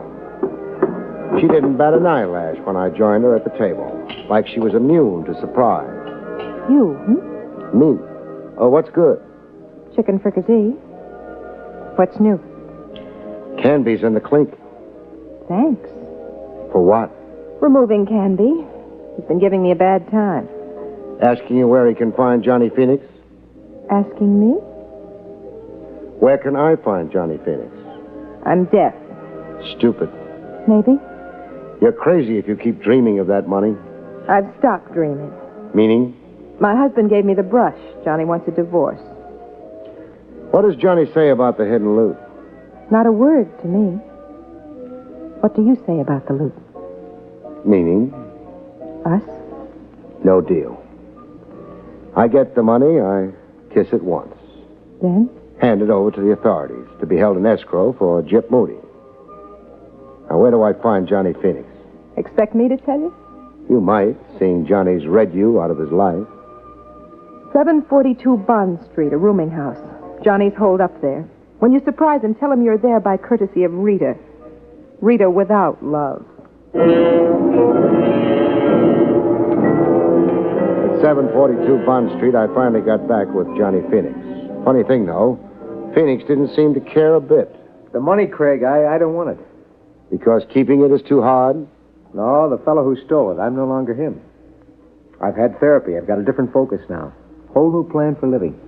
You sound like a walking testimonial for prison psychiatry. I feel lighter. I don't walk, I bounce. You know what I've done these 2 days I've been free? What? Read books, gone to church, looked through the one ad. Hooray for the new man. So where's the dough hidden? Buried in an empty lot in Long Island. Town named Fullerton, where I grew up as a kid. I'll drive you there. Let's go.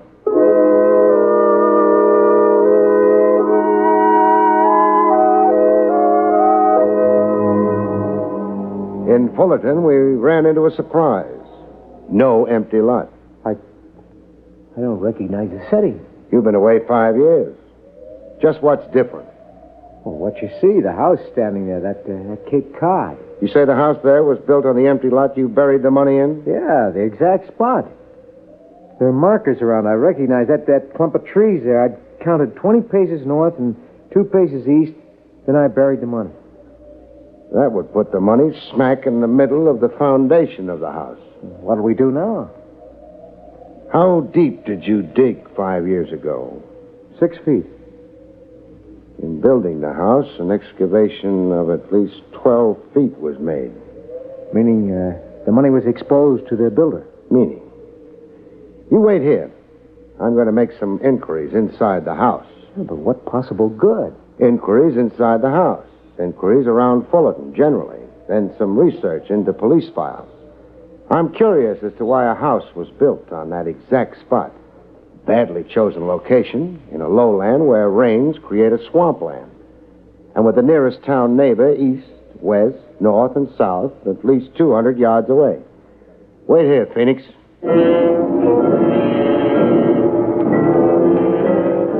I made my inquiries, nosed around, did my research. The following day, I dropped in to see Trev Rogers to tell him who to go arrest. I'm to arrest a homeowner in a town on Long Island called Fullerton? That's right. A homeowner named Cy Canaday? Cy Canaday, alias Joe Cliff. The name falls on deaf ears, huh? Should I know it? A cop should. I could send you pouring through police files on Johnny Phoenix. Spare me the toil. Police headquarters assigned stool pigeons and plants to the asylum Phoenix was confined in. Yes? I have the names of the miscellaneous and sundry plants and stoolies here. Abrams, Tyler, Wilson, Mackenzie, Cliff. Is it beginning to dawn? Yes, Cliff. Joe Cliff. A professional stool pigeon the department employed years ago. A stool pigeon who spent time in a prison asylum with Johnny Phoenix. Time enough to pump Phoenix and get himself a road map to a bonanza. Double-cross the police department. You always take that chance when you engage stool pigeons. It's a calculated risk. Cliff dug up the money in Fullerton, then had a contractor build him a house right over the exact spot for him. A weird device, kind of? The house? Cliff's calculated risk. To make the quest for the money look hopeless. The money was lost to the ironies in a housing excavation. He never thought anybody would be shrewd enough to look behind his alias of Canaday, respectable homeowner and family man, at this late date. But you did. I might not have. All the time I was making inquiries, I was sure I was wasting time. Cases, Trav, sometimes hang on, that's slim a thread. So, make the arrest.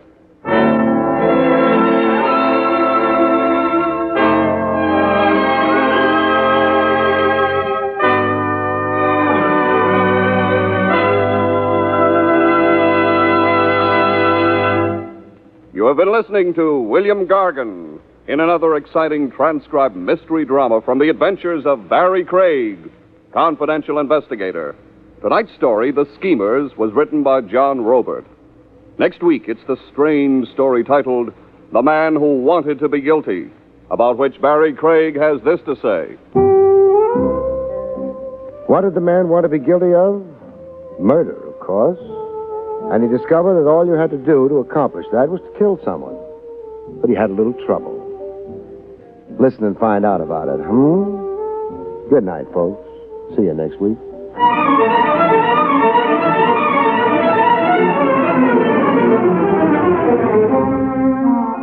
The National Broadcasting Company has just brought you William Gargan, starring as Barrie Craig, confidential investigator. Featured in the role of Rita was Terry Keane. Don Pardo speaking. It's another exciting Dragnet adventure tonight on the NBC Radio Network.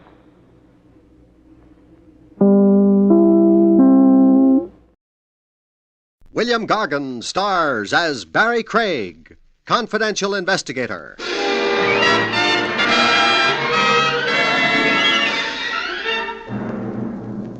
Sudden loss of weight might be cause for anxiety, but one good thing at least. It makes the pallbearer's job a whole lot lighter.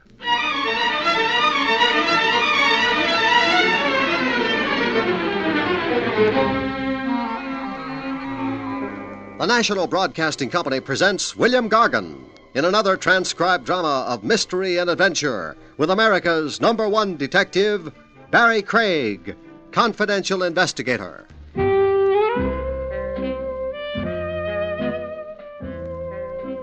Barrie Craig speaking.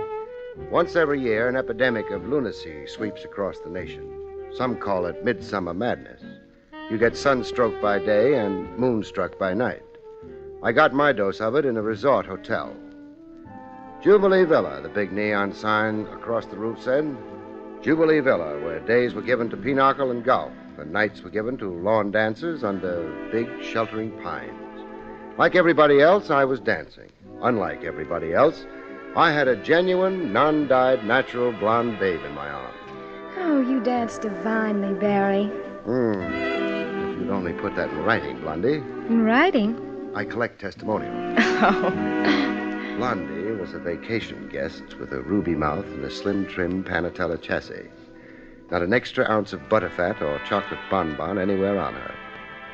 The name she gave was Linda Paris. I was kicking my heels at Jubilee Villa at Linda's own request. She'd phoned me to please come. What she had on her lovely mind, I didn't know yet. I was too busy totaling up what she had on the outside. Well, I suppose the time has come to talk, Barrie. Cruel words. You've probably been wondering why I telephoned you and dragged you up here. I stopped wondering after the second highball. Down that path there's a grape arbor. We can be alone there. You've enticed me. Only to talk about my problem. Oh. I really do have a problem, Barrie. Yeah, I know, with men. You've had that same one problem since the age of 3, I'll bet. But leave us sojourn.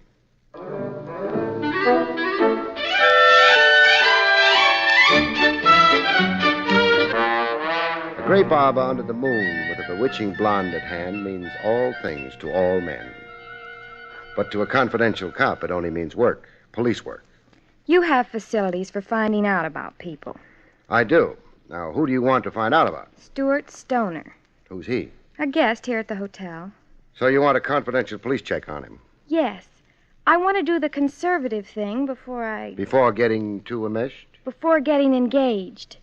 And you're afraid Stewart is a low-down fortune hunter. Is that the nub of it? Oh, well, he led me to believe that he, too, is rich. I'm assigned. What are the vital statistics on Stuart Stoner? Hometown, family, business, etc., and so forth. I know nothing except that his people are supposed to be in Milwaukee society. You'll know more when I'm through. Milwaukee, here I come.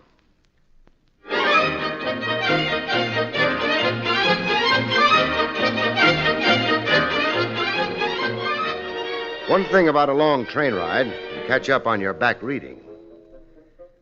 Came the day after tomorrow, I returned to Jubilee Villa, full of news from Milwaukee.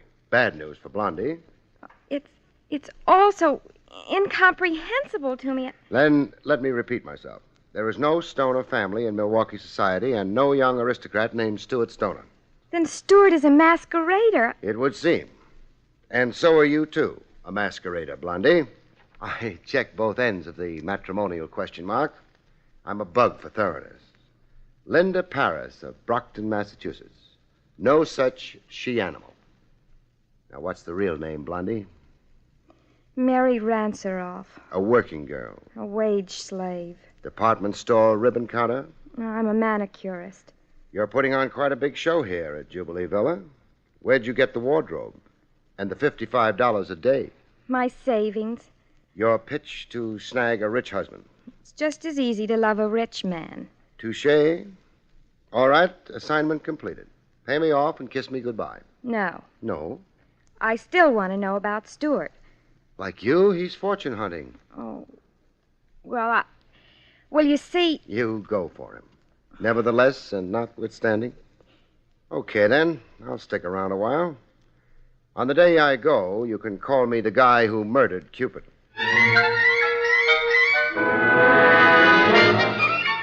I didn't buck Stuart Stoner right away. I made a study of him first from afar.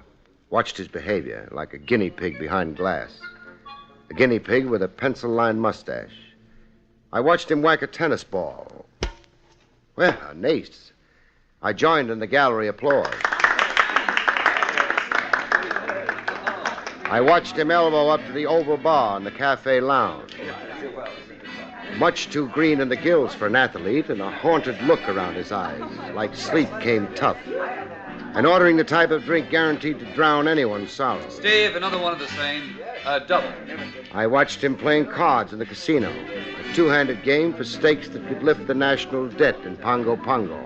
Well, that beats me. Guess it's not my night. Well, better luck tomorrow. That's what you said yesterday. I'm afraid I'm a little short of cash. Oh, check is fine, Stoner. And if you're overdrawn at the bank, an IOU's just as good. A $6,000 loss for the afternoon's play. But what made it especially interesting for me was the face of the winner. I knew the face. I'd seen it around, on the streets and in the rogues gallery. Lou Latimer, a conman, card sharp, and plain crook. The question I asked myself was, why was a card sharp accepting IOUs from a phony vacationer posing as a son of wealth? Latimer worked like a cop worked. He checked the pedigree of every sucker he sat down to cards with. Latimer had to know that Stuart Stoner was a made-up name. So why was Latimer accepting paper instead of cash? That evening, after a supper orgy of borscht and baked herring, I tackled Stuart Stoner in person. He was sprawled on a hammock, letting the supper digest. Evening. Hello. Craig's the name. Barrie Craig. You, don't feel sociable? Frankly, I don't. That's a surprise. Why is it surprising? I've watched you around the clock. Tennis, cards, and chit-chat. I've seldom seen a more gregarious and sociable guy. Well, maybe it's a question of the kind of company. That remark meaning? You interpret it. You draw the line where I'm concerned. Now, if you don't mind... You want to be alone. Look, Mr. Craig, I've an absolute right... Don't let your thermometer rise, Buster. Who warned you off me? Why do you say that? Because that's my guess about our unfriendly little situation. So who was it? Oh, friend of mine. Your card partner, Latimer? What did Latimer tell you? That I was an unsavory character or something? You're very astute. All right, he warned me that you were, well, some kind of operator. Underhanded, a type that... Works vacation resorts. Words to that effect, yes. What if I now told you Latimer was describing himself? I'd expect you to say that. You would? Latimer also told me you'd lie if trapped, that you'd reverse everything. That you were clever like that. Look, Buster, Latimer's a card sharp and a crook. And let's settle the question of my veracity once and for keeps. I'm a detective. Here, squint your eyes at my credentials. The badge is authentic? Did Latimer also warn you that I'd flash a phony chicken inspector's badge? I'm confused. So am I. What particularly confuses me is why a smart boy like Latimer would collect your worthless IOUs. My worthless... You're here using an alias. The name Stuart Stoner is made up. You've been handing a doll named Linda Paris a line of bunk. You let the impression circulate that you're loaded, filthy rich. But the odds are 100 to 1 you haven't even got cash enough to pay your board bill. You were saying? I have nothing to say. Don't please heckle me anymore. I'm spinning. Yeah, you are. In a steaming sweat, and your eyes rolling. You subject to fits? No. no fits. Just every now and then a feeling of suffocation, like now I blank out. Stoner. Blank out he did, big. Eyes staring blindly and not a flutter to him, hardly a pulse. And his face contorted in ugly red folds, like it was an outside picture of some deep agony inside. I left him as he was and went for help. The house doctor had been gone for almost 20 minutes before Stoner could put words together coherently. Please, don't broadcast what you saw tonight. You seemed to slip into a fog then, Stoner. I got the feeling your eyes were seeing sights you were trying to shut out. My eyes were seeing sights? The eyes of memory, let's say. Well, like you were looking over your shoulder into yesterday. Like you were an amnesiac. What's in yesterday that gets you by the throat, Stoner? Oh, you're talking talk I don't understand. Stuart Stoner, you call yourself. Well, what's your right name? Some other time, huh? If you insist on this sort of weird interrogation right now, I just want to go to bed. Want help getting upstairs? No, I want nothing from you. I'll help Stuart to his room. Hello, Stuart. Margot. The house doctor told me you'd fainted. I came as soon Introduce as me, Stoner. Mr. Craig, Margot Swift. Hello. Mr. Craig? You want him, lady? He's all yours. Margot, if I can just have your arm. I watched them move away slowly, her arm around his waist and a love light in her eyes. A tightly trussed look to her figure, coal black hair, colored gypsy kerchiefs around her neck, and a look of experience to her. Older than Stuart, but you'd need her birth certificate to prove it. She was that preserved. Linda and Margot, blonde and brunette. Stoner was doing okay with the ladies. A while later, in my room, while wrestling with a knot in my tie as a prelude to showering before bed, I found a typewritten note propped against my bureau mirror. The management regrets the need to terminate your stay due to a prior reservation made for room 211. Room 211 was my room. There was a deadline noted on the bottom of the eviction note. We would appreciate possession of room 211 by 9 p.m.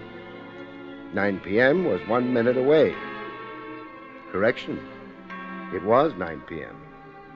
I acted calm in the emergency. I tore up the note.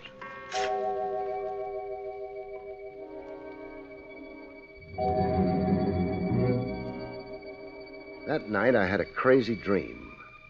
I dreamed there was a load of iron hanging from the ceiling like a chandelier, hanging on a line with my head, ready to drop if the length of wire holding it ever snapped.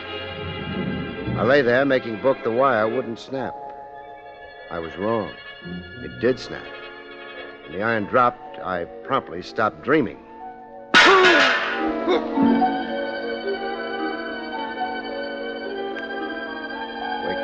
Midsummer's night's dream, you can find yourself in strange surroundings.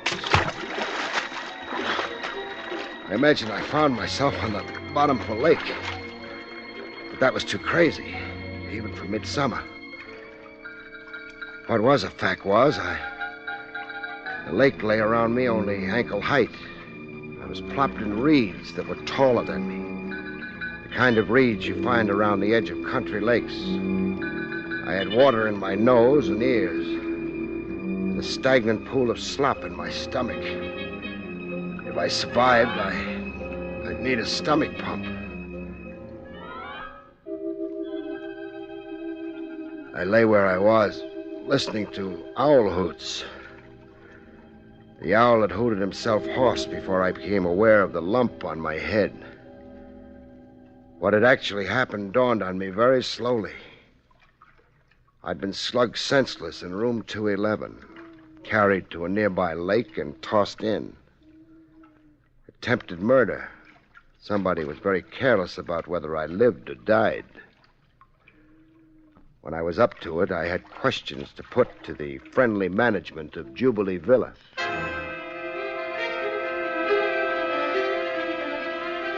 The guy managing Jubilee Villa looked like a wax museum exhibit. Skin you'd hate to touch unless you were a fellow zombie. And horn-rimmed glasses with lenses so thick his eyes magnified into the size of golf balls. A brass nameplate on the desk read Otto Henser. His attitude towards me was downright contemptuous. Mr. Craig, you expect me to give credence to this fantastic story. I do expect. Mr. Craig, you suffer from sunstroke. I wear a visor cap in the sun. Well, then it is too much to drink. A man with your imagination should never drink. I've been on buttermilk since I arrived here. Look, Henser, I don't imagine being slugged and thrown into a lake. Well, then at least thank your stars that you are alive. No fault of my assailant's.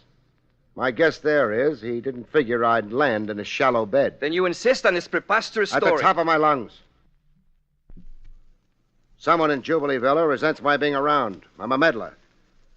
There's some scheme afoot and... Wait. Yes, Mr. Craig. The management of Jubilee Villa, that's you, wanted me out of the place at 9 p.m. tonight. Why, Henser? A prior reservation for room 211. Sure that's the only reason? It is the reason, of course. I didn't comply with the vacate request. I went to bed, and from there I was forcibly evicted.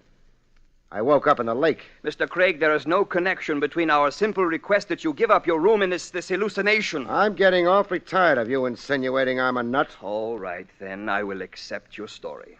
And your explanation of it on that basis? A prowler. There have been other incidents, come to think of it. A trespasser entered your room. You were assaulted. And carried a half-mile from my room to the lake. Mr. Craig, the criminal mind is something unpredictable. There is no logical pattern. Bull. You've sure been trying to sell me one idea after another, Hanser. Why? Because I'm perplexed. Like you are perplexed. I think one thing and then I think another. I see. Right now, Hanser, I'm thinking one thing. And what is that? That you could be a grade A 14-carat phony. The next day, I let the con man and card shop Lou Latimer tell me a few lies. Man has a right to live down his past, Craig. No question. I had a few brushes with the law once. Sure, I don't deny it. You served a few sentences? One sentence. Pardon the slander. I'm a changed man today. Pillar of the community. San Quentin community? Oh, the way you cops love to ride a guy. Beastly of us. Look, I'm a respectable businessman today. What business? Salesman. Selling bunco? Machine tools. What are you doing here at Jubilee Villa? Vacationing. With a deck of cards in every pocket? I don't play cards the same old way. Meaning? I play for pastime. For profit. So I play to win. Who doesn't? Which brings me to a basic question. What? An IOU. I saw Stuart Stoner give you a $6,000 piece of paper. I won it fairly. Even supposing you did. How come you're accepting paper from a masquerader? A what? A masquerader. The name Stuart Stoner is an alias. The young man is here representing himself fraudulently. Now, wait a minute, Craig. Stoner's loaded. He's from a rich clan. The Stoners of Milwaukee. He is not. That's only a cardboard front. Stoner is a phony. And you know it, Latimer. How would I know it? Because that's how you operate. Before skinning a sucker, you check every detail of his pedigree back to the day he was born. You know how much he's worth or how little, so you can judge how much to take him for. Well? Well, what you say is a fact, that Stoner's a phony, then I've been rooked, huh? I'm holding worthless paper. Well, that's on me, huh? It would appear. But I still wonder. Latimer. What? See the giant egg built in my skull? Up here? Looks nasty. Want to claim credit for it? Oh, the way you try to cut me down. You've some surface polish. You look distinguished in your Bermuda shorts. But you're a mug underneath and a thug. Look, chum, if this heckling session is over... I've got another insult, killer. Killer? Until you convince me otherwise, I'll go on thinking you tried to drown me last night. So long. 1 minute, Latimer. Now what? A token of my very high regard for you.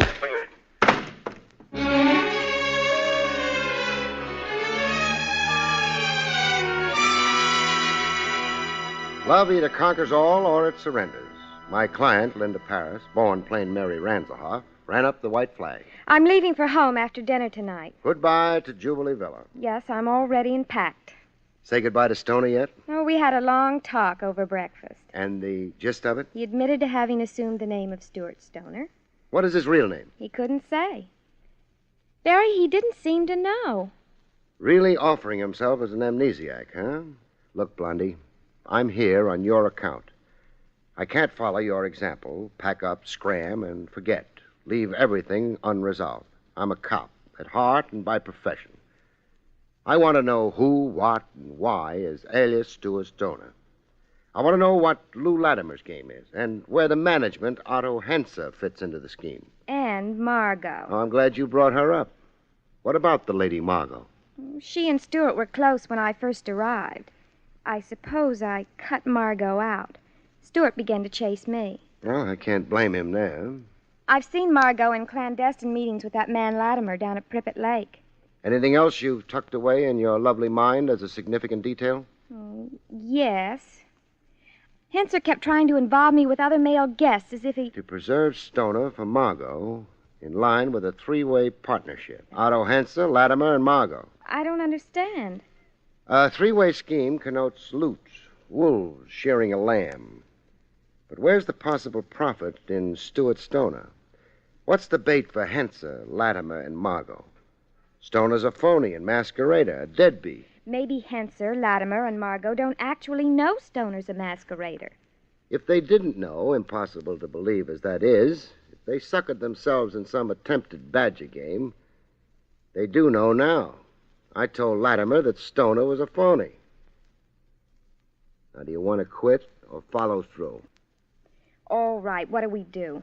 Search every inch of Stoner's room and effects. You play lookout while I play burglar.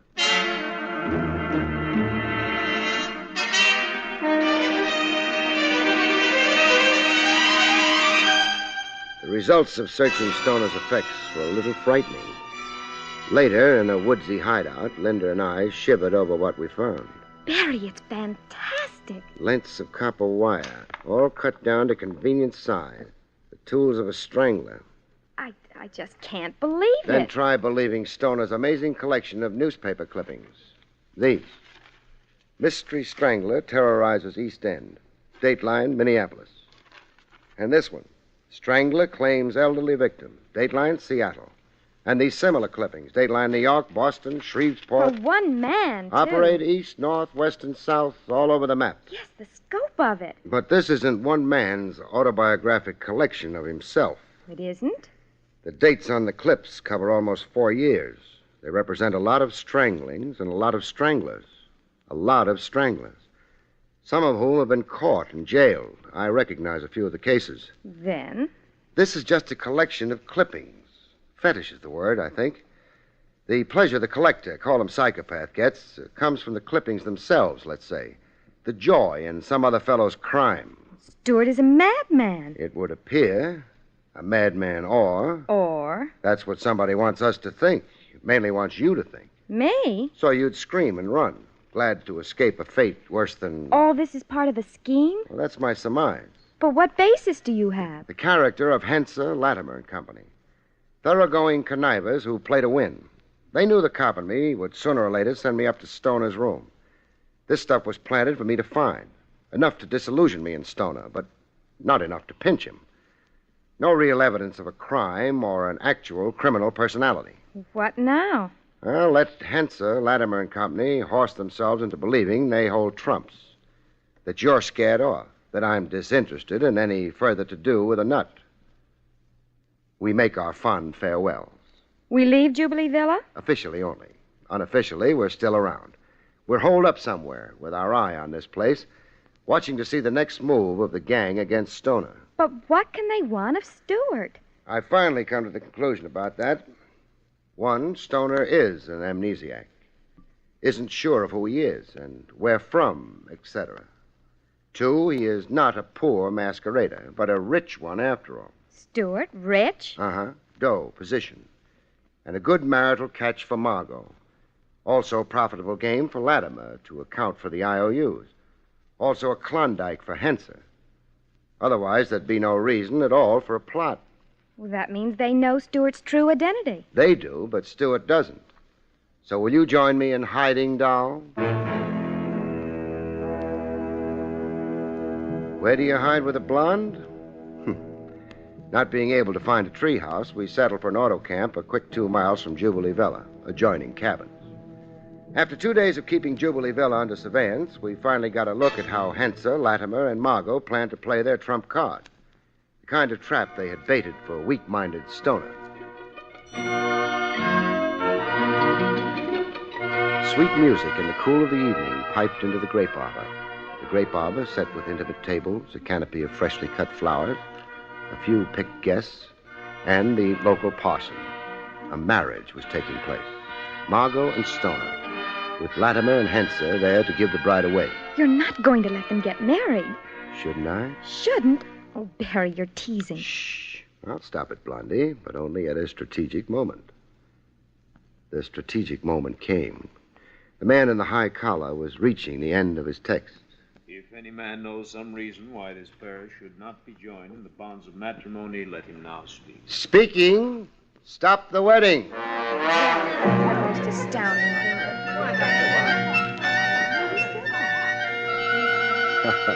I'd played cop at Jubilee Villa fine, but I hadn't played Cupid so good.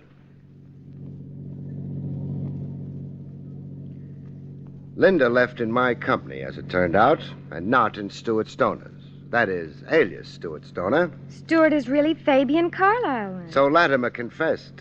The Carlyles of Honolulu. Big shipping family. Will his amnesia... Might disappear, might reoccur. I'm not a doctor. Oh, I suppose I'll always regret it. Letting the rich one get away? Yes. So why did you? Stoner looked like he could be coaxed all over again. Oh, I'm sure I'll regret it. Want a last piece of advice? What, Barry? When you marry, have 8 kids. With 8 kids around, Dow, you're too busy for regrets.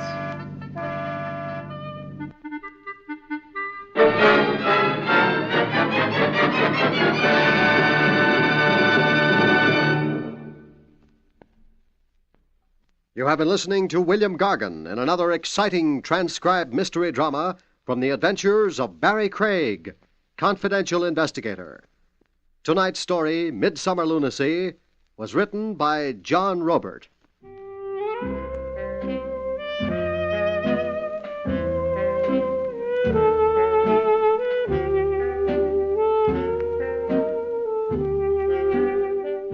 Next week, it's the strange story of Blood Money, about which Barrie Craig has this to say. In next week's story, Blood Money, an Oriental rug dealer finds himself as snug as a bug in a casket when a killer comes calling with gold in his eye. Good night, folks. See you next week.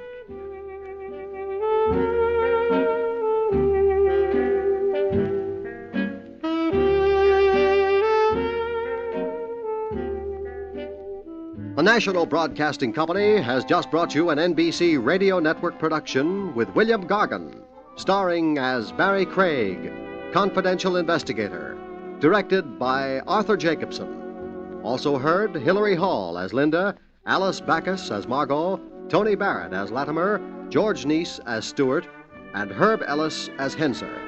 Eddie King speaking.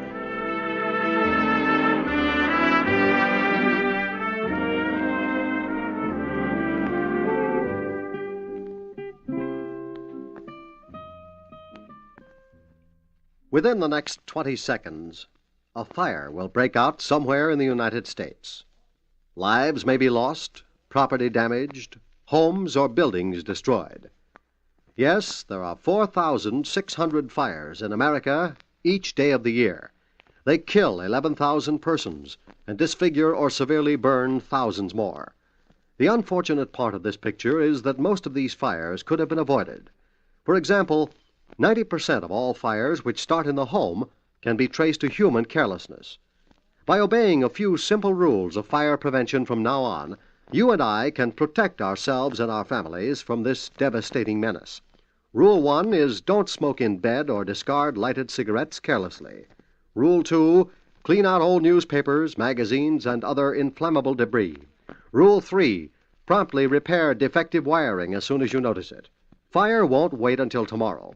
Rule 4, use only those cleaning fluids which will not burn. And last but not least, be careful with matches. Keep them out of the reach of small children.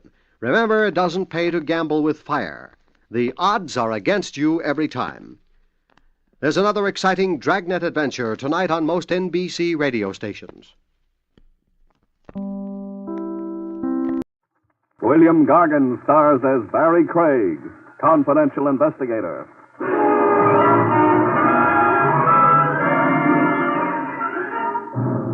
One kind of free lodging that leaves everyone cold, folks, is when it's yours, by courtesy of the city morgue.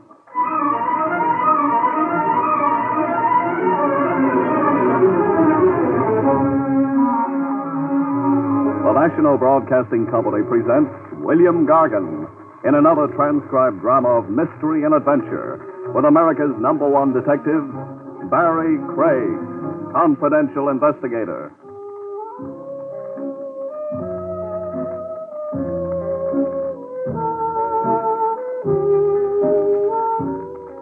Barrie Craig speaking. There's one little thing a confidential investigator has in common with a crooner or a tap dancer. Ballyhoo. You can't get enough of it. The right kind of publicity break with pictures next, and your fees skyrocket. Even better than money, you promote your pick of jobs, scoop off the cream. I wangled me a break like that. A lady reporter, Mona Gale, assigned to follow me around by the True Life Picture magazine. An elegant redhead, lugging a camera and a notebook, she'd been ordered to profile me, get the story of my life from cradle to now. But the assignment had her miffed, I could see. I wasn't important enough people for her. Is there some point to this dreary hike you've got me on, Mr. Craig? Yeah, there is. Tenement Row, near the docks. America's melting pot. Out of it comes governors, songwriters, bookies. Look around you. I have looked around me. Then start taking notes. Garfield Place. I was a kid on this block. That rat trap there. I played stickball off the stoop. Go ahead, sister, make with the pencil. Must I? Posterity will want to know. Are you naturally egotistic, Mr. Craig? Are you naturally a snob? I'm tired. So have a seat. Here, on the stoop. What's better than sitting? Grand view, huh? Great. Dirty-faced children, pushcarts, squalor. Isn't there some other way of profiling you, Mr. Craig? Like? Oh, one of those celebrated cases you perform in so heroically. Couldn't I just watch you at work? Sure. If I had a case, which right now I haven't. Come on, beautiful. Get the feel of this block. Imagine back to me as a kid. That kid over there, reading the comics. Now, he could be me once upon a time. How about that weird-looking boy carrying the parrot? Boy carrying a what? Parrot. Well, yes. What do you know? The kid is carrying a parrot. And coming this way, too. He wants to pose for a before and after picture with you. Hey, want to buy a parrot, mister, for cheap, mister? I don't think so, Sonny. He yours? No, I found him on the docks. Lost. He's sick. Sick? Yeah, look at the blood on his foot. Yeah, it is blood. Bring him closer. Hey, what you examining him for, like a doctor? Funny. The parrot hasn't been hurt. Not a scratch on him, I can see. But the blood? I'll bet 10. It's human blood. Human blood, Mr. Craig? Yeah. Now, figure that. Oh, if only the parrot could talk. Hey, talk's good. Watch. Hey, go ahead, you talk. Don't shoot me! Don't shoot me! Is that the parrot talking, or is the boy a ventriloquist? Help! The parrot, all right. Yelling bloody murder. Sit tight, sister. You hold on to that parrot. Where are you going? The telephone check with Lieutenant Trav Rogers at police headquarters. I want to know what bloody corpse the parrot belongs to. Could be you will be watching me work, after all.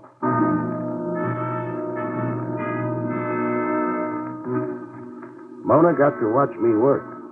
Over the phone, Lieutenant Trav Rogers set up a date for the parrot to be reunited with his master. The setting for the sentimental reunion was the city morgue. Roll him out, Ernie. The parrot belonged to him, Craig. Steady, Mona.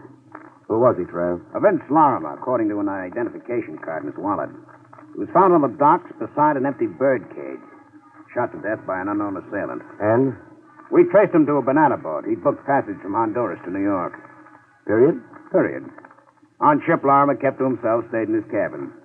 A mystery figure, isn't that how a reporter would headline him, Miss Gale? That parrot you two chanced across was Larimer's only known companion. Can I see the cage the parrot came in, Rogers? If you must meddle. I'm being immortalized by True Life magazine, so please don't louse it up.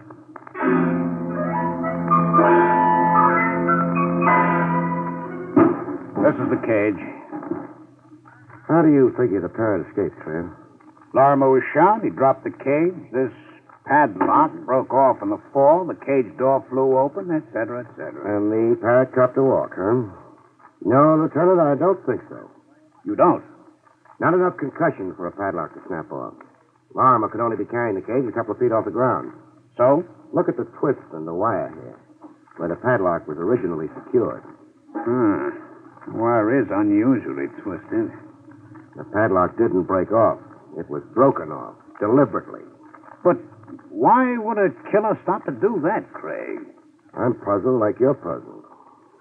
Any other personal belongings found on the late Vince Larimer? Just this wristwatch, pocket knife, the silver ring. The silver wedding ring. The end? The dead end. A corpse, a parrot, a few meaningless trinkets. Where would you go from here, Mr. Holmes? Oh, you're sure working hard at lousing me up with Mona.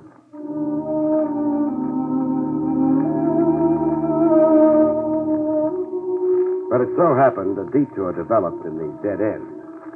The next morning, while I was sorting my mail over coffee and sinkers in the crosstown diner, and while waiting for the red-headed Mona to show up for her day's grind, the mail was the usual garbage.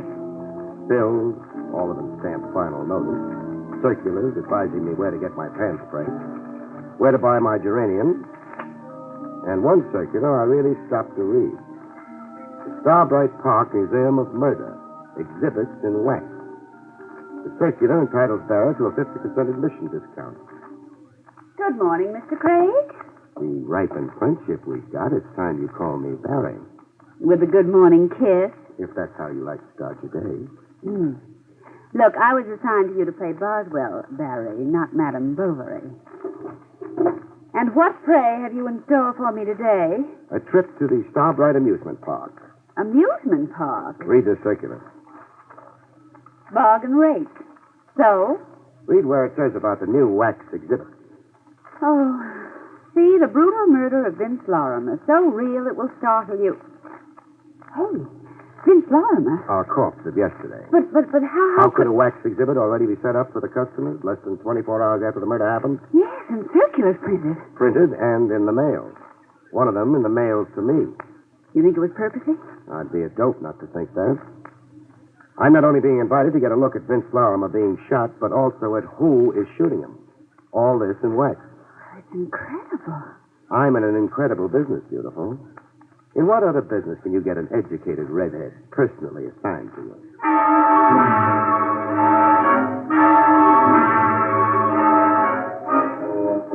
Starbright Park was a ramshackle amusement area, a stone's throw off a public highway. Well, here's your Museum of Murder. Those signs, shocking, sensational, lurid. And closed. No ticket taker, no open door. It's boarded up? There's a bell here. This side door.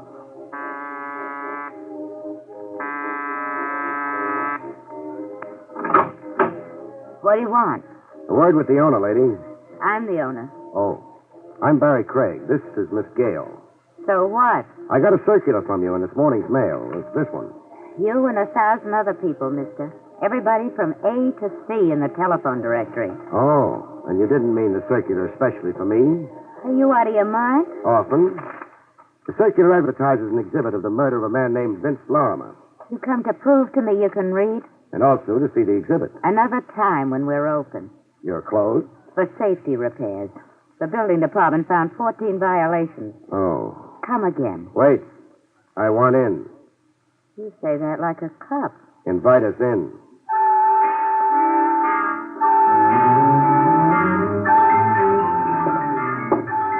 Having fun, Laura? It's gruesome. Snyder and Ruth Gray in the hot seat. Dillinger bleeding all over Chicago's sidewalk. Why, baby, you're holding hands. I got affectionate and morbid surroundings. The Vince Lorimer murder's the last one in a row, right after Bluebeard. It is. Some light on the subject, please. I got no lights to switch on. The power battery's disconnected. Another order of the almighty building department. Here, you can use this flashlight. Thanks. Hey, quite a likeness. Barry, the victim does look like Vince Lorimer. Like Lorimer posed for it. Even the clothes, the pinstripe suit. And holding a cage with the parrot still in it. The minutes before the actual murder the scene's supposed to be. Miss, or is it madam? It's Dolly. Dolly Flanders. Dolly, the hooded killer holding the gun. Why the hood? I don't get your question. Is there a head, a face under the hood? Yes, I guess there is. Model? How? How? In the likeness of the killer, I mean. In the likeness? Well, how could that be? That's a question I'm saving for later. First, suppose you raise the hood. Get in there and raise it, Dolly. Don't raise it, Dolly. Barry! Voices jump you all the time in my business, Mona. You take it calmly. Raise as you are, Dolly. Craig? Yeah? Drop that flashlight. Try beaming it at me and... Okay, stubborn. Sorry, he shot you. No. Bullseye on the flashlight. My wrist dead from the concussion. Get flat on the ground, face down, Craig. And your lady friend. Be smart, Craig. From where I am, you're a clay pigeon. Get down, Mona. Horizontal in a wax museum. Include that in the piece you're writing. I'll even include it on my headstone. You, Dolly. What? This box of matches. Pick it up. Now this newspaper. Now roll the newspaper into a torch and light it.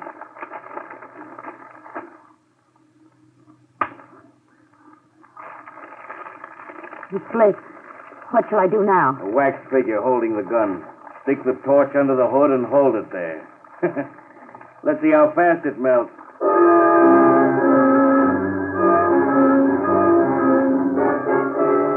As the figure melted down, my gun-happy friend took one last precaution. I hate working over a guy when he's down. But you will. So you'll stay put while I leave?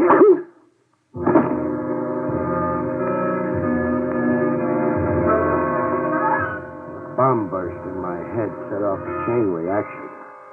The last thing I heard before being blown to bits was Mona screaming.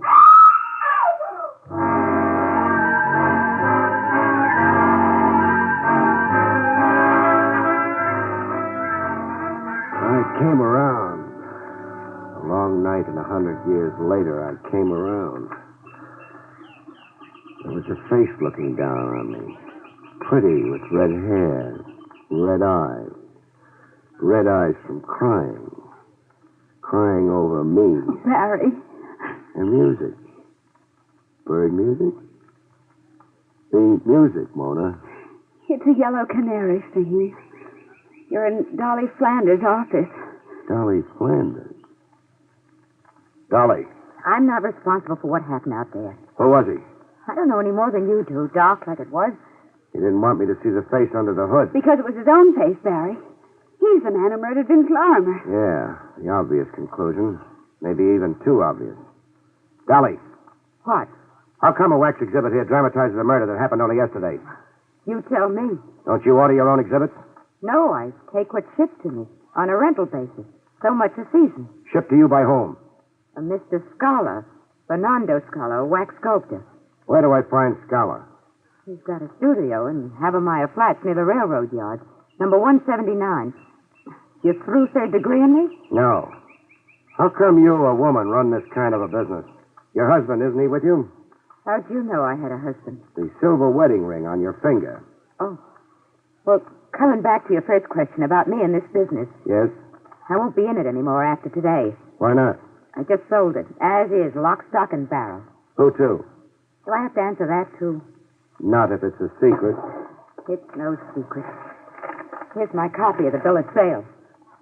Know ye by these presents that Howard Crump, purchaser, has this day for the sum of... Mr. Howard Crump thinks he's going to coin a mint running this museum, as it should be run, so he says.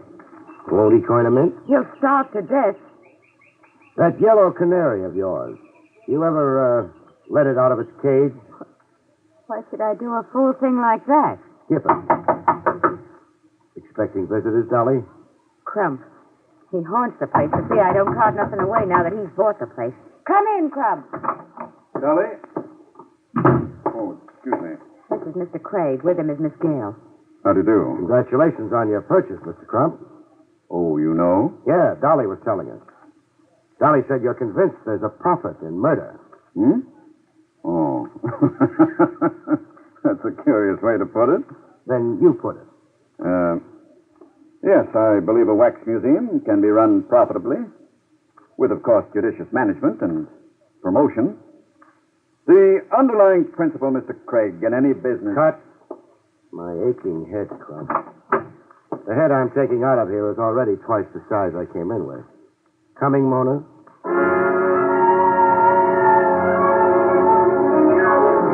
Outside the Wax Museum in a drugstore, while Mona calmed her fevered nerves with a double coke, I got the cracks in my skull glued and an iodine pomade where it lumped. After that, I telephoned police headquarters. Hello, Lieutenant Trav Rogers? Never mind paging him, Buster. A message will do from Barrie Craig. Tell him to check Vince Lorimer's fingerprints with police files. Pronto. You're asking more questions than I've got answers.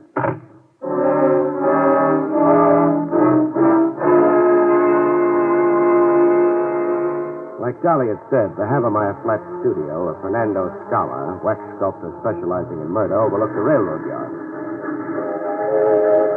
Right-sized guy, Scala, the mouth of a mustache and the look of a fox.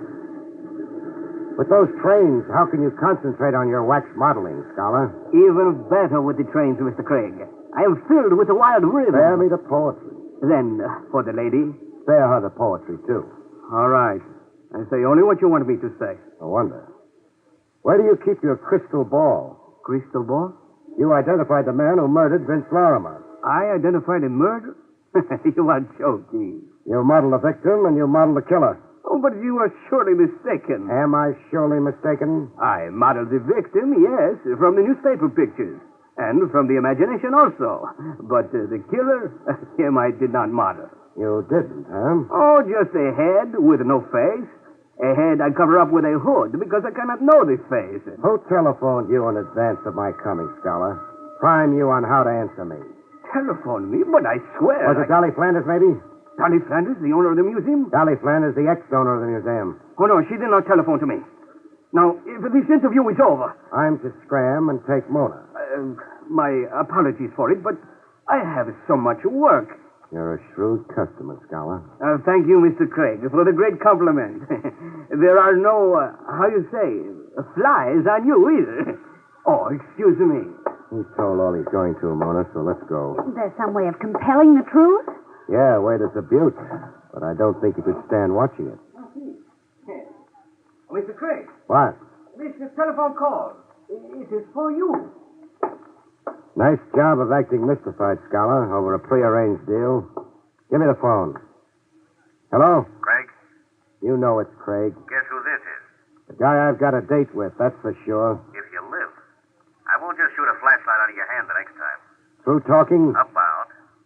I'm on your tail, Craig, every minute. I followed you to Dolly's and I followed you to Scholars. You better stop chasing around asking people questions, Craig. You better stop. Or else.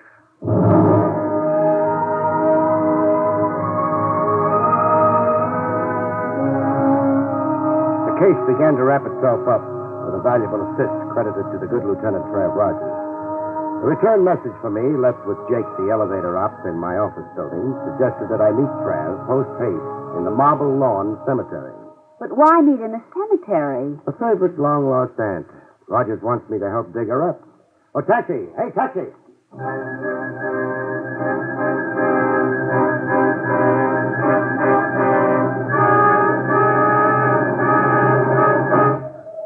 Trav, where are you? Craig, I'm over here, the first footpath.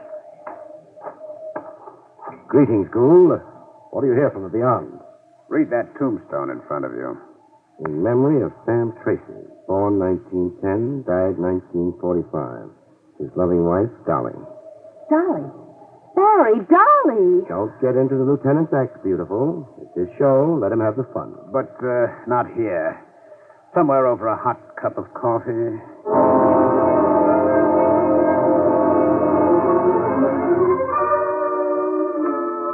That headstone read, Sam Tracy died 1945. He also died in 1951. The same man died twice. What Rogers is saying, Mona, is that our Vince Lorimer was also named Sam Tracy once. Right. We checked Lorimer's fingerprints with police files, as per your request.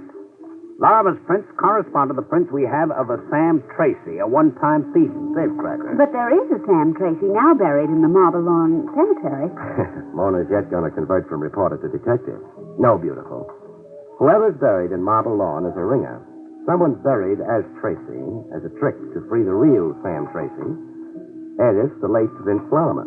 That was my guess, too, Barry. Great minds run on the same channels. Who said that? What was the original Sam Tracy trying to escape from? A safe robbery in 1945. Tracy made off with a cash haul of $100,000 belonging to a stockbroker named Rufus Scott. The police gave up when Tracy, the phony Tracy, as it turns out now, died. Died how? In a rooming house fire while hiding out. And the hundreds G's? Went up in smoke. So the police thought, I mean. As did the insurance detective in the case. Insurance detective? A certain Sandy Dowell, an eager beaver in his day. Dowell chased Tracy all over North America before the fire burned him out of the case and into retirement. Well, you got something you can contribute, Craig? This. Sam Tracy, alias the late Vince Lorimer, was the husband of Dolly, the ex-owner of the Starbright Park Museum of Murder. I read the tombstone, too, genius. Besides, it's a matter of record that Dolly Tracy posed as the widow in the phony burial of her so-called husband in 1945. I guessed Dolly to be the very late Lorimer's widow this morning. By divination? By a silver wedding ring on her finger. An exact replica of the one you found on the corpse. Well, we know a lot and we know nothing. Tracy got away clean with $100,000. Even got out of the country. Why then did he come back posing as a Vince Lorimer? Why take that risk? And get murdered. And who released the parrot? And why? Frankly, Mona, I don't know if that's really significant. Bet on it, it is, Rogers. It's the key to our killer. All right, where would the key fit? Seabright Park, I'd say. Trav? Yes. Suppose I call the move. Can you bear it? If it catches a murderer. Spoken like a good cop.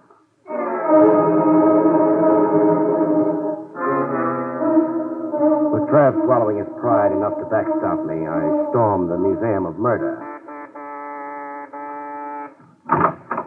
Yes? You. Close that door, Crump, quick. You, seem urgent. Urgent? There's a rifle-happy wild man tagging after me. Where's Dolly? Packed up and gone. I've taken possession. Uh-oh. That's my rifleman. Don't open that door. Where are you going? To your office to telephone for help. Now, look, Craig, I can't get involved in your affairs. Quick! Hello. Hello. Dead. Now the line went dead. Someone's cut your wires, Crump. Craig, you can't stay here. I'm running a business, not a headquarters. You want me dead? No, but... My rifle-happy friend's finding the range. Craig, get out of here. I'll be murdered. That's not my concern. I insist you go. You want me to walk out at a certain death? It's certain death anyhow, staying in here, cooped up in here, cornered. Craig, I'll be killed, too. The next bullet might get me. You're raving, When Crump. you stay here, the room is a death trap. You look green, Crump. Sick, as if you're suffocating. Suffocating? Yes, I am. The room's close. Stifling. Close and stifling like a cage? Yes, And you hate cages, don't you, Crump? I hate... That's why you let parrots out of cages. You can't stand seeing anything caged. No, I can't Even stand... the yellow canary, Dolly's yellow canary. The cage is here, but the canary's gone. You emptied that cage, too, eh, Crump? Yes. Craig, I can't breathe. I'm suffocating.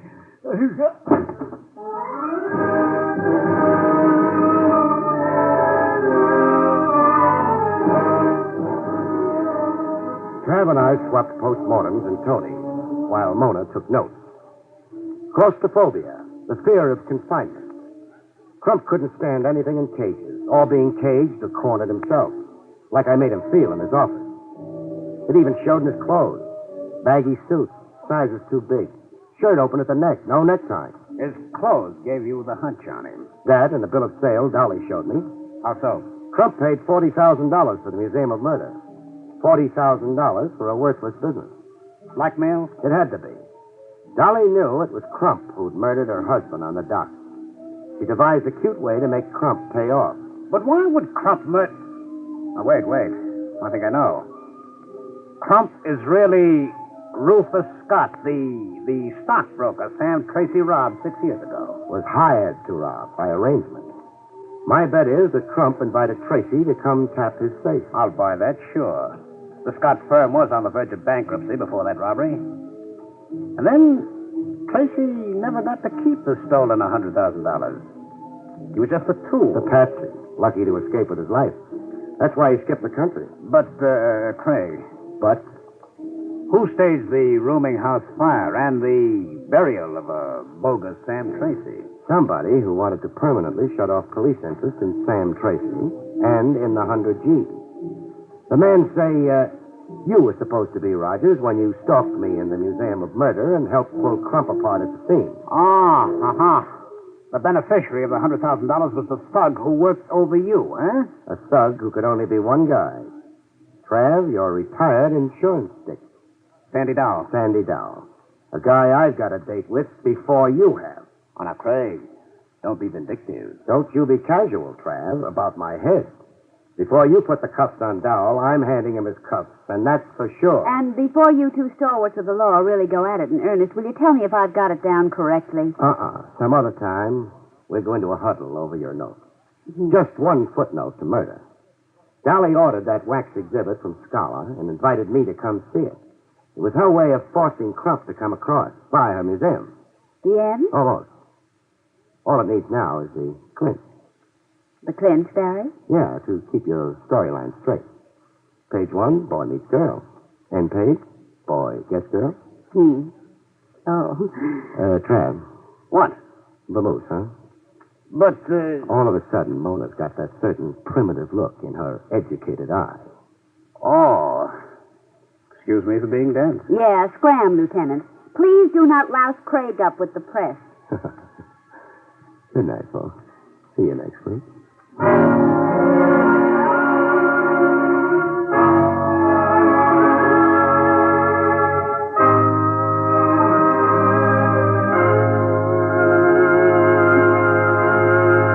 You have been listening to William Gargan in another exciting transcribed mystery drama from the adventures of Barrie Craig, confidential investigator. Tonight's story, Murder in Wax, was written by John Robert. Next week, it's the strange story of the naughty necklace, about which Barrie Craig has this to say.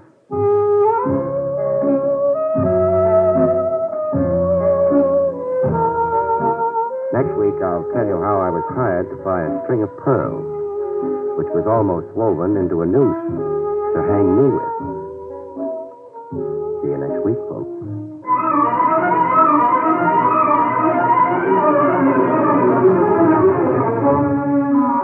Featured in the role of Mona was Joan Alexander. Barrie Craig, starring William Gargan, was under the direction of Hyman Brown. This is Don Pardo speaking. Now enjoy Meredith Wilson's Music Room on NBC.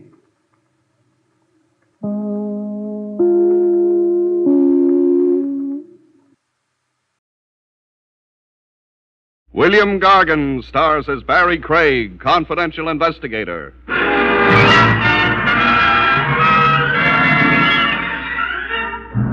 There's one chap around who never fails to electrify you.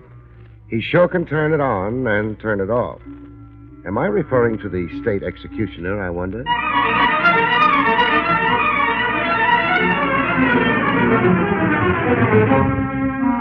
The National Broadcasting Company presents William Gargan in another transcribed drama of mystery and adventure with America's #1 detective, Barrie Craig, confidential investigator.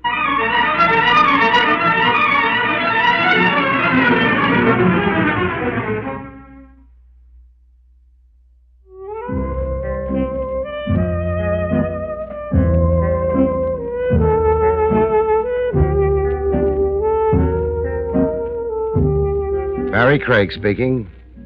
A confidential cop enjoys a certain public popularity. He gets haberdashers' circulars in the mail, anonymous threatening letters scented with perfume, and he gets invited to parties. A fancy shindig is thrown somewhere, a special invitation is tossed at Ye Cop, and no RSVP to it. The host wants you so badly, he comes your way to invite you in person.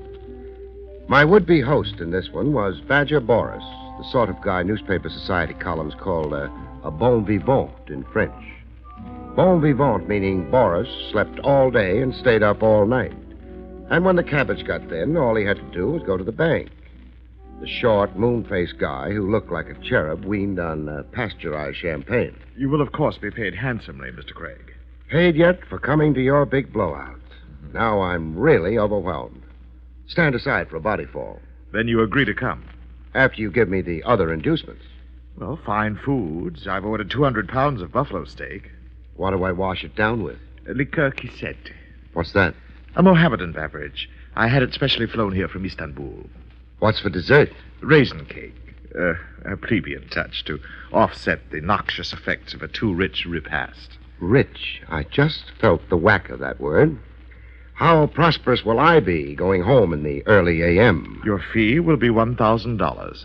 Money flown in from Istanbul? Oh, no. American money. I'm your slave, Sahib. Sketch out the requirements of my assignment now. Well, I'm giving an intimate costume party for certain selected friends. A masquerade, you understand. You've perhaps read about other famous parties I've given in the past. Who hasn't? Your parties generally make the front pages and the police blotter. Brawls. They always break up in bloody brawls. You are unfortunately accurate.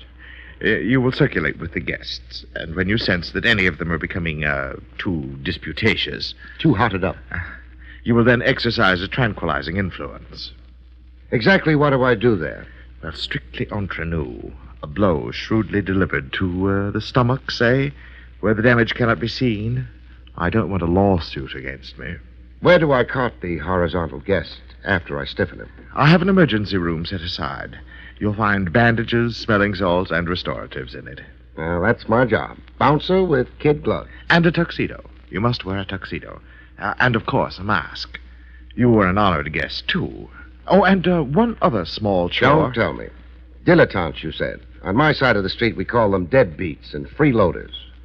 They live piling up IOUs. A party sideline with them sometimes is palming somebody's jewels or wallet. Yes. You will prevent any theft. I don't want that disgrace. Well, are we agreed? One item remains. I'll need $10 on account. On account of I've got to rent a tux.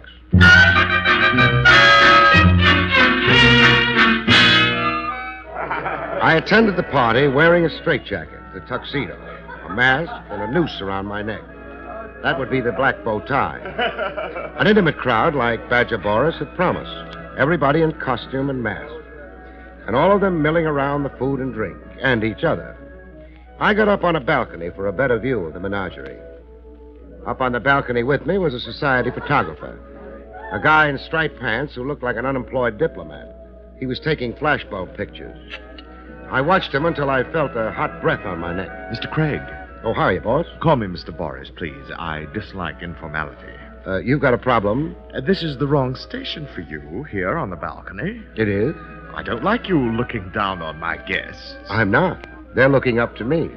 Mingling with them, you can overhear and anticipate.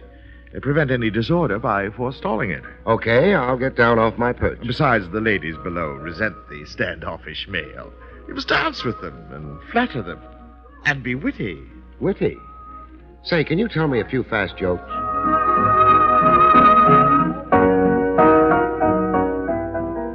I got down and mingled. I wrestled through a few dances with a lady who had one stomach in front of her and one in reserve. She was costumed as a witch and wore a pink mask. You dance beautifully, Mr. No name dropping. Everybody's incognito until midnight. That's how Boris wants it. This step I'm doing, lady. Yes? It's a one step. My grandfather had no further use for it, so he gave it to me. I love being gay. Oh, do you, my potted flower? Your wit. It is a sharp rapier's thrust. Don't let me slice off too much of your funny bone now. Shall we trip it over to the punch bowl? No, I prefer this intoxication. Your strong arm. My barking dogs. Lady, once more around, I'll need an oxygen tent. Why, you are unusually winded. All right, you rest somewhere. My headdress is awry. I'll go repair it. Godspeed and amen. We'll meet out on the patio in 5 minutes. Oh, 20. I don't want to overdo this. In 20 minutes. It will be midnight then. We'll unmask together.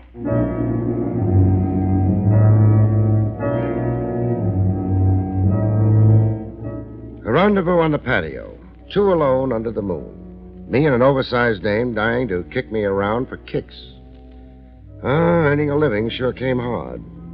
Midnight happened, like it usually does. I sneaked off to look for my witch on the patio. The patio was sleek flagstone with a floral display on it like a high-class funeral parlor.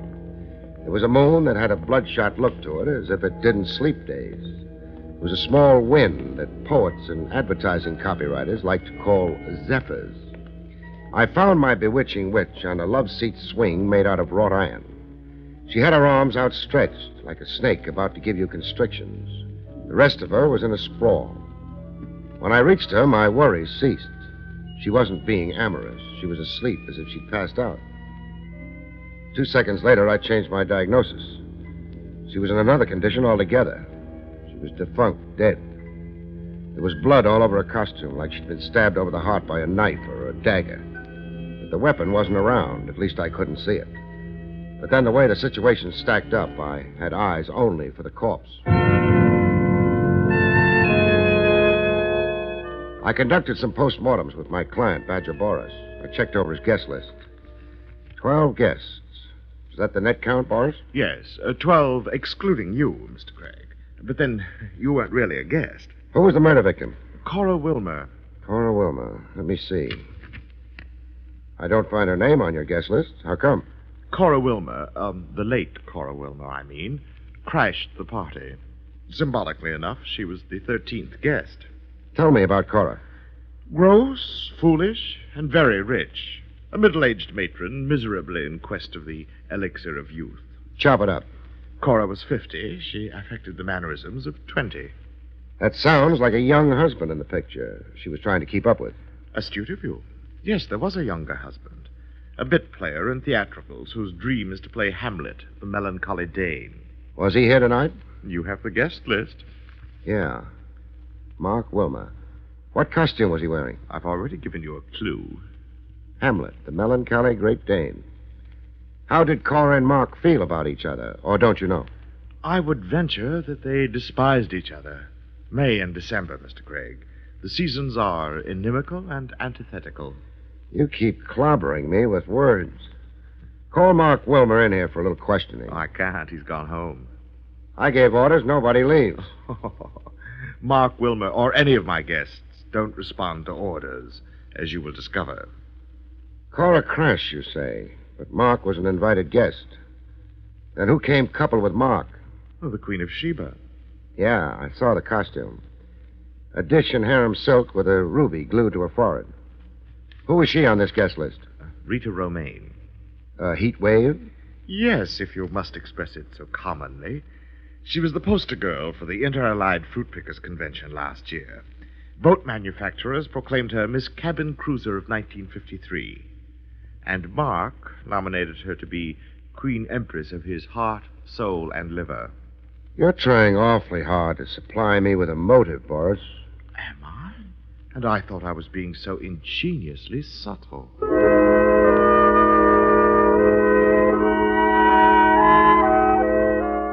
A May-December marriage that ended in divorce by murder, and a doll who won the hearts of married men.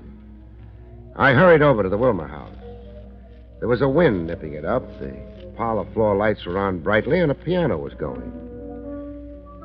A late hour, kind of, for a piano. It was 4 a.m. I decided not to announce myself.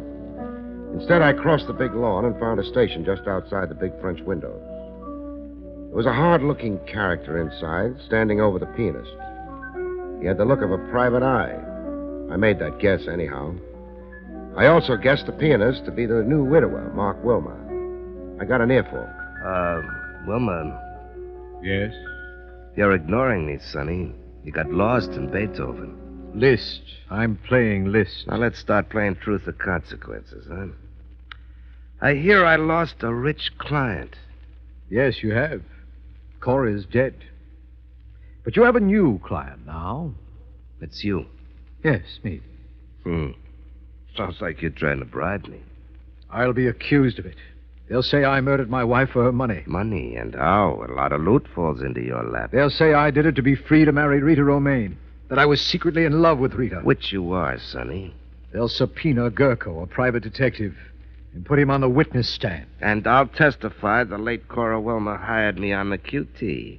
I was to check with her once every 24 hours and see if she was still alive. She was that scared. Cora pretended her fear to humiliate me. I've got other facts, Sonny, in my little notebook. I read this off to the court.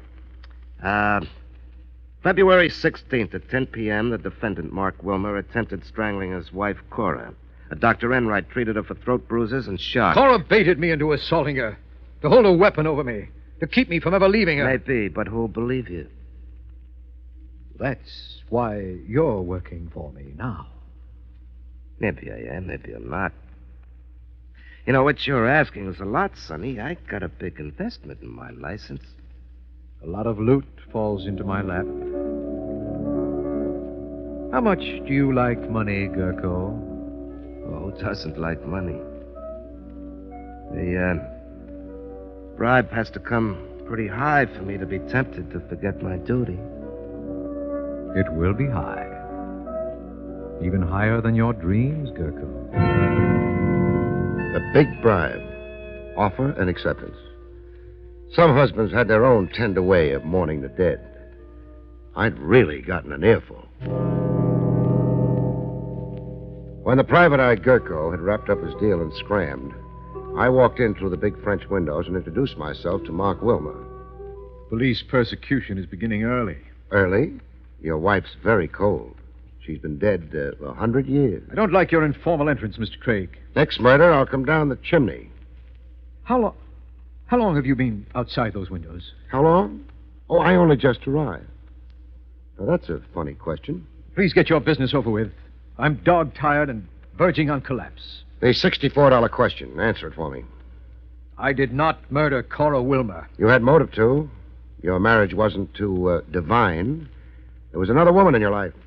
We had certain incompatibilities, my wife Cora and I. But we reconciled them tonight. We made peace with each other, patched things up, decided to give ourselves another try. But you escorted Rita Romaine to Boris's party. That's untrue. I went to Boris's with my wife. I found Miss Romaine there. That's your story. That's the truth. Boris says otherwise. Why would Boris lie? Ask Boris. I will. What made you reconcile with a wife you obviously, would say, disliked? Futility. Cora couldn't be discarded decently in an adult way. She had a way of insinuating herself, taking hold and holding on. I couldn't stand up to the war against her. It was too wearing, too morbid. I realized that and gave up trying to win my freedom from her. You gave up Rita Romaine? I gave up dreaming. But now with your wife conveniently dead? My personal situation isn't improved. It's worse. You mean jail? I mean jail. Not if you're innocent of murder. That won't matter. I'll deny it, but I'll be condemned. The outlook is very black. I married for money. That's a count against me. I had violent scenes with my wife. I loved another woman. That will hang me. Pretty fatalistic outlook. I'm a realist. Hard luck has dogged me since I can remember. I'm never on top of a life situation. I've lived my life without a laugh, without a light moment. I'll cry the day after tomorrow. You were Hamlet in costume at tonight's party. Yes, I was. If you like, here it is. The belt around the waist with the scabbard attached. What about it? The scabbard is empty. Where's the dagger that goes with it? Dagger? I didn't know that there was it. Was that how Cora was murdered? A dagger into the heart. Oh. I told you I'd deny it, but I'd be condemned anyhow. A missing dagger in my costume. It's typical of my luck. Then you won't try to explain it? I can't explain it, Mr. Craig. I can't explain it because I simply don't know.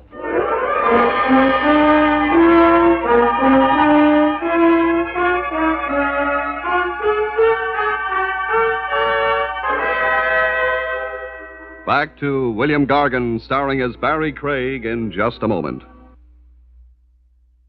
And now, back to William Gargan, starring as Barrie Craig, confidential investigator.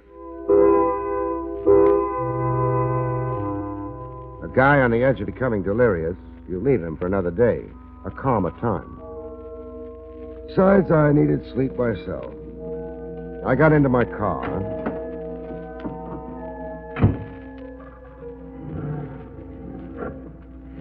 I just pulled away from the curb when I got notice that sleep was going to be a missing ingredient in my future. A try at murder number 2. Yours truly, the victim. I drove around the block and around again with my headlights out, watching for a car somewhere to come to light, start up and show the glow of its taillight. My car was the only way the rifleman could quit the area. The area was suburban, way off of the main hub. No taxis, no bus lines, and it was 4 a.m. Somebody had to try and escape by an automobile parked somewhere in the vicinity. All I had to do was cruise around and watch and hope. When I saw it, I saw the taillight first. A car starting up a half block away, pulling away from the curb. I raced over to it. I cut across its path, trapping it. A lady motorist took offense at what I'd done. Mister, you're in my way. That was the understatement of the century. I got out to go hunt for a rifle. Sorry to be so melodramatic, miss. Romaine, isn't it? Yes. How did you know my name? Search me. It was the first name that popped into my head. I want to look in the back of your car, beautiful. You have no right. Don't please overplay the indignation, doll. I'm a detective. I'm at work. Well, I don't find it. Find what? A rifle used on me a little while ago. Oh, this whole thing is absurd. Yes, isn't it? I'd apologize, only I found something even more exciting than a rifle. You found something? Right on the back seat, wedged into a cushion. A dagger, beautiful. More specifically, a blood-stained dagger.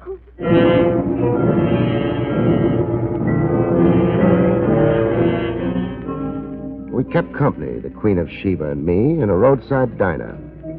We split a gallon of black coffee down the middle while she poured out her sad tale. I tell you, I don't know how to explain that dagger, Mr. Craig. Mr. Craig, it's too early in the morning for stiff formality. Barry. What were you doing parked down the street from the Wilma place? I'd gone to see Mark. How he was. Just outside, starting up his walk, I thought better of it. It looked too compromising at that hour. I changed my mind. I went back to my car. You went to see Mark Wilma hardly 2 hours after the murder of his wife? Yes, I know it was terribly foolish, but I've never made a secret of my feeling for Mark. So confess it to me. I'm desperately in love with him. It's not so shameful as it seems. You see, I knew Mark first, before Cora did. We were engaged to be married. We had wonderful plans. But Mark was afraid of our poverty. We were surely defeated because of the desperate lack of money, he said. Our marriage could not succeed. He kept adding postponement, Until Cora happened along. Rich, possessive. She played on Mark's weakness. His insecurity, his overvalue of money. She bought him. Mark never really broke our engagement. He just eloped with Cora. Why would your recent party host, Badger Boris, try to throw suspicion on Mark? To hurt me, through Mark. Boris, well, he fancies me. I've laughed at his advances, turned down his proposals of marriage, but Boris doesn't forget, or even forgive. He harbors grudges. He's a horribly twisted egotist. Did you go to the party with Mark Wilma? No, I came alone. Mark came with Cora. And Boris did lie to me. I now have 3 capital suspects. 3 suspects? Mark, wanting out of his marriage, out with profit. You to get rid of a rival who'd stolen your dearly beloved. And now Badger Boris to beat you over the head by framing the man you love. Now let's go, doll. I'm under arrest? House custody. Your own house, this is. The dagger was too conveniently where I could find it. I don't think you could be that careless about a murder weapon. Or could you?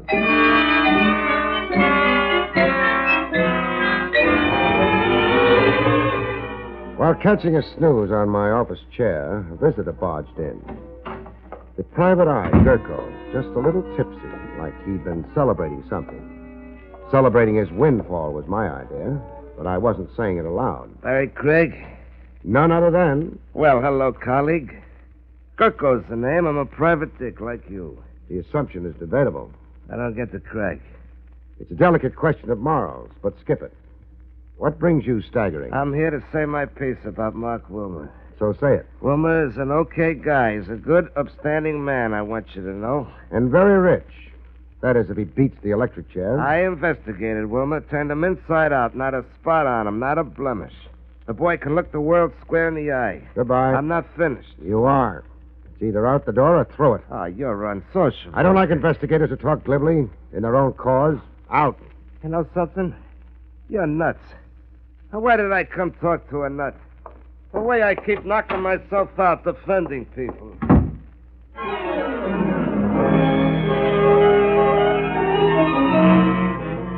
I got Boris on the phone.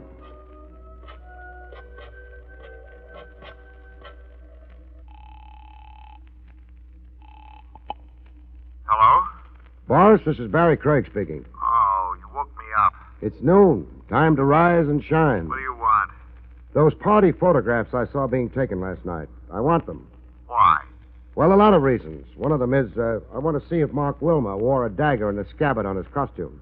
I'm afraid I must disappoint you. Meaning? I destroyed the pictures. Come again? The party was such a distressing bore, Mr. Craig. Hardly worth the sentimental memorial of pictures. I dislike preserving dismal memories, so I destroyed the pictures. Do you find me eccentric? Only phony. Phony as a $9 bill. Goodbye.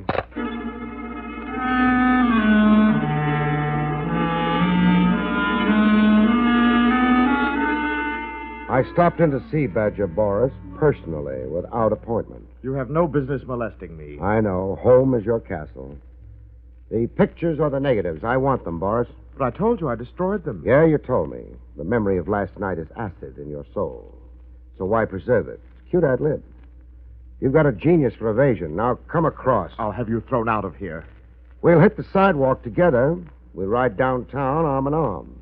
So close because we're handcuffed together. Let's measure your wrist for size.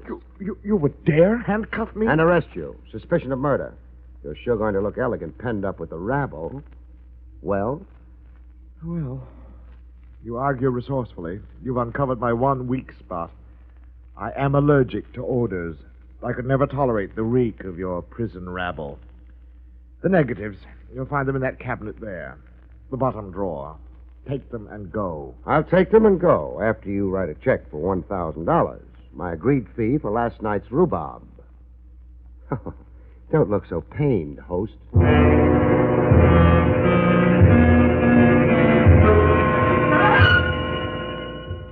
I had the negatives developed, 8 rolls of them. I had them developed with a prayer that my hunch on the film would pay off. When I got a look at the developed pictures, I went traveling. Downtown to a Park Row office with a shingle on it that read the Gurko Agency. I let myself in with a skeleton key to wait for Gurko. I wanted to surprise Gurko with a bang.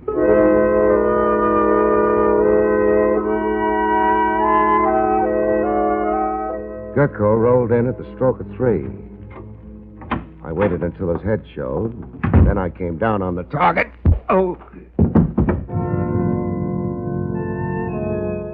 When he came to enough to stare up at me groggily, we got down to cases. You slugged me, Craig. Why? Precaution to take the fright out of you. I checked into your background a bit. What you did before you became a blackmailing shamus. You were a champ boxer, runner-up for the light heavyweight title. I didn't relish coming to blows with you. I want my nose looking exactly like it looks. What's your play? An arrest. I'm arresting you for blackmail and murder. I said you were a nut. I developed rolls of film taken at Boris's costume party. Mark Wilmer never carried a dagger in a scabbard. I've got pictures covering the whole evening. No dagger ever in Mark Wilmer's costume. So what? Boris's guest list totaled 12, so Boris said. Boris was faking. It was actually 13 officially. He wanted me to think Cora Wilmer crashed the party and that Mark Wilmer came with Rita. All over my head, Craig. Try getting up, I'll crack down on you. I've got pictures showing that there was even more than 13 guests. That's excluding me. On one picture, I count 14. 14 guests. The 14th was the murderer. Boris knew it, but he tried to cover it up. Not that he wanted to spare you, Gurko, but because he preferred seeing Mark Wilmer take the rap. He hoped to frame Mark. Your turn to talk. Craig, what kind of guy are you? Try me out. That's better. I didn't figure you to be an angel. I didn't see any wings. 50-50. We'll split a fortune. If I shut up about your murdering your own client, Cora Wilmer, so you could blackmail her widowed husband? Yeah, that was the play. Mark was a frightened pigeon. Forget Cora, Craig. Nobody cried when she died. It comes out fine for everybody. Mark and the doll, Rita, they get married. They got dough. And you and me, we got dough. It still needs a fall guy. Boris. We'll pin it on Boris. We'll switch it around. Boris was out to frame a guy he hated, Mark Wilmer. I'll think up a way. Like you planted the dagger in Rita's car? Well, I did that to confuse things, take some of the heat off Mark. And that rifle shot at me? Well, that was to scare you away, only that. Hang the flame on Boris. Make him the fall guy. I think I know a way, Craig. Don't pick your brains too hard. The little gray matter you've got, Gurko, concentrate on how you can beat the electric chair. Oh. It's like that, eh? You suck at me. No deal. You're turning me in, huh? That's right. Why? I could say for the honor of the profession, colleague. But that would be corny, wouldn't it?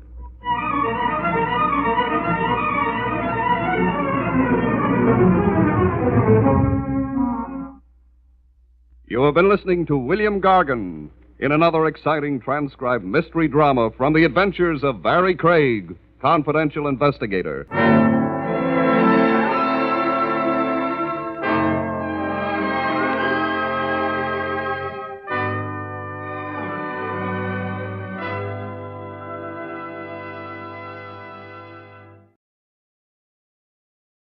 William Gargan stars as Barrie Craig, confidential investigator.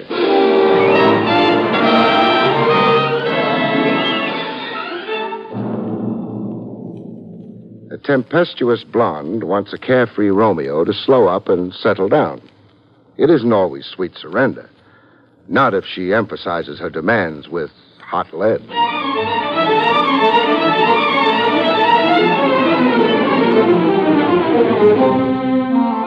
The National Broadcasting Company presents William Gargan in another transcribed drama of mystery and adventure with America's #1 detective, Barrie Craig, confidential investigator.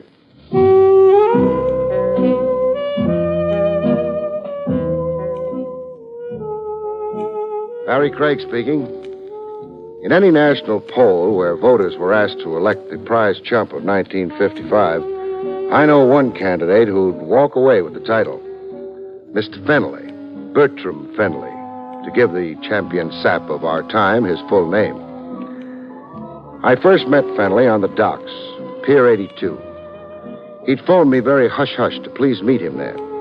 I found him on the pier, squatting on 2 beat-up valises, looking like he'd just come off the banana boat docked right behind him. He had, it turned out. I was on that boat, Mr. Craig, the Hilda May. I was in Honduras. That's in the Orient. Honduras is in Central America, Mr. Fenley. Oh, yes. Well, I mean Central America. A middle-aged man with fat cheeks and a mild look. So, what's your trouble, Mr. Fenley? Oh, my trouble is just the right word. I don't know how to begin to tell you. Well, there's a coffee pot across the street. Let's talk in there, huh?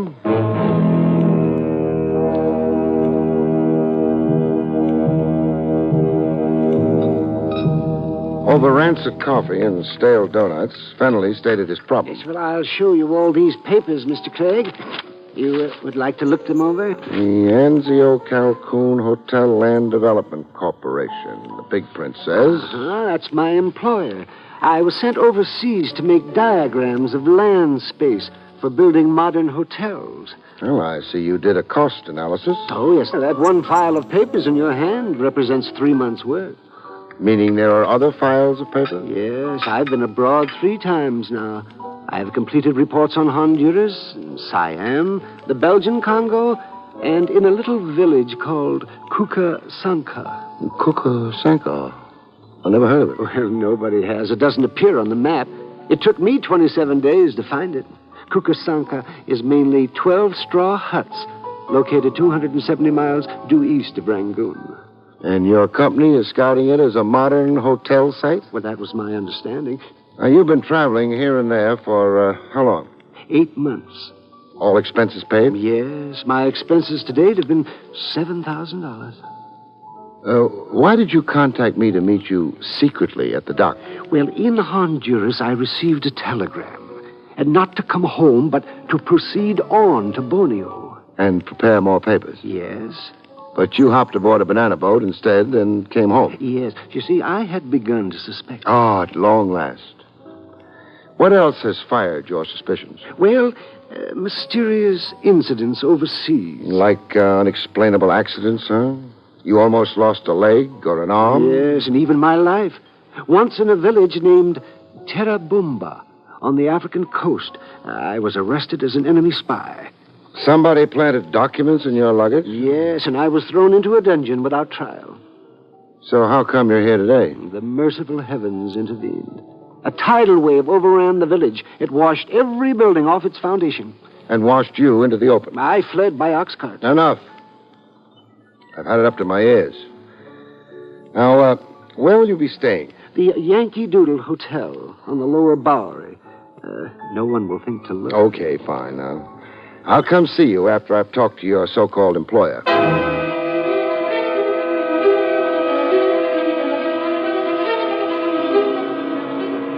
Back outside on the dock street, I got a dramatic insight into just how violent incidents kept dogging poor Fenley's footsteps. Crossing over to my jalopy, a black touring car came straight at us. It had curtains drawn like a hearse. Abreast of us, it sang a funeral requiem. A submachine gun. Fenley, hit the dirt! We lay on the cobblestones, flatter than a couple of deflated pancakes. 60 seconds after the danger had passed, Fenley was still speechless. I could say it was an attempt on your life, Fenley. I can't see anybody machine gunning the street just to be naughty. However, come on if we're going.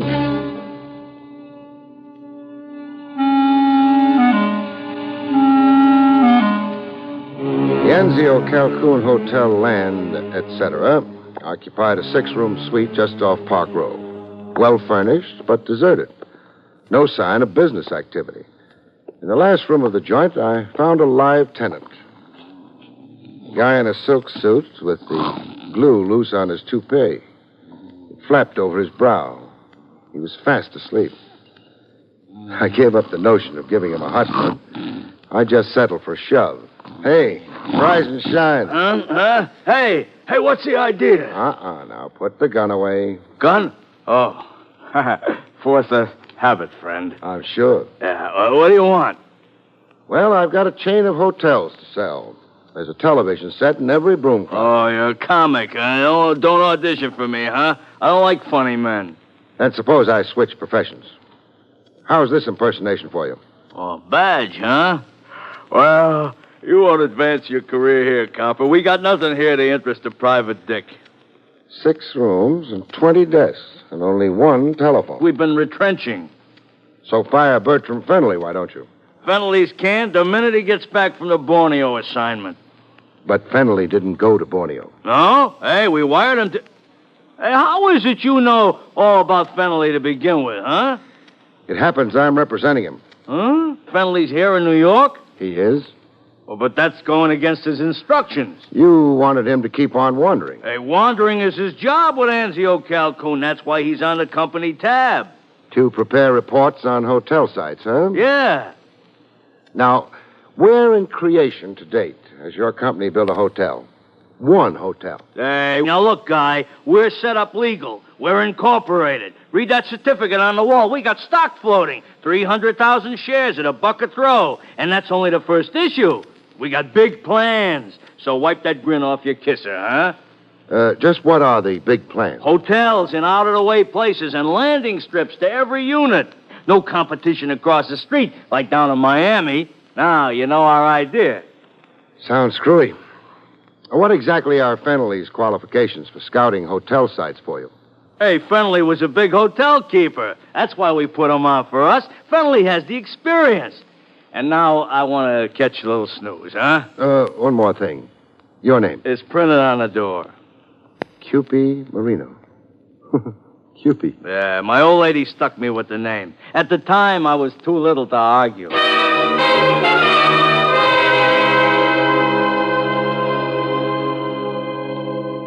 Every guy has his racket, but Marino's had me mystified. So far, anyhow. Why anybody would squander $7 grand in travel expenses on a screwball like Fenley. The evening papers added to the general confusion. There was a scare headline in it. Rampaging college students tour town firing toy submachine gun. Police threaten harsh measures. College pranksters. That could account for what had looked like an attempt on Fennelly's life earlier.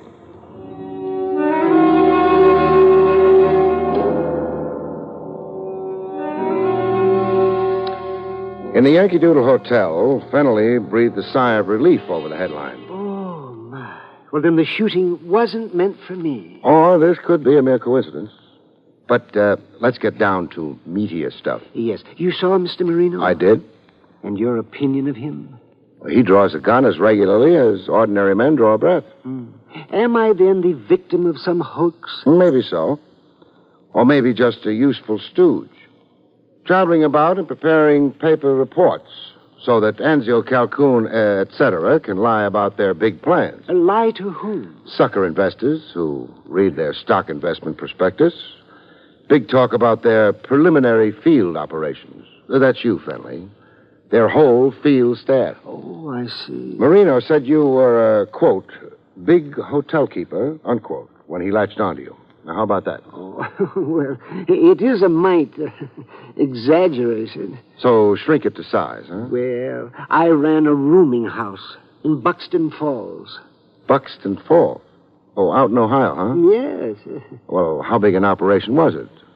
Come on now. No false modesty.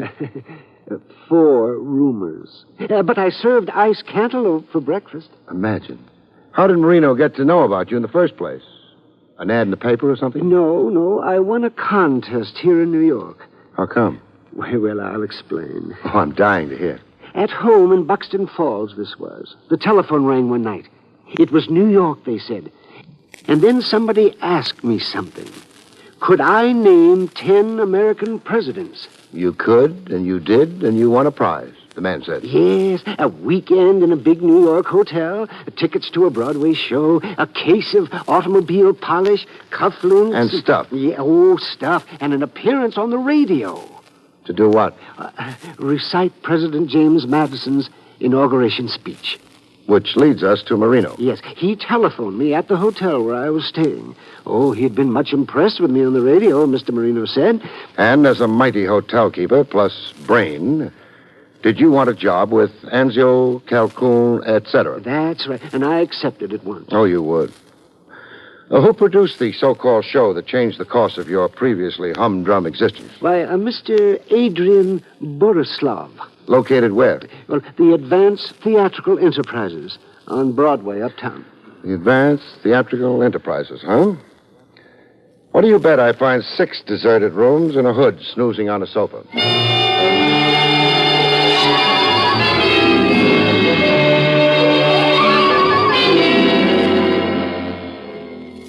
My guess on the Advanced Theatrical Enterprises was only partly correct. There were only 5 offices in this suite, and nobody in them. Hello, anybody? Not even my echo. In the last room of the suite, I found my sleeper. Oh, Nick. No hood this time out. A doll. A pretty face. More rouge than mouth. 3 shades of hair, and her shoes off. I woke her up gently. Rise and shine, gorgeous. Who are you? Barrie Craig, a detective. And you? Margie. I dreamed somebody was... Tickling your feet? Yeah. I was. With this. My pencil. Oh, I just returned it. Now, a gent named Borislav. Where do I find him? Ha-ha! Did I just crack a joke? I'll say you did. Well, enlighten me. Who doesn't want to find Adrian Borislav? Oh, he's that popular? He's that much of a skunk. You sound like you were left holding a bag. Holding it for $500, 10 weeks' salary. You were Borislav's secretary? I was. Now I'm in here every day for a week, just waiting for that creep to show up. Characterize Adrian Borislav for me. With pleasure. He's a petty promoter, a deadbeat. He bought radio time on small stations just to publicize himself as Mr. Big, to attract attention to himself. He ran cheesy little nothing contests. Mind you, they were all on the level. After all, it only amounted to cheap advertising. Well, what was his real pitch here in the actual offices? Vanity publications for composers and poets, writers, models. He'd skin 'em, but good. I see. And now Borislav of Advanced Theatricals has flown the coop. Go look at the unpaid bills on his desk. Deadbeat. My flesh is beginning to crawl, hanging around here. You got any more questions you'd like to ask me? I have. Then do it over a drink. Heavens to Hannah, do I need a drink.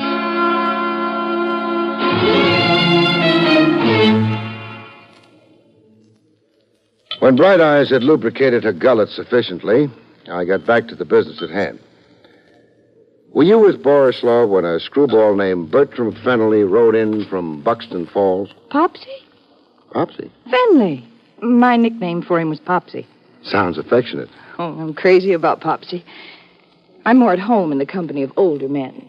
Well, what's wrong with the younger men? Their conceit. How did you people in Advanced Theatrical get Fennelly's name and phone number to begin with? We're out of the higher telephone directory.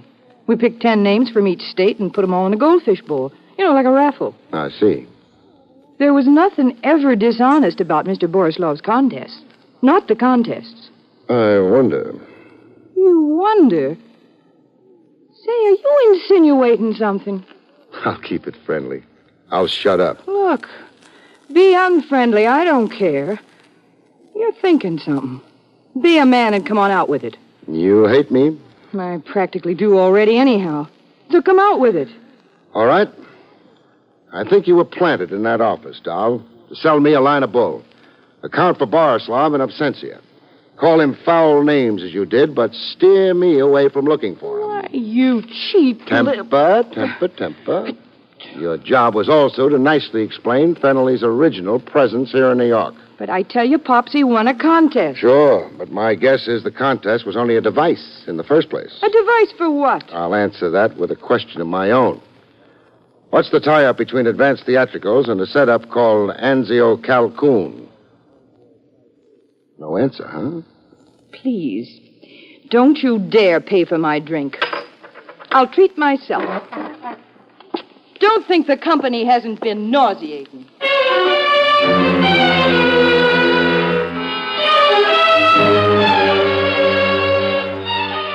Any blonde with saucer eyes and 3 lovely shades of hair who can't snare her man is a dead blonde awaiting burial. But Margie was alive, and Fennelly was willing. All of which led to new complications. Well, I've come to say goodbye, Mr. Craig.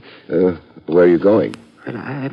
Well, frankly, I feel like such a fool. So talk like one. I'm going to Borneo. After all? But I'm afraid my misapprehensions about the Anzio Calhoun Hotel land development were all imaginary. Yes. Marino's been in touch with you, huh? Yes, he offered me a substantial increase in salary. And you snapped it up? Well, the fact is, I have personal reasons for going abroad this time. It promises to be very enjoyable. I can see. You can see? And smell. That cologne on you. Oh, a phantom lover. It's a toilet water. The axle grease in your hair. The snazzy new suit and the yellow pointed shoes. And that tea rose in your buttonhole. Why, Fennelly, you're a regular Beau Brummel. Well, thank you. And it all spells blonde to me. Margie, huh? The fact is, yes, we're engaged. To be married where? In Borneo. And why in Borneo? Margie, that's my fiancée, is rather incredibly romantic. Yes, I see. She wants to be married by a tribal chief. A tribe? Why, how did you guess? Oh, I took 9 easy lessons in mysticism. Now, how did you fall for it? Well, I'm not sure I shouldn't resent it. Fennelly, how dumb can you be? Can't you see this is only another maneuver to start you traveling? Yes, but why should anyone want me? That's the nub of it. Just why do people look on Bertram Fennelly as a necessary export? Now, Fennelly. Yes, Mr. Craig. Call quits on Marino and quit mooning over Margie. Margie's jackassing you. She, the disappeared Borislav, and Marino are all working together. Against you. Against me, but why? But why? And why is what we don't know yet. Go back to your hotel, Fennelly, and stay there. Incommunicado. You're a fish who snaps up at any bait. So don't see or talk to anybody. But I'm not going back to the Yankee Doodle Hotel, Mr. Craig. Why not? Because I'm going home. to human Buxton Falls, Mr. Craig. I have absolutely had more than I can stand.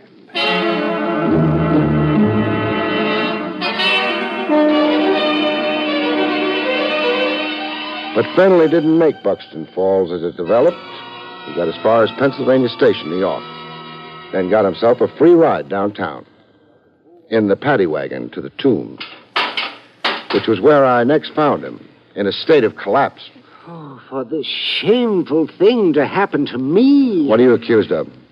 Theft of a wallet. Did you have the wallet on you? Yes, but... But? But I found it in Pennsylvania Station while waiting for my... It was there. It was right at my feet. Then up came a complainant and a cop. Yes. And? The complainant, a Mr. Sampson Maxwell, swore that I had... Picked his pocket. Yes. Sampson Maxwell of the Borislav Marino Margie Combine. Fennelly, your middle name is Trouble. Oh, but it's an infamous lie. This tactic of the wallet adds a new wrinkle to the older pattern. Yes, but I don't understand. Up to now, I figured the idea was to keep you out of the country. Knocked off overseas, or failing that, anyhow, keep you traveling around. But now... Now I figure the idea is to mainly keep you out of Buxton Falls. Keep me from my hometown? Just as they lured you out of it. With that phony contest. Well, I'm confused. You were born confused. Borislav lured you away from Buxton Falls. Then Marino sent you overseas. Now a Maxwell fixed it so you can't get home to Buxton Falls. He thinks. Yes, but what can all this mean? An idea is beginning to glimmer in this beautiful head of mine. We'll go into it, Fennelly, when I post bail for you.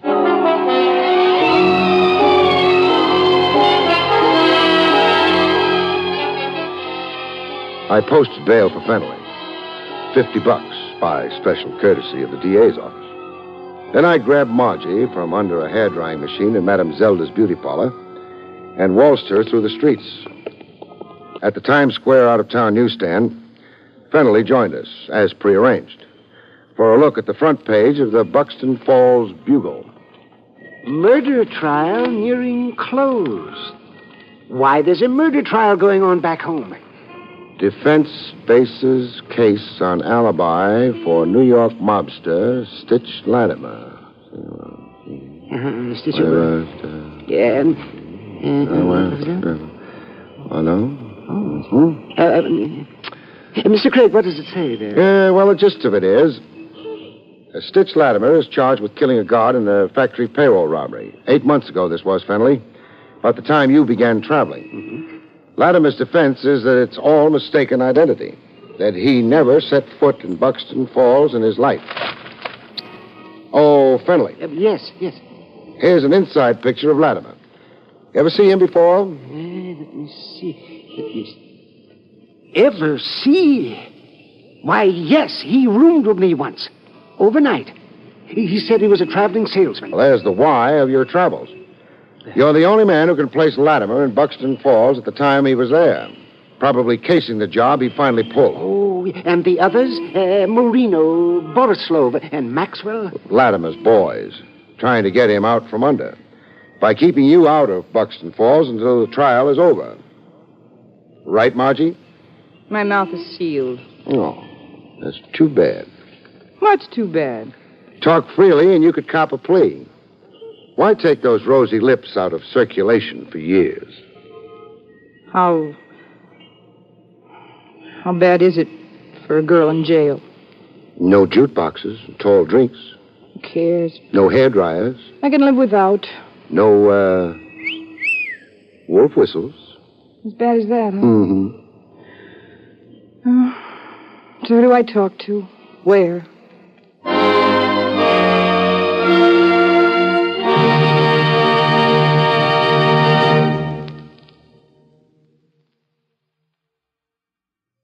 You have been listening to William Gargan in another exciting transcribed mystery drama from the adventures of Barrie Craig, confidential investigator.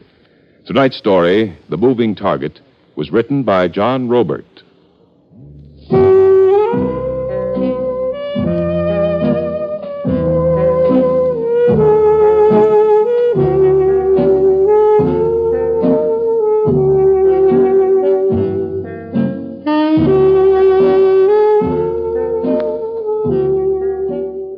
next week, it's the strange story, Hour of Reckoning, about which Barrie Craig has this to say.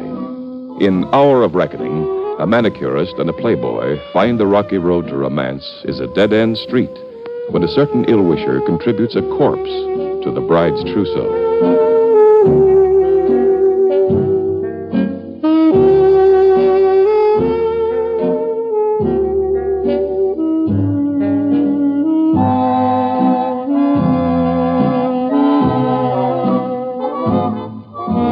The National Broadcasting Company has just brought you an NBC Radio Network production with William Gargan, starring as Barrie Craig, confidential investigator. Directed by Andrew C. Love, the cast included Lynn Allen, Howard McNear, and Jerry Hausner.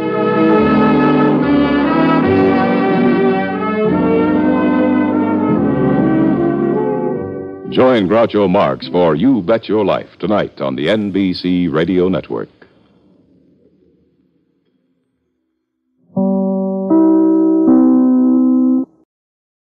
William Gargan stars as Barrie Craig, confidential investigator.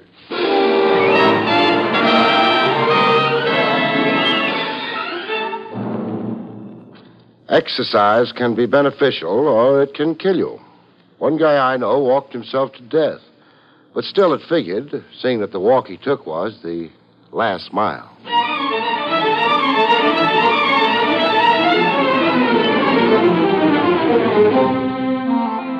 The National Broadcasting Company presents William Gargan in another transcribed drama of mystery and adventure with America's #1 detective, Barrie Craig, confidential investigator.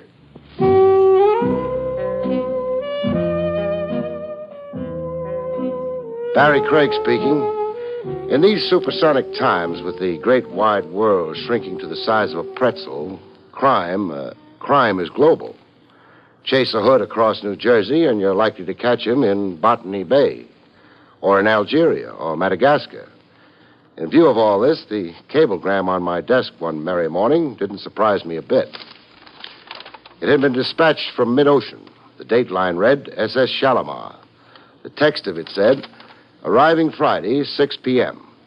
Please see to arrangements for armored truck at pier for safe transfer of the priceless Barbary tomb relics. You were highly recommended by an official of the Cairo police. Signed, Oscar Melamed.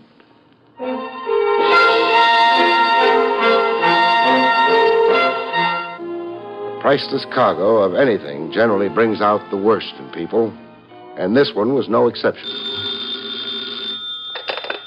Hello? Mr. Craig? And this is? I'm Lisa Barnum. I'd like to discuss something with you. Something extremely important. Capital letter B? Capital letter B? B for the Barbary collection. Why, you're uncanny. Yeah. I learned the art of divination from one-note Olio Myers. One-note Olio Myers? A trombone player in the T-Bone Casino Philharmonic. Go ahead. Finish your joke. Olio always knew on Friday he was going to get canned Saturday. Can we meet and talk as soon as possible?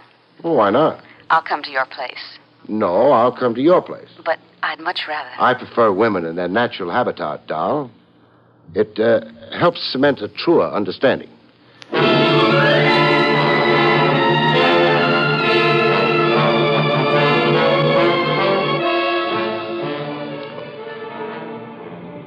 Lisa Barnum lived in a building that had a taxidermist in the downstairs store. While I looked for her doorbell in the row of 8 bell pushers, a stuffed chimpanzee came out of the taxidermist to stick a gun in my ribs. Looking for somebody? Yes, I am. Lisa Barnum. You're calling on her? I confess. Then you're with me from now on. Your gun says. My gun says.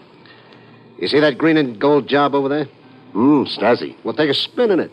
You and me. Vertically? Oh, you mean sitting up? You got quite a grasp of the English. No. You won't be sitting up. I won't? You'll be laying down. Turn to his side a little, huh? This much? Yeah. I like hitting them on the side of the ear. Every man to his taste. No yelling now when you get it. I'll try to be a gentleman about it. We don't want to be scaring people. Came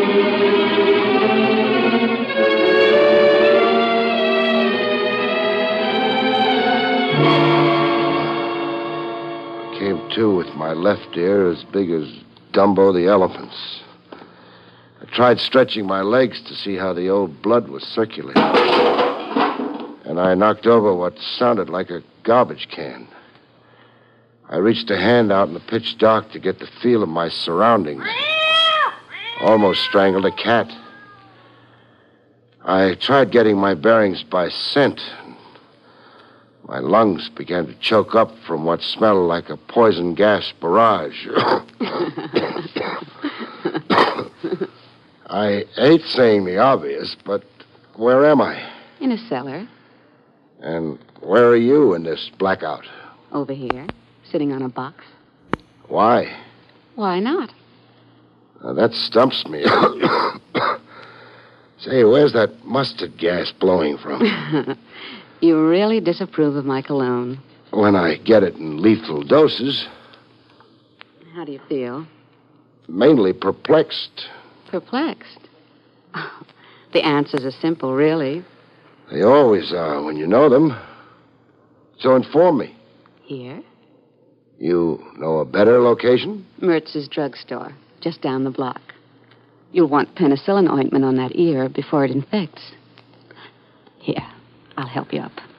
I've always relied on the kindness of women, Lisa. You no doubt are Lisa Bonham. Yes, I am Lisa Bonham.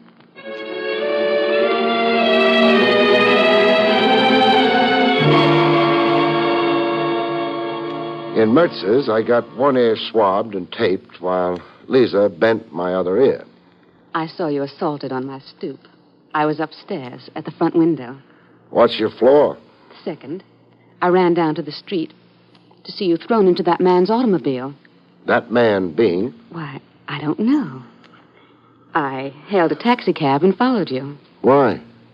Why? What would you have me do? Well, yell police, good and loud. If you were really alarmed about me. However, go on with it. You were carried into that cellar and abandoned there. When it was safe, You joined me? Yes. Oh, my heroine. You are an irritating man. Time out while I check through my pockets. Well, is anything missing? Something is. Your wallet? No. Then, A cablegram I got this morning. a cablegram? Don't play dumb. All right, I won't. A cablegram telling you where and when Oscar Melamed would arrive. Oscar Melamed and precious cargo. The man who assaulted you was after the information. Obviously, and he's got it. And what are you after, baby? It's a long story. Well, try condensing it into a few words. All right. Our family name was Barbary, before it was changed to Barnum. I get the emphasis. My uncle, Dexter Barbary, was an Egyptologist. He spent his entire mature life in search of tomb relics. You make him sound dead. He vanished without a trace 2 years ago. Well, where was he then? In Alexandria, Egypt. My last contact with him was a letter he sent me.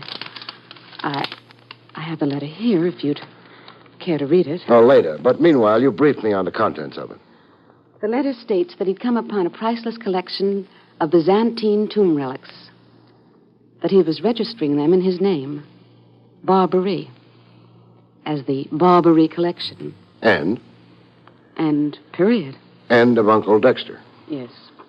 And you suspect foul play? I believe he was murdered and that his collection was stolen. I see. Are you the last known living Barbary? If Uncle Dexter is dead, yes, I am. Finish what's on your mind. The tomb relics rightfully belong to me.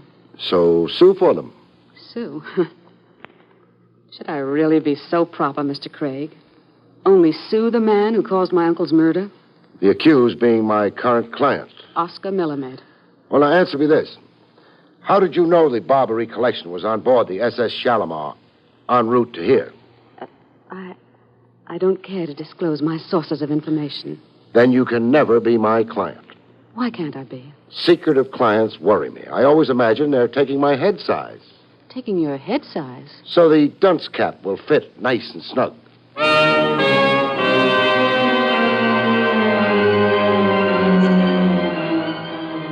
Friday, 6 p.m., found me on the pier where the SS Shalimar had docked as ordered.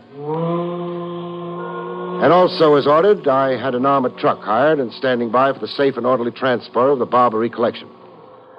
A guy in a red oriental fez who had introduced himself as Oscar Melamed stood with me, watching 2 giant-sized crates being loaded on the armored truck. I am grateful for your very conscientious services, Mr. Craig. Repeat that to yourself when you get my bill. Now, when the collection's all loaded, where does it go? I have given your driver written instructions. Don't call him my driver.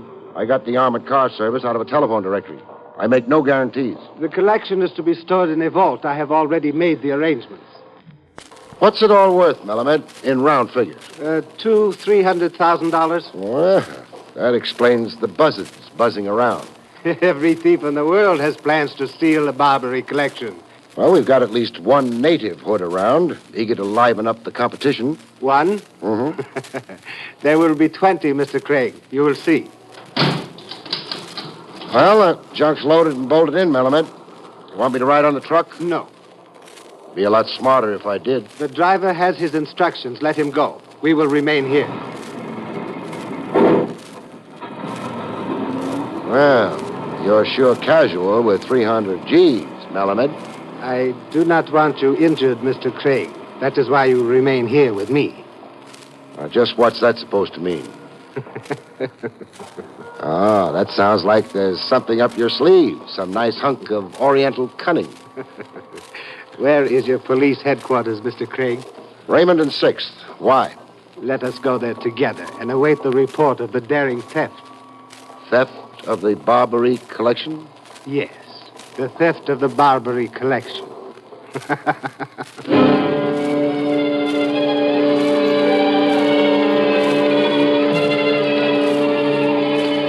At police headquarters on Raymond and 6th, we haunted the teletype machine. Completing our trio was a sallow-cheeked sergeant named Joe Tuesday, who looked as if crime gave him an acid stomach. I've had dizzy characters popping into headquarters before. Hey, look it. Look it? What the ticker tape is saying. Huh? Oh. Armored truck seized by gang in machine gun raid at corners of Beaver and Howard. Driver and guard kidnapped. Order statewide alert. Well, you're a champ prognosticator, Melamed.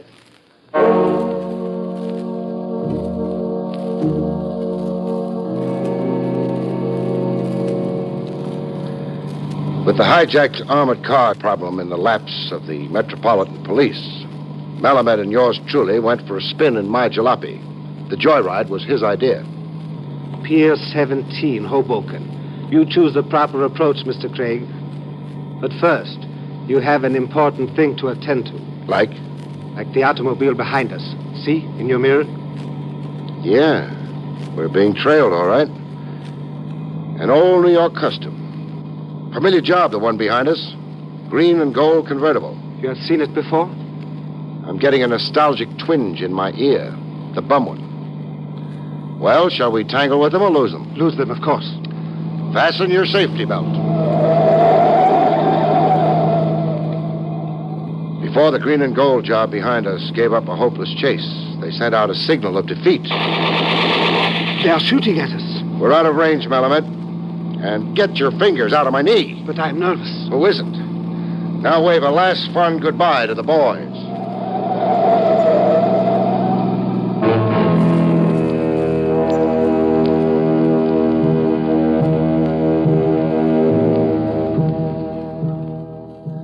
Alone at last on Pier 17, Hoboken, a banana boat was whistling hello to the USA.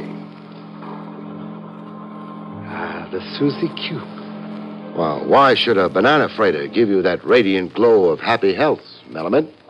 Can't you guess, Mr. Craig? Yeah, I can at that. Sitting midst mountains of bananas aboard the Susie Q is a big piece of ancient Egypt. A Barrie collection. Dummy crates aboard the SS Shalimar, and the real McCoy aboard the Susie Q. A necessary subterfuge. I'm sorry to have used you as a... Decoy's the word. It's okay with me, so long as justice triumphs. But is justice triumphing, Melamed? I do not understand your question. I've got a suspicious nature. But you trust your own judgment. Yeah, I do that. And no offense intended, mind you, but you personally don't come off too good in my judgment. You have doubts about my integrity? Swine that I am, yes. The ways of the East are perhaps strange to the West. $300,000 spells bonanza even in the Hindustani tongue. But I am the owner of the Barrie collection. I've heard other points of view on that. Other points of view? Yeah. A doll named Lisa Barnum. Lisa Barnum Barrie. Niece of Dexter Barrie. Oh, I see. Now I understand the reason for your suspicion. It's only one of my reasons. Dexter Barrie was a guest in my country, an eccentric expatriate. What do you mean eccentric? A better word would be fool. An amateur Egyptologist and an uninformed one. The man was a vagrant, a mere professional beggar. But he registered a collection as the Barrie collection. The one now aboard the Susie Q there. A fraudulent registration, Mr. Craig. Barrie was in my employ as a gardener and chauffeur. He registered possessions belonging to me, Oscar Melamed. I have affidavits. Oh, that's your story. Where is Barrie now? I can only repeat rumors. Like? His death was reported. He had contracted a disease in the Kilimanjaro ranges. Kilimanjaro? What was Barrie doing in Hemingway's private ballpark? Looking for fossil specimens. Now, if you will tell me, what is your fee? Paying me off here and now, huh? Yes, Mr. Craig. You have been useful, but now you are useless. How much? Peel off $1,000, Sahib, in New York coin.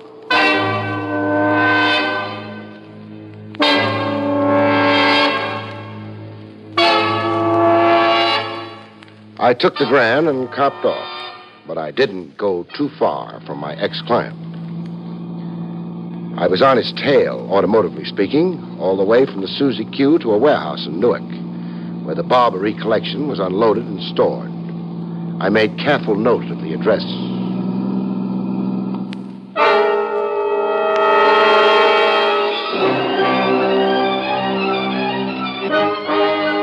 In my office the next morning, business began to boom.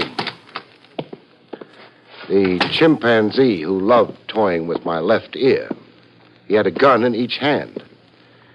Hey, there's only one of me, Buster. I carry 2 guns to balance the weight. I don't want one shoulder down lower than the other. Oh, I see. Remind yourself of something, Craig. Meaning? Where you went with Egypt when you shook my car yesterday. Oh, Pier 17, Hoboken. And then to where? I don't know. I got paid off and canned at the pier. Baloney. Slice it, please. A smart guy like you would know where $300,000 worth of loot is stored. Yeah, would know. Mind if I pry into your character a little? What befoozles you about me? How a creep straight out of a Manhattan sewer got himself in the middle of a Cairo, Egypt conspiracy. I got a friend on the lam in Egypt.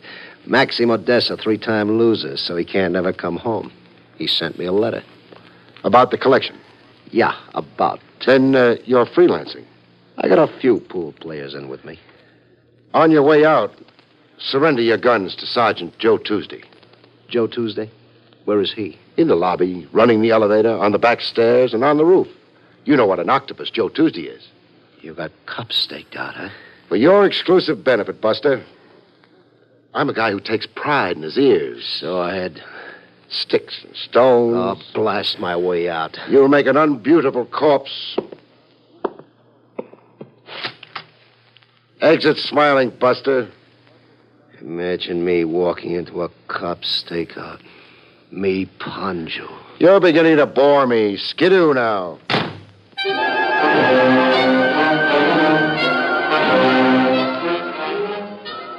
After Ponjo, the 10th Avenue Arab, came Lisa.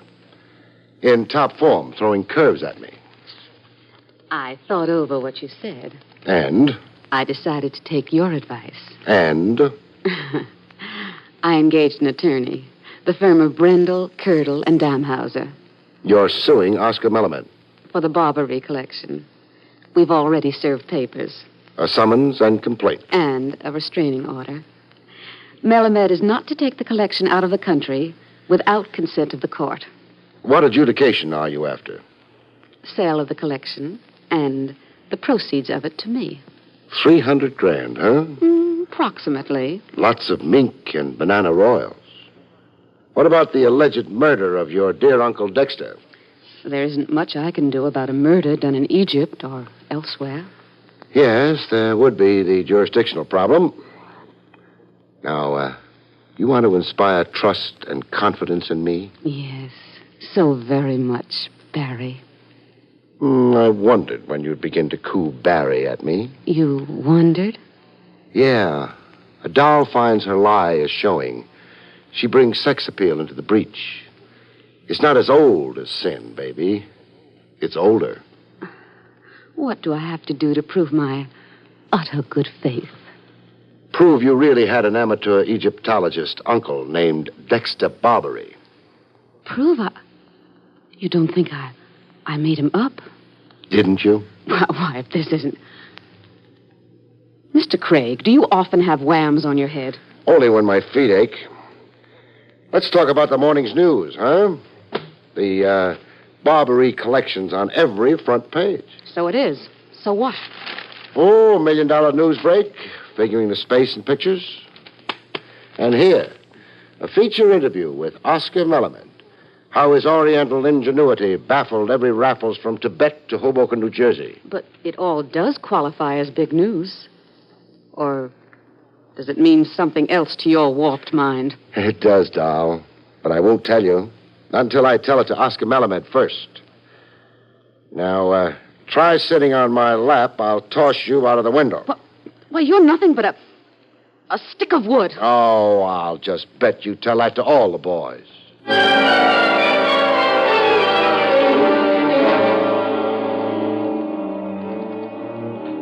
Melamed had company when I found him. Company just about to leave.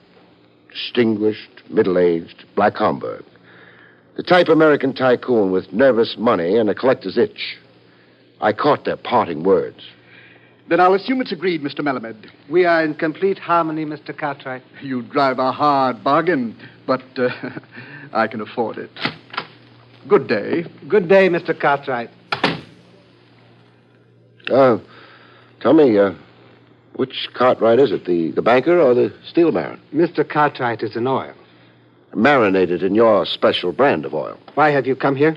Putting it bluntly, to stymie a bunco game. A bunco game?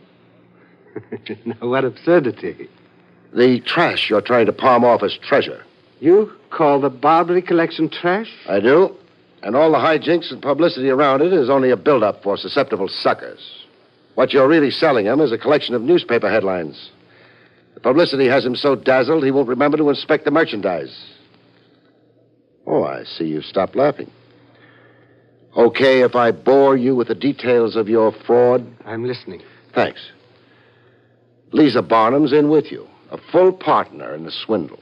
Her phony uncle routine, and now the lawsuit against you is just more stage dressing. Like that armored car and the two fighters. All more bait for suckers. And the gangsters? Are they also full partners with me? No. The mob was on its own. Flies around honey, or what they thought was honey. But all grist for your scheme. The shenanigans of the mob got you more juicy headlines. Helped make trash really look like treasure. Now, you going to take a rest gracefully? Or are you the type who blows his fez? Despite these circumstances, Mr. Craig, I am forced to admire you. Well, thanks for saying it. It's what I live for. The goodwill and admiration of my clients. After all, man doesn't work for bread alone.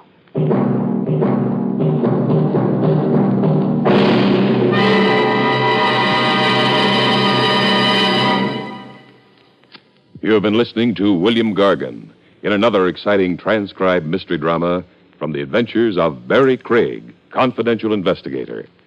Tonight's story, Sweet Larceny, was written by John Robert.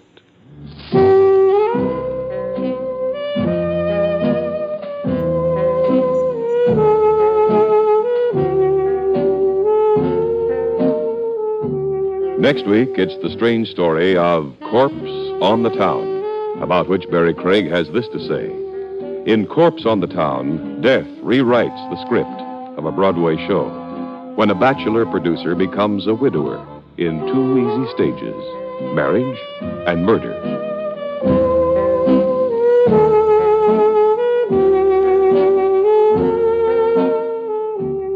The National Broadcasting Company has just brought you an NBC Radio Network production with William Gargan, starring as Barrie Craig, confidential investigator. Directed by Andrew C. Love, our cast included Edith Terry, Lou Krugman, Jan Arden, and Jonathan Hope.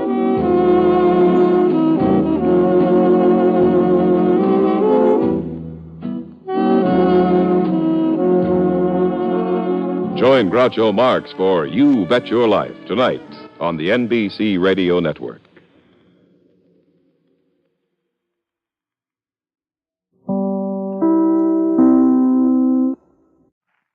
William Gargan stars as Barrie Craig, confidential investigator.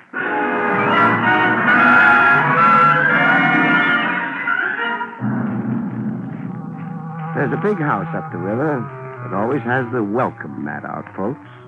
Just drop in. Any old crime.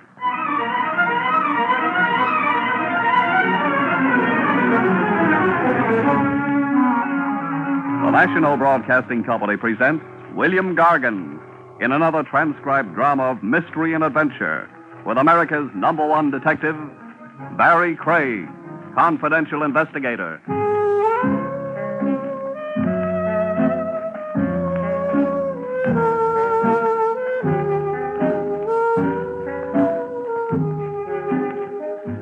Barrie Craig speaking. The streamlined confidential operator keeps a case file with a nod to police regulations and with an eye to posterity. A book of memoirs someday, you figure, to show your grandchildren you were full of hustle yourself once upon a time. You keep a well-detailed file. Case number so-and-so, the nature of the crime, the principal actor, the outcome. And page 1 stating by who and just how were you pulled into the felony in the first place. Take the file in my hand right now, numbered 113. Who asked me into the case reads Father Neptune. Father Neptune, old man C. Case I worked gratis. The old man didn't even throw me a fish. I'd been at a sailing over to West Side Pier, seeing a friend off. I hung around the docks for a while, walking off the champagne and canopies, and wondering what there is about a lonesome river at night that makes the little man inside you cry. Well, about that time, Father Neptune decided to take my thoughts off me and transfer them to a mermaid in the drink. A drowning mermaid, the way it sounded. Where are you? Oh, December is a great month for a dip into the river if you're a polo bear, but in I went. Hey, grab a hold of me. Hey, I didn't say a stranglehold. Cooperate with your rescue, lady, or I'll have to. Okay, much as I hate to.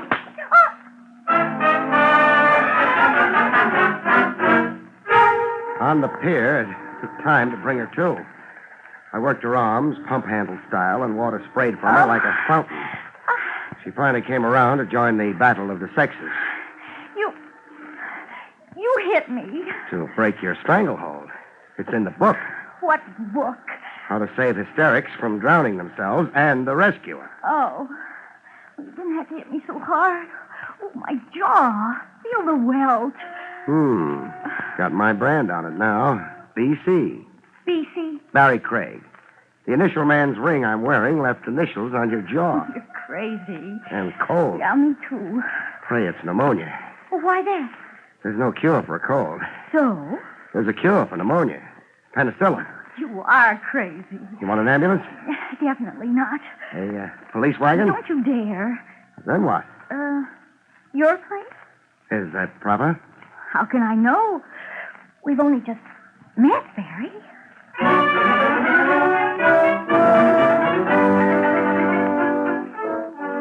We got into dry things, and properly enough to rate a good conduct medal from the mayor. I got a hard, square look at my mermaid. Okay, a face and a figure that makes truck drivers water their whistles. Penny for your thoughts. I'm wondering About? how many lies you're going to tell before you tell the truth. No more than I can help, I promise. Your name? Susan Lane. What made you go for a swim? But I can't swim. That's what I mean. I fell into the river by accident. I was walking and my foot caught on a loose board on the pier, and Start all over again. I wasn't pushed in. No? No. Fact is, I jumped in. Why? I'm like that. Peculiar. I get fed up with things. Things like... Nothing special, just life, men, the way the world is. I just get an uncontrollably morbid impulse, and then I'm sorry. What if nobody happens along to save you for the next impulse? Goodbye, Susan Lane. She wasn't much. Oh, excuse me. Hello? Hello. Have I got the right party? Have you? Well, I mean, are you the Joe who pulled the blonde out of the drink? The name isn't Joe. I followed you to your joint, white guy. And my phone number? Your name's in the bell, Barrie Craig, and your number's in the book. I see. Are you interested in hearing what I got to tell you? I've heard nothing so far. Well, open your ears, stupid. Hey, don't believe anything the dame tells you. I don't. What'd she tell you so far? That dill pickles make her hiccup. Okay, be a dope. All right. She said she'd attempted suicide. Baloney. She was tossed into the drink, picked up off the ground, and thrown to the fish. You know that? I saw. Where do you fit into this? We won't go into that. Another thing. Paste this song title in your hat. Sugarloaf Mama. Sugarloaf Mama. It's number one in the jukebox, you stupid. Where do you spend your nights? Standing up in a closet to improve my posture. Well, the song's the key to the whole deal with a girl. Now make like a detective. Goodbye.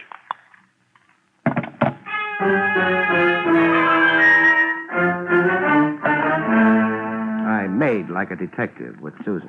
All right, I did lie. Somebody attempted my life. Who? Oh, he wore a mask. And why? I don't know. Oh, we're sure making progress. I can't tell you what I don't know. I suppose I might as well skip asking who was with me on the telephone. Skip asking me. The song, Sugarloaf Mama. What about it? It's a huge popular success. I heard. I work for the music publisher who owns it. I'm his stenographer. The publisher owns it, you say? Did the publisher also write the song? Yes, but that's something now in dispute.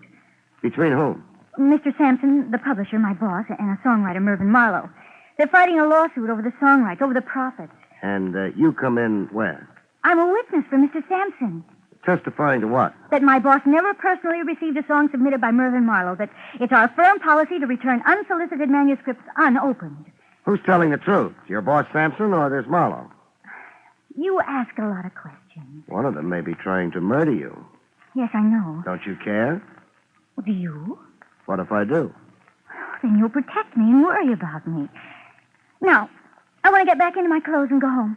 Oh, here. Your duds. The radiator steam dried them. Use the kitchen. Thanks. And don't forget this. This? Oh, my ring.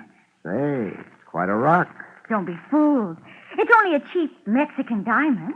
I'd never believe it.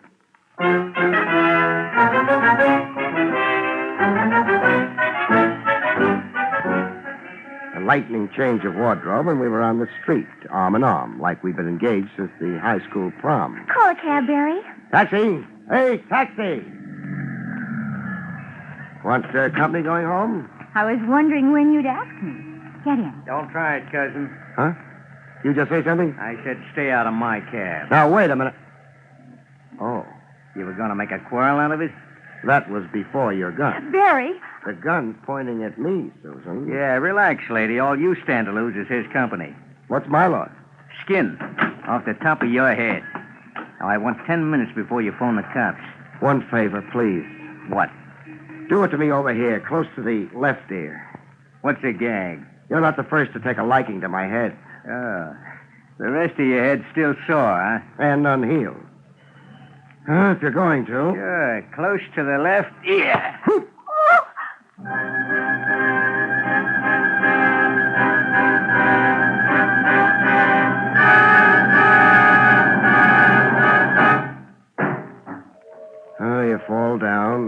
up. You're still the same guy, except that your legs have aged 10 years and your hat doesn't fit. While looking for a phone booth, I put one and one together. My anonymous caller and the kidnapping cab driver add up to one guy, the same guy.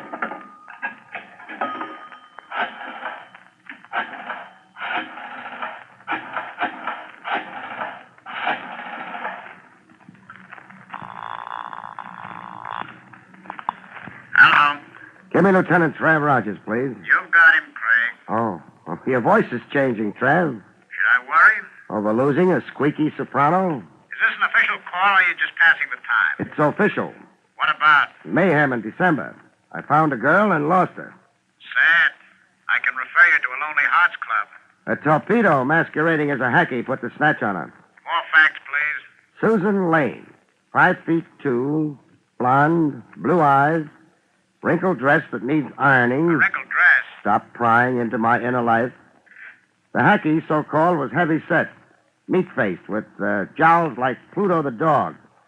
A brown and white taxi cab. Did you get the license number? No, I was about to when I fell down and hurt my head. You were assaulted? If there's a law against slugging confidential investigators. There isn't. We hand out decorations for it here at headquarters. What danger is the girl in? Catching a cold. Catching a cold? A permanent cold. Send out a general alarm, Trav. She's too beautiful to die. Who isn't? Now. No personality. Goodbye now.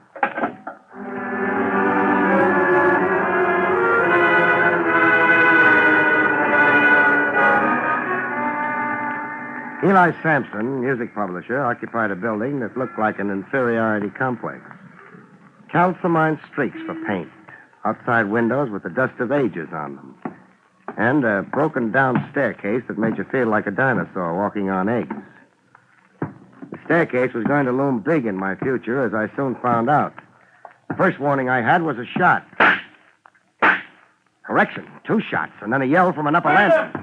A yell of bloody murder enough to freeze me in my tracks. I stood still automatically in the middle of the staircase, and that was my undoing. What started like a stampeding herd was coming smack at me. Stop him!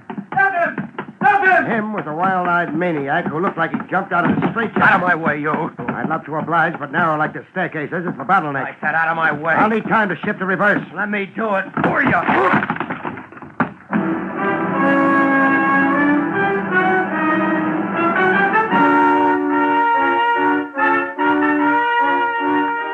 I got relocated in the world with splinters of railing stuck in me like toothpicks.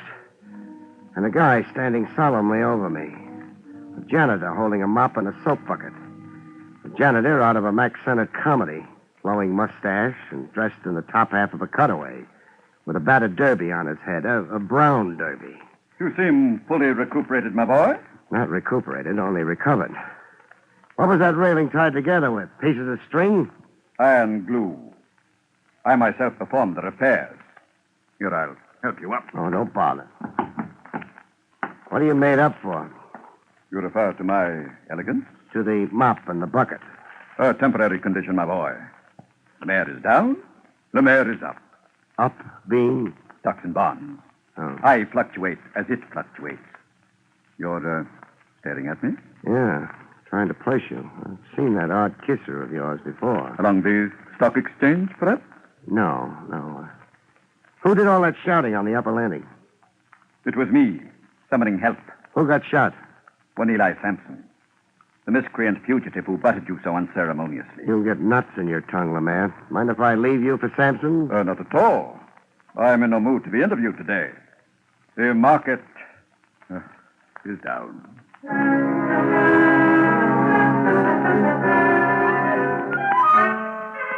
I found Sampson in his office, fluttering his eyelids. How do you feel? Dead. That makes you a talking corpse. You got a career in vaudeville ahead. Oh, that maniac Mervyn Marlowe murdered me. Yeah. Burned your left wrist a little.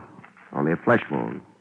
Not much damage for 2 point-blank pistol shots. Oh, I'll lose the arm. I'm sorry to disagree. Well, then it's a miracle. Yeah. Music publishers never die. They just fade away.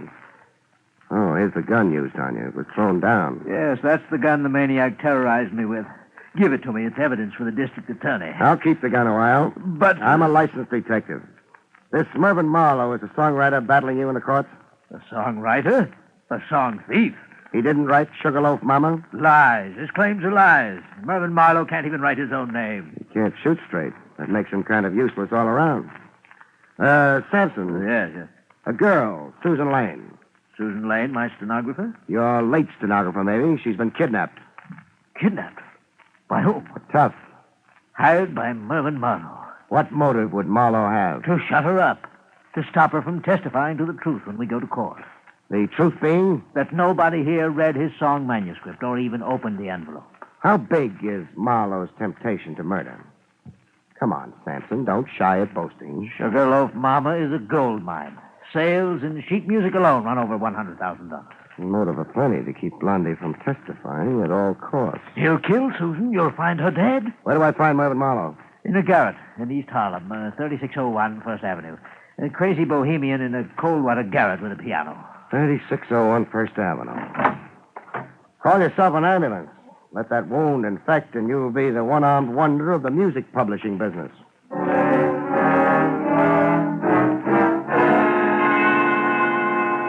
Before quitting the building, I looked up Lemaire, the janitor. I found him in the basement, washing up. Welcome to my humble quarters, my boy. Try your face. I've got something to discuss. Proceed. You clean the offices as well as the halls? Yes. The mockery of it. Being able to use your master key as you are, you're no doubt well familiar with the contents of the offices? I am, after a fashion, that is. And after a fashion, also familiar with the contents of desks? Do I detect an innuendo that I snoop? You detect. Base and reprehensible slander, my boy. As of this moment, consider our discussion terminated. This gun. Have you ever seen it before? You've seen it in Sampson's office, maybe? Okay, so we're going to play close mouth. This your locker? I asked, is this your locker? It is. Open it. Why? I want to total up the stamps, the scotch, clips, and rubber bands. Your day's haul, man. You dare accuse me of the pettiest of thievery? Yeah, I dare. You see, I placed your odd kisser where I'd seen it before, that is. The south of France, was it? The Rogues Gallery, it was. Weldon Lemaire, alias the Baron. And what's snatching ladies' handbags if not petty thievery? Not so loud. I lose face with the building management. Tell me what I want to know. Yes. I have seen this precise pistol before. Where? In Mr. Sampson's desk drawer. The bottom left drawer, if my memory serves. You've cost me a pretty piece of change. The blackmail you could have wrung out of Sampson. So it's Sampson's own gun, huh? The old reprobate shot himself? The old reprobate sure did.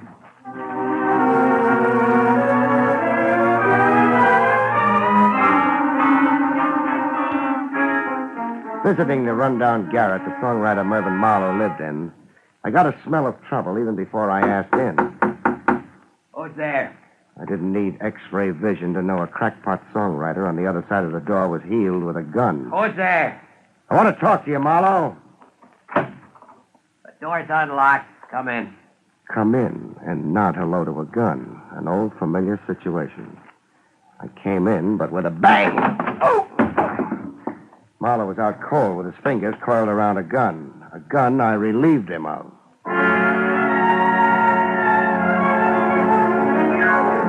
He came to, cursing himself.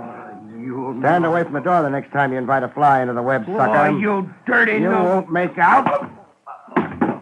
When you find it monotonous, tell me. Sampson used his own gun on himself. You know that? I don't go for a gag as obvious as Sampson's frame. Now get up, behave, and fill in the facts. Sampson asked me to call on him for a talk. We had an argument. Sampson said if I didn't drop my lawsuit, he'd scandalize me as a mad dog murderer. I socked him one on the jaw, and Sampson grabbed a gun out of a desk drawer. And? He said he'd frame me if I didn't sign papers swearing my claims to Sugarloaf Mama were a fraud. He said he'd swear the gun was mine and that I'd come in to kill him, that he'd overpowered me and seized the gun after I'd fired at him. When I ran out, Sampson fired 2 shots, not at me. At himself. He gave himself a flesh wound. That's Sampson all over. Anything for $1. $100,000. Money belonging to me. He stole my song. You'll have your day in court. Yeah, with Sampson's lying stenographer perjuring herself with a boss. Now that we're down to her, where is she? Where is she? What are you talking? Susan Lane was kidnapped. Now what frame up? You and Sampson are the interested parties. If she was for Sampson, she was against you. So? So only you'd have a motive in shutting off her testimony, it would appear. If you arrange the snatch, Marlowe, you're a sucker. Get out from under while you can. Ring off. I had nothing to do with it.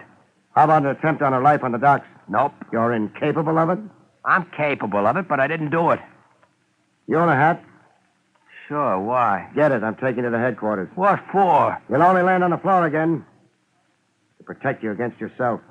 That wild gleam in your eye belongs under temporary lock and key. I spent years writing a song, picking my brains, days, nights, starving in this filthy, infested hole. So that swindler Sampson... That's just what I mean. The fire night you're cooking at, you've got to explode. If you're really innocent of anything so far, I want to keep you that way. Walk in front of me.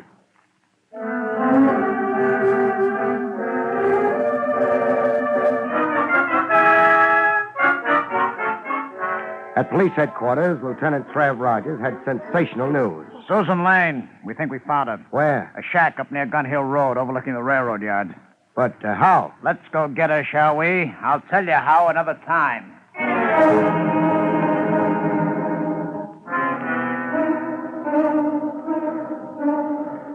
It was Susan Lane on the attic floor of a seedy-looking frame dwelling, trussed hand and foot and dead to the world. She's asleep. Here's how we were tipped to her whereabouts. The telephone? The receiver's off the hook. The girl squirmed enough to roll against it and knock the receiver off.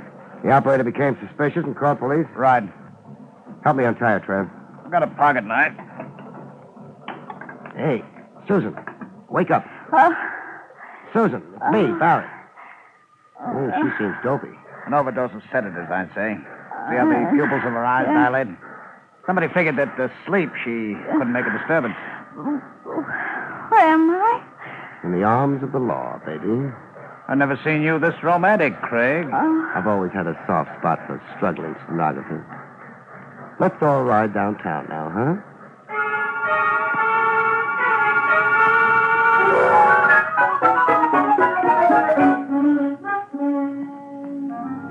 Riding downtown on the West Side Highway with Trav Rogers thumbing his nose at speed laws, Susan came around to 100% of herself. To lean against me contentedly, purring like a kitten. I feel so good. You're making Trav's bachelorhood an awful load to bear. Hand holding will only get your palms sweating, Don Juan. Suppose we talk about the case, Craig. You talk. Sampson and Marlowe. One of them hired the kidnapper. What could Sampson's motive be? The same motive he had in shooting himself. Frame and discredit Marlowe in advance of their trial over that song. Possibility. But you don't buy it? Not right away. Oh, take that exit and pull up to Pier 41. What for? It's the pier where the case began. Began for me. Some clue you missed there? Reconstruct the crime. Isn't that standard approved routine? All right, Brain. Pier 41. Susan. Yes? Follow me. I'll need your help. All right. It began about here. I heard a cry for help. Is this about where you were when a masked somebody threw you into the river? Yes, I think so. Good. Now, let's reenact it. Stand facing the river. Yes. I'm the masked mister. I steal up behind you, grab a hold. Don't be ticklish. I hoist you into the air, so... Oh, no. Craig, do you have to be that realistic? Oh, I have to be. How else can I heave a cute little bundle like Susan into the drink? Craig, you maniac, she can't swim. Oh, can't she? But you saved her life in the first place. Yeah, that's what she wanted me to think. That was the hook, and I swallowed it. She can't swim, huh? Look at that Australian crawl. She swims like a fish. Yeah, good old will to self-preservation. I was counting on that to convict her.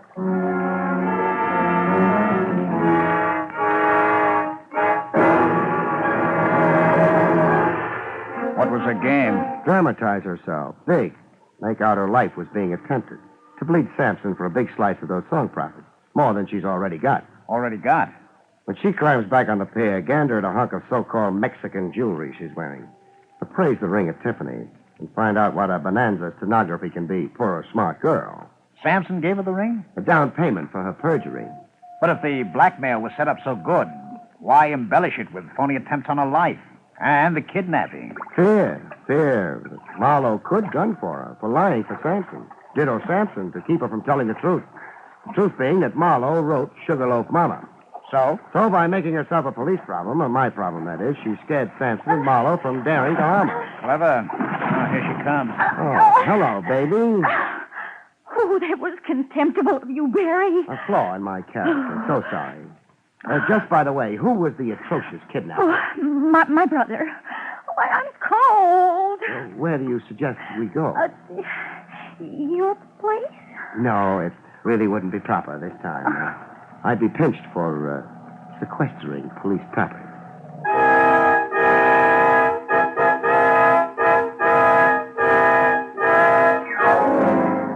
Case solved. Only Trav Rogers didn't let me just walk away from it. At his insistence, I had it dragged down to headquarters to hunt and peck away at a typewriter. How's your detailed police report coming along, Barry? I'll be a month at it the way I type. Sad. Why are we so suddenly so clerical? Regulations. Section 6, paragraph 4, governing confidential operatives, states... Spare me. But why in such a confounded hurry? Why right away tonight? I've got flight tickets for St. Nick's. Susan Lane's under arrest. Thanks to you. I can't just book her, not without a precise stipulation of charges. Then get me a competent typist. Sorry, they've all gone home. Patience, Barry. Just put one word after another. All this for a case I worked without a fee yet. Oh, by the way. What? Speaking of fees, the fact is Miss Lane was sporting enough to worry about that. Are you kidding? No, I'm not. She said you were working for her, even though it did boomerang for her. She hates to see you go empty-handed, she says. Sweet of her. Isn't it? Lacking funds, she gave you her dearest possession, her finest jewel, this ring. Hey. Why, Trev, the rock's worth 5 G's if it's a penny. I'm sure. And now, if you'll hand it back. Hand it back? What for? Regulations governing extorted property. The girl, unfortunately, came by the ring dishonorably. You kill yourself. Good night, folks. See you next week.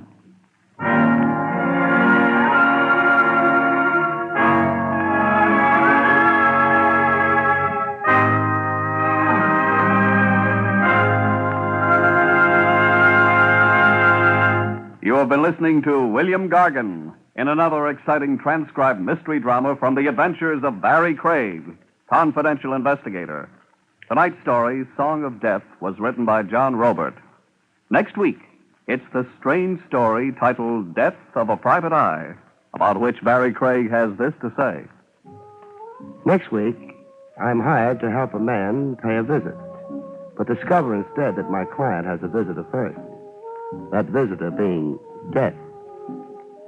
See you next week, folks.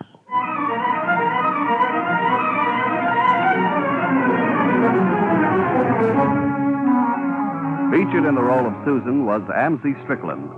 Barrie Craig, starring William Gargan, was under the direction of Hyman Brown.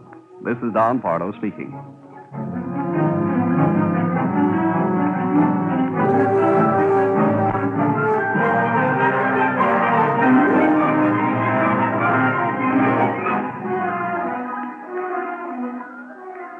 Now enjoy Meredith Wilson's Music Room on NBC.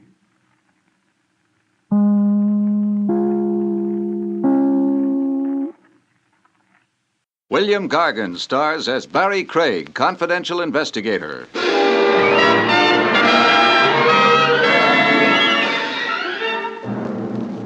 Someone once said that murder is a fine art. There's a catch, though. If you're a successful artist, they hang your paintings. If you're a successful murderer, they hang you.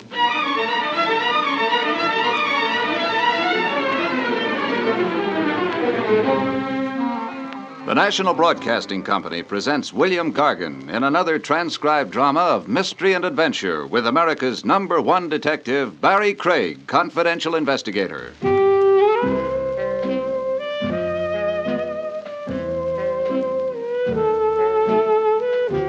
Barrie Craig speaking. Even confidential investigators need a vacation. Sometimes they've been known to take one. The place I'd chosen was Vermont. The main reason for that was Jake. He was on vacation, too. He decided to come home and see if he'd been smart in abandoning Vermont to run an elevator on Madison Avenue. Say, Jake. Yeah? What's the verdict? Madison Avenue. Why?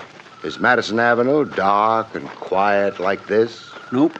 Is Madison Avenue surrounded by tall trees, cooled by gentle breezes, filled with the fragrance of unspoiled nature? Nope. Now, what's Madison Avenue got that this place hasn't? Girls. Well, you may be right, but... Or you may be wrong. That came from directly up the road. Nice night for a hayride. Is it? Yep. Could have been a giggle. A rather loud giggle. Girls got very loud giggles sometimes, especially on a hayride. Oh, Jake, stop pulling my leg. Hey, wait a minute. What's that in the road up ahead of us? Hay wagon. I refuse to believe it, but it is filled with hay. Usually are. There's a horse out in front of it, but where's the driver?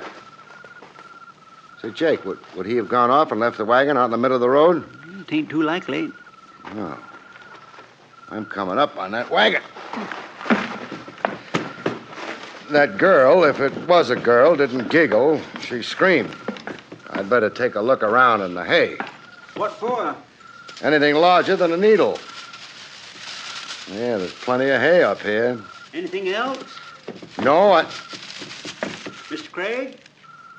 I was rushing things. There is something else up here.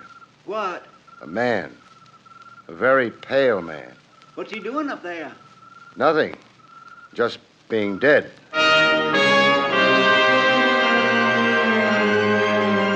He lay very still. His eyes stared up at the summer sky overhead, but saw neither the stars nor the moon.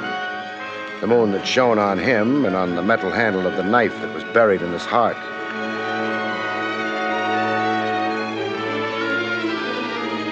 He was wearing overalls and a work shirt. His short hair outlined clearly the skull beneath. There was nothing I nor anyone could do for him.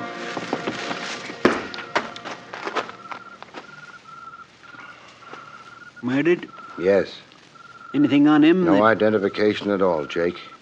We need a phone. Past farmhouse, half-mile back. Well, let's go. Think it's all right leaving him there? He won't mind.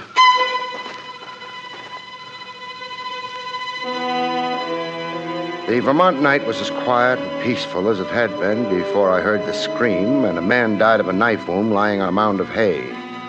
Nature doesn't concern herself too much about us and our doings, which is very bright of nature. Got to turn off the road to get to that farmhouse. Yeah.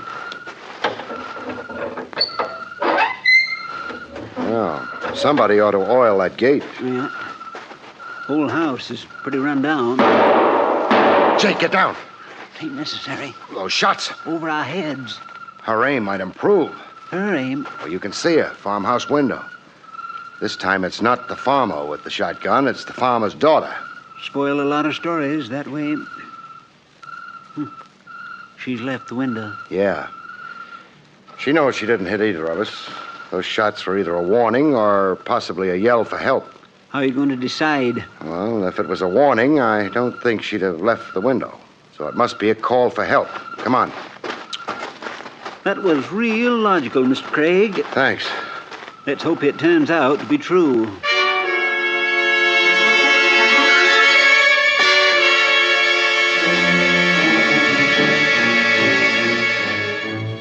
There were no more shots, which did or didn't prove I'd been right, because the shooting would be better once we were inside the house.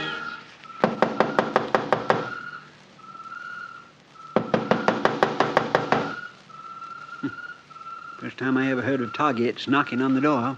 The lady may have had all the target shooting she wants. Who's there? Barrie Craig and Jake. Hello? Barrie Craig Yeah. and Jake? Me. Neither of you look very terrifying. Is that bad? Oh, no, it's nice. Please come in. Thanks. Please, make yourselves comfortable. Nice room. Rustic, perhaps, but I like it.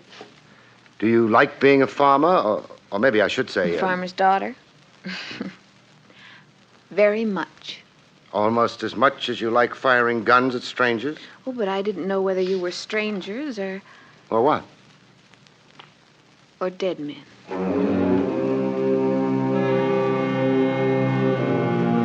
Maybe she was what she claimed to be, a farmer's daughter. But if she was, somebody's been telling me lies about farms. Her hairdo was sleek, as though it had been just applied. Her fingernails had had a lot of professional attention. Her dress was so simple it practically yelled Paris at you. And she didn't need any of these beauty aids. She would have been beautiful without them, but not nearly so expensive.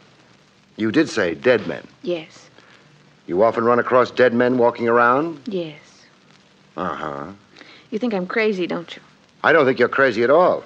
You've just got a peculiar vision.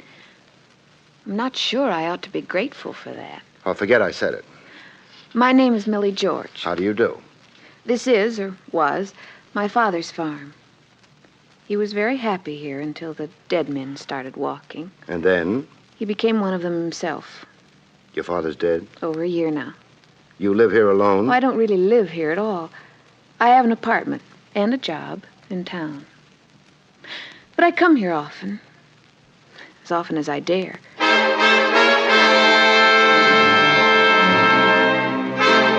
My fingers idly traced a pattern in the inch-deep dust on the table next to my chair.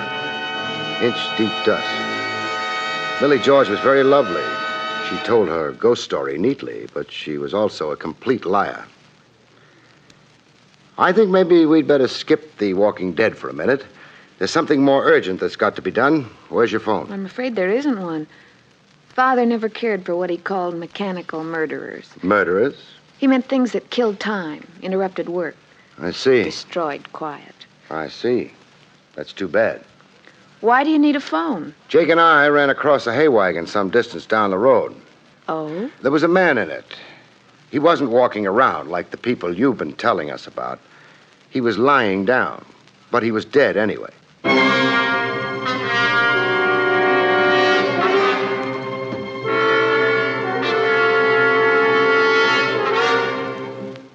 If I'd been looking for a reaction to my words, I would have been disappointed. Millie George took the news with not a flicker of anything except polite interest. But I wasn't disappointed. I'd expected that reaction. The police like to be told about stray corpses. I suppose so. I think the gardeners have a phone. Where would I find them? Well, their house is about a quarter of a mile further down the road. Oh, good. Jake. Ready. By the way, this man, what did he die of? A knife in his heart. Oh. Suicide? The angle of the knife's entrance wouldn't be right for suicide. Oh, then it was... Murder. How dreadful. Yes, terribly dreadful. So long.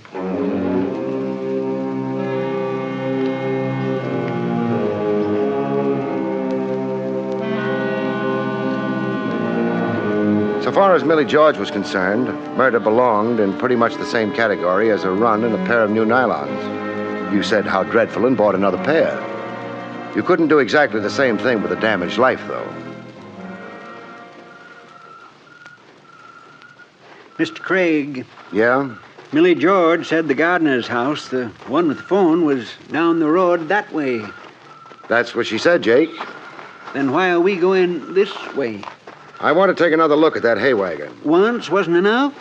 I think maybe there's been a change. Less hay? Less corpse.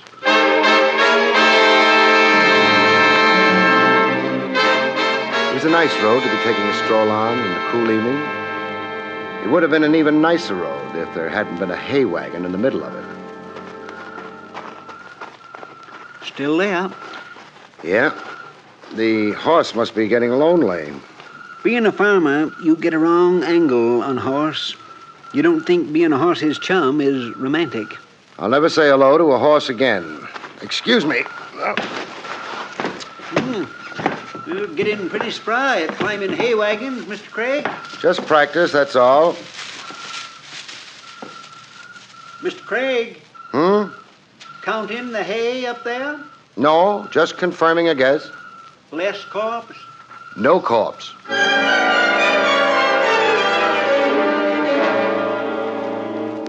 I'd thought back at Millie George's house that the shots might have been a warning or maybe a call for help.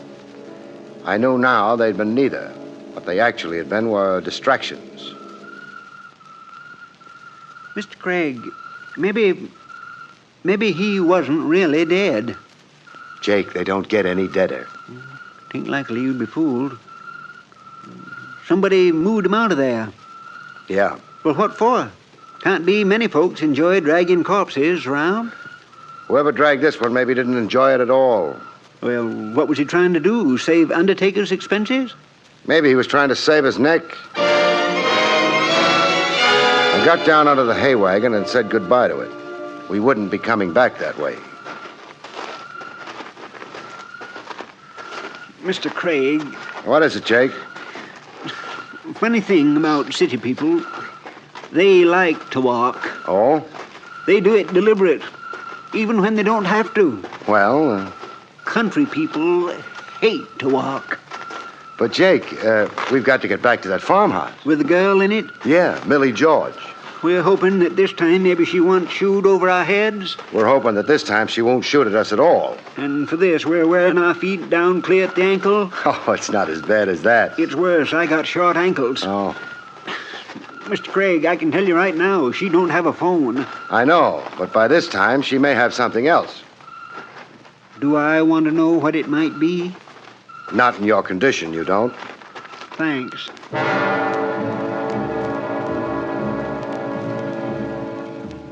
We didn't have much farther to go, which was just as well. Jake had started groaning at every step. Next to Jake's snores, Jake's groans are the surest recipe for punctured eardrums. Oh, you can stop groaning, Jake. We're at the house. Oh, dear, if I got strength enough to lift my head. At the house. Think you can make it inside? Oh, dear. I can try. Fine.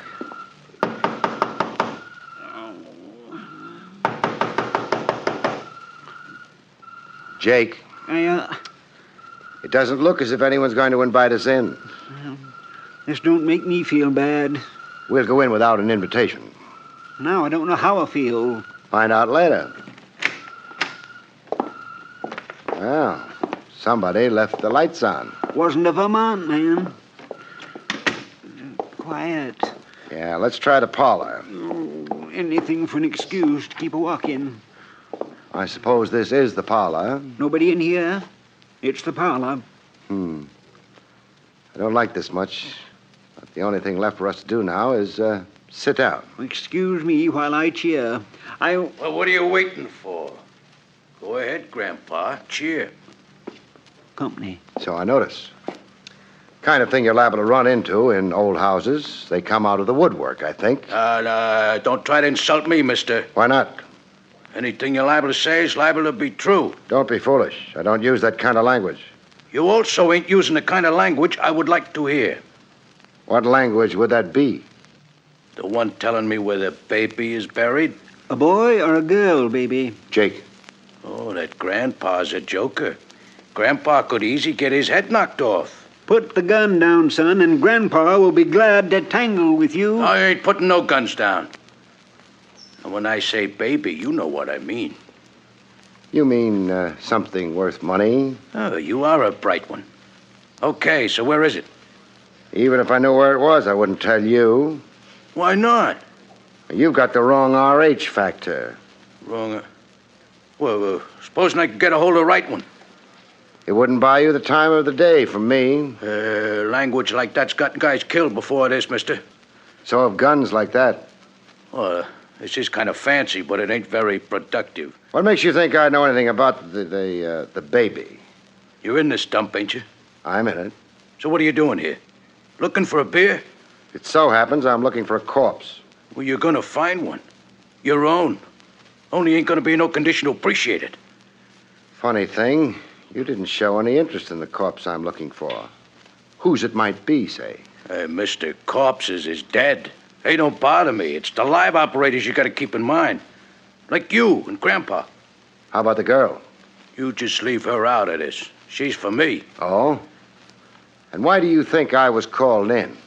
Hey, wait, mister. You trying to tell me you was called in by... By the girl, yes. That don't smell so good. Neither do you. Let's call it a draw and go home. You were saying the girl brought you in, huh? Okay. We find out fast. Hey, Sugar! Come here, Sugar. This joker informs me you brought him in on the deal.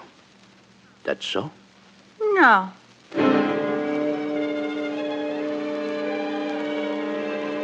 I had a long look at the girl who'd come into the room. It was fun while it lasted. She was worth looking at. She was beautiful, non-rural, undoubtedly expensive, and she was not Millie George. Well? Call it mistaken identity. Oh. Oh, cut it out, Dina. I don't know what you think he said, but it wasn't very funny. It wasn't? It wasn't. Oh. This girl probably is on your side. She's not the one I was talking about. You mean there's been another babe around? Oh, honey, he must mean Joey's wife. Why don't you forget you ever learned to talk, Dina? That ain't a friendly attitude. I ain't feeling friendly. Joey makes it out of the pen, ducks for cover here, and account of here is where he buried the baby. Banks wouldn't like you calling their money baby. Well, I don't like banks. So it was bank money. Thanks for telling me. Who told you? Never mind. To resume. Joey gets here, and the first thing anybody knows, he winds up with a knife and a ticker. This is bad. Tain't good. Shut up. You can't say that to a Vermont man. Why not? I don't rightly remember. Well, get in touch with me when you do. What cell? Now, will you lay off? You guys trying to confuse me or something? Joey winds up with a knife and a ticker and no dough. Look, ain't you forgetting Joey's wife? Hey, yeah. If she was around here, maybe she met him even before we got here, grabbed the dough off of him, and then handed him a knife, huh? Fine wife. Nah, she never liked him so much. After she found out he was a bank operator. She was prejudiced against banks? She was prejudiced in favor of banks. A narrow-minded woman. So, I'm thinking maybe she's the one we got to get our hands on. Now, when did you see her? A little while ago. Where? Here. Well, she ain't in the house. We went all through it. If she knifed Joey and scrambled the dough, we better get after her. Brady's a scream, ain't he? Don't disturb my mental processes, huh? There wasn't no car around before, which means she must have headed for the village and railroad station. Okay, now we know where we're going. Oh, I think we do. That reminds me. What about you guys? Well, we'll hang around play some pinochle. I've been wanting a good pinochle game. Dina, what do you think? I think you're a big dope. Oh, what kind of remark is that? Oh, you believe too easy. Joey's wife would maybe stick up Joey, but she wouldn't take the bank's money. Yeah, that could be right. Yeah, but maybe... These characters, you ought to... Don't pay any attention to her, Brady. She's a bitter woman. You shut up. You know what I say? I say get rid of them, and then we'll have lots of time to find the money. Hey, you could be right. She could also be wrong. All right, so she's wrong. What do I lose if she's wrong? Mr. Craig's life and mine? In my line of business, I can't afford to be sentimental. If you die for nothing, I shall be sorry. But not very sorry and not for very long. Okay, here. Please, Brady. Huh? Not while a lady's in the room. Oh. Excuse me, Dina. Sometimes I think you ain't got no manners. I said excuse me. There's a nice, refined girl. You know, never even packs a rod. Well... Brady. Yeah? You're an idiot. Well, that could be. You think Dina's really going to wait for you? In that car outside? Well, sure. Me and her's personally very friendly. That was before the bank money came up. Why shouldn't she wait for me? And share your execution? Who's getting executed? I knock you guys off We find a dough, we get out of here. Nobody knows who's even around. Dina gets out of here, you mean? You don't. The cops will pick you up in a few hours.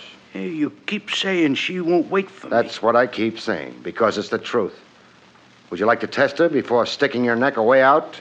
What kind of test? Fire 2 shots into the floor. What for? I got nothing against the floor. Oh, forgive me. You haven't got brains enough to be an idiot. Fire these shots, and it'll sound to Dina as though you shot Jake and me.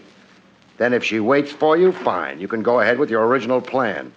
But if she doesn't wait, if she scrams as soon as she hears those shots... Hey, it's an idea. You know, it's even a good idea. Okay, boys, just don't get alarmed. Yeah, you shouldn't have insulted Dina. She's okay. So just for insulting her, I'd kill you anyway. Shut up. Listening, Brady? Hey, Dina! Hey, Dina! A man betrayed. Craig, you was right. I feel terrible. You should. But I don't understand Dina crossing me like that. What'd she get out of it? How much money was in the bank job? Here, around 30 grand. She gets 30 grand out of it. Huh? But she... Were you and she together all evening? Well, no, but... You came down to this house? Why? Well, we figure this is where Joey's gonna head, once we hear he has departed from the pen. But Joey don't show. Then you tell me Joey is now a corpse. Pretty plain what happened. One way or another, Joey latched onto a pair of overalls and a work shirt, plus 1 wagon filled with hay. He dug up the money from wherever he'd hidden it and headed for this house. But before he got here... He runs into trouble. He ran into Dina. Now it begins to clear up. And Dina takes him for the dough, huh? She takes him. I could have figured it out for myself. Yeah, all you needed was Mr. Craig's brains. Better he should have them. What would I do with them? You've got a point. And so's your head. Please, Grandpa. Dina does not wish to share this here dough with me, so she tries to get me to knock you guys off, then get picked up by the cops while she's traveling very fast in my car. Hey, this is revolting. It is. You know, you do very good guessing. No guessing. No? How'd you know Joey was an escaped con? I mentioned the fact that he was pale and that his hair had been cut short. That was enough. Farmers don't work indoors in the summer. They couldn't be pale. And why did Joey dress up like a farmer? Because he wasn't one. Escaped convicts are pale, have short hair, and seek a disguise. You know something, Craig? You're so smart, I'm beginning to worry. What about? What kind of securities us criminals gonna have if private eyes like you go around being smart all the time? The same kind of security you've always had. No security. Well, just don't dwell on that there. I got something else to worry about. I gotta figure out a way to get hold of Dina before she scrams out of the country with that dough. But Brady... Huh? Dina doesn't have the money.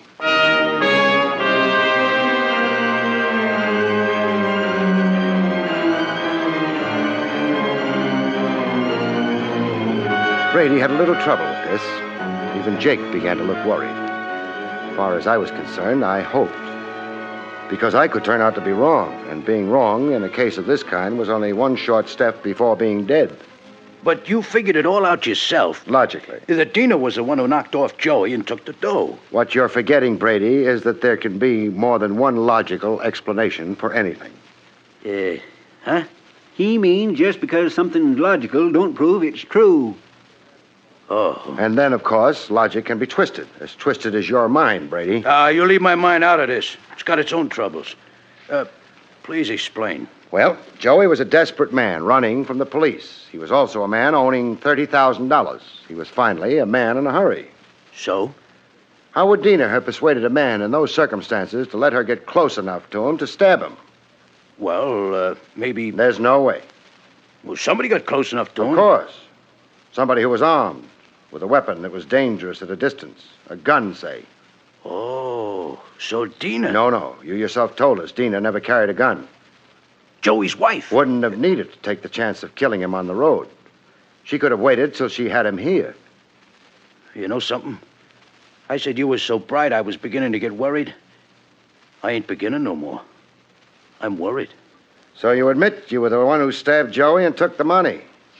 Yeah, sure. Dina scrammed just now because she was afraid you didn't intend to share the money with her, but instead would kill her the same way you'd killed Joey. Could be. She realized you'd hidden Joey's body to gain time for doing just that. Won't do her much good. I know where she goes when she's scared. But before that... You can't shoot us. Why? Well, I don't know, frankly, but give me a little time and I'll think of something. Too bad, Grandpa. I ain't giving you no time at all. Oh, for a fella who's just been shot, I feel fine. You weren't shot, Jake. Come on in, Miss Millie. I spotted her behind those drapes a long time ago. I was looking for her. The trouble with you, Jake, is that you spent so much time thinking about the farmer, you forgot about the farmer's daughter. It didn't quite end there, though. The police removed the debris, put out a pickup for Dina, and then... Barry, Yeah, I really am a farmer's daughter. I know. So, Yeah? how about some country cooked ham?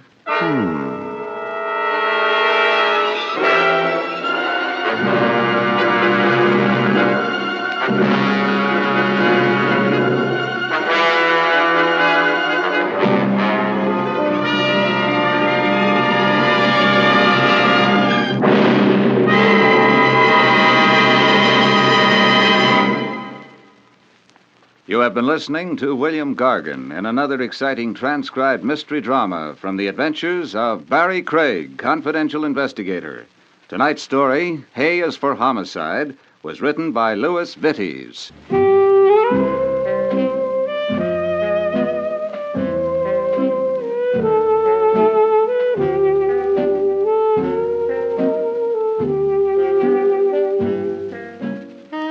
Next week, it's the strange story of Ghosts Don't Die in Bed, about which Barrie Craig has this to say.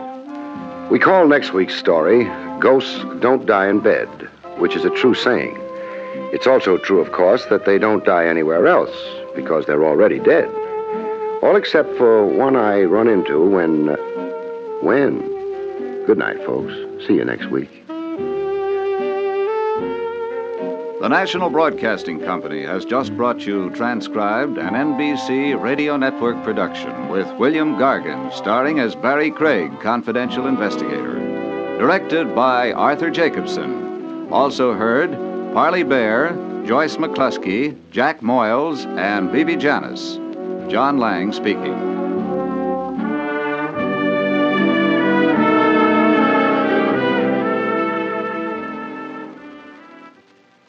The aviation age of America is now in progress and calls to young Americans to keep in step by becoming members of the United States Air Force. If you are a high school or college graduate between the ages of 19 and 26 and a half, single and in good physical condition, then you may be eligible to win your wings as an Air Force lieutenant. While in training, you'll learn to fly as pilots with the latest equipment and the best instructors. Investigate now. Visit your Air Force recruiting station for additional information. There's another exciting dragnet adventure tonight on most NBC radio stations.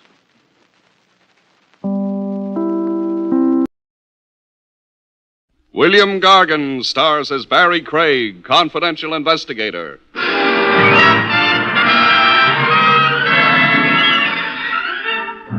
Murder, as a steady occupation, has its handicaps. The hours are irregular, the conditions under which you work aren't always ideal, and there's no Social Security.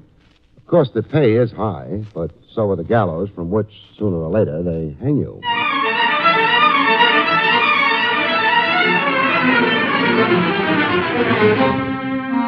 The National Broadcasting Company presents William Gargan in another transcribed drama of mystery and adventure with America's #1 detective, Barrie Craig, confidential investigator.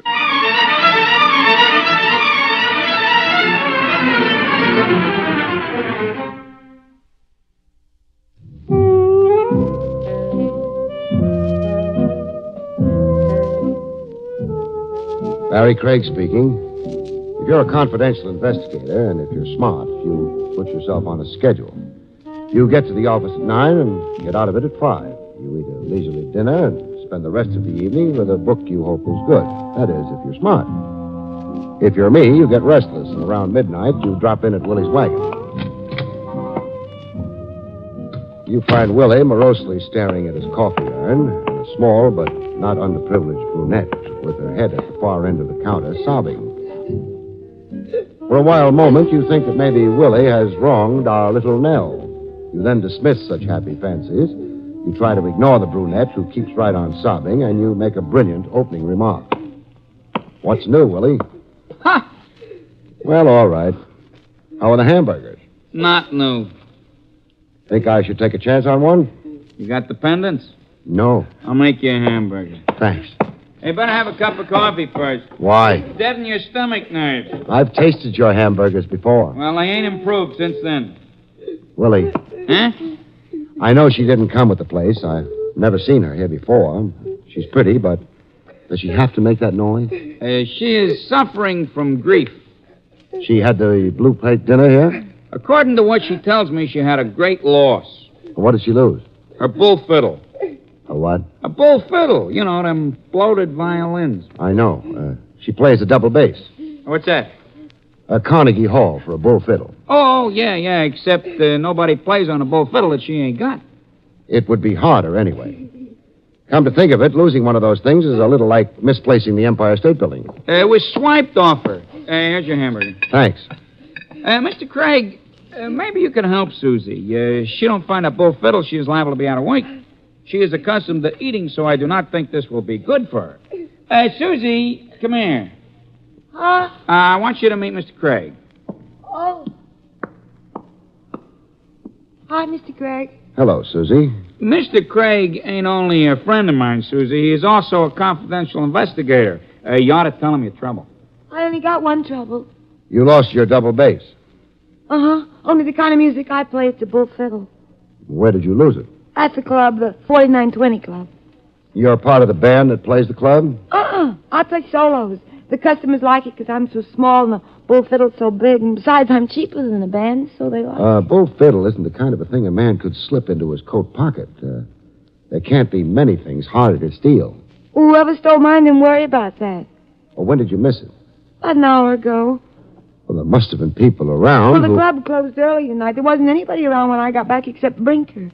Brinker? Who's Brinker? Well, he's almost as big as you are, but not so cute.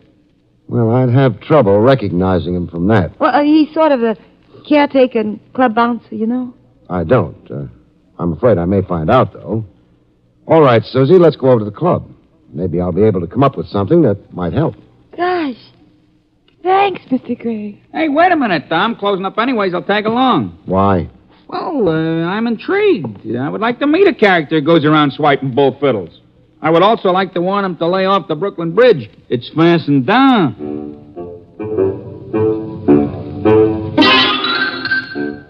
Willie closed up, then the three of us piled into my car, and we took off. And eventually, we arrived at the club.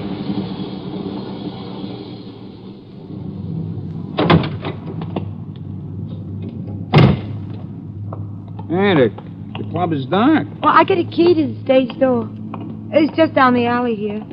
Mr. Craig, why would anybody want to steal my bull fiddle? I don't know. There's a truck parked outside the stage door. Hey, it's coming straight down the alley. At us! Susie, Willie, get up against the building. Flatten out. Okay.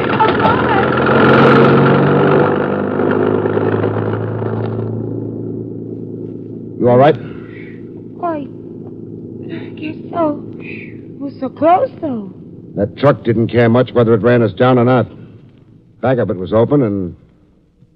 Susie, you had a case for the bull fiddle? Uh-huh. It was on the truck. Oh, with a fiddle in it. Hey, we ought to be chasing it or something. Had too big a jump on us. I got the license number, though. 4X354. Maybe it'll come in handy later on. Right now, let's get into the club. We're going to lock the stage door after the bull is stolen, huh? Another one like that, and I'll see to it you're forced to eat in your own lunch wagon. Nobody could be that cruel. Say, it's open. They had no chance to lock it. Just a work light on over the dance floor. Mr. Craig. Yeah. One large man lying down. That's Brinker. Well, he's alive. He was slugged and passed out, but I don't think there's any permanent damage. Mr. Craig, Yeah? over here at the edge of the floor. On my way. Pretty. Well, that's my bull fiddle.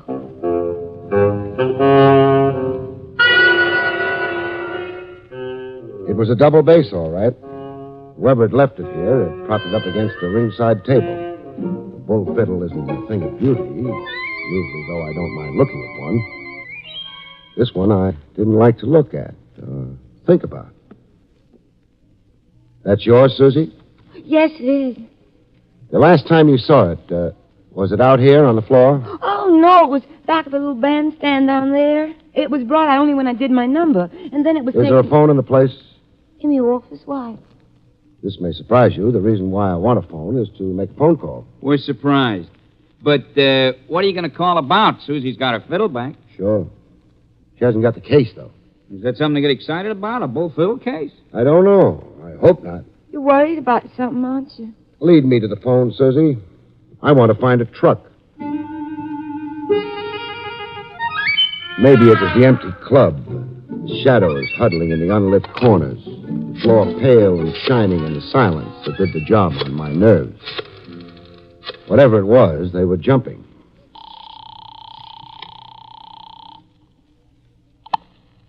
Lieutenant Rogers, homicide. Trav, this is Barrie. Things are quiet down here at Homicide, Barry. Do you have to finish this call? Now stop playing with your Phi Beta Kappa key. I want to know who owns a truck. License number 4X354. What did the truck do, run you over? It came close. 4X354. Hang on. If I can wake anybody up over in motor vehicles, I'll have it for you in a couple of minutes. Thanks, Trav. I hung on. I thought of Susie playing that bull fiddle. I wondered if she was any good as a musician. I decided she wouldn't have to be very good as a musician. Barry? Yes? Name's Christopher Malone. Residence address 74 East Lake. Garage at 12 River.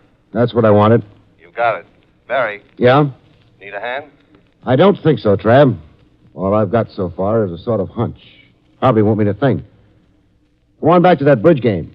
No one in the department plays bridge while on duty. They play pinochle. So long, Barry. So long.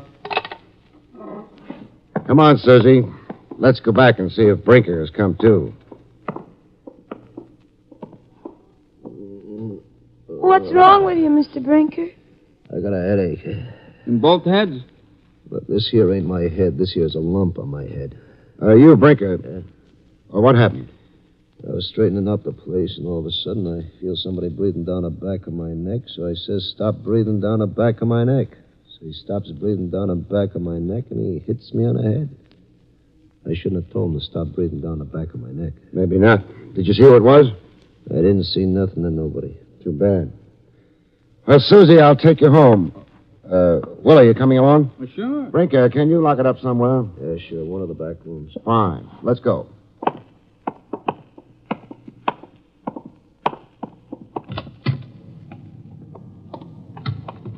Well, it's all mixed up. Someone stole your fiddle. You sure of that, Susie? I'm sure of it, Mr. Craig. Then the fiddle was returned and the case was stolen.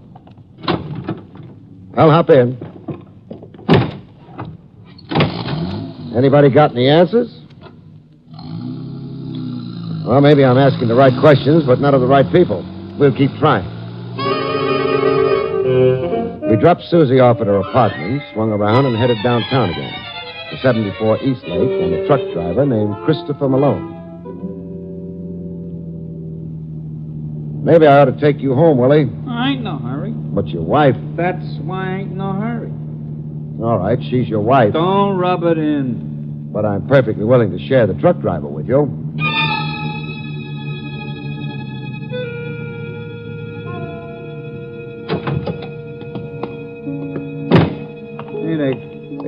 truck ain't out front. No. Well, the nameplate over the doorbell. Yeah, Malone.